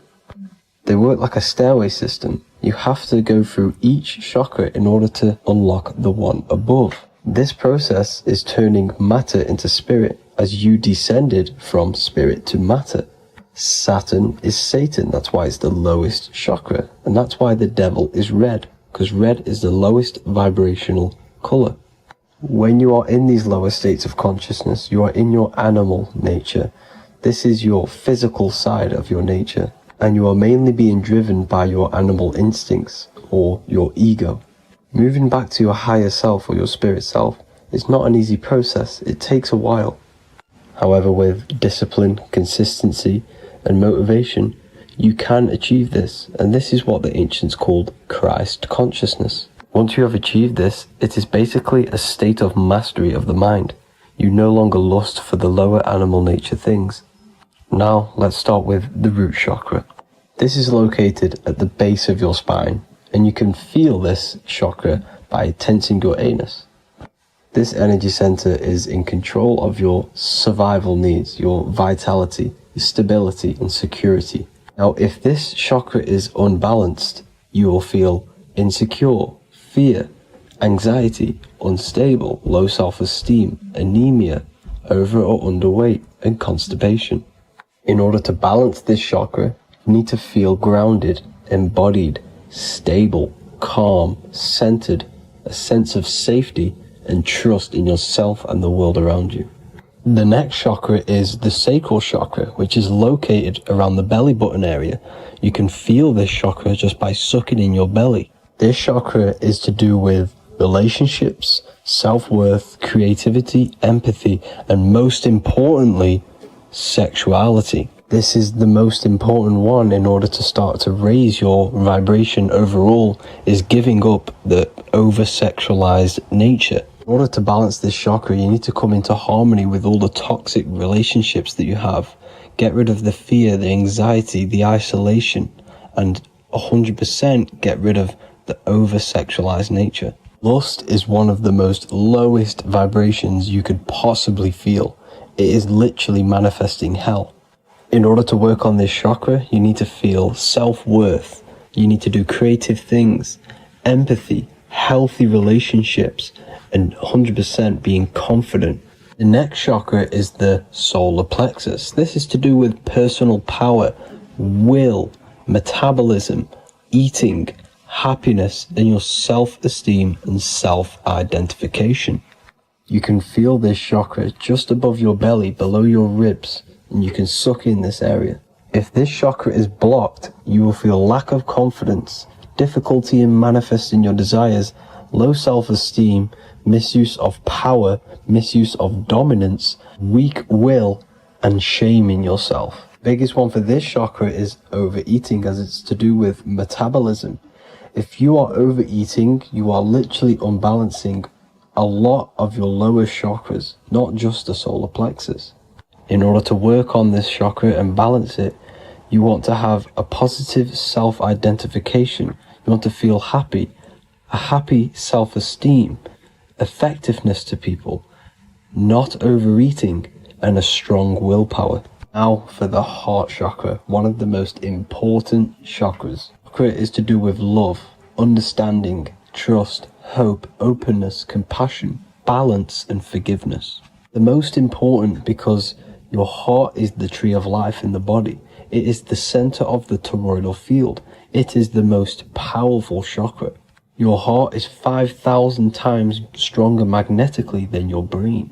Once you have hit the heart chakra and you start surpassing the heart chakra, you are now turning matter into spirit, as the lower three chakras are dense and physical, and the above the heart chakra are turning to spirit. As you can see already, this is a hard and long process of working on yourself physically and internally. The symptoms of a blocked heart chakra would be lack of love or too much love, difficulty to accepting or giving love, lack of compassion, loneliness, and lack of emotional fulfillment. Finally, a lack of connection with a divine or to nature. In order to balance this chakra, the most important thing and the most powerful thing you can do is loving people, accepting and giving lots of love. Second most important thing to balance the heart chakra is balance. You need a balanced life. You need balance in all aspects of your life. Now for the throat chakra. This is a very important chakra as it's to do with communication. A symptom of this being unbalanced is a lack of self-expression and putting on a front all the time, acting with the ego. In order to balance this chakra, you need to constantly self-express yourself. You can't be putting on a front. That voice inside your head, you have to let it come outward. Don't just block it off with a wall. Self-expression will lead to you gaining friends who actually like you for being you, and not these fake friends that you have to put on an ego for. In order to balance this chakra, you need to express yourself. Express the word that's within you. Don't be lying to people. Don't deceive or be deceptive. The next chakra is the third eye chakra. This is starting to get very advanced and you are coming very close to spirit. Just before we head on, I want to announce the PDF is now available, containing all the presentations I've ever made, all into a condensed 38-page PDF. The link will be below this video for you to access.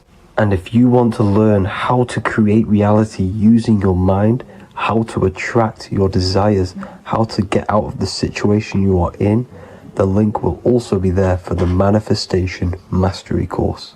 Now for the third eye chakra.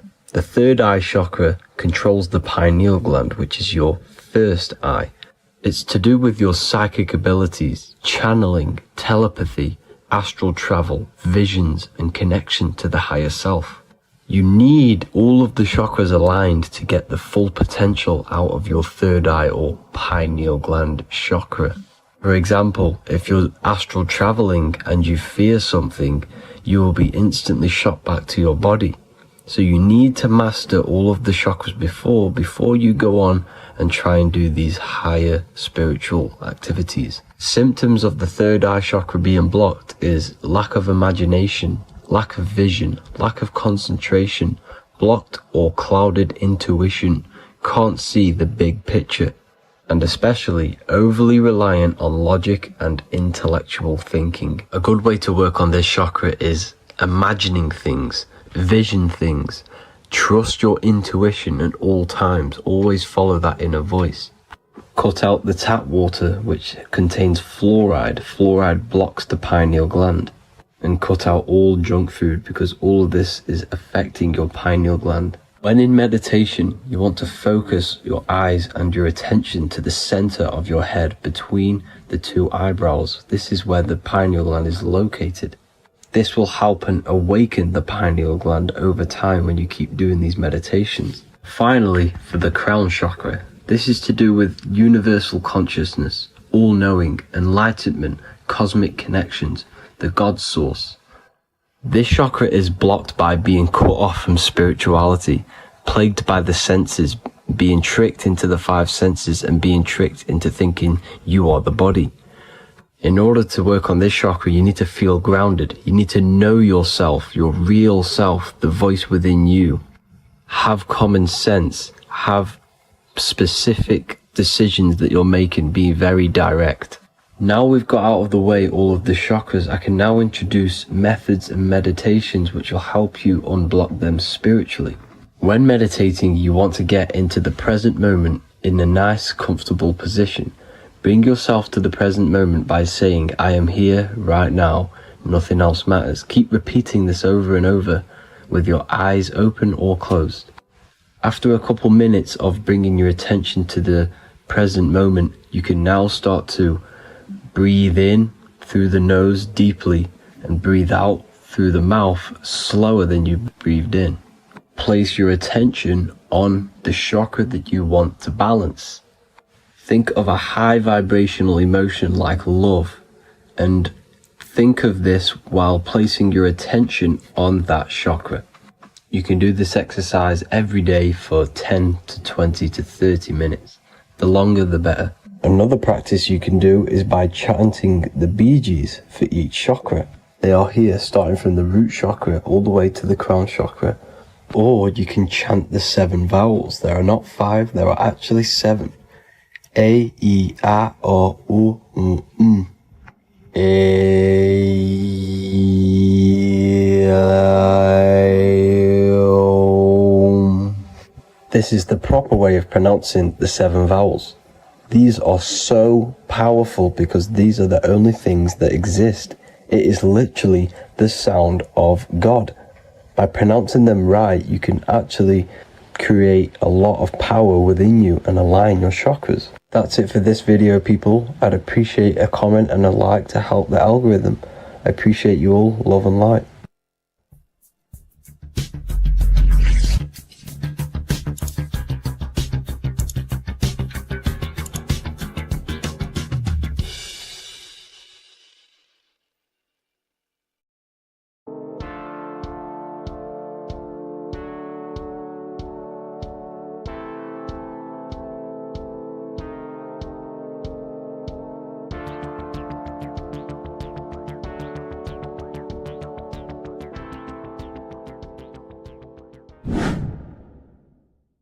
What is good, YouTube? Today we're going to be talking about the astral plane and how the cosmology fits into the astral plane. Okay, so first let's go over the astral plane and go over the different layers of reality so that you can understand reality more.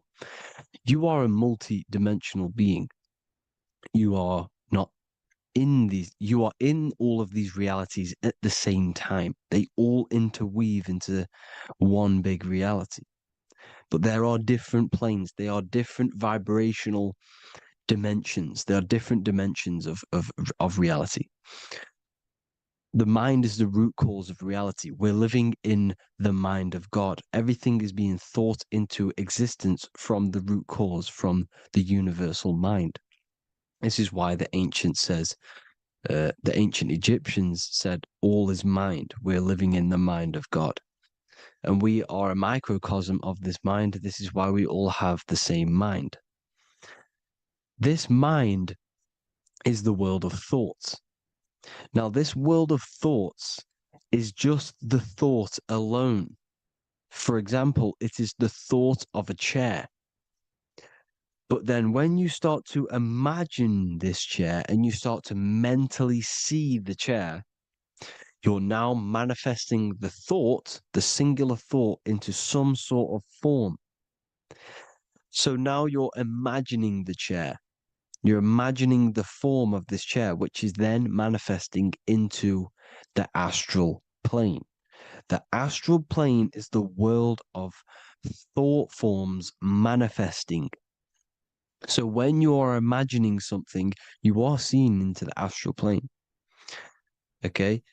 Your third eye, it is an eye because it sees the astral plane. It is seeing the other side through imagination, through dreaming. Well, we'll go over dreaming later. So the thought of a chair is a singular thought.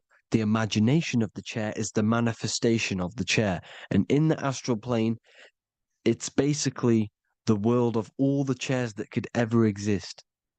So you're thinking of the chair as a singular thought, which is the mental plane. The astral plane is the imagination of that chair, is the thought, the manifestation of it. Depending on the vibrational state of the thought will depend what level of the astral plane it will go to.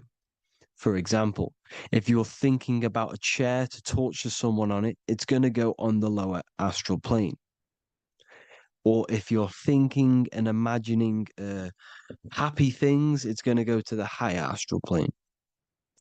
So wherever your mindset is, that we call it a mindset because your mind is setting frequencies to certain things. Thoughts are frequencies. And a mindset is setting your frequency, setting your mind to a certain frequency. So when you set your mind to a certain frequency and you imagine something in that frequency, you're going to match everything in the astral plane that are on that similar frequency, just like you would in the physical world. Because we're all in these worlds right now as we speak, but we can't see them with the two physical eyes. We can feel it though. When you're around someone and you've just met a new person, for example, you can feel their vibration. And if you're not on a similar vibrational match, you will not get along with that person, or you just won't not get along, but you won't connect with that person because you're on two opposing frequencies, not matching. And this is something you can't see, you can only feel because it's the astral plane. It exists within the astral plane. Everything in the astral plane is made out of vibrations. So if you do astral project, and if you already know how to astral project, you will see beings and people and things that are on the same frequency as you. This is why before you astral project, you need to sort your vibration out before you astral project, because you are projecting your consciousness into this. It's the mind. The mind is the bridge. It can move between realities. You are a observer. You are a observing soul which observes different realities. And the mind is the bridge between all of these different realities. The mind can choose. If you want to project into the astral, you set your mind to it, you can. Okay? So let's not get off track. The lower astral plane is where demons are. The higher astral plane is where heavenly beings are. Heaven and hell are kind of a real thing. The etheric plane is a powerful substance, the ether, the fifth element that they don't tell us about. If you type in on Google the 5 elements, they will try to remove it with wood or metal because they don't want you knowing about the ether. Ether is the energy double behind all physical objects. So the ether is very important. It is the 5th element. It is part of the physical world, but it's also part of the astral world. It is on either side. You see how they're showing you the truth in the language? Ether and either are the same word. The ether has 1 foot in the astral and 1 foot in the physical world. It's a substance that connects the physical to the astral world. It is the either. It's on either side of reality. It's on the other side. Other, either, same word. Ether is connecting the physical to the astral plane. It's the world of frequency. Frequencies, EMFs, torus fields are in the etheric plane. It is the energy plane. It's where energy moves through the ether. Okay. So then you have the physical world, the world of effect. Everything you see in the physical world is the effect of the higher planes. Each plane is a product of the plane above. So, and it melts into each plane. The physical plane is the lowest plane, it's the most densest, and the highest is the most fluid. This is the most fluid, this is the most dense. This is where we get the saying, as above, so below from. As above, so below comes from the different planes of reality. And magicians understand this. This is why magicians always say as above, so below.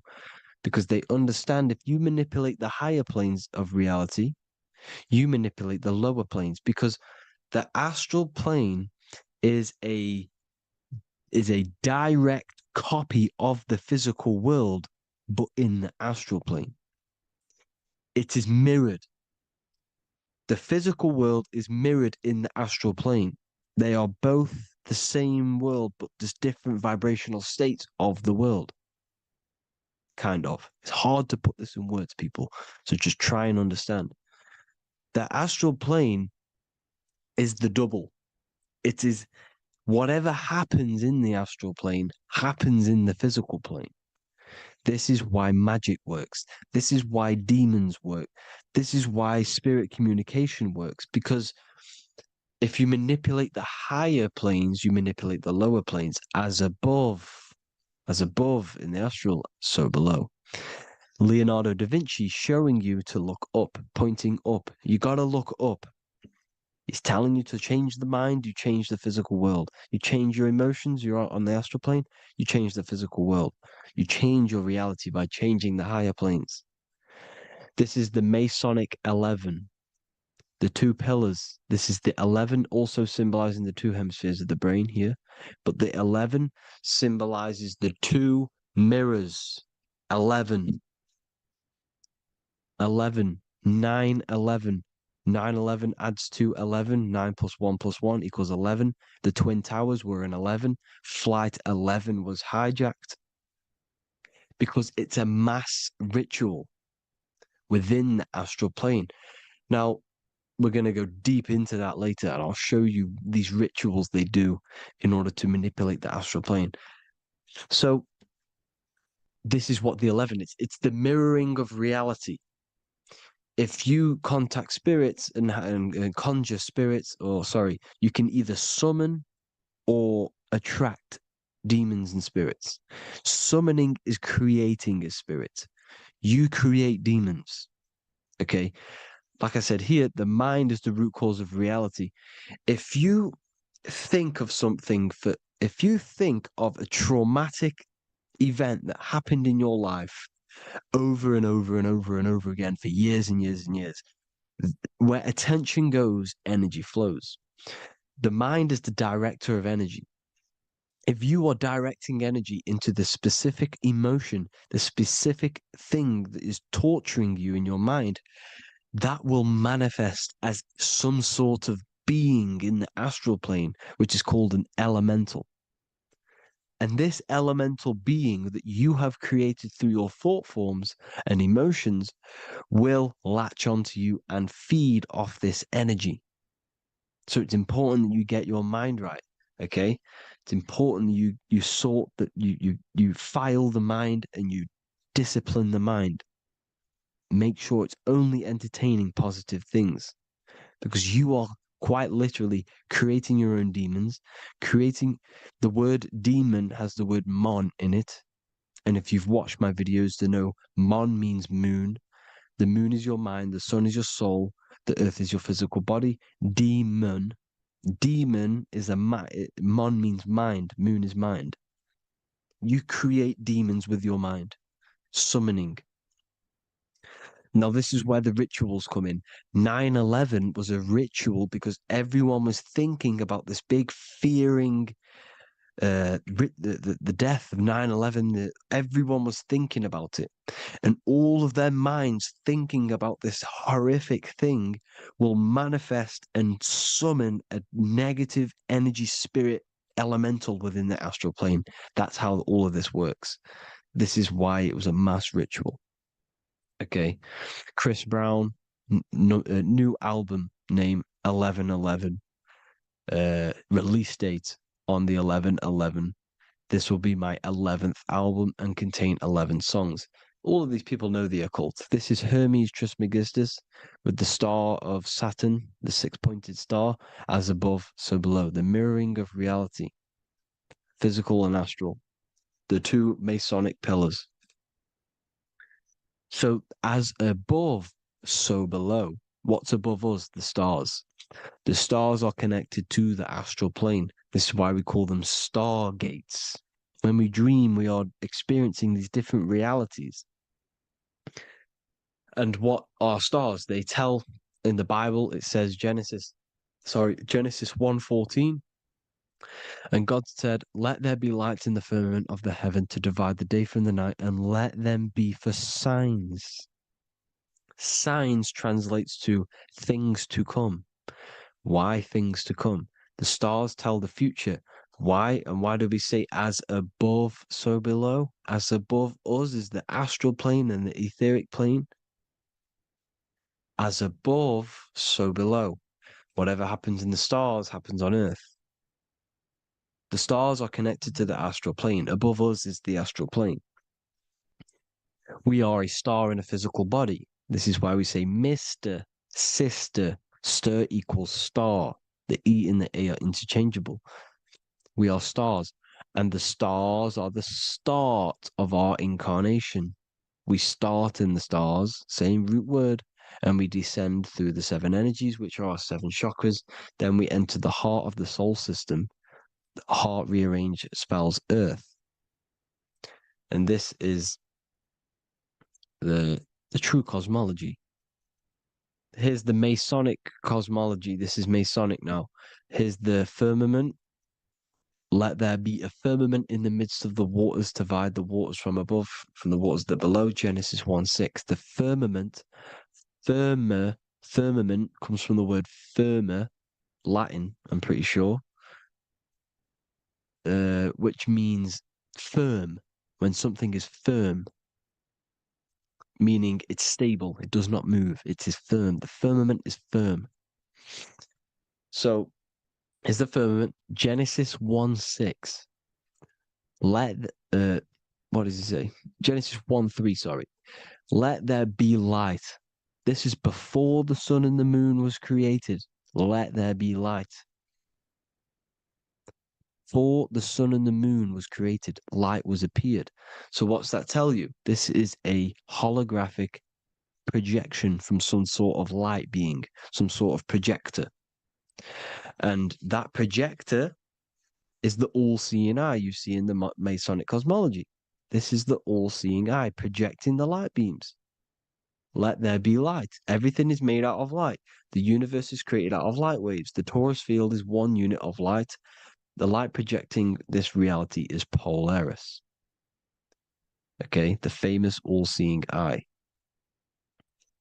Now, what else? Then we have after let there be light in Genesis 1:16, and God made the two great lights. This is the sun and the moon, electric, magnetic, male and female. Then we have the Masonic checkerboard, the black and white symbolizing dualities within the dualistic reality we're in, spirit and matter, light and matter, rest and motion, positive and negative, good and evil. Everything's dualistic here. Okay? And it's a dance. The universe is a dance between flickering of white and black light, which is the torus field. We're not going to go over that, but this is all connected to the astral plane. This is the true cosmology. The astral plane cannot work on a spinning monkey ball in the middle of space. Does not work. Cannot work. It's impossible. Okay? Impossible. So, even in the Quran, it says, Allah has made the earth for you as a carpet, flat. Quran 15:19. And the earth we have spread out like a carpet, set there on mountains, firm and immovable. It is immovable. In the Quran, it also says 65:12, it is Allah who has created the seven heavens of the earth. The seven heavens meaning the seven layers of heaven, the seven planets. And Psalms 104:5, he set the earth on its foundations and it can never be moved. Never. So here you see in Isaiah 40:22, he sits enthroned above the circle of the earth and its people are like grasshoppers. He stretches out the heavens like a canopy and spreads them out like a tent to live in. We live in a tent. This is the tent. The projection of light. Here you see an ancient picture here. Here you see the ethereal barrier, meaning the firmament, the etheric barrier. And here you see his head popping out. Why is his head popping out? Because your head is heaven. Your heel is hell. Your head has access to the astral plane. This is why your head is heaven. The pineal gland, when stimulated, has access to project itself, project consciousness into the astral plane. Here you see another ancient picture here with the Masonic Royal Arch, with the zodiac here, the zodiac on the top, arching because there's a firmament above us. Here's God in the brain. Consciousness is God. Here you see the Masonic Royal Arch, symbolizing the firmament. George Washington above the Masonic Royal Arch. These are the stars. This is Polaris projecting reality. His ancient churches with the dome, Polaris projecting reality with Jesus. Disney World is under the dome. The seven layers of heaven, ancient paintings, all depict if you go and look at the ancient paintings, they'll all depict the firmament, the arch above us. this is where we get interesting. The Masonic Royal Arch has the 6-9, which is Cancer, the constellation Cancer, which is 6-9 is associated with portals because CERN is the 6-9. Okay, CERN is opening portals. They're trying to create a portal to the other side. Cancer has the word CERN within it.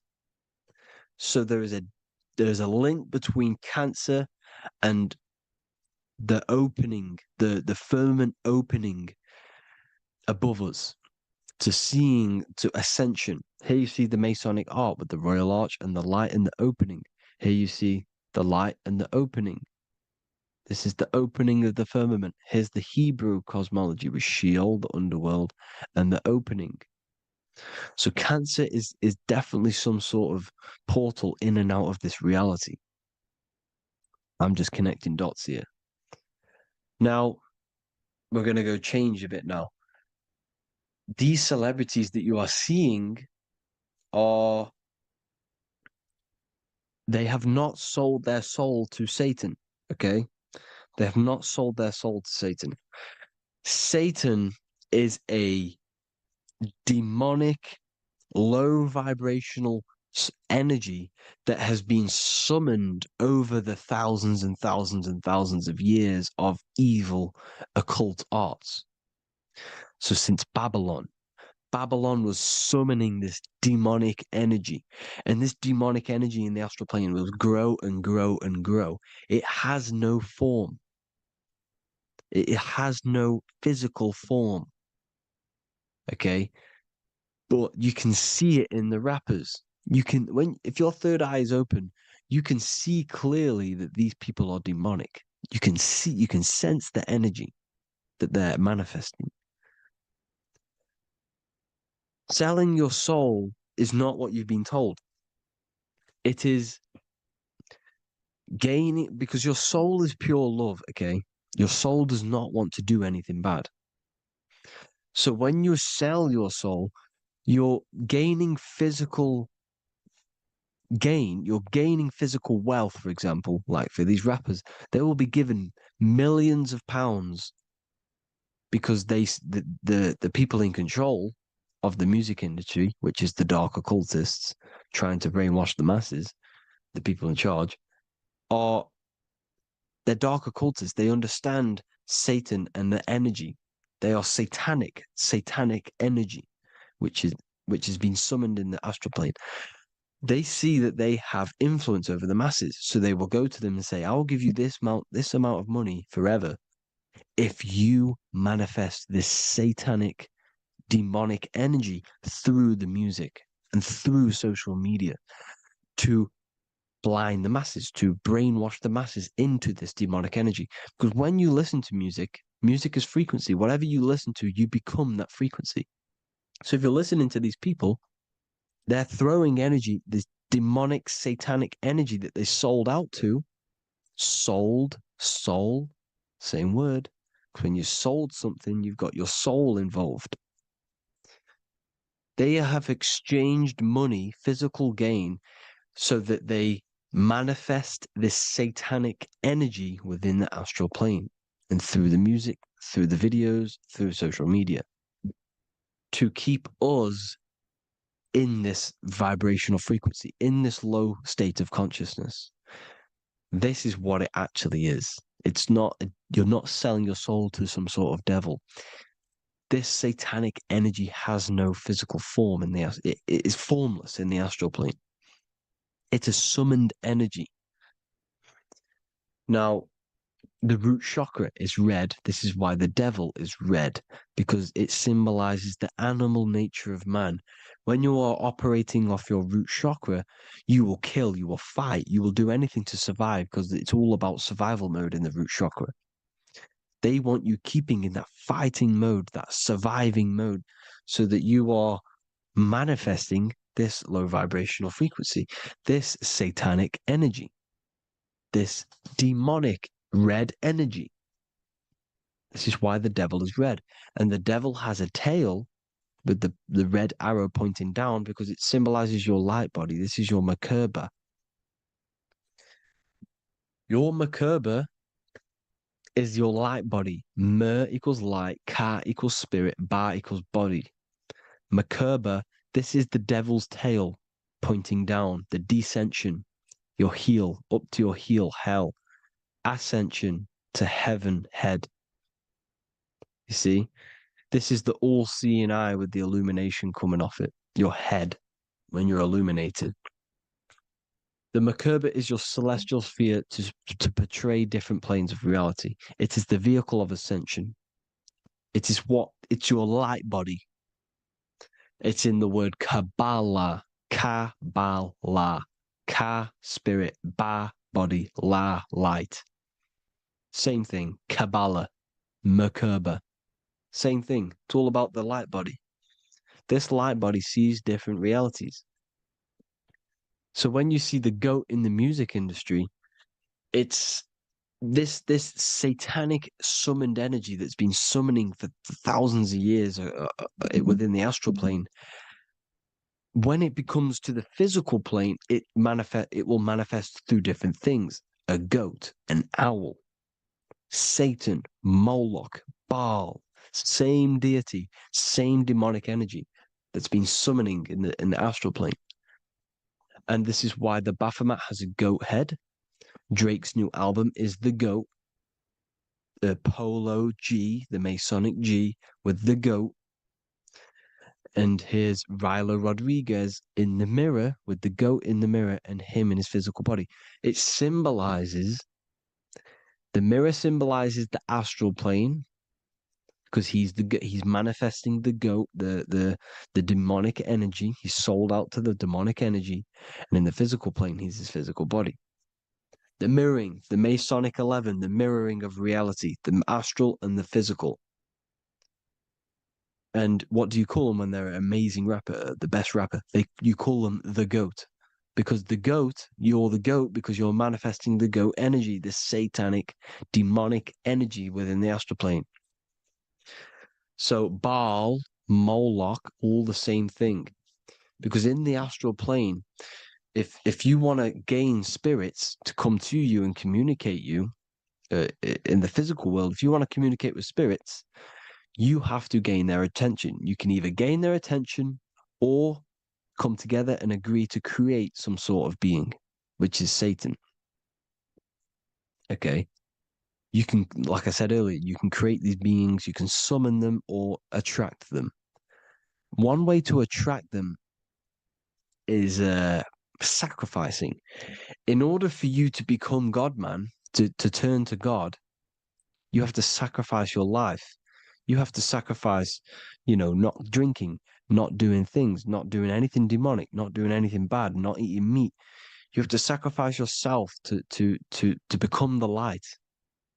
However, if you want quick, instant gains in the physical world, you can sacrifice something else to communicate with these spirits because these demonic energies feed off demonic energy, your demonic energy.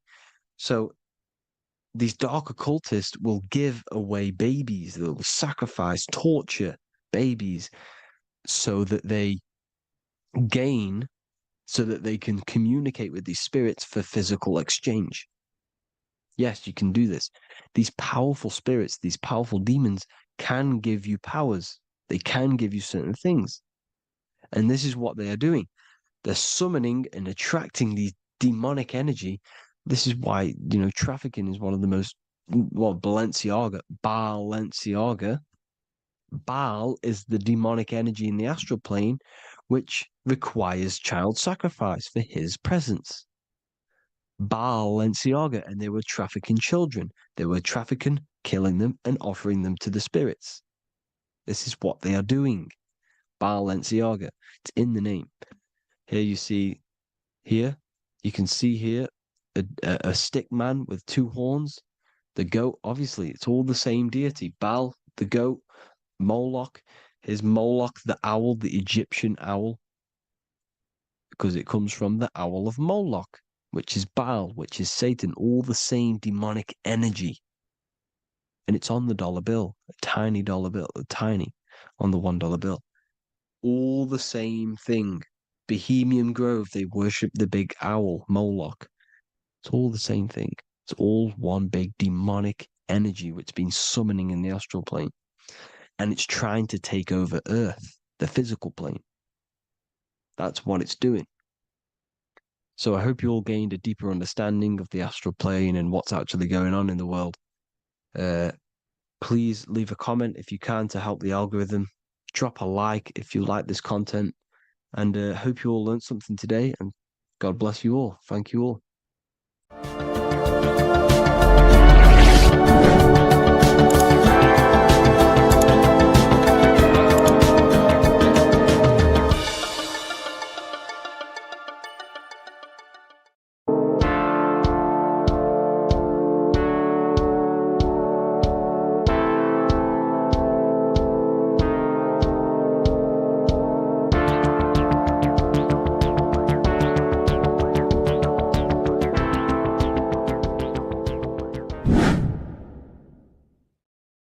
What's good, people? We're back with another video.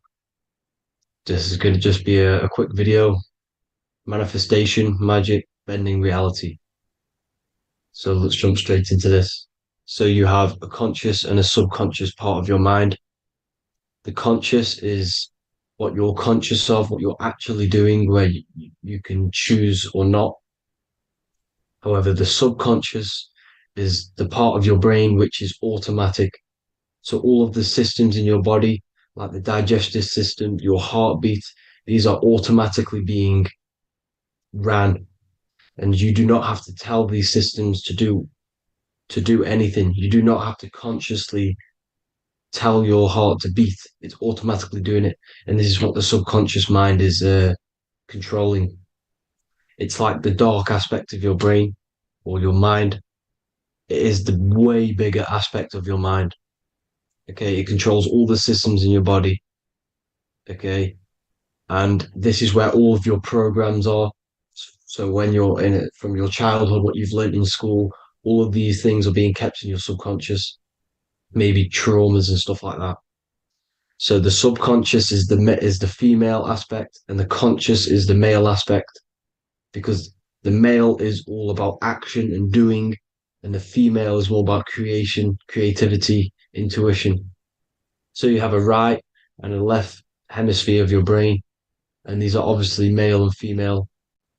The right side of your brain is your female. It's to do with creativity, imagination, intuition, insight.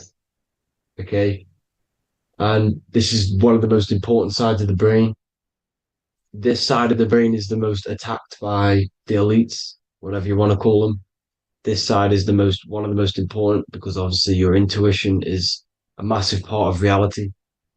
And if you don't have intuition, then you lose track of the things around you. You can't consciously feel if things are wrong or right.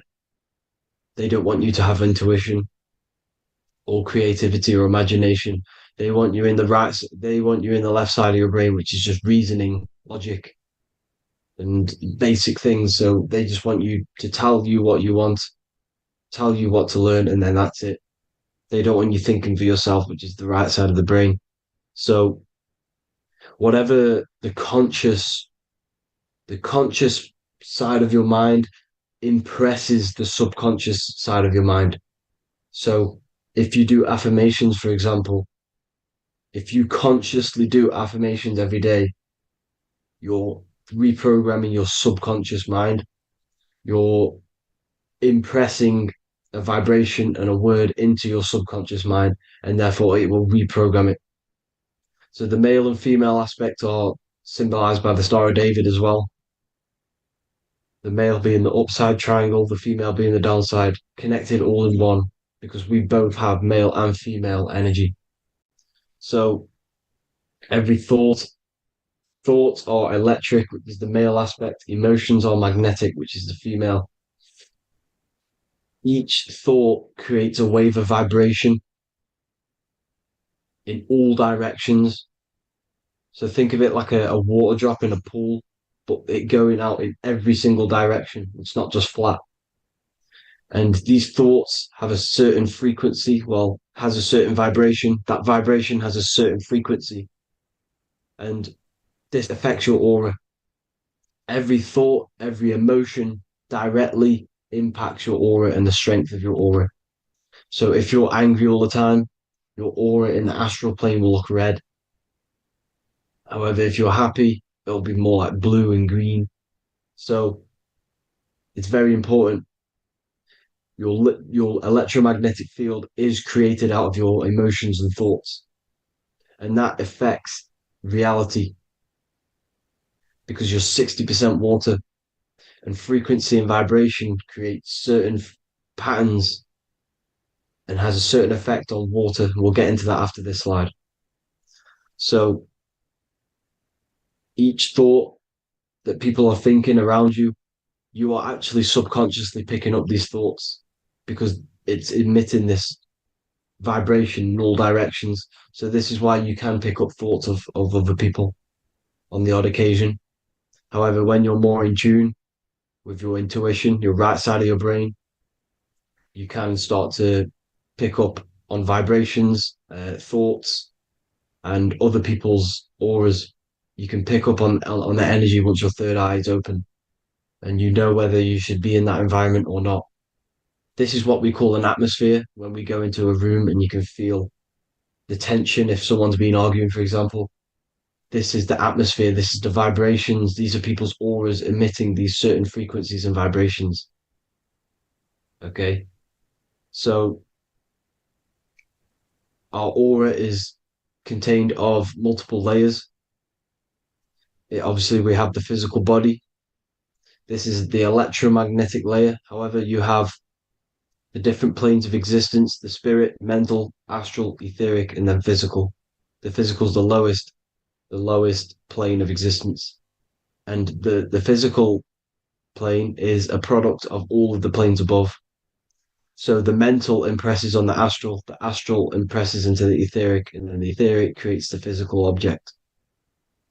So the mind is the root cause of reality. The mind is the cause of everything.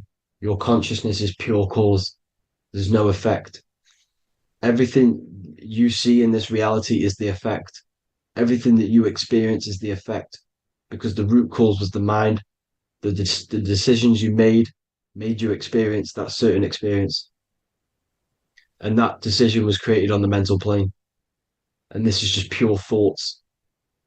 And thoughts are things. If it exists in your mind, it is a thing. It's a certain frequency. So if you have a certain level of thoughts, if you're thinking positive, for example, you're going to have a strong aura, you're going to have a higher vibration, and that attracts like. Like attracts like when it comes to thoughts and vibrations and electromagnetism. So if you're thinking positive all the time, speaking positive, doing positive, you're then creating a higher vibration, and that's going to attract people on that similar frequency to you. Everything is electromagnetism, frequency, and vibration. Everything. You see, so this is why, for example, if I put my hand to a TV screen, if my finger was the same vibration as the TV screen, it would go straight through it. However, the particles in my hand and the particles on the TV screen are two separate vibrations, and this is what causes the friction to stop and not my finger to go straight through it. So, like I said, when you don't feel the vibe of someone, when you don't feel right, you don't really get along with someone, this is a vibration. Your vibrations are not matching, they're not similar, they're two complete different vibrations, and they're not aligning properly. So music has a massive part on this. Music is a massive, massive tool for the elites because music is frequency.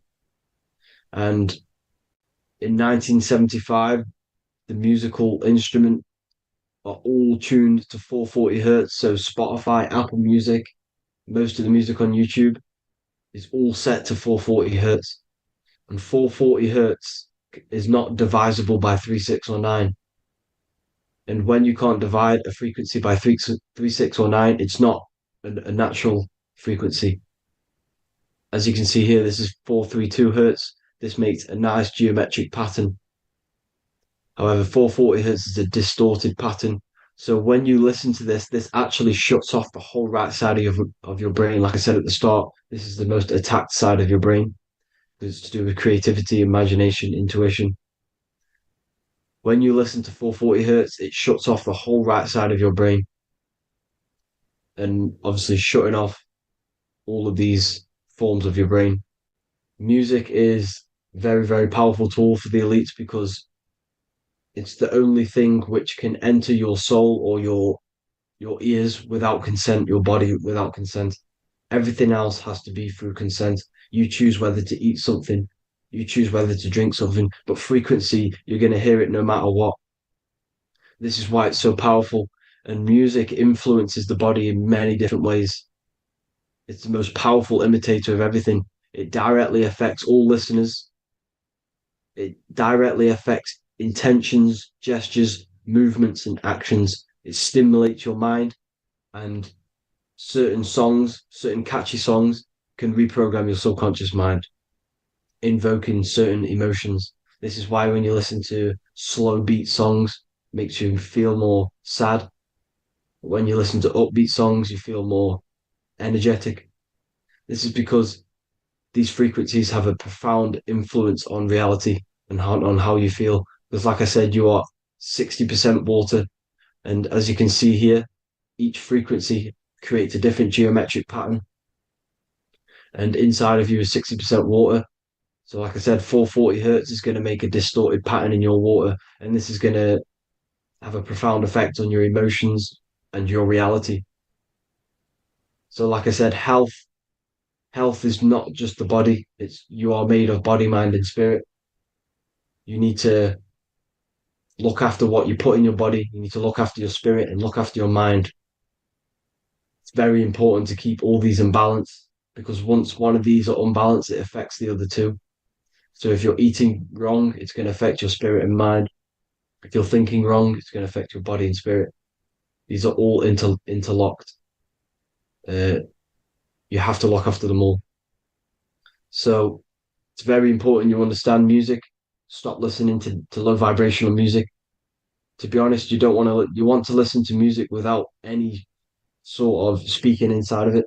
You just want pure uh, frequencies, which are the solfeggio scale, like one of these, for example, 432, 528 hertz. These are all good frequencies. It's called the solfeggio scale.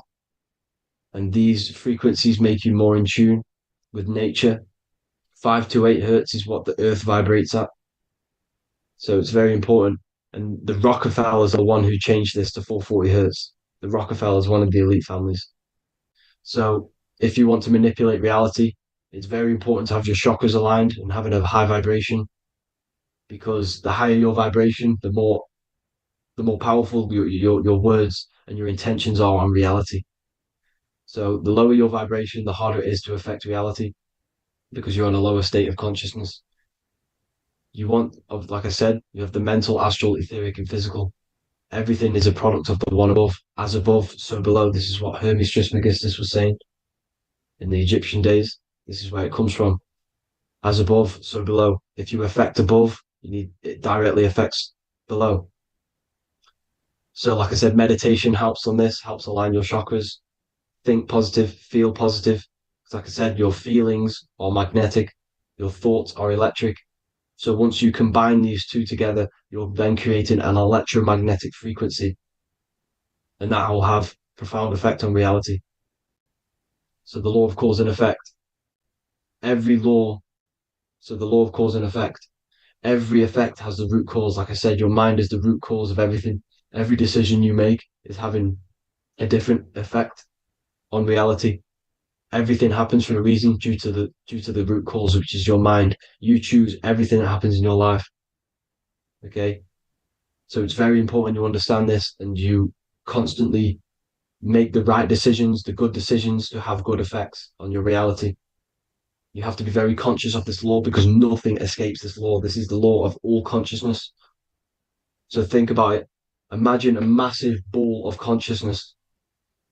However, off this ball are different sparks, and each one of these sparks are in each and everyone's body. This spark is governed by these laws: the law of cause and effect, the law of correspondence, the seven hermetic principles. It's very important you understand this, because this mass ball of consciousness is what is obeying these laws. And everyone has this spark of consciousness inside their third eye. And like I said, everyone is the same consciousness. This is why if you do bad unto someone else, that will directly affect your reality. So if you hurt someone, it's going to come back to you in one way or another, because you are that same consciousness. This is like a mirror reality. As within, so without. Whatever you feel on the inside, you're gonna see that on the outside. You're gonna experience that reality, whatever you've impressed. So there's different ways to bend reality to your will. Uh, this is kind of a sort of magic. So obviously you have black magic, which is manipulating reality to harm and influence others, or to be very selfish. And then you have white magic, which is manipulating reality for the good of humanity. So you do have to be very careful with your intentions, people, when you're trying to manipulate reality, because this is nothing to be played with. If you are manipulating reality for the wrong reason, it's going to come and bite you in the ass in some way or another. Because everything is balanced. Everything balances out in this reality. Nothing escapes the laws. Not one thing escapes the laws. So if you're stealing from yourself, because it's just going to come back in one way or another. Inside of everyone's heart, you know whether you're doing good or wrong. You can feel it when you do something wrong. You can feel it when you do something good. The heart is the center of the torus field. It's balance. And this is why you say follow your heart, because it's the center of the torus field. It's very important to listen to this inner voice inside of you, because that is telling you the right things to do, the good decisions to make. And when you keep following that voice, that good voice inside of you, it takes you to your life path. Very important to follow that voice. However, don't let the ego get in the way of it. Don't care what your friends are going to say. It's very important to understand this. So you have different ways of manipulating reality. You have sigil magic. This is where you create your own sigil or symbol. You create your own sigil and symbol, and then you charge it. You behind that symbol, you have an intention. So, for example, if you want to manifest wealth, you create a sigil which represents what you want. You create that sigil, you draw it out, you charge it, because wherever your attention goes, energy flows. So whatever your attention is, you're sending energy that way. So what you do with your eyes and your hands, you place attention on the sigil. Imagine that it's glowing. Imagine that you're sending energy to the sigil, and then you burn the piece of paper once you've done this. And then after this, you meditate on that symbol. You constantly think about that symbol, because that symbol is the frequency, is the thing that you want to manifest. So that's one way. Or you can just meditate on your reality. So imagine yourself having already what you have. This is what they call a mindset. You must set your mind to the frequency what you want to manifest. Okay. So if you want to manifest wealth, for example, imagine yourself being wealthy. What would it feel like? What would you be doing? Imagine a scene in your mind. Constantly do this, and you're putting out that frequency. Like I said, you must think, because the thoughts are electric, and then you must feel, which is magnetic. Together, this creates an electromagnetic frequency, and this is how you attract things to you. You will attract the certain people to come in your life to bend reality to your will. Okay. Or you've got mirror magic. Stare yourself in the mirror, because a mirror reflects light. It also reflects energy. So you've got to be very careful with what you say to a mirror. You've got to be very, very, very careful, because whatever you send into that mirror is directly sent straight back to you. So if you're thinking negative, you're sending negative energy back straight to you, and that's going to have an effect on your reality. Affirmations are very important, because your words are frequency, your words are vibrations, and each word you say has a certain frequency. If it's positively charged, it's going to affect you positively. If it's negatively charged, because like I say, your brain and your mind is like the director of energy. That's what your brain is.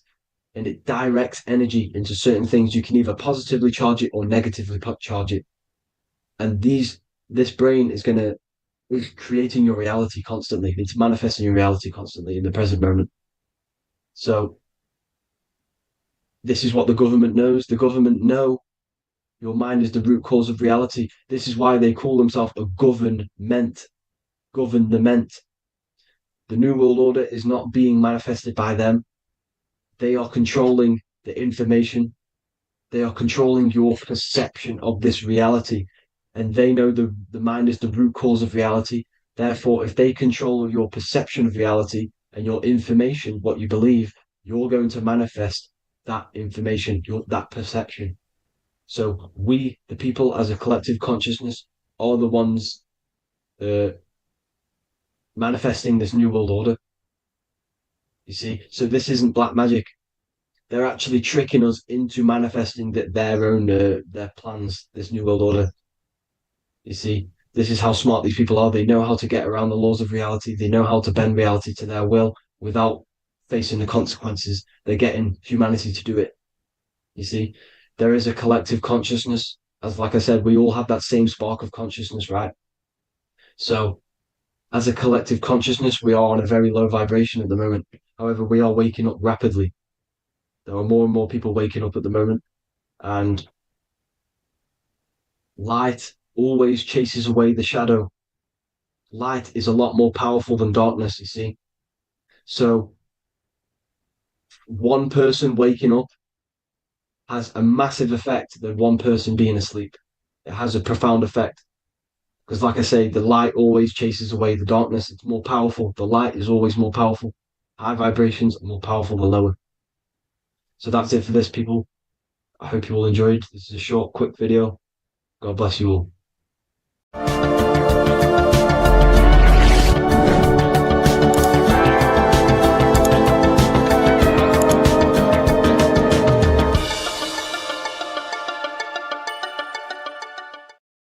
There's an ancient symbol hidden in plain sight, one that holds the key to transformation, power, and unlocking your true potential.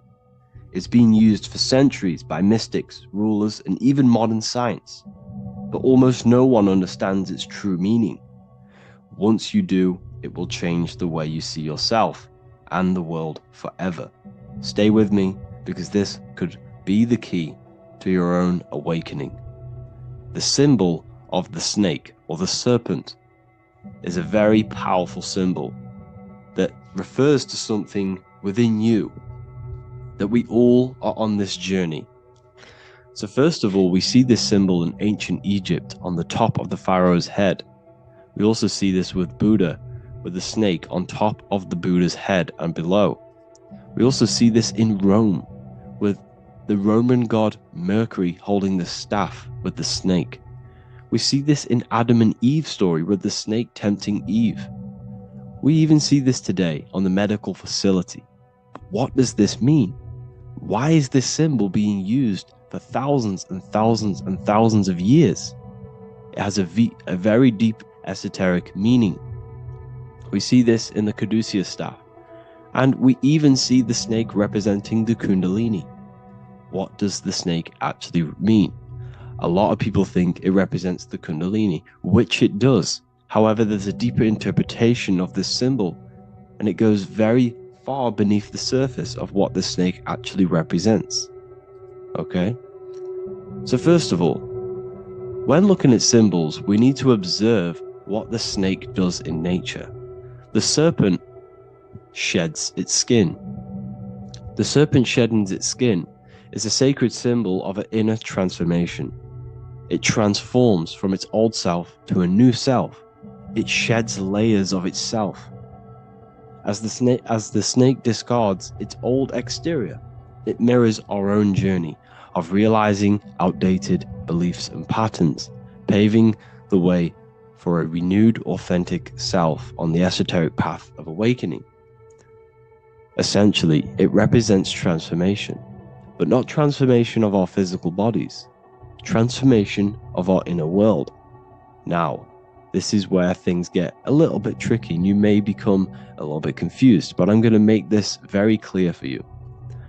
The snake symbol or any symbol can be used for different context.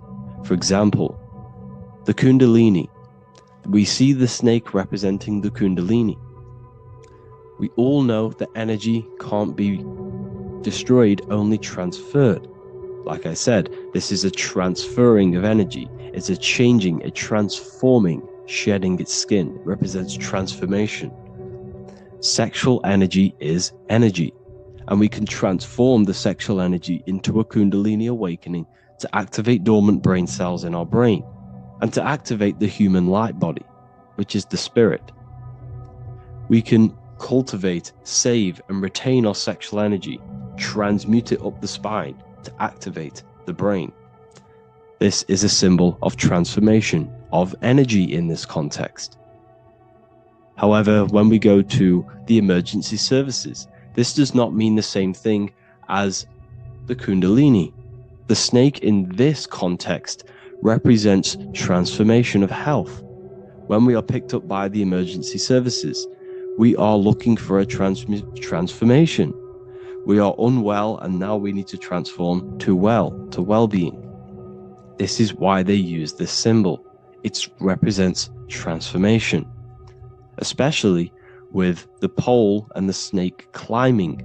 It's climbing, it's transforming from the bottom to the top, shedding its skin, shedding old layers, transformation. We see this in the Bible with the snake tempting Eve to eat the apple of the tree of knowledge of good and evil. Well, what does this mean? Where's the transformation in this? Well, this is a very hidden one. The transformation takes place in Adam and Eve's consciousness and their mind.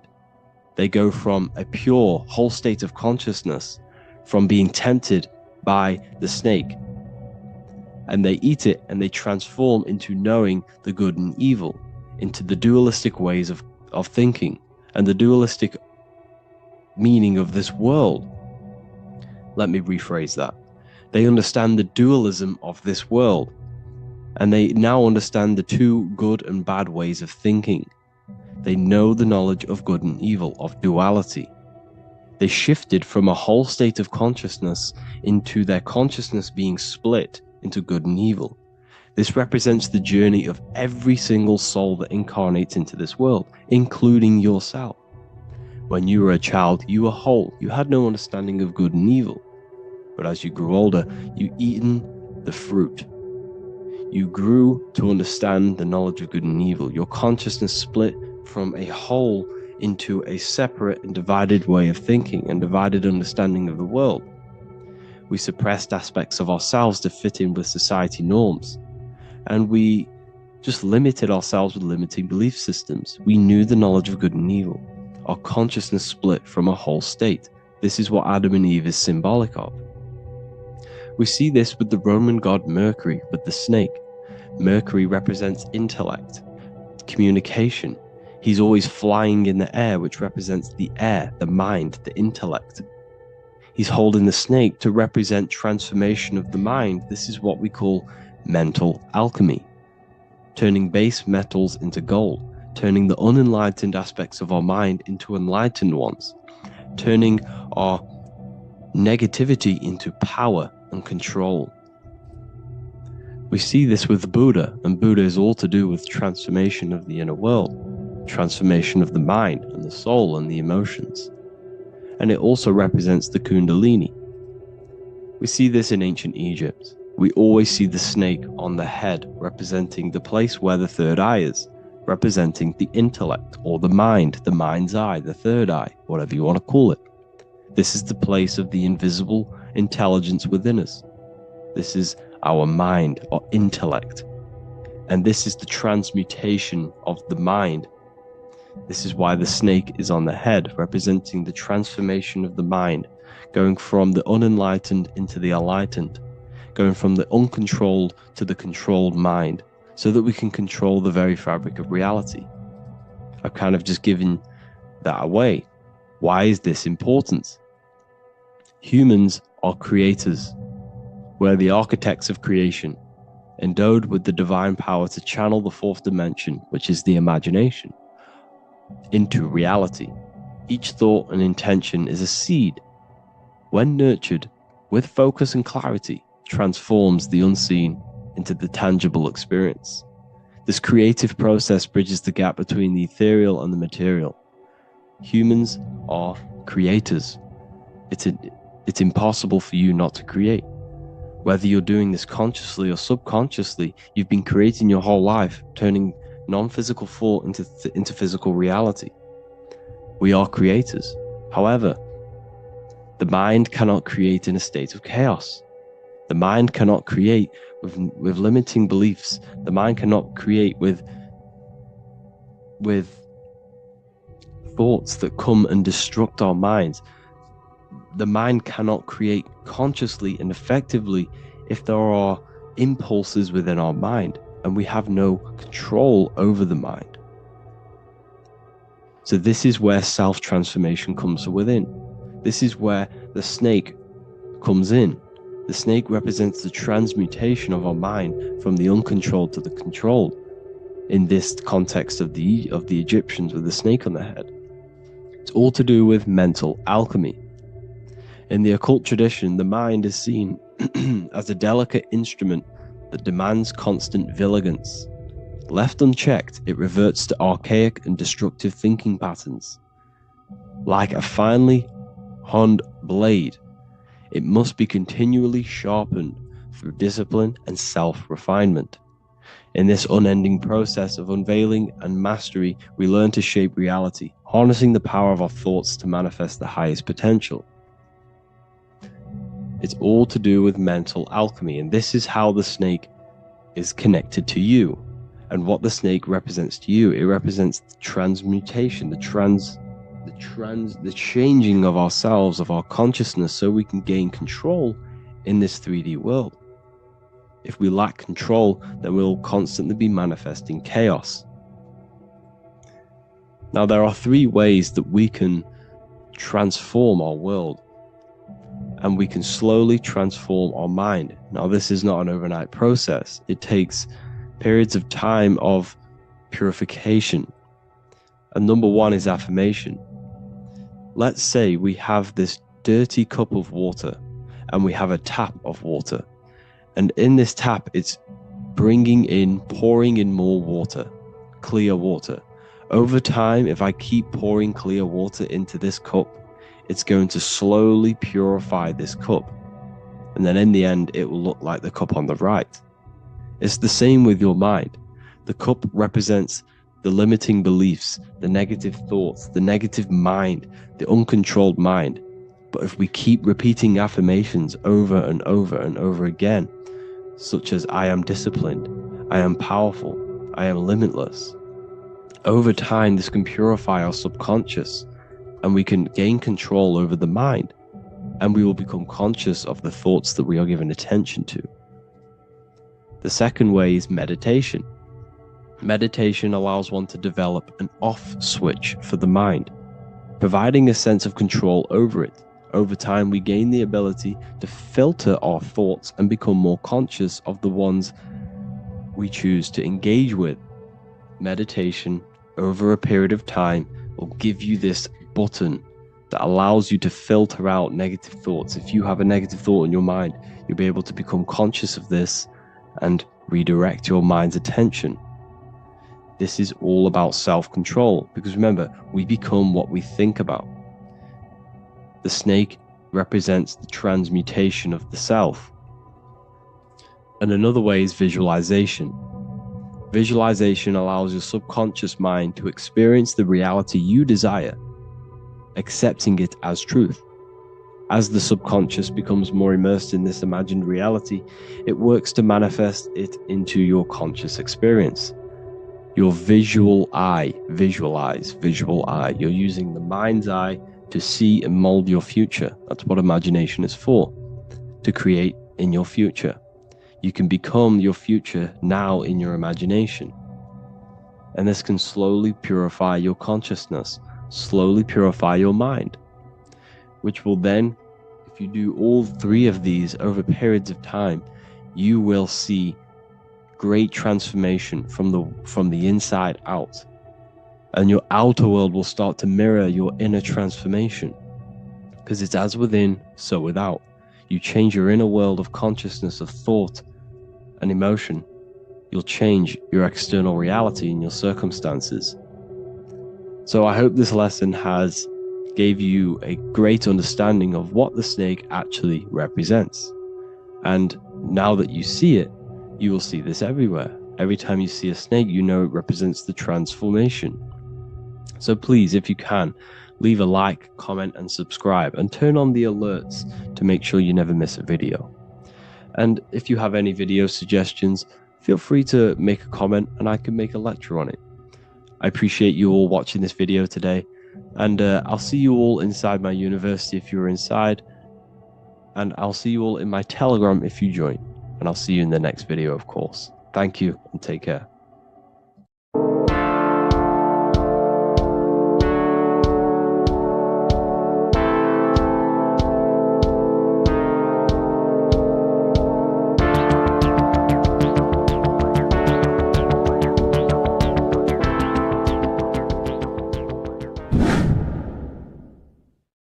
What is good, people? We're back with another video, and today we're talking about the chakras. Let's jump straight into this because I know there's been a lot of requests for this video. So let's jump straight into this. So you have 7 chakras, right? 7 chakras, and these chakras are feeding off your electromagnetic field, known as your aura. This is both positive and a negative pole, male and female, right? This electromagnetic field is made out of electric and magnetism, and together they come as electromagnetic.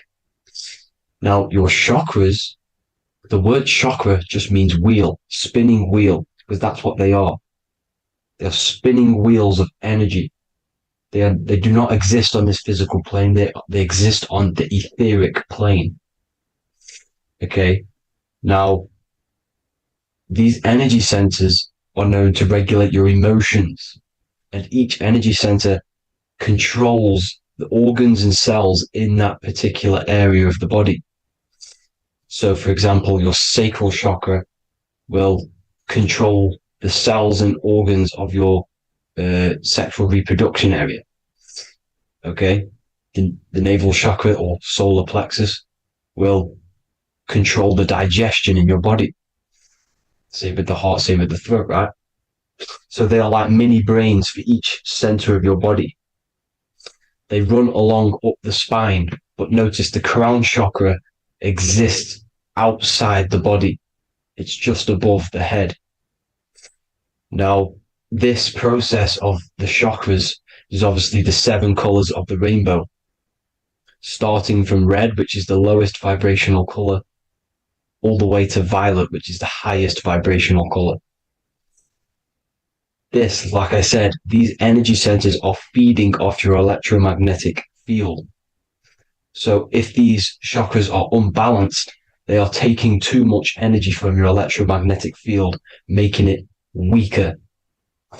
Now, this is the North Pole. As you all know, the Earth is flat, and we live inside of a giant torus field, and the North Pole is the Earth's heart chakra.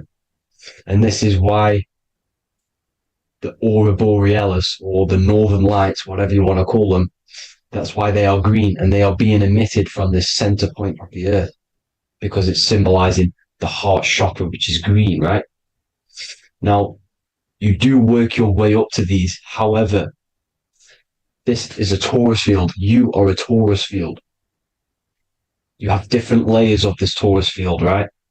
And you need to balance all of these chakras, but you can't move up these chakras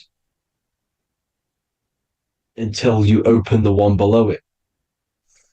So it's like a stairway. You can't go to your solar plexus without going through your sacral. You see? So you have to work up these. However, you have to work up these and then live from the heart, because the heart is the center of the torus field. It's the balance between male and female poles, positive and negative poles. So you have to balance all of these chakras and then bring them all into one, which is the heart chakra. Now, they exist on the etheric plane.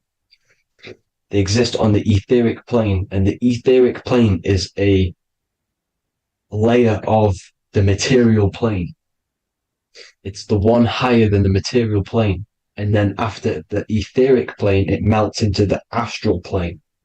So they exist just between the physical and the astral aspect.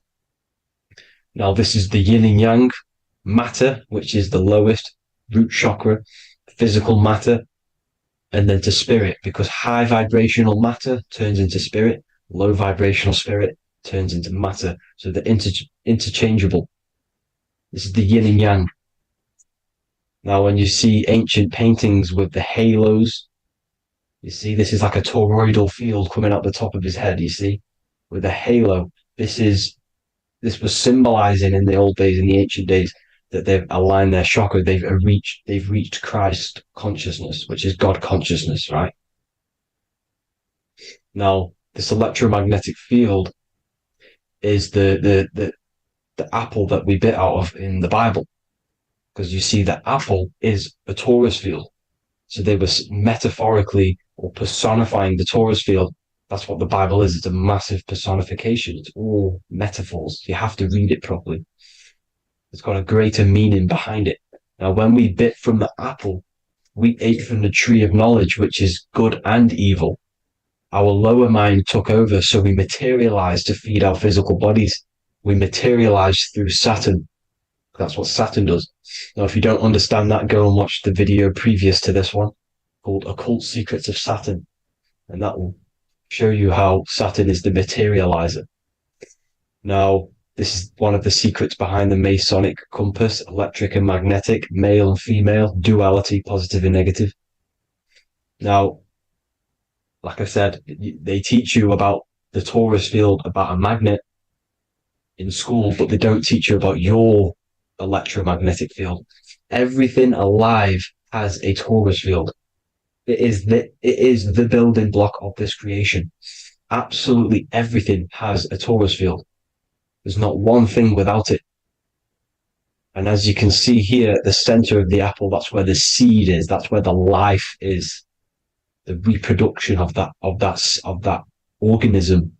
As you see, this is where the most electromagnetic energy is stored, in the center, because this is where the two duality, this is where the field meets at the very center. This is why the seed is at the very center. Now, your spine is a elongation of the brain.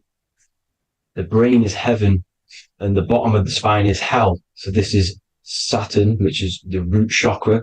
The 7 planets are associated with each chakra. Moon equals mind. Okay. Now Saturn is physical matter, as I've just explained. This is the lowest vibrational color. And they want you trapped down here, which is your hell state, your animal nature, your physical nature. They want you to identify as the physical body. They don't want you to reach these higher states of consciousness. Okay? Now, in the brain, you have 12 convolutions. Now, this is what they were symbolizing in the Bible with the 12 disciples. And obviously in the Bible, it says the upper room where Jesus met with his disciples. This is heaven, the brain, the higher states of consciousness. Now, this is your North Pole. This is Jacob's ladder. Okay. This is why you have 33 levels of Freemasonry, because it's symbolizing the 33 vertebrae, which are these little things here on the back of your spine. Because once the Kundalini energy from the bottom of your spine rises to the top, this is when you get enlightenment and opens your third eye. Spiritual enlightenment. As you can see here, this is Jacob's ladder. This is the Kundalini symbol, right? And they're even showing you this in the medical symbol. They're putting it in your face. But the serpents are wrapped around the spine. Now, the serpents symbolize how the energy moves around the spine, because it's a torus field, you see? At the center of the torus field, it wraps around the center pole. It wraps around it, and this is how the energy moves up. So they're symbolizing it with the serpents. Okay. Now, every religion has a sacred river. For the Egyptians, it's the River Nile. For Christianity, it's the Jordan River, right? This river is the canal, the energy canal at the center of your spine, all the way leading to heaven, to the Holy Land. This is the chamber which the energy rises up, right? Now, they used to say the gods descended from heaven to man. This is just heaven. This is the mind state. And they said the gods were connected by a rainbow bridge. That's the chakra system, the rainbow bridge. Okay. Now, the ancients called this place Midgard, Earth, where both evil and good live, right? Midgard. But you can go to heaven, which is a pure mind state, because once you're in heaven, nothing negative can ever bother you. That's completeness, pure Christ consciousness. Now, this is why Jesus dies at 33. He didn't actually die, but it's symbolizing the death of the physical body.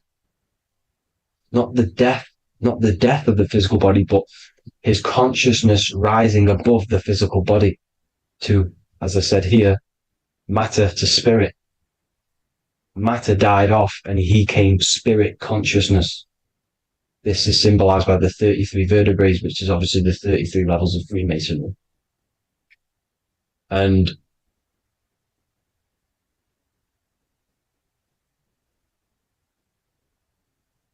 now the pineal gland, which is at the very top of this Jacob's ladder, or the River Jordan, the canal, your 33 vertebrae on your spine. This is where the pineal gland sits, right? At the very top, at the center of your brain. Now, there's multiple ways this was symbolized. The Eye of Ra, which is used by the Egyptians. Now, this pineal gland is the seat of consciousness. This is where your consciousness is stored, right? And the ancient Sumerians used the pine cone, hence why it's got the word pineal gland, the seat of the soul consciousness. It produces DMT, dimethyltryptamine, which is known as the spirit molecule. And the pineal gland is wrapped in microcrystals, and we all know crystals transfer frequency and energy. Now, radios use crystals.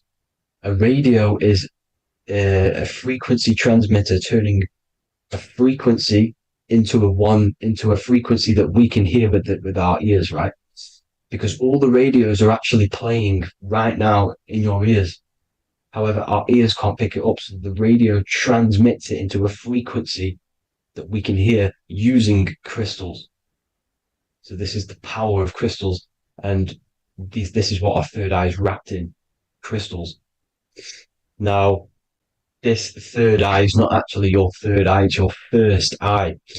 When you're being materialized in your mother's womb, this is the first gland that is produced, and everything's built around it, because it is the consciousness. It is your consciousness. Your consciousness never dies, ever. It's an eternal essence. It lives forever. You never actually die. Only the mortal body dies. Now that's what we call life. Life is abided by time, and time is change. And change is what we call life, because everything's constantly moving and transforming into different things, right? Now let's not get off track. The pine cone is obviously, this is in the Vatican here. The pine cone is symbolized as the pineal gland, pine. And this is the opened pine cone.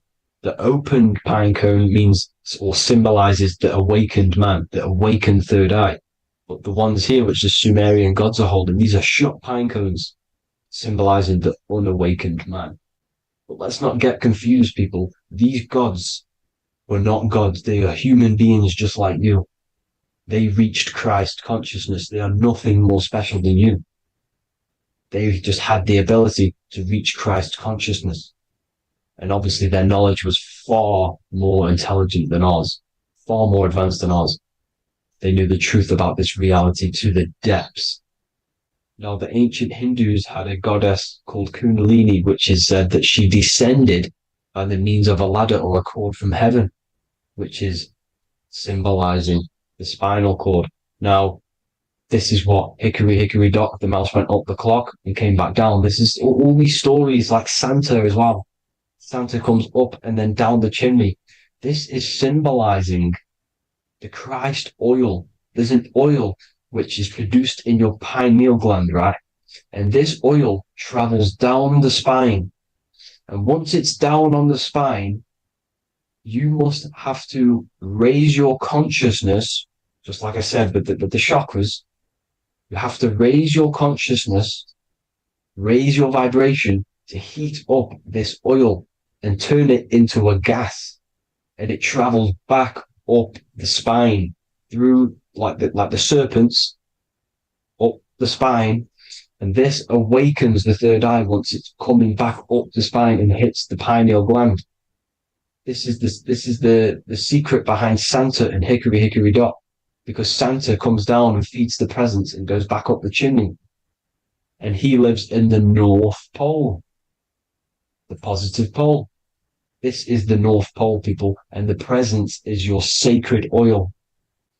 This oil, your physical body is the furnace. It's the spiritual furnace, which you have to heat up this oil by raising your frequency and turning it into a gas to rise up this chamber, the River Jordan, to your third eye, right? Now, this is an alchemical process. Your body is the alchemical furnace.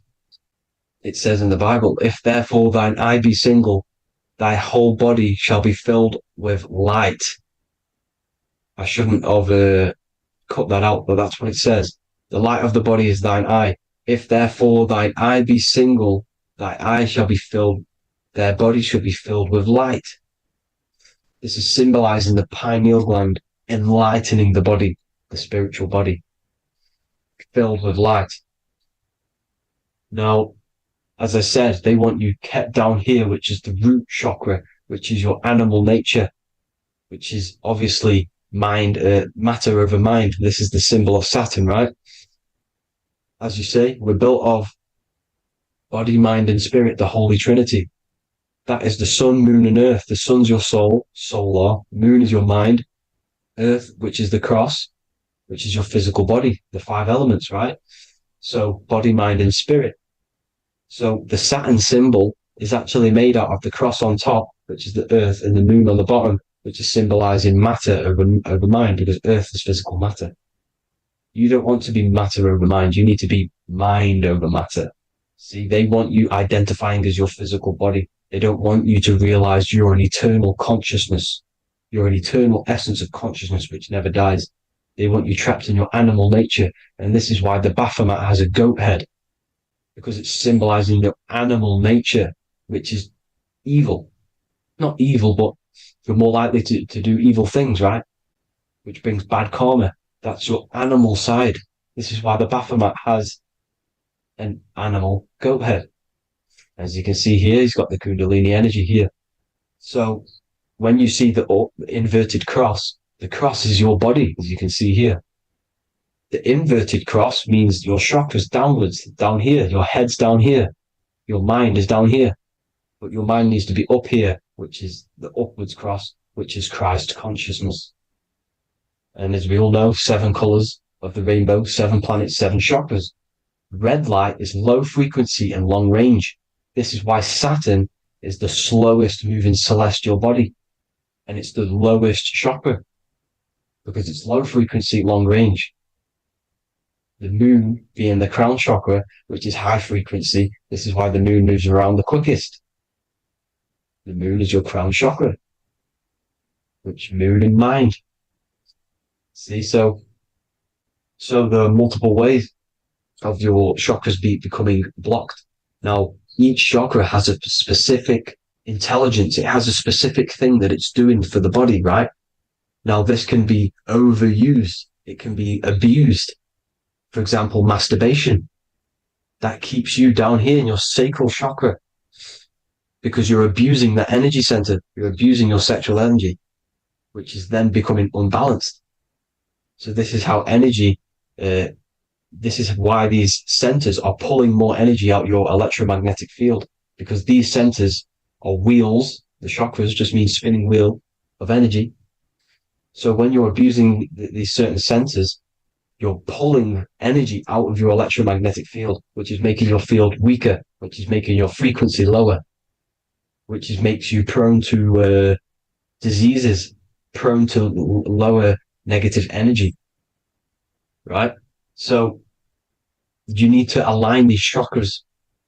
You need to unbalance them. And as you can see here, you can screenshot these to see how they're blocked. I'm not going to go over each one because it'll take me forever, but have a little read yourself. This is why they're blocked. Now, the ancients used to say Aum when they meditated. Now, these are the 7 vowels. There's not 5 vowels, there's actually 7. Now, when they say Aum, they're aligning all their chakras by saying this when meditated. This is where the Aum originated from. Now, emotion is energy in motion. So if you're feeling a certain way, that's the energy you've put in motion. It's a reflection. We live in a mirror reality. Everything's mirrored. Everything's mirrored. As within, so without, as above, so below. Everything's a reflection of some sort. So whatever you're feeling, you're doing something wrong. It's telling you you're doing something wrong from the root cause. Because your energies are the effect. You're feeling the effect of something you've caused. The law of cause and effect. Nothing escapes it. Now, the Jehovah's Witness believe that exactly 144,000 faithful Christians go to heaven or be resurrected, right? This is not true. This is symbolic. 144,000 go to heaven. Now, the petals on the chakras, this is the root chakra, this is the crown chakra. Now, if you add up the first 5 chakras, the petals, add up the petals on the first 5 chakras, you get 48. And then you get to the third eye, which has 2 petals. 48 times 2 equals 96. 96 plus 48, which you got from here, equals 144. The last chakra has 1,000 petals. Times 144 times 1,000, you get 144,000. This is a frequency. This frequency is the frequency of the ascension up your chakras. This frequency is a high frequency, which turns that oil into gas, which rises up the spine, activating your third eye. Right? So this is all the religions are all symbolic for this sacred secret of Christ consciousness. As it says in the Bible, the kingdom of God is within. It's not out there, people. You must look within yourself. You are God. You are a spark of his consciousness, infinite consciousness, right? So 144,000 is a frequency, and you must achieve this. Like I said, these people in the past, they're not gods, people. These were just humans. Nothing special. They just reach Christ consciousness. Now, they keep you in these lower vibrational states with the food, right?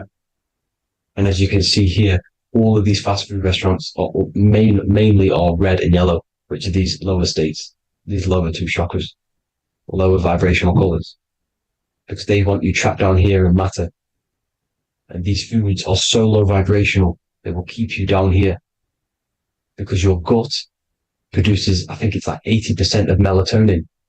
Melatonin is your feel-good hormone. These foods will not make you feel good. This is very low vibrational. Meat. It's not meat, it's raw flesh. These animals are stripped from their family, put on a conveyor belt, watch their friends be tortured, and then get slaughtered in a slaughterhouse. Think of all the fear that's running through their blood, all the hormones, all the fear, and you're going to go and eat that very low vibrational energy. As you can see here, this is the light photons within fruit. You can see the light, the life force in this fruit. You must think, feel, and do positive to raise your vibration. As you can see, earth equals heart. If you rearrange it, everything in nature is green, right? The aurora borealis is green. You must align all these chakras and then live from the heart, because the heart's the center of the Taurus field. You must become the consciousness in the center. So that's it for this video, people. Thank you all. God bless.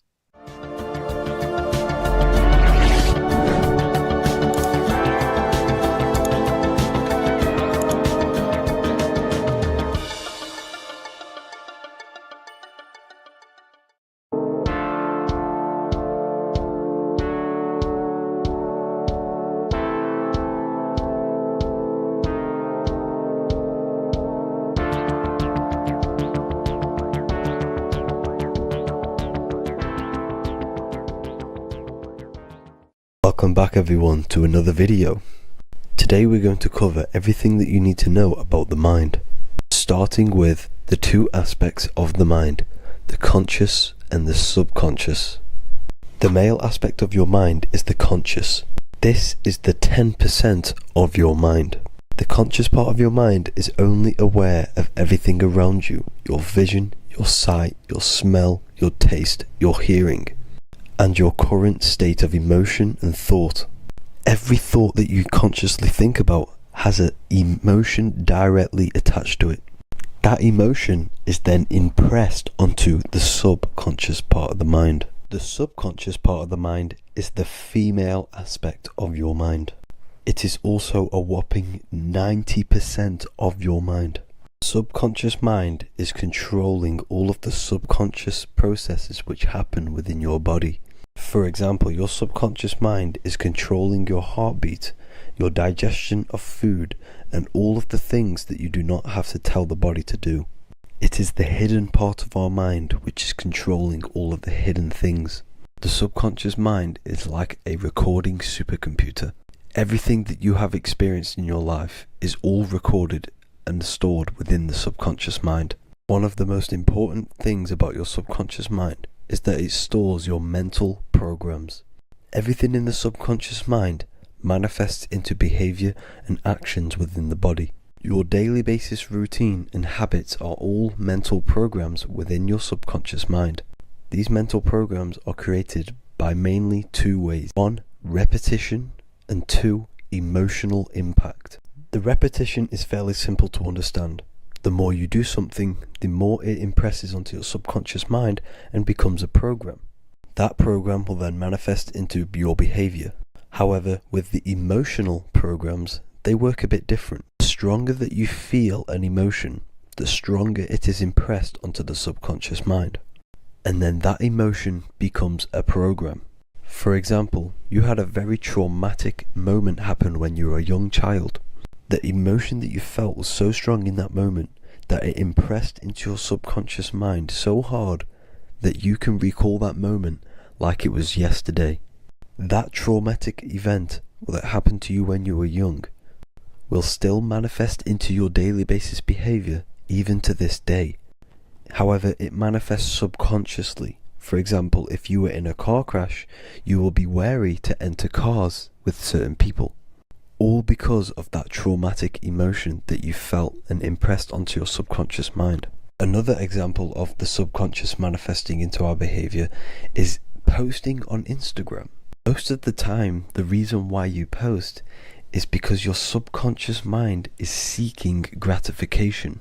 So before you actually do something, question yourself and find out the root cause of why you are doing this. Another thing that you need to understand about the subconscious mind is that it takes everything you say and hear literally. So for example, if you go and say, "You are an idiot" to someone, your subconscious mind will only pick up the word idiot. It only knows yourself. It doesn't know anyone else. You are casting a spell on yourself just by saying that to someone else. This is why the golden rule is to treat others like you'd like to be treated. Now, you can rewrite these programs which are already in your subconscious mind. However, it does take consistency. You have to change these programs which have been running for years. And by changing these programs, you change your behavior, because these programs manifest into your behavior. The best way to do this, personally, is to listen to affirmations first thing when you wake up in the morning, and do this for 10 minutes every single morning. Then at night time, you want to think and feel that you are becoming the reality that you desire. The more that you feel this reality, the more it will become a program and impress your subconscious mind. For example, you're trying to gain financial freedom. If you trick your subconscious mind into creating a program saying that you are financially free, this will manifest into your behavior. You will start doing more work. You will start looking for ways to make money. Your mind will be set on the frequency of money and financial freedom. Therefore, you will receive thoughts based around this program. If you take enough action, your life will dramatically change because of this program that you created in the mind. This is why we call it a mindset, because your mind is a frequency tuner which sets its frequency onto different thoughts, because thoughts are frequency. If you fill your mind with a specific frequency, you will gain thoughts and ideas based around that frequency. To create a stable mind, you need to master your emotions. You need to change your mindset. Everything that you experience is neutral. Based upon the mindset that you see it, you either give it a positive or negative charge. By understanding this deeply, you will then control your emotions. I hope you gained some wisdom and enjoyed this video. Please, if you can, leave a comment and a like, and subscribe to the channel if you like this content. Love and light to you all.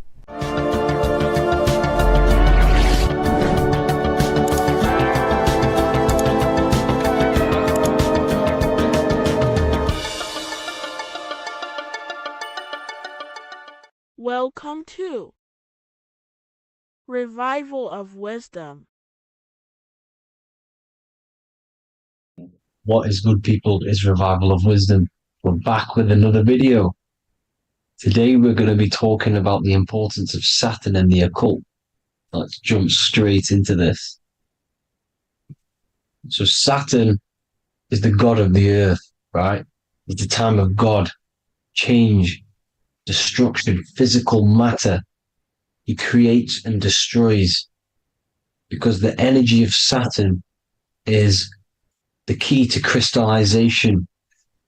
It wraps things in physical matter, right? He creates everything, all life forms, and he takes things back, because the day that you're born, that's the day that your expiry date is coming. The time is ticking until Saturn takes your life. This is why he's known as the Reaper. Okay?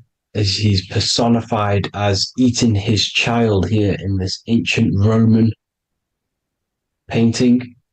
As you can see, he's eating the child. We are all children of Saturn, right? He creates physical matter, our physical bodies, right? He's the god of time because he's the slowest moving celestial body. He's the Lord of the Rings, as you can see here. He's the last one on the ring. He's the slowest one moving, okay? So he is the Lord of time, destruction and creation, okay?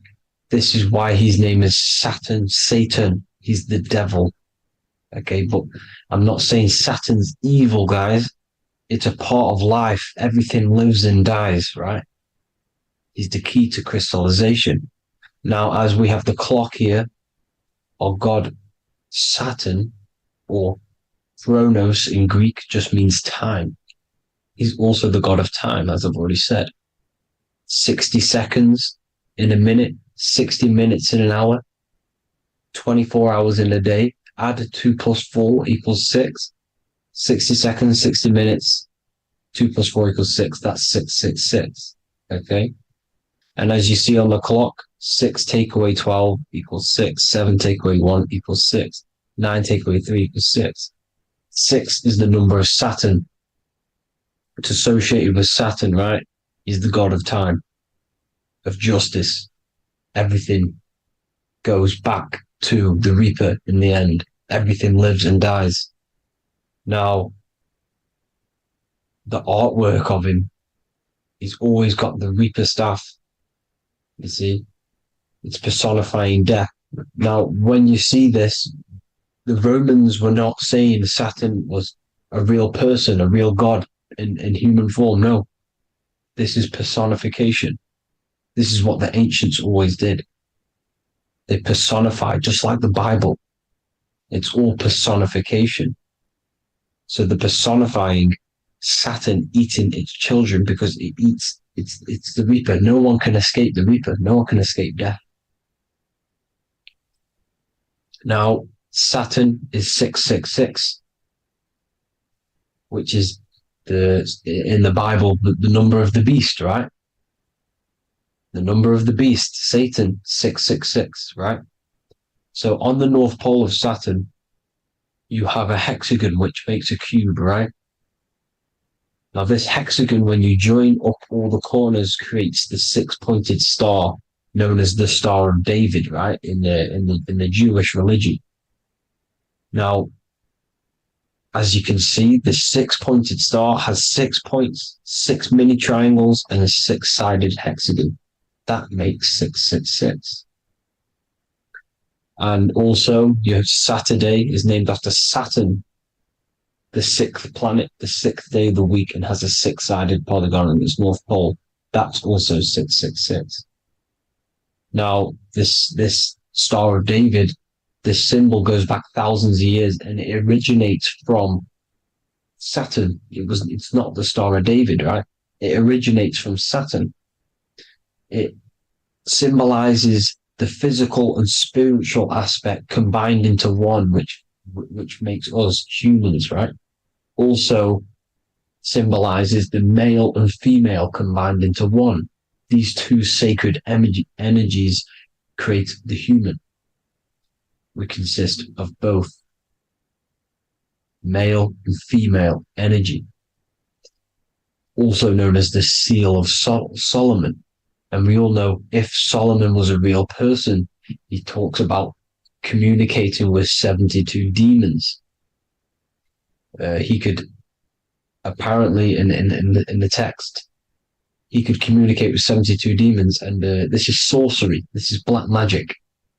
Now, this symbol is associated with hexing people. When you place a hex on someone, that is a form of witchcraft, which a hex is just a curse. When you're cursing someone, this is black magic. Now, the black magician would stand in the middle of the symbol and cast his spells onto other people. Now, this symbol is obviously on the $1 bill, twice on the $1 bill. And it's very, very ancient symbol. And it originates from Saturn. And let's keep going. So the cube. So I've just said how you see the cube on the North Pole of Saturn, right? The cube is limited. It's a 3D shape. It symbolizes limitations to the physical 3D dimension, the third dimension, the physical realm which we are in.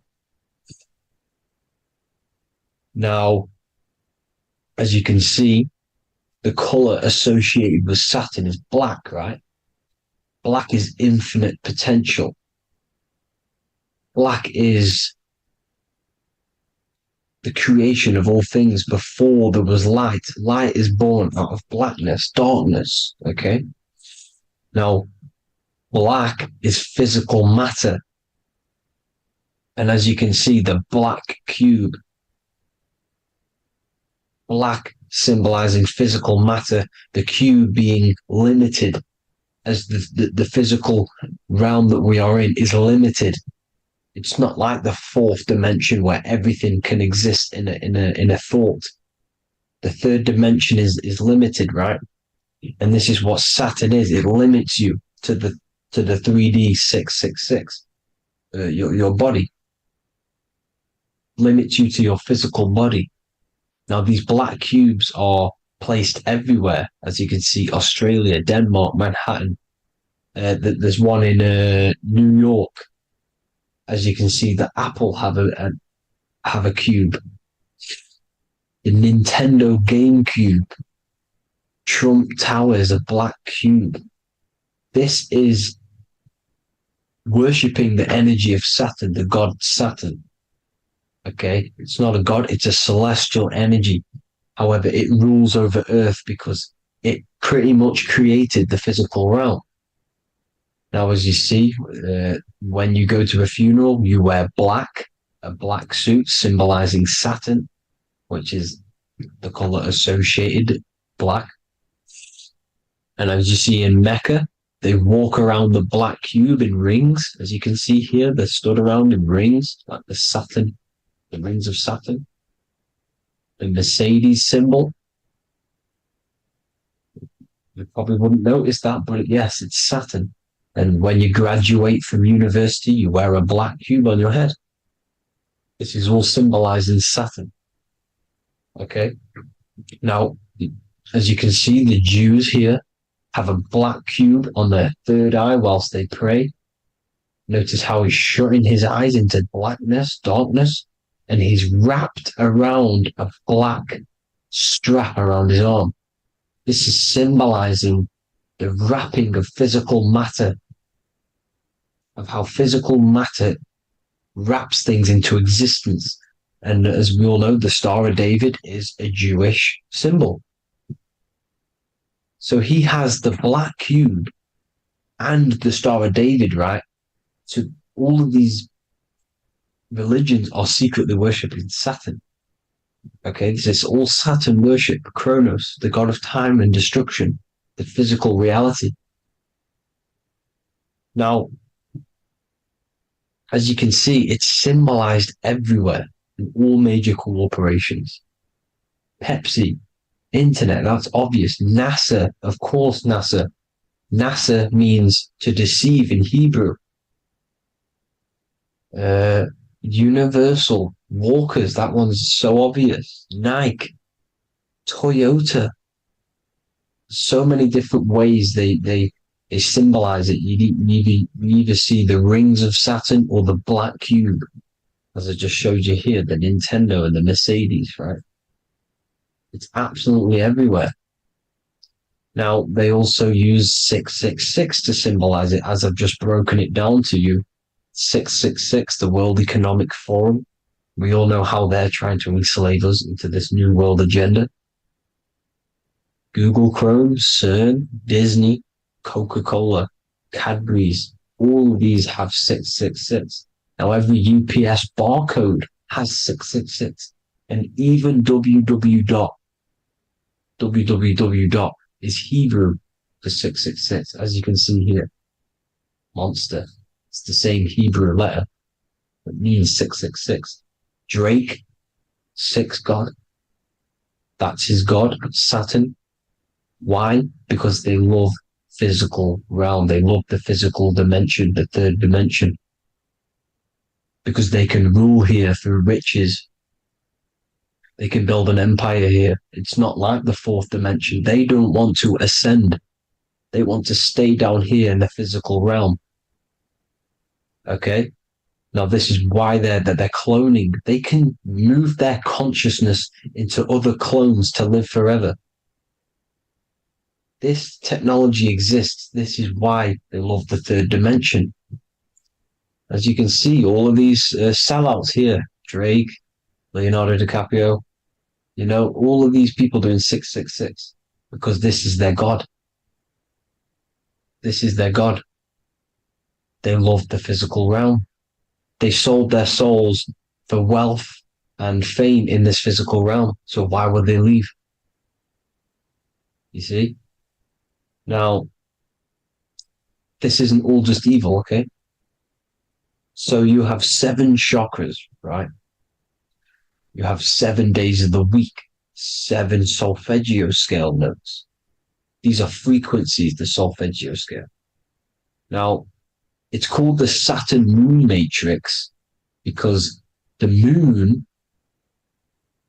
symbolizes your mind, because you're created out of the Holy Trinity, which is body, mind, and spirit, right? That's the triangle, the equal triangle, body, mind, and spirit. Now, the three main celestial bodies are Earth, Moon, and Sun. The Earth being your physical body, the Moon being your mind, and the Sun is your soul, hence why it's called solar. It's a solar soul. Now, these symbols are alchemical symbols. So when you're doing alchemy, you use these symbols to obviously symbolize what we're talking about. Now, as you can see, these are all the symbols of the planets. Now, Saturn is created out of the moon on top, the moon on the bottom and the earth on top, as you can see here. You see? And this creates the number 5. Now, with the moon being your mind and the earth being your physical body, this is mind over matter, because the earth is your body's matter. This is a matter over mind. You don't want to be matter over mind. This is low states of consciousness. You won't be mind over matter. You see, to manipulate matter, to create your own reality. Now, obviously, we all know Saturn is associated with the lowest chakra, which is the root chakra. This is to deal with your animal instincts. When you're down here, you identify as the physical body. You don't know anything spiritual. You're you have a pure physical mind. You don't believe in anything spiritual. This is survival mode, consumption. They want you trapped down here, which is matter over mind. They don't want you to create your own reality, which is mind over matter. You see? Now, that's what Jupiter is. Saturn is the moon on the bottom and the earth on top. But Jupiter is the moon on top with the earth on the bottom. That's mind over matter, you see? So, these chakras are an ascension process from matter, physical matter to spiritual. This is the ascension. This is the stairway to heaven. This is Jacob's ladder. You see? Now, the number 5, which is obviously associated with Saturn as well, which create the symbol for Saturn, created the number 5. You have 5 senses, 5 elements, 5 physical elements.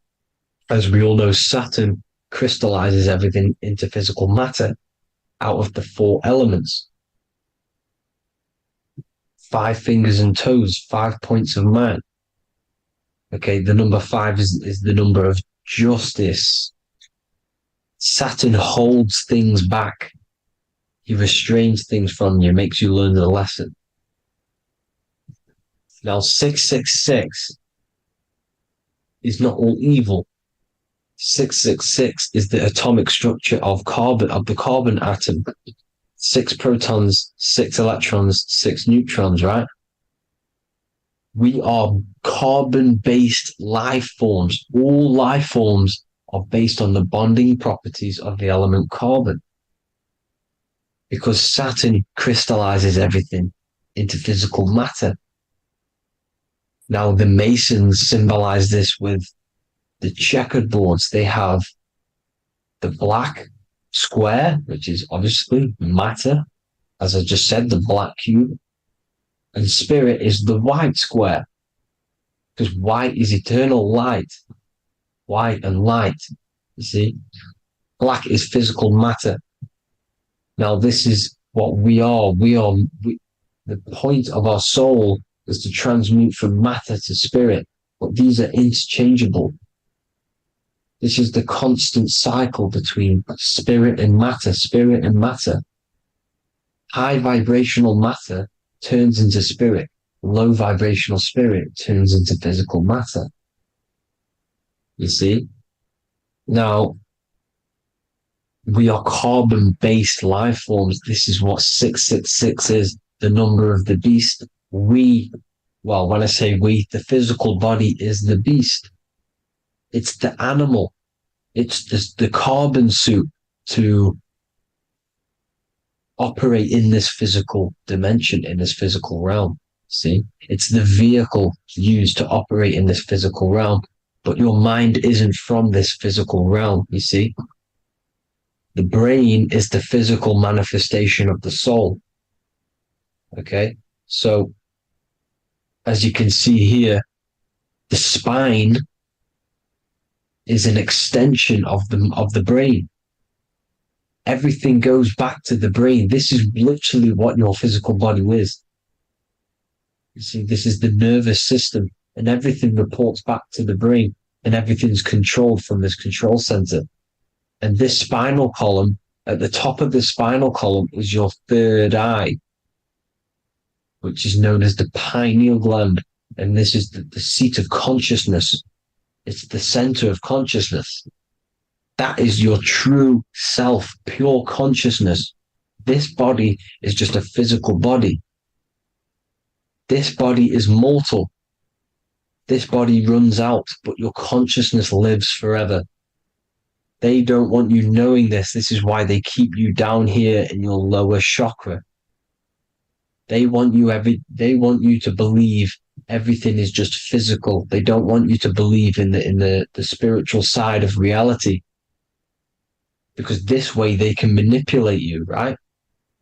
They want you matter over mind because they know your mind creates reality. They know your mind is the root cause of reality. You manifest your own reality from the inside out. So this is why they control your perception of reality. They control your information in order to manifest their new world order. You, who are ignorant to knowledge and wisdom, you who are ignorant are manifesting their agenda because you accept their information and their perception of this reality.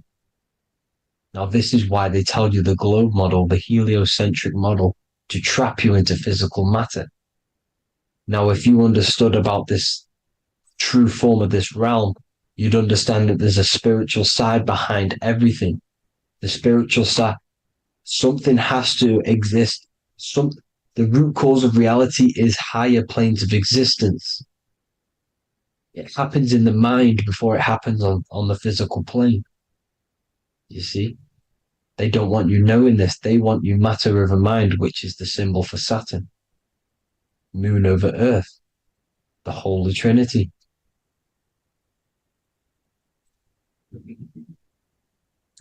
Now, as you can see, the cube also makes IXXI. This is Roman numerals. This is Roman numerals, and when it's translated from 9/11. Yes, 9/11. This is the secret code of the One World Order. The two twin towers, when the two become one. Okay, when the two become one, this is how you reach the higher states of consciousness, the physical and spiritual. Now, as you can see, the 9/11 memorial are two black cubes. It's two black cubes. This is all Saturn worship. Now, I'm not saying that Saturn is an evil celestial body, right? No, everything has a good side and a bad side, right? It's duality. The spirits of Saturn on the dark side are the most evil demonic spirits. Now, these are the spirits that these are invoking through these rituals, right?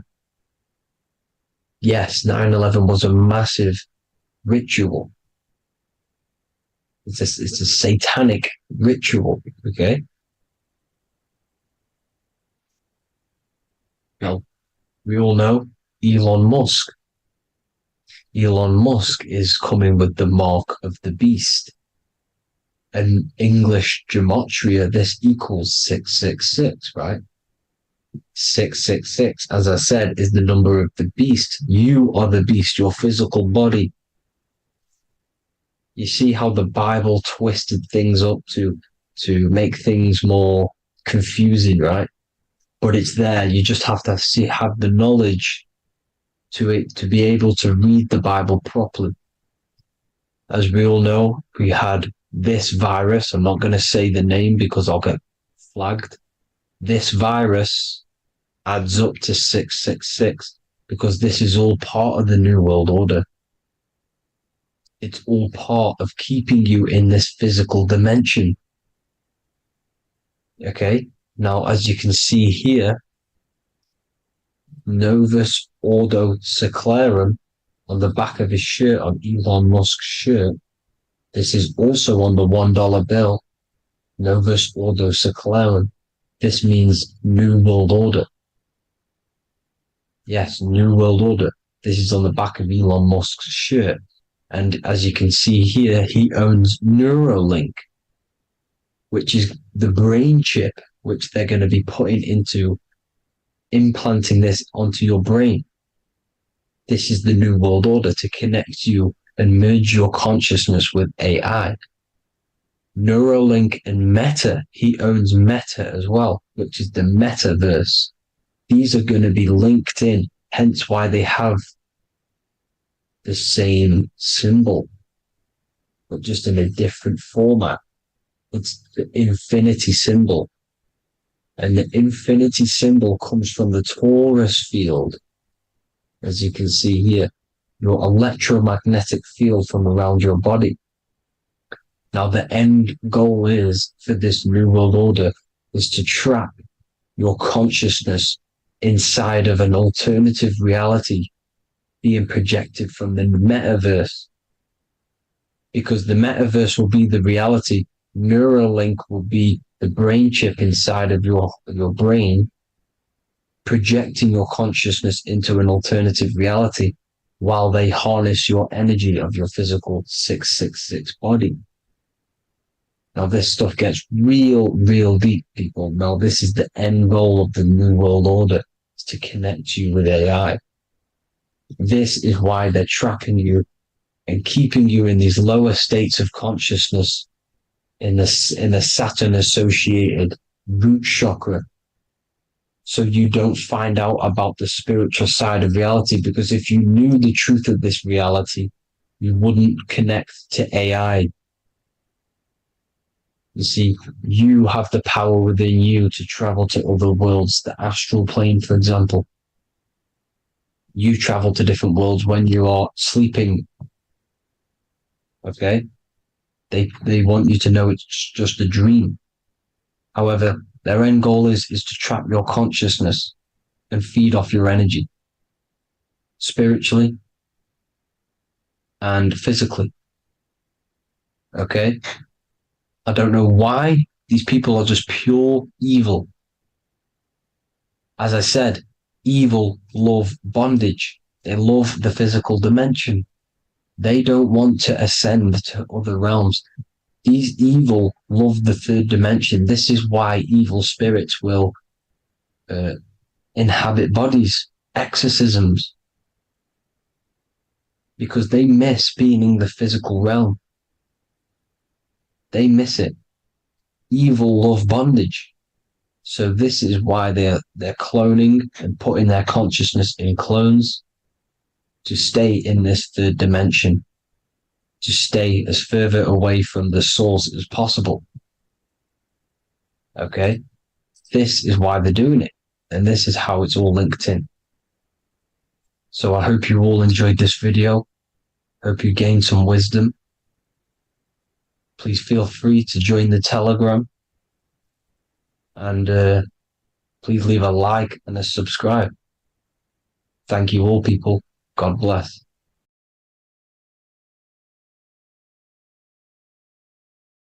Welcome to Revival of Wisdom. Welcome people, we're back with another video. Please make sure to hit that like button, subscribe, and turn on notifications to never miss a video. The Earth is a giant torus field consisting of a positive and a negative pole. The Sun being the cathode with a positive charge and the Moon being the anode with a negative charge. This is why the sun rules over the day, giving you lots of energy, and the moon taking your energy from you, making you go to sleep. Now, the plane that we live on is called the plane of inertia, and at the center of this plane of inertia is the North Pole. This is where the two electromagnetical energies meet. Now, this is where the most electromagnetic energy is stored. This is why all compasses will point north, because it's the most magnetic place in this reality. So the sun and the moon is spinning around this center point, which is stirring the ether of this reality and making everything move in circles, meaning this is a cycle. Everything's recycling itself. It's an organic simulation. The ancients also knew about this sacred land at the center of this reality, known as the North Pole. As you can see on this map from the 1500s of the North Pole, you can see 4 islands around this center black rock. Ancient civilizations like the Mayans, the Buddhists, and ancient Chinese also depict these 4 islands. The endless symbology of these sacred lands at the center has been going on for thousands of years. These sort of secrets are now kept by the elites, but as always they have to show the truth in plain sight, and this is what they are doing with the Windows symbol and also the Wizard of Oz. Now in the Wizard of Oz, as you can see, there's something called Munchkin Land. Munchkins are these unusually short people. Then on the ancient 1500s map, it says Pygmy.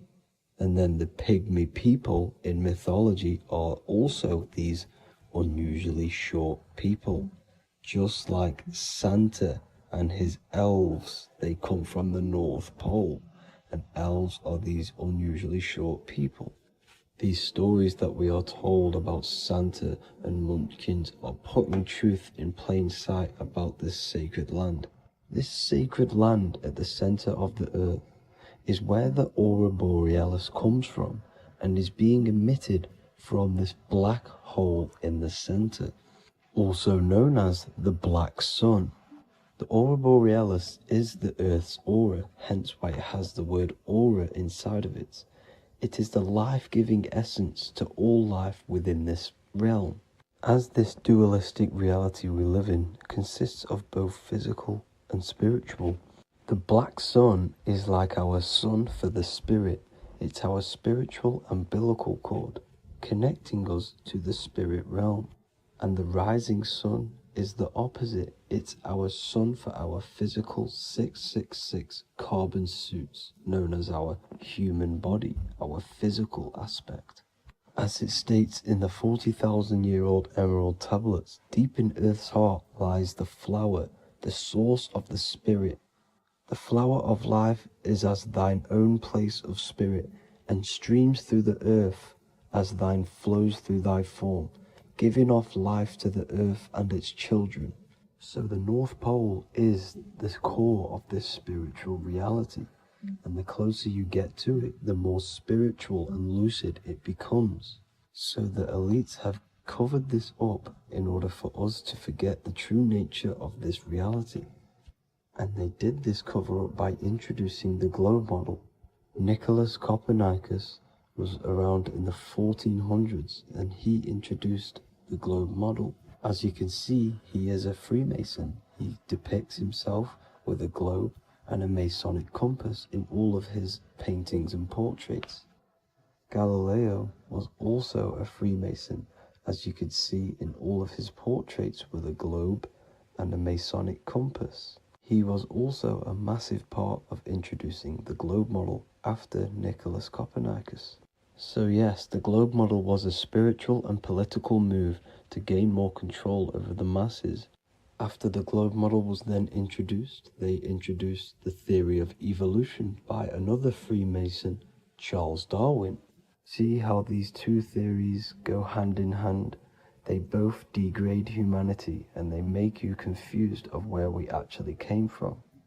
By hiding the true form of this divine creation and hiding the true power of each and every one of us, they maintain control over the masses. Now this is order out of chaos, known to be the 33rd degree slogan of Freemasonry.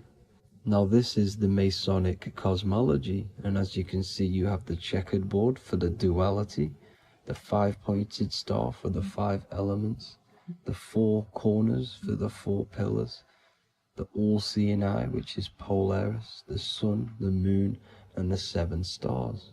So even Freemasons are taught the flat earth cosmology and the true form of this reality.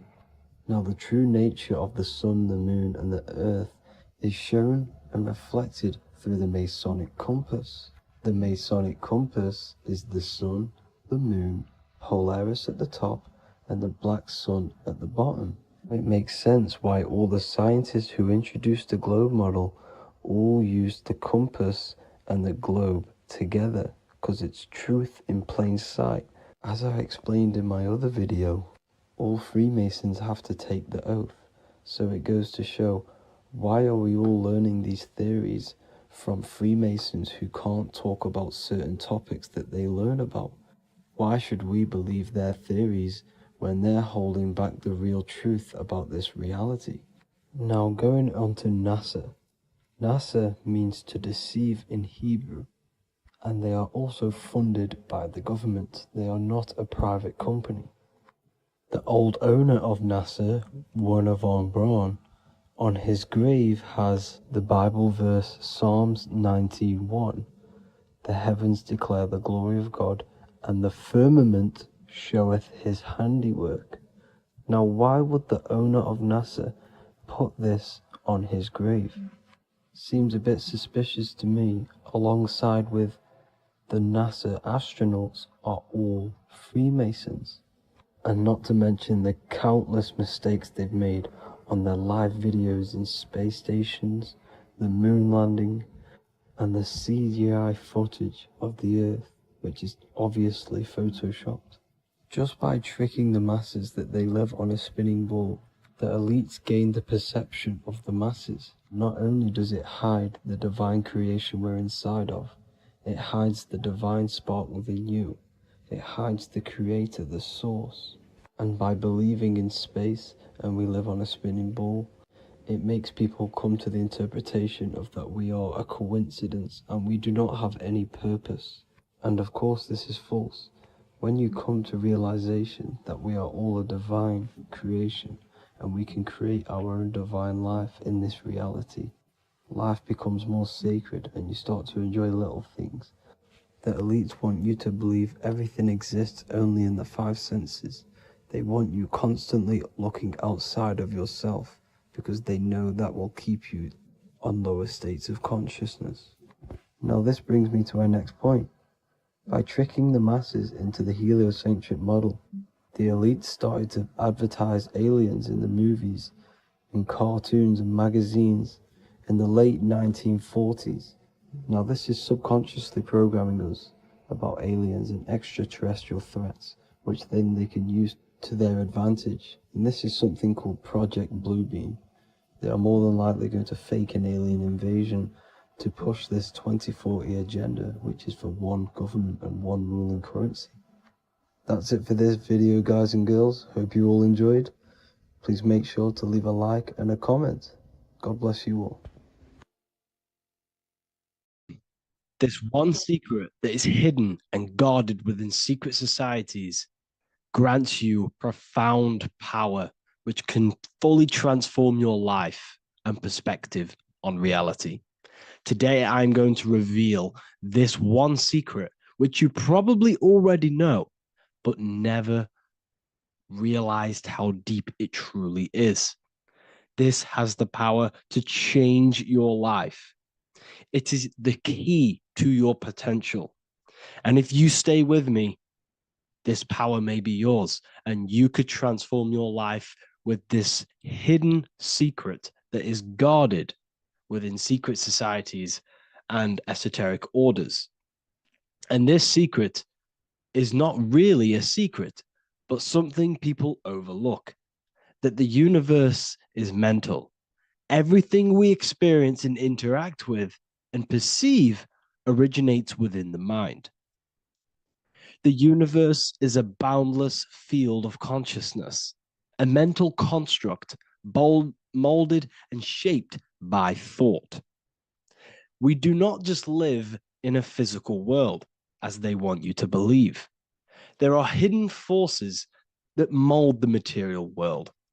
They want you to believe that you are only a physical being inside of a physical universe. But this is completely wrong. You are the architecture of the universe. Your consciousness is the very fabric of reality, and you create your own universe. The universe is an infinite field of consciousness, a vast and limitless mental construct, intricately woven and shaped by the power of thought. It is a dynamic and ever evolving field where the interplay of awareness and attention gives form to existence. Within the boundless realm, every idea, perception, and belief contributes to the creation and transformation of reality itself. Each thought holds the power to transform reality. Your consciousness is the very fabric of reality. And this is shown in the symbol of the flower of life. The flower of life is a symbol. It symbolizes the interconnectedness of all existence, illustrating how every thought is not merely a fleeting moment, but a ripple that reverberates across every layer of reality. Each action, like the intricate overlapping circles of this pattern in the symbol, extends its influence far beyond its origin, weaving a web of interdependence where every choice impacts the whole. It serves as a profound reminder that everything is connected, bound by an unseen field of consciousness. This symbol represents how one action, one thought is a ripple in the whole vastness of the ether of consciousness. To master your mind is to master the universe, because your mind is a miniature universe. The mind is the very fabric of reality.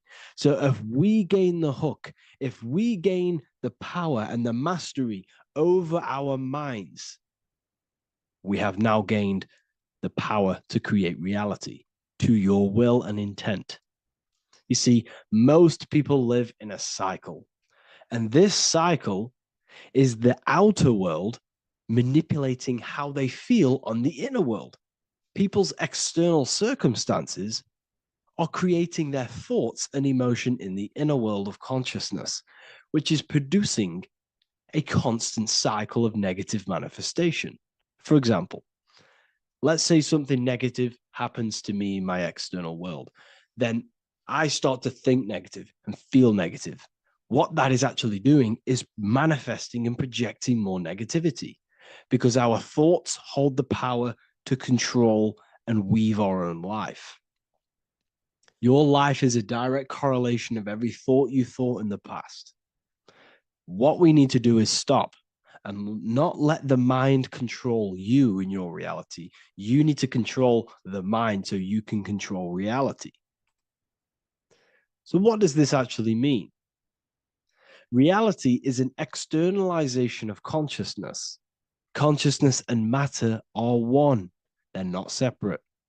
They are inseparable and interconnected. Everything we see, experience, and observe is a manifestation of thought, beliefs, and consciousness, shaping the world around us. Now, this ties in with the secret fifth element that they have hid from you. They've hid from you this sacred and very important symbol and pillar to reality. And this pillar, this sacred thing they've missed, is called the ether. And they've held this from you for a reason, a specific reason. This is the true fifth element. Why do they hide the ether? Because the ether has the power to shape and manifest whatever we imprint upon it. Every thought is a vibration interacting with the ether and actively shaping our reality. The ether You could see it as the codes to physical reality. It's like an energetic blueprint which surrounds all physical objects. It is the life force that gives life to all things. All energy comes out of the ether and returns back to the ether. Energy, it's 0 point energy, and it is infinite source of energy. So this is why they hide the ether, because whatever our mind can imprint onto the ether, we can create into a reality. And we imprint the ether through thought and imagination. The mind holds the power. The mind is the very source of reality. The material realm is not separate from the mental realm. Rather, it is intricately shaped and influenced by it through the ether.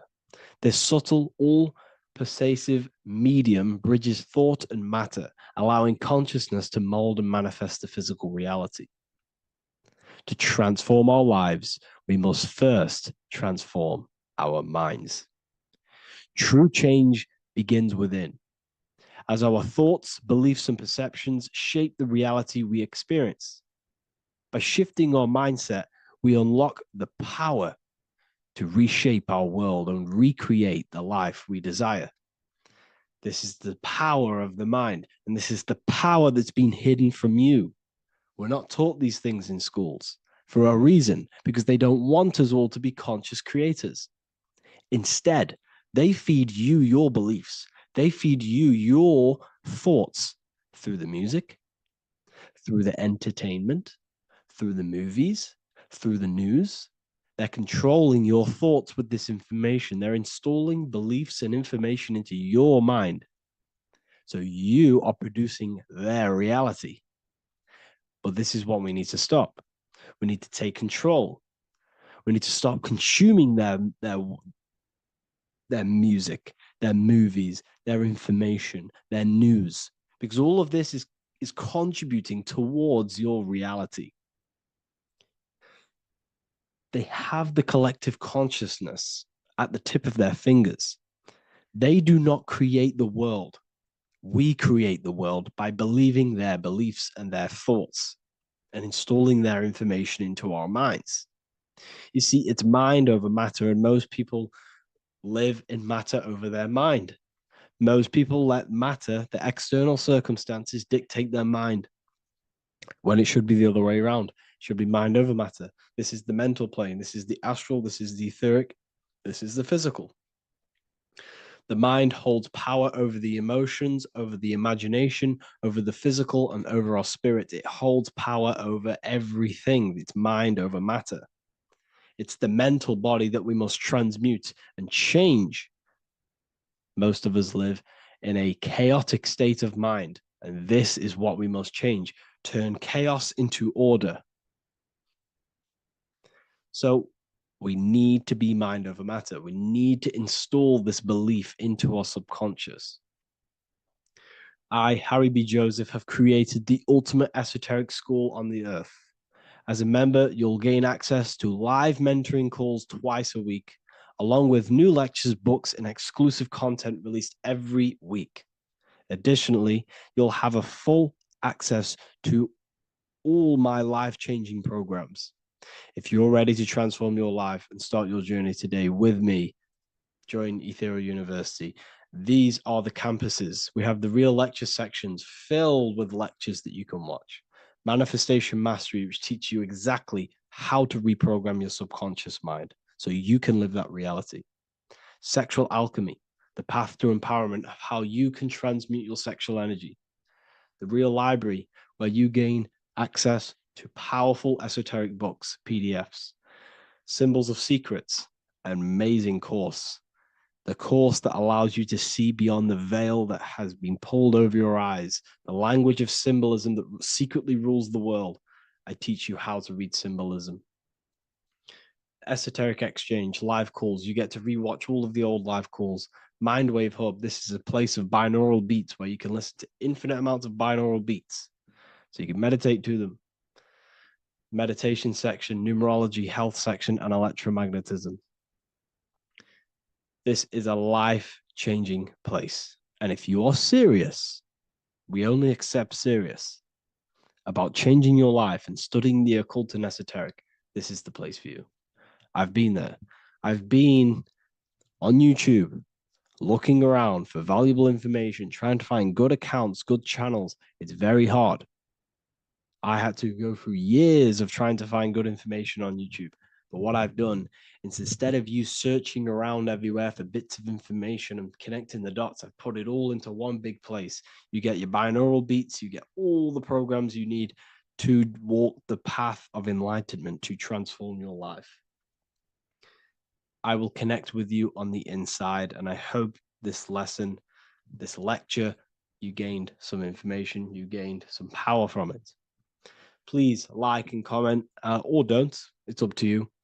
If you have any reviews, if you have any ideas of lectures that if you don't understand certain things, make sure to leave a comment and I can make a lecture about it. I can make a video about it for sure. I don't mind taking recommendations for videos. So I thank you all, people. Have an amazing day. Hello, people. Today we're going to be talking about the secrets of the human heart. Everything they told you about the heart is a complete lie. There are secrets behind it, and you're going to find out why. And it's very important that you understand that the heart is not a pump. It's not a pump. They lied about this.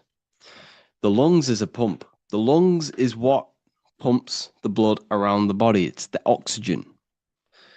Oxygen is reacting on the blood. Now, what do you use to use a pump? You use air to pump things up. That's what your lungs are. They use air, oxygen. Now, oxygen carries magnetism. If you pour liquid oxygen between two magnetic magnets, you find an attraction, as you can see here. So this attraction proves that there is magnetic principles within oxygen, liquid oxygen. So when we breathe, we are essentially breathing in magnetism. Magnetism is the force driving this world. So your heart is a chestahedron. It's a seven-sided shape in geometry, and each side is pretty much equal. It's a chestahedron. Look at the word chestahedron, chest, where your heart is. And it looks very, very similar. So this is the sacred geometry of the heart. And when a chestahedron is placed in an angle, when it's placed in a box, a cube, it sits at an angle of 36 degrees off center. This is the same angle which the heart sits within the chest. That's why it's called a chestahedron, because that's what the heart is. It's a chestahedron. And when you place a chestahedron into water, it causes a spiral. It causes a vortex motion, because your heart is essentially a vortex generator. So the heart is not a pump, it is a valve. This is where blood goes into. And when the blood goes into the heart, this is what causes it to vortex, because the heart is in a shape of a vortex. Look at the tissues, everything's wrapped around, everything's spiraled. See this here? This is the spiral of magnetism. So all of the valves and the cords and the fibers are all wrapped around each other. It's a vortex. And if you take off the tissue of the heart, you would see this. It kind of looks like the Holy Grail.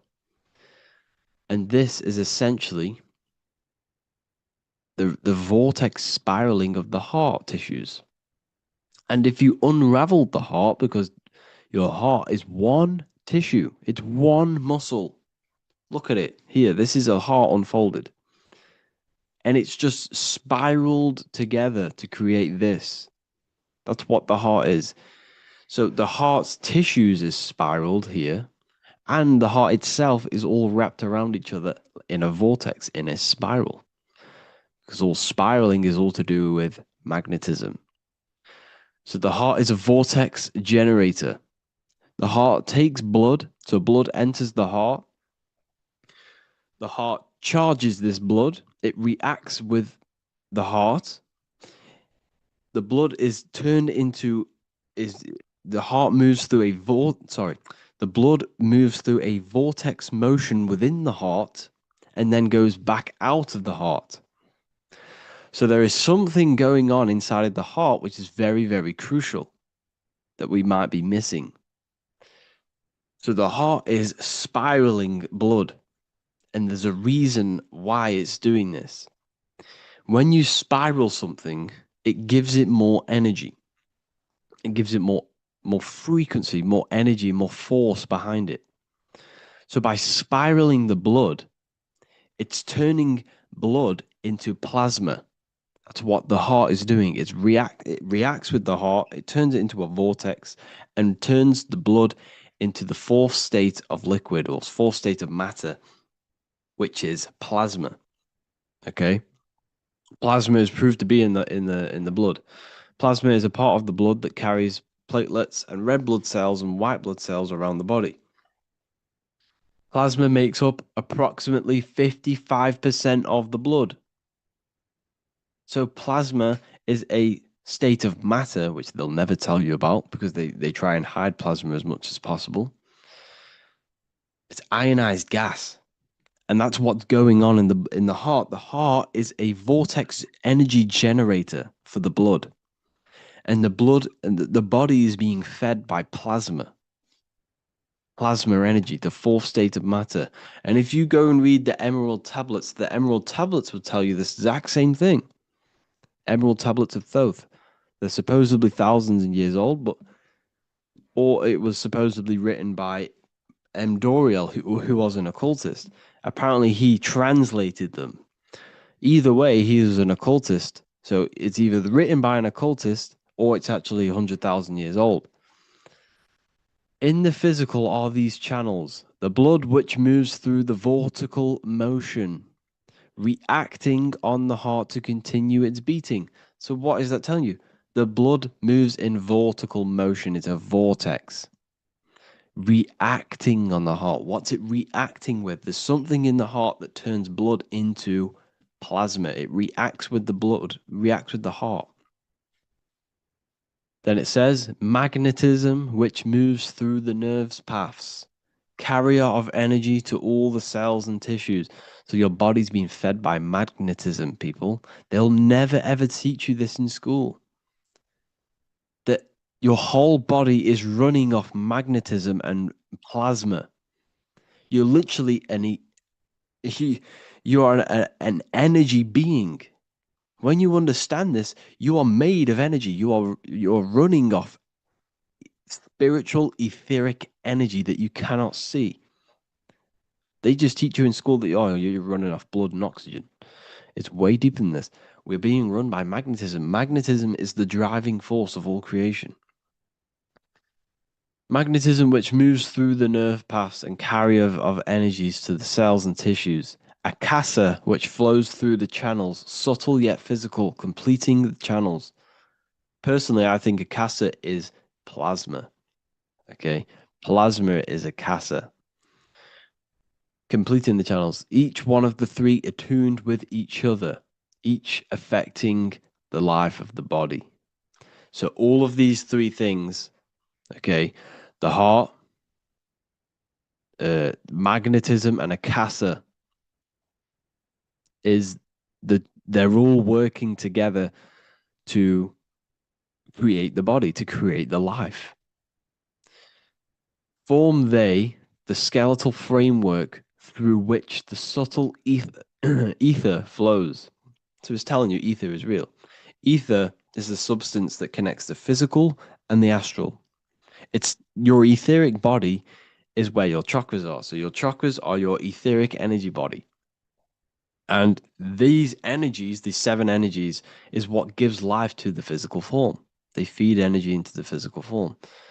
So the ether, subtle yet physical, is charging the body through the skeletal framework. So it's telling you this, and even the word heart has ether within it if you just rearranged A and the E. Put the H on the beginning of put the H on the end of heart and you get earth. Because what the heart is actually doing, it's taking the energy of the electromagnetic field around us, which is everywhere, that everything is filled with magnetism and electromagnetism. The Earth is a giant electromagnetic torus field, and all of this energy from the center is feeding directly into your heart. Because the center of this Earth is the heart of the Earth. The center of you is your heart. And the center of the aura borealis, whatever you want to call it, this energy that's emitted from the center of this Earth is feeding directly into you, and your heart is transmuting this energy from the Earth to react with your blood, and your blood is then feeding your physical body through plasma. That's what's going on. You yourself and your heart is directly connected to the Earth. That's why your heart rearranged its Earth. You're directly connected to the cosmos. Everything they do to poison you and give you all this stuff is to keep you disconnected from the universe. You yourself are the universe. Your body is directly in correlation electromagnetically with the Earth. So the heart is the balance. That's how you connect with things, through the heart. Okay. Here you see Jesus with the Sacred Heart, always pointing at the heart. Matthew 6:21, for where your treasure is, there your heart will be also. What's that telling you? What's your treasure, your goal, what you're doing in life? There your heart will be also, because your heart is a guide through this lifetime. Your heart has an intelligence. Every single organ in your body has consciousness, and you think with it. You can think with these different organs. You can think with the brain, you can think with the heart, you can think with, the reproductive area.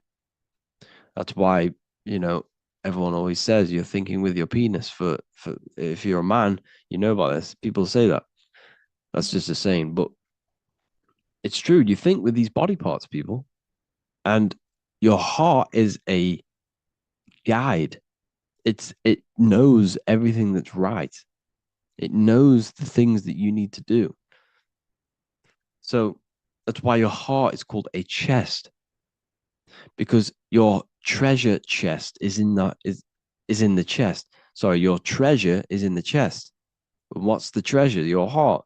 All of the wisdom, all of the understanding, all of the guidance is inside of that heart. And you need to follow your heart. That's why we say follow your heart, to find your treasure in this life. Find your purpose. That's what your treasure is, your purpose in this life. So the heart is also producing your electromagnetic field around your body. And the heart is all to do with emotion. So thought happens in the mind, which is not the brain. Then the thought in the mind produces brain activity, electrical signals, and then these electrical signals are sent to the heart, which produces an emotion. So essentially, the brain and the heart are directly connected. You need to sync them. You need to sync the brain and the heart. Why? Because you need to be thinking with emotion behind it. If you think with lack of the heart thinking, also, if you think without the heart, you are only thinking for yourself and not for the empathy of others. You have to think before you take action of the emotion of others and have thought of people's feelings behind. So you must sync the heart and the brain. The actions you must take must be in line with your heart. Your heart tells you everything. Before you do something, you can feel whether it's right or wrong. You can feel it deep down within you. When you quiet in your mind, you can feel it. Where when you're doing something wrong, especially when you're a child, because as you get older and you constantly do negative things, then yes, you can block out the heart completely. But deep down within people, they know what they're doing and they know whether it's right or wrong. You feel horrible when you do something bad. You feel it inside of you. And Manly P. Hall said, every time you go against the heart, you are destroying your electromagnetic field. It kills the magnetism of your body. every time you go against it. Obviously, I don't know if this is true, but I agree with this. Manly P. Hall was an enlightened individual who understand the anatomy of the body, understand all of the occult things. And essentially, every time you go against your heart, you are killing the magnetism of your body, your cells, and everything about you. Because your whole body is magnetic. You have magnetic attraction all over you.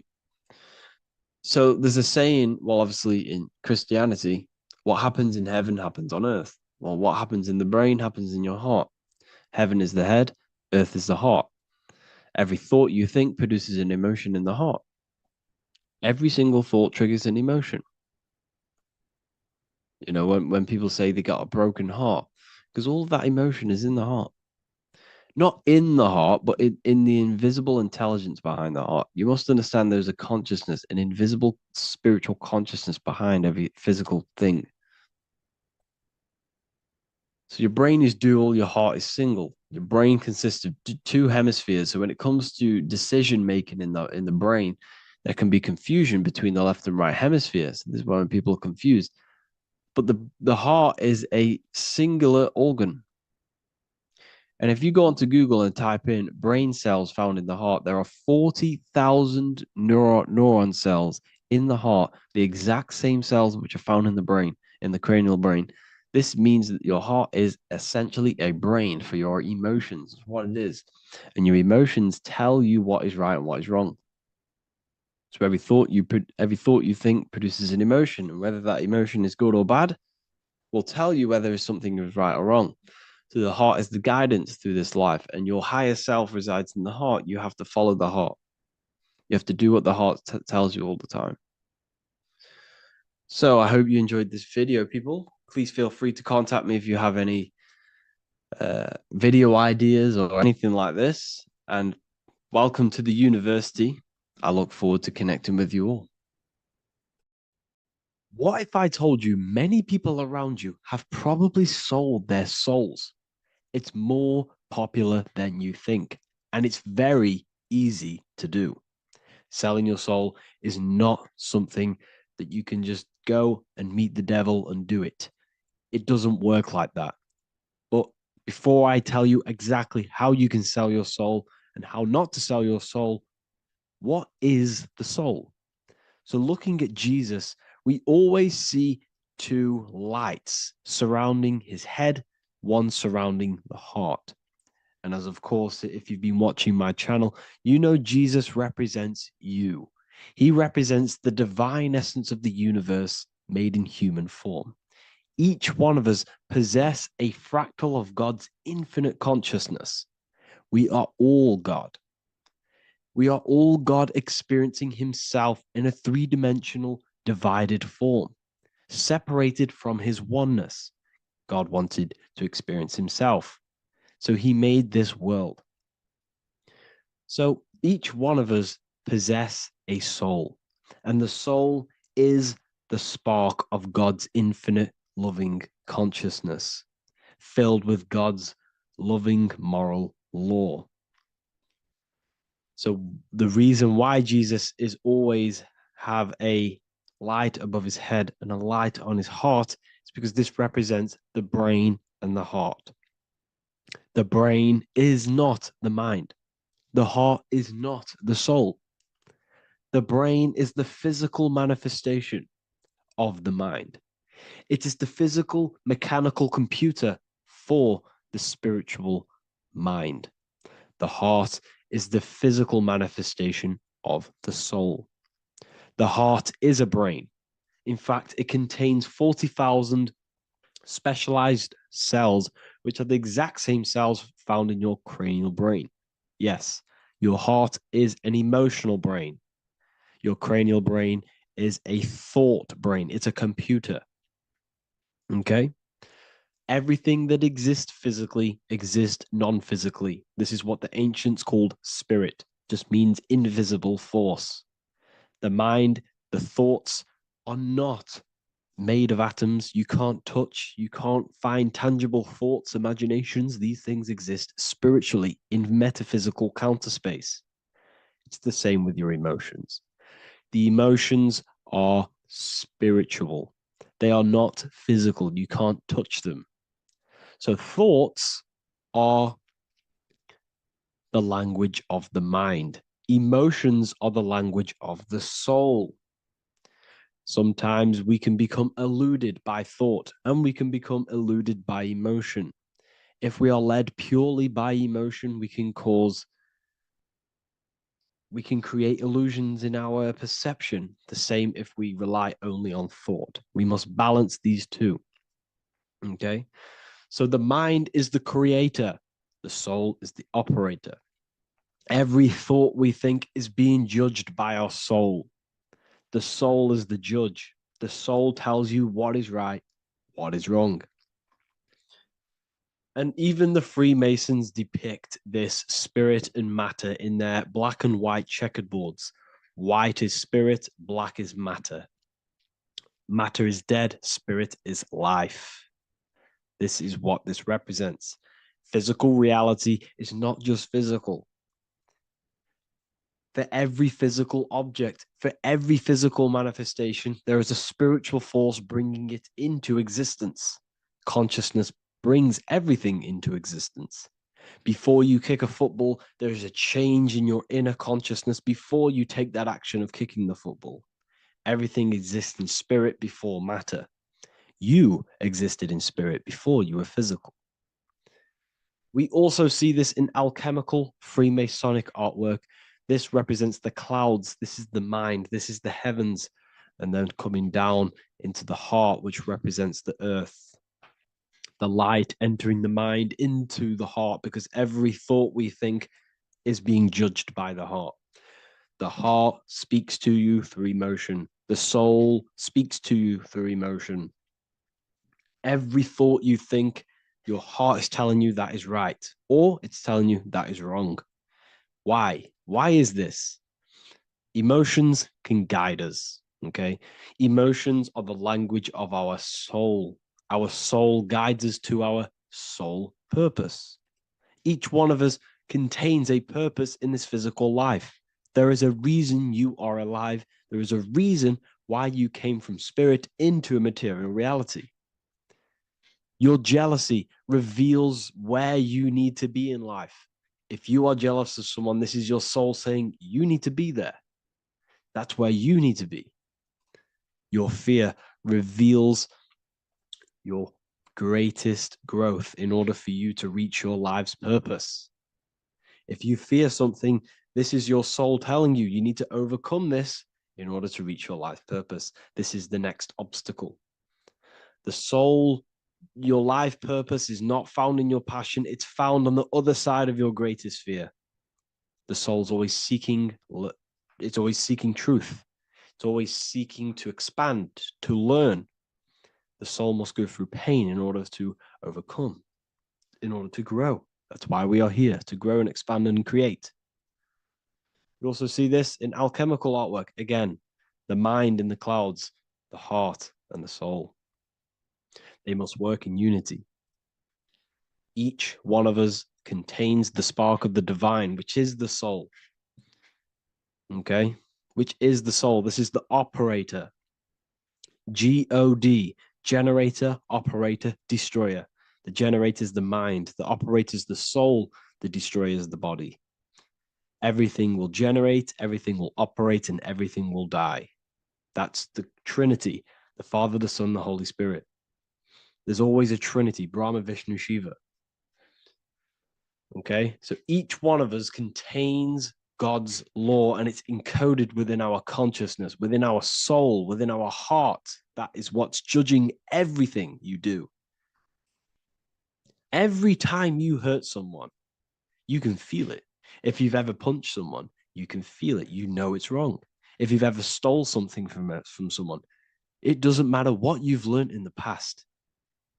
If you steal something, you know deep down within your soul it's wrong. This is because each one of us are encoded with God's law of love and integrity. I don't care how tough you think you are and how hard you think you are and what you've done in your life. I don't care. You know what is right, what is wrong, because you are encoded with love. Does not matter how far your mind can take you away, how corrupt your mind can become. There is always a spark of love and empathy in your heart, in your soul. You know this when a child. When you're a child, you're not racist. You don't want to hurt anyone. You don't want to steal. As a child, you're pure love, you're pure awareness, you're pure. You would never think about being racist. It's the corruption of the mind that leads us to corruption. Our soul always wants to do good.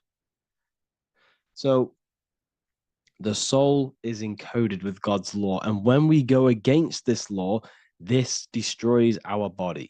Yes, because your body is electromagnetic, and that's being casted from your heart. So every time you go against the heart's guidance in moral law, we weaken our electromagnetic field, which weakens our body.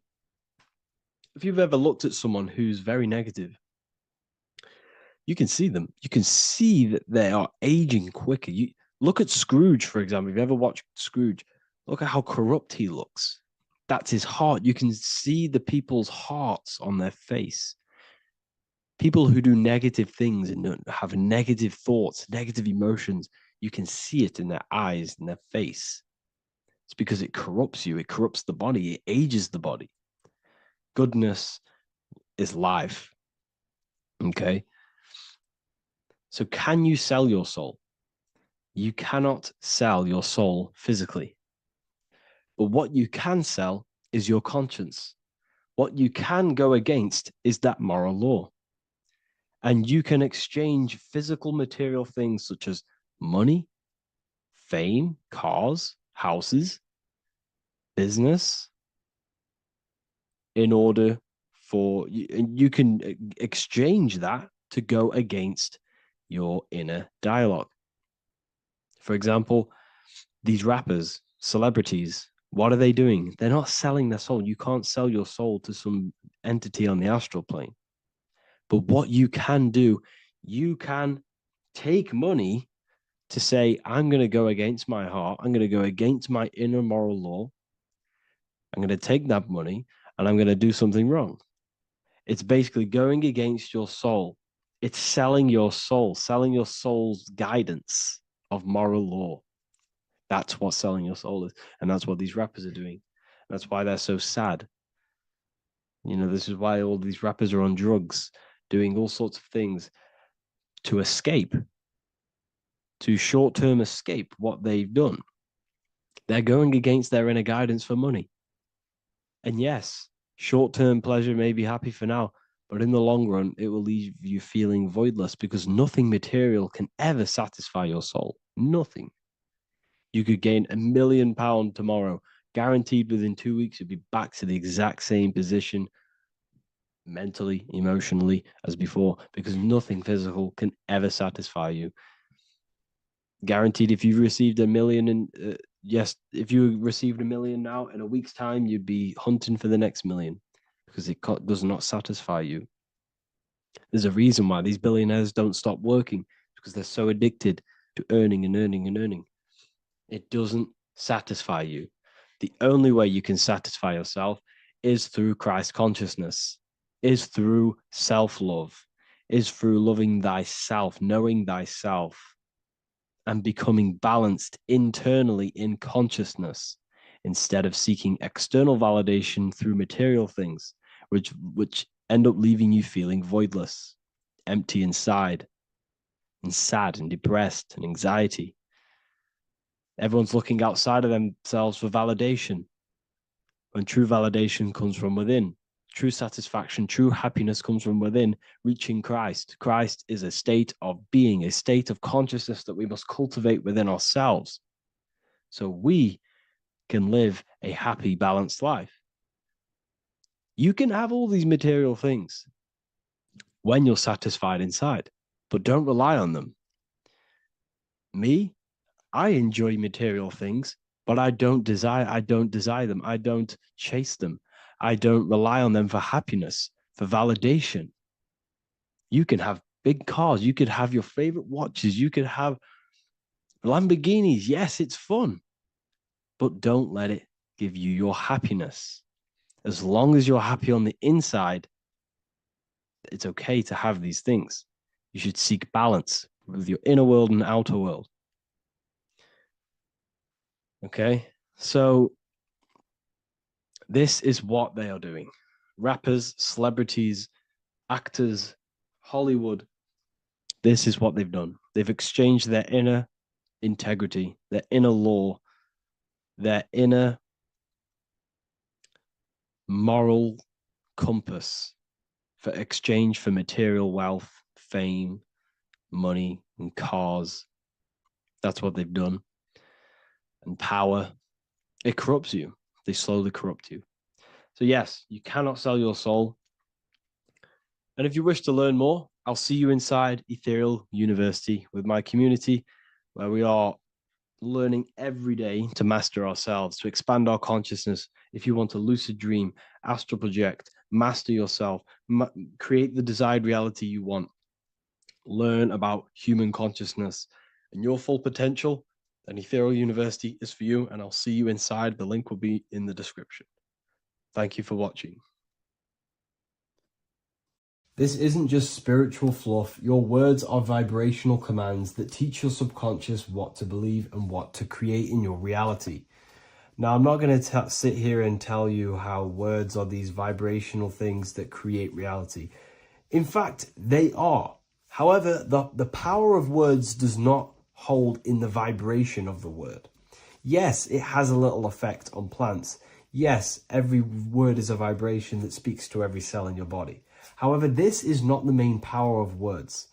The main power of words is restructuring your consciousness and invoking energy inside of your own consciousness. I'm going to go over these two in detail for you. Your life is an externalization of your consciousness. Your belief system, your internal world, are building blocks to create your external world. What you believe in is how you see reality. It is the filter that you see to see reality. If you want to change reality, you have to change your consciousness first. There's no point trying to create a change, a manipulation in the external world, because it won't last very long.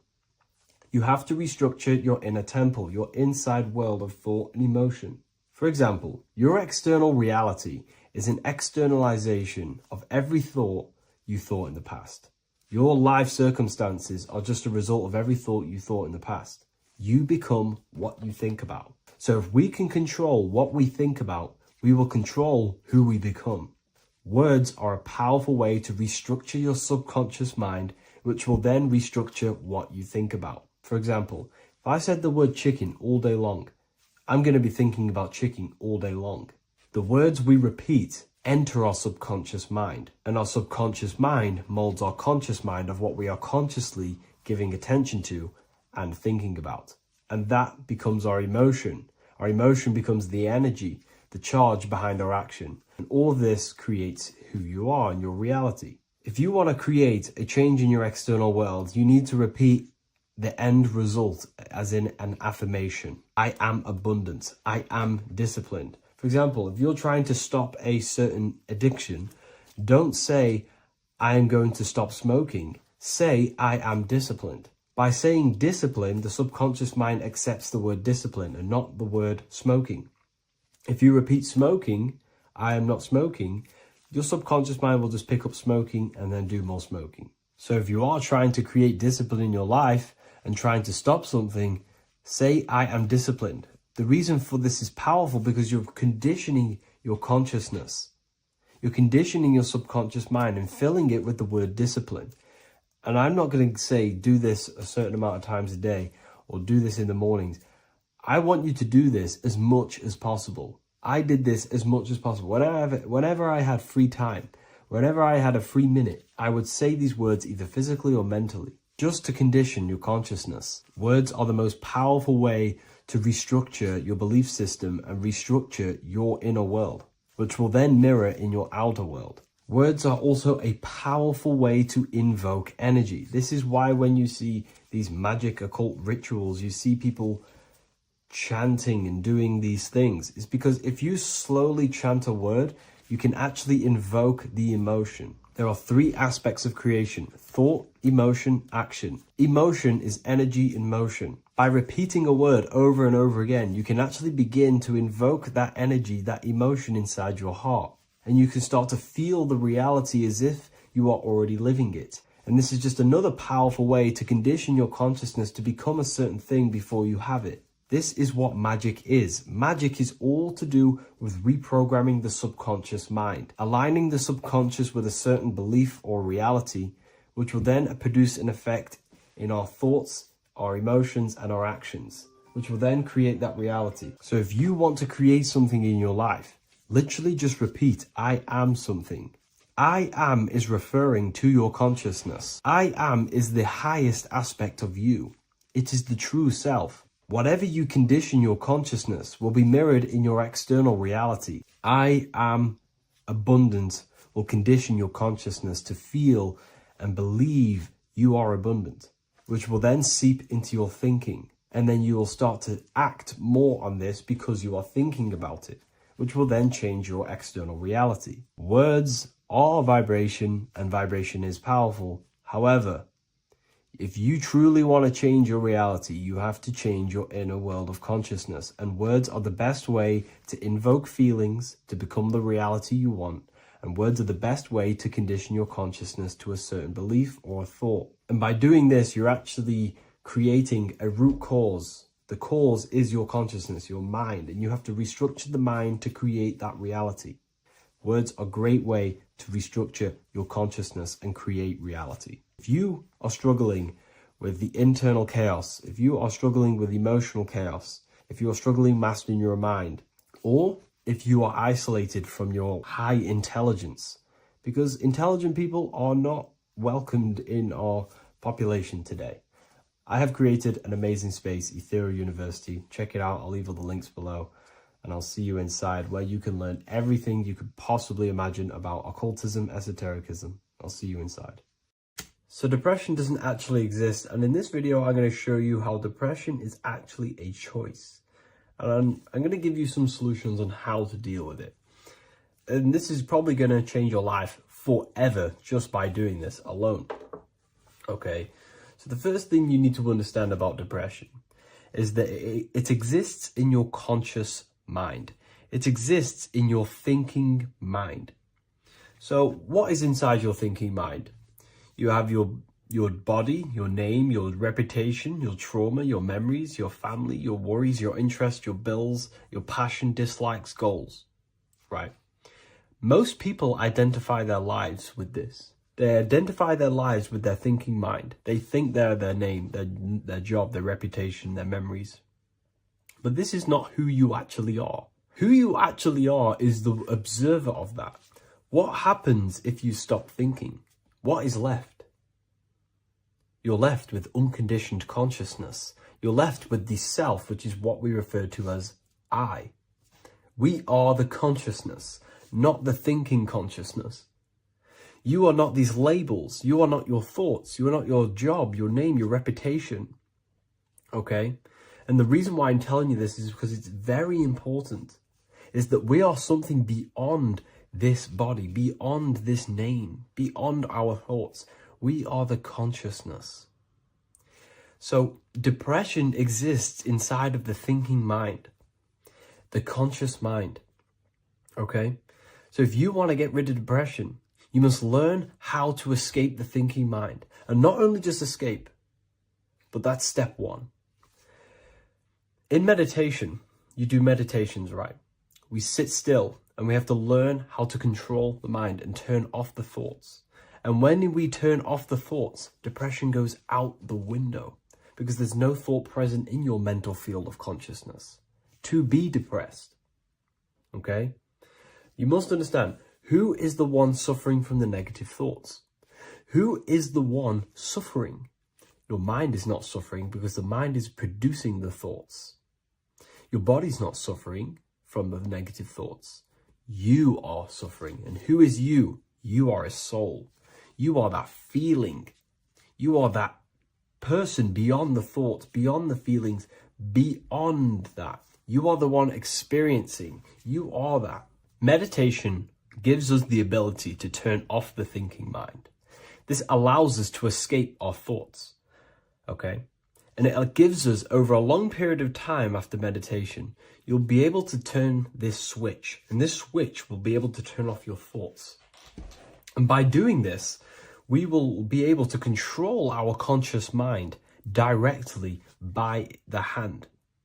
So when you notice yourself gaining them negative thoughts, we can then turn off the switch of turning off the conscious mind and rising to our authentic self and knowing the thoughts are just illusions. Now, let me tell you something that's very powerful. Most of your thoughts are coming from beliefs. Most of your feelings are coming from beliefs. So if you have a feeling of lack, this is coming from a belief that you don't have much.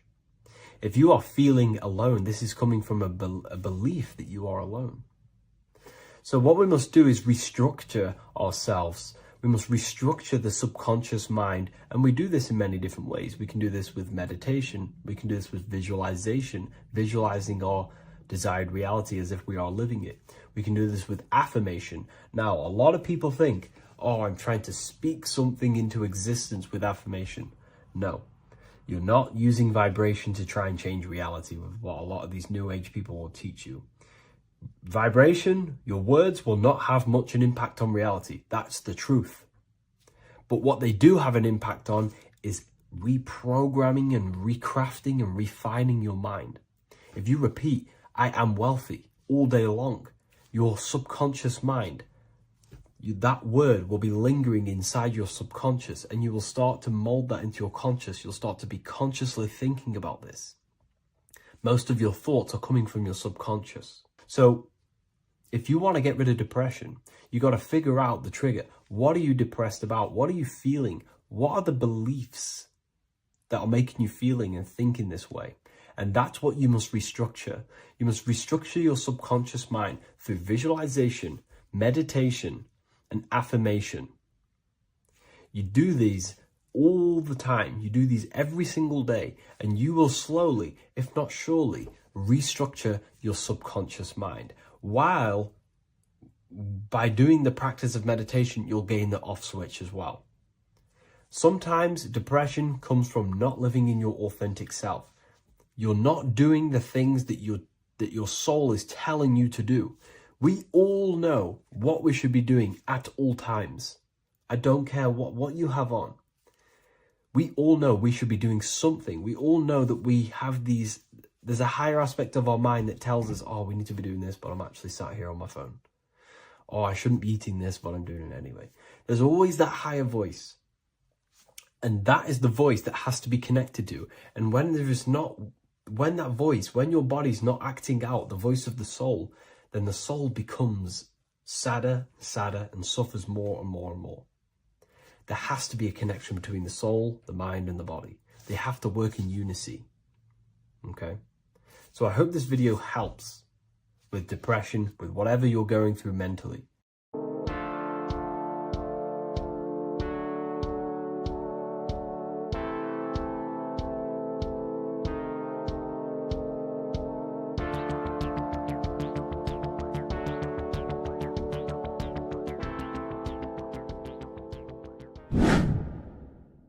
Welcome back, people, to another occult lecture by Revival of Wisdom. Today we're going to be talking about magic and how it's being used on us for the New World Order. Magic has the word mag within it, which is magnetism. Magnetism is the force. Magic is influencing forces, natural or supernatural forces, and using it for a certain agenda to gain something out of it. Now, magic is not what everyone's being thought. It's not some sort of fantasy thing. It's actually very common, and we all do it, whether you believe it or not. Magic is all to do with the mind. As I said, always say in my lectures, your mind is what creates matter. Your mind is what creates your external world. So it's all about manipulating and planting seeds within the mind, because your mind is a garden. And thoughts and words are seeds which are being planted in that garden.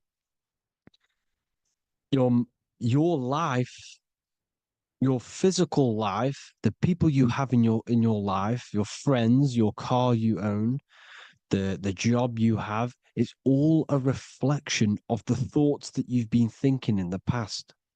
You are where you are in life because of the thoughts that you've been thinking. Therefore, your life is a direct reflection and manifestation of your mind, the Garden of Eden. Okay? The mind is what they are targeting. What you see, say, and hear has a direct effect on your mind. Me talking to you is influencing you. The words I'm saying is planting seeds within your mind. Now it's up to you to consciously act on these thoughts or these words, or to maintain these words. As above, so below. As within, so without. What's inside of me is outside of me. What comes into the storehouse comes out of the storehouse. You have the left, you have the right, you have the up, and you have the down. As above, so below. Whatever is in your mind will be expressed in some sort of way, consciously or subconsciously, spiritually or physically. The mind is what manifests everything. And this is what we need to understand. We need to understand is that the mind is not physical. All things spiritual manifest physical. All things seen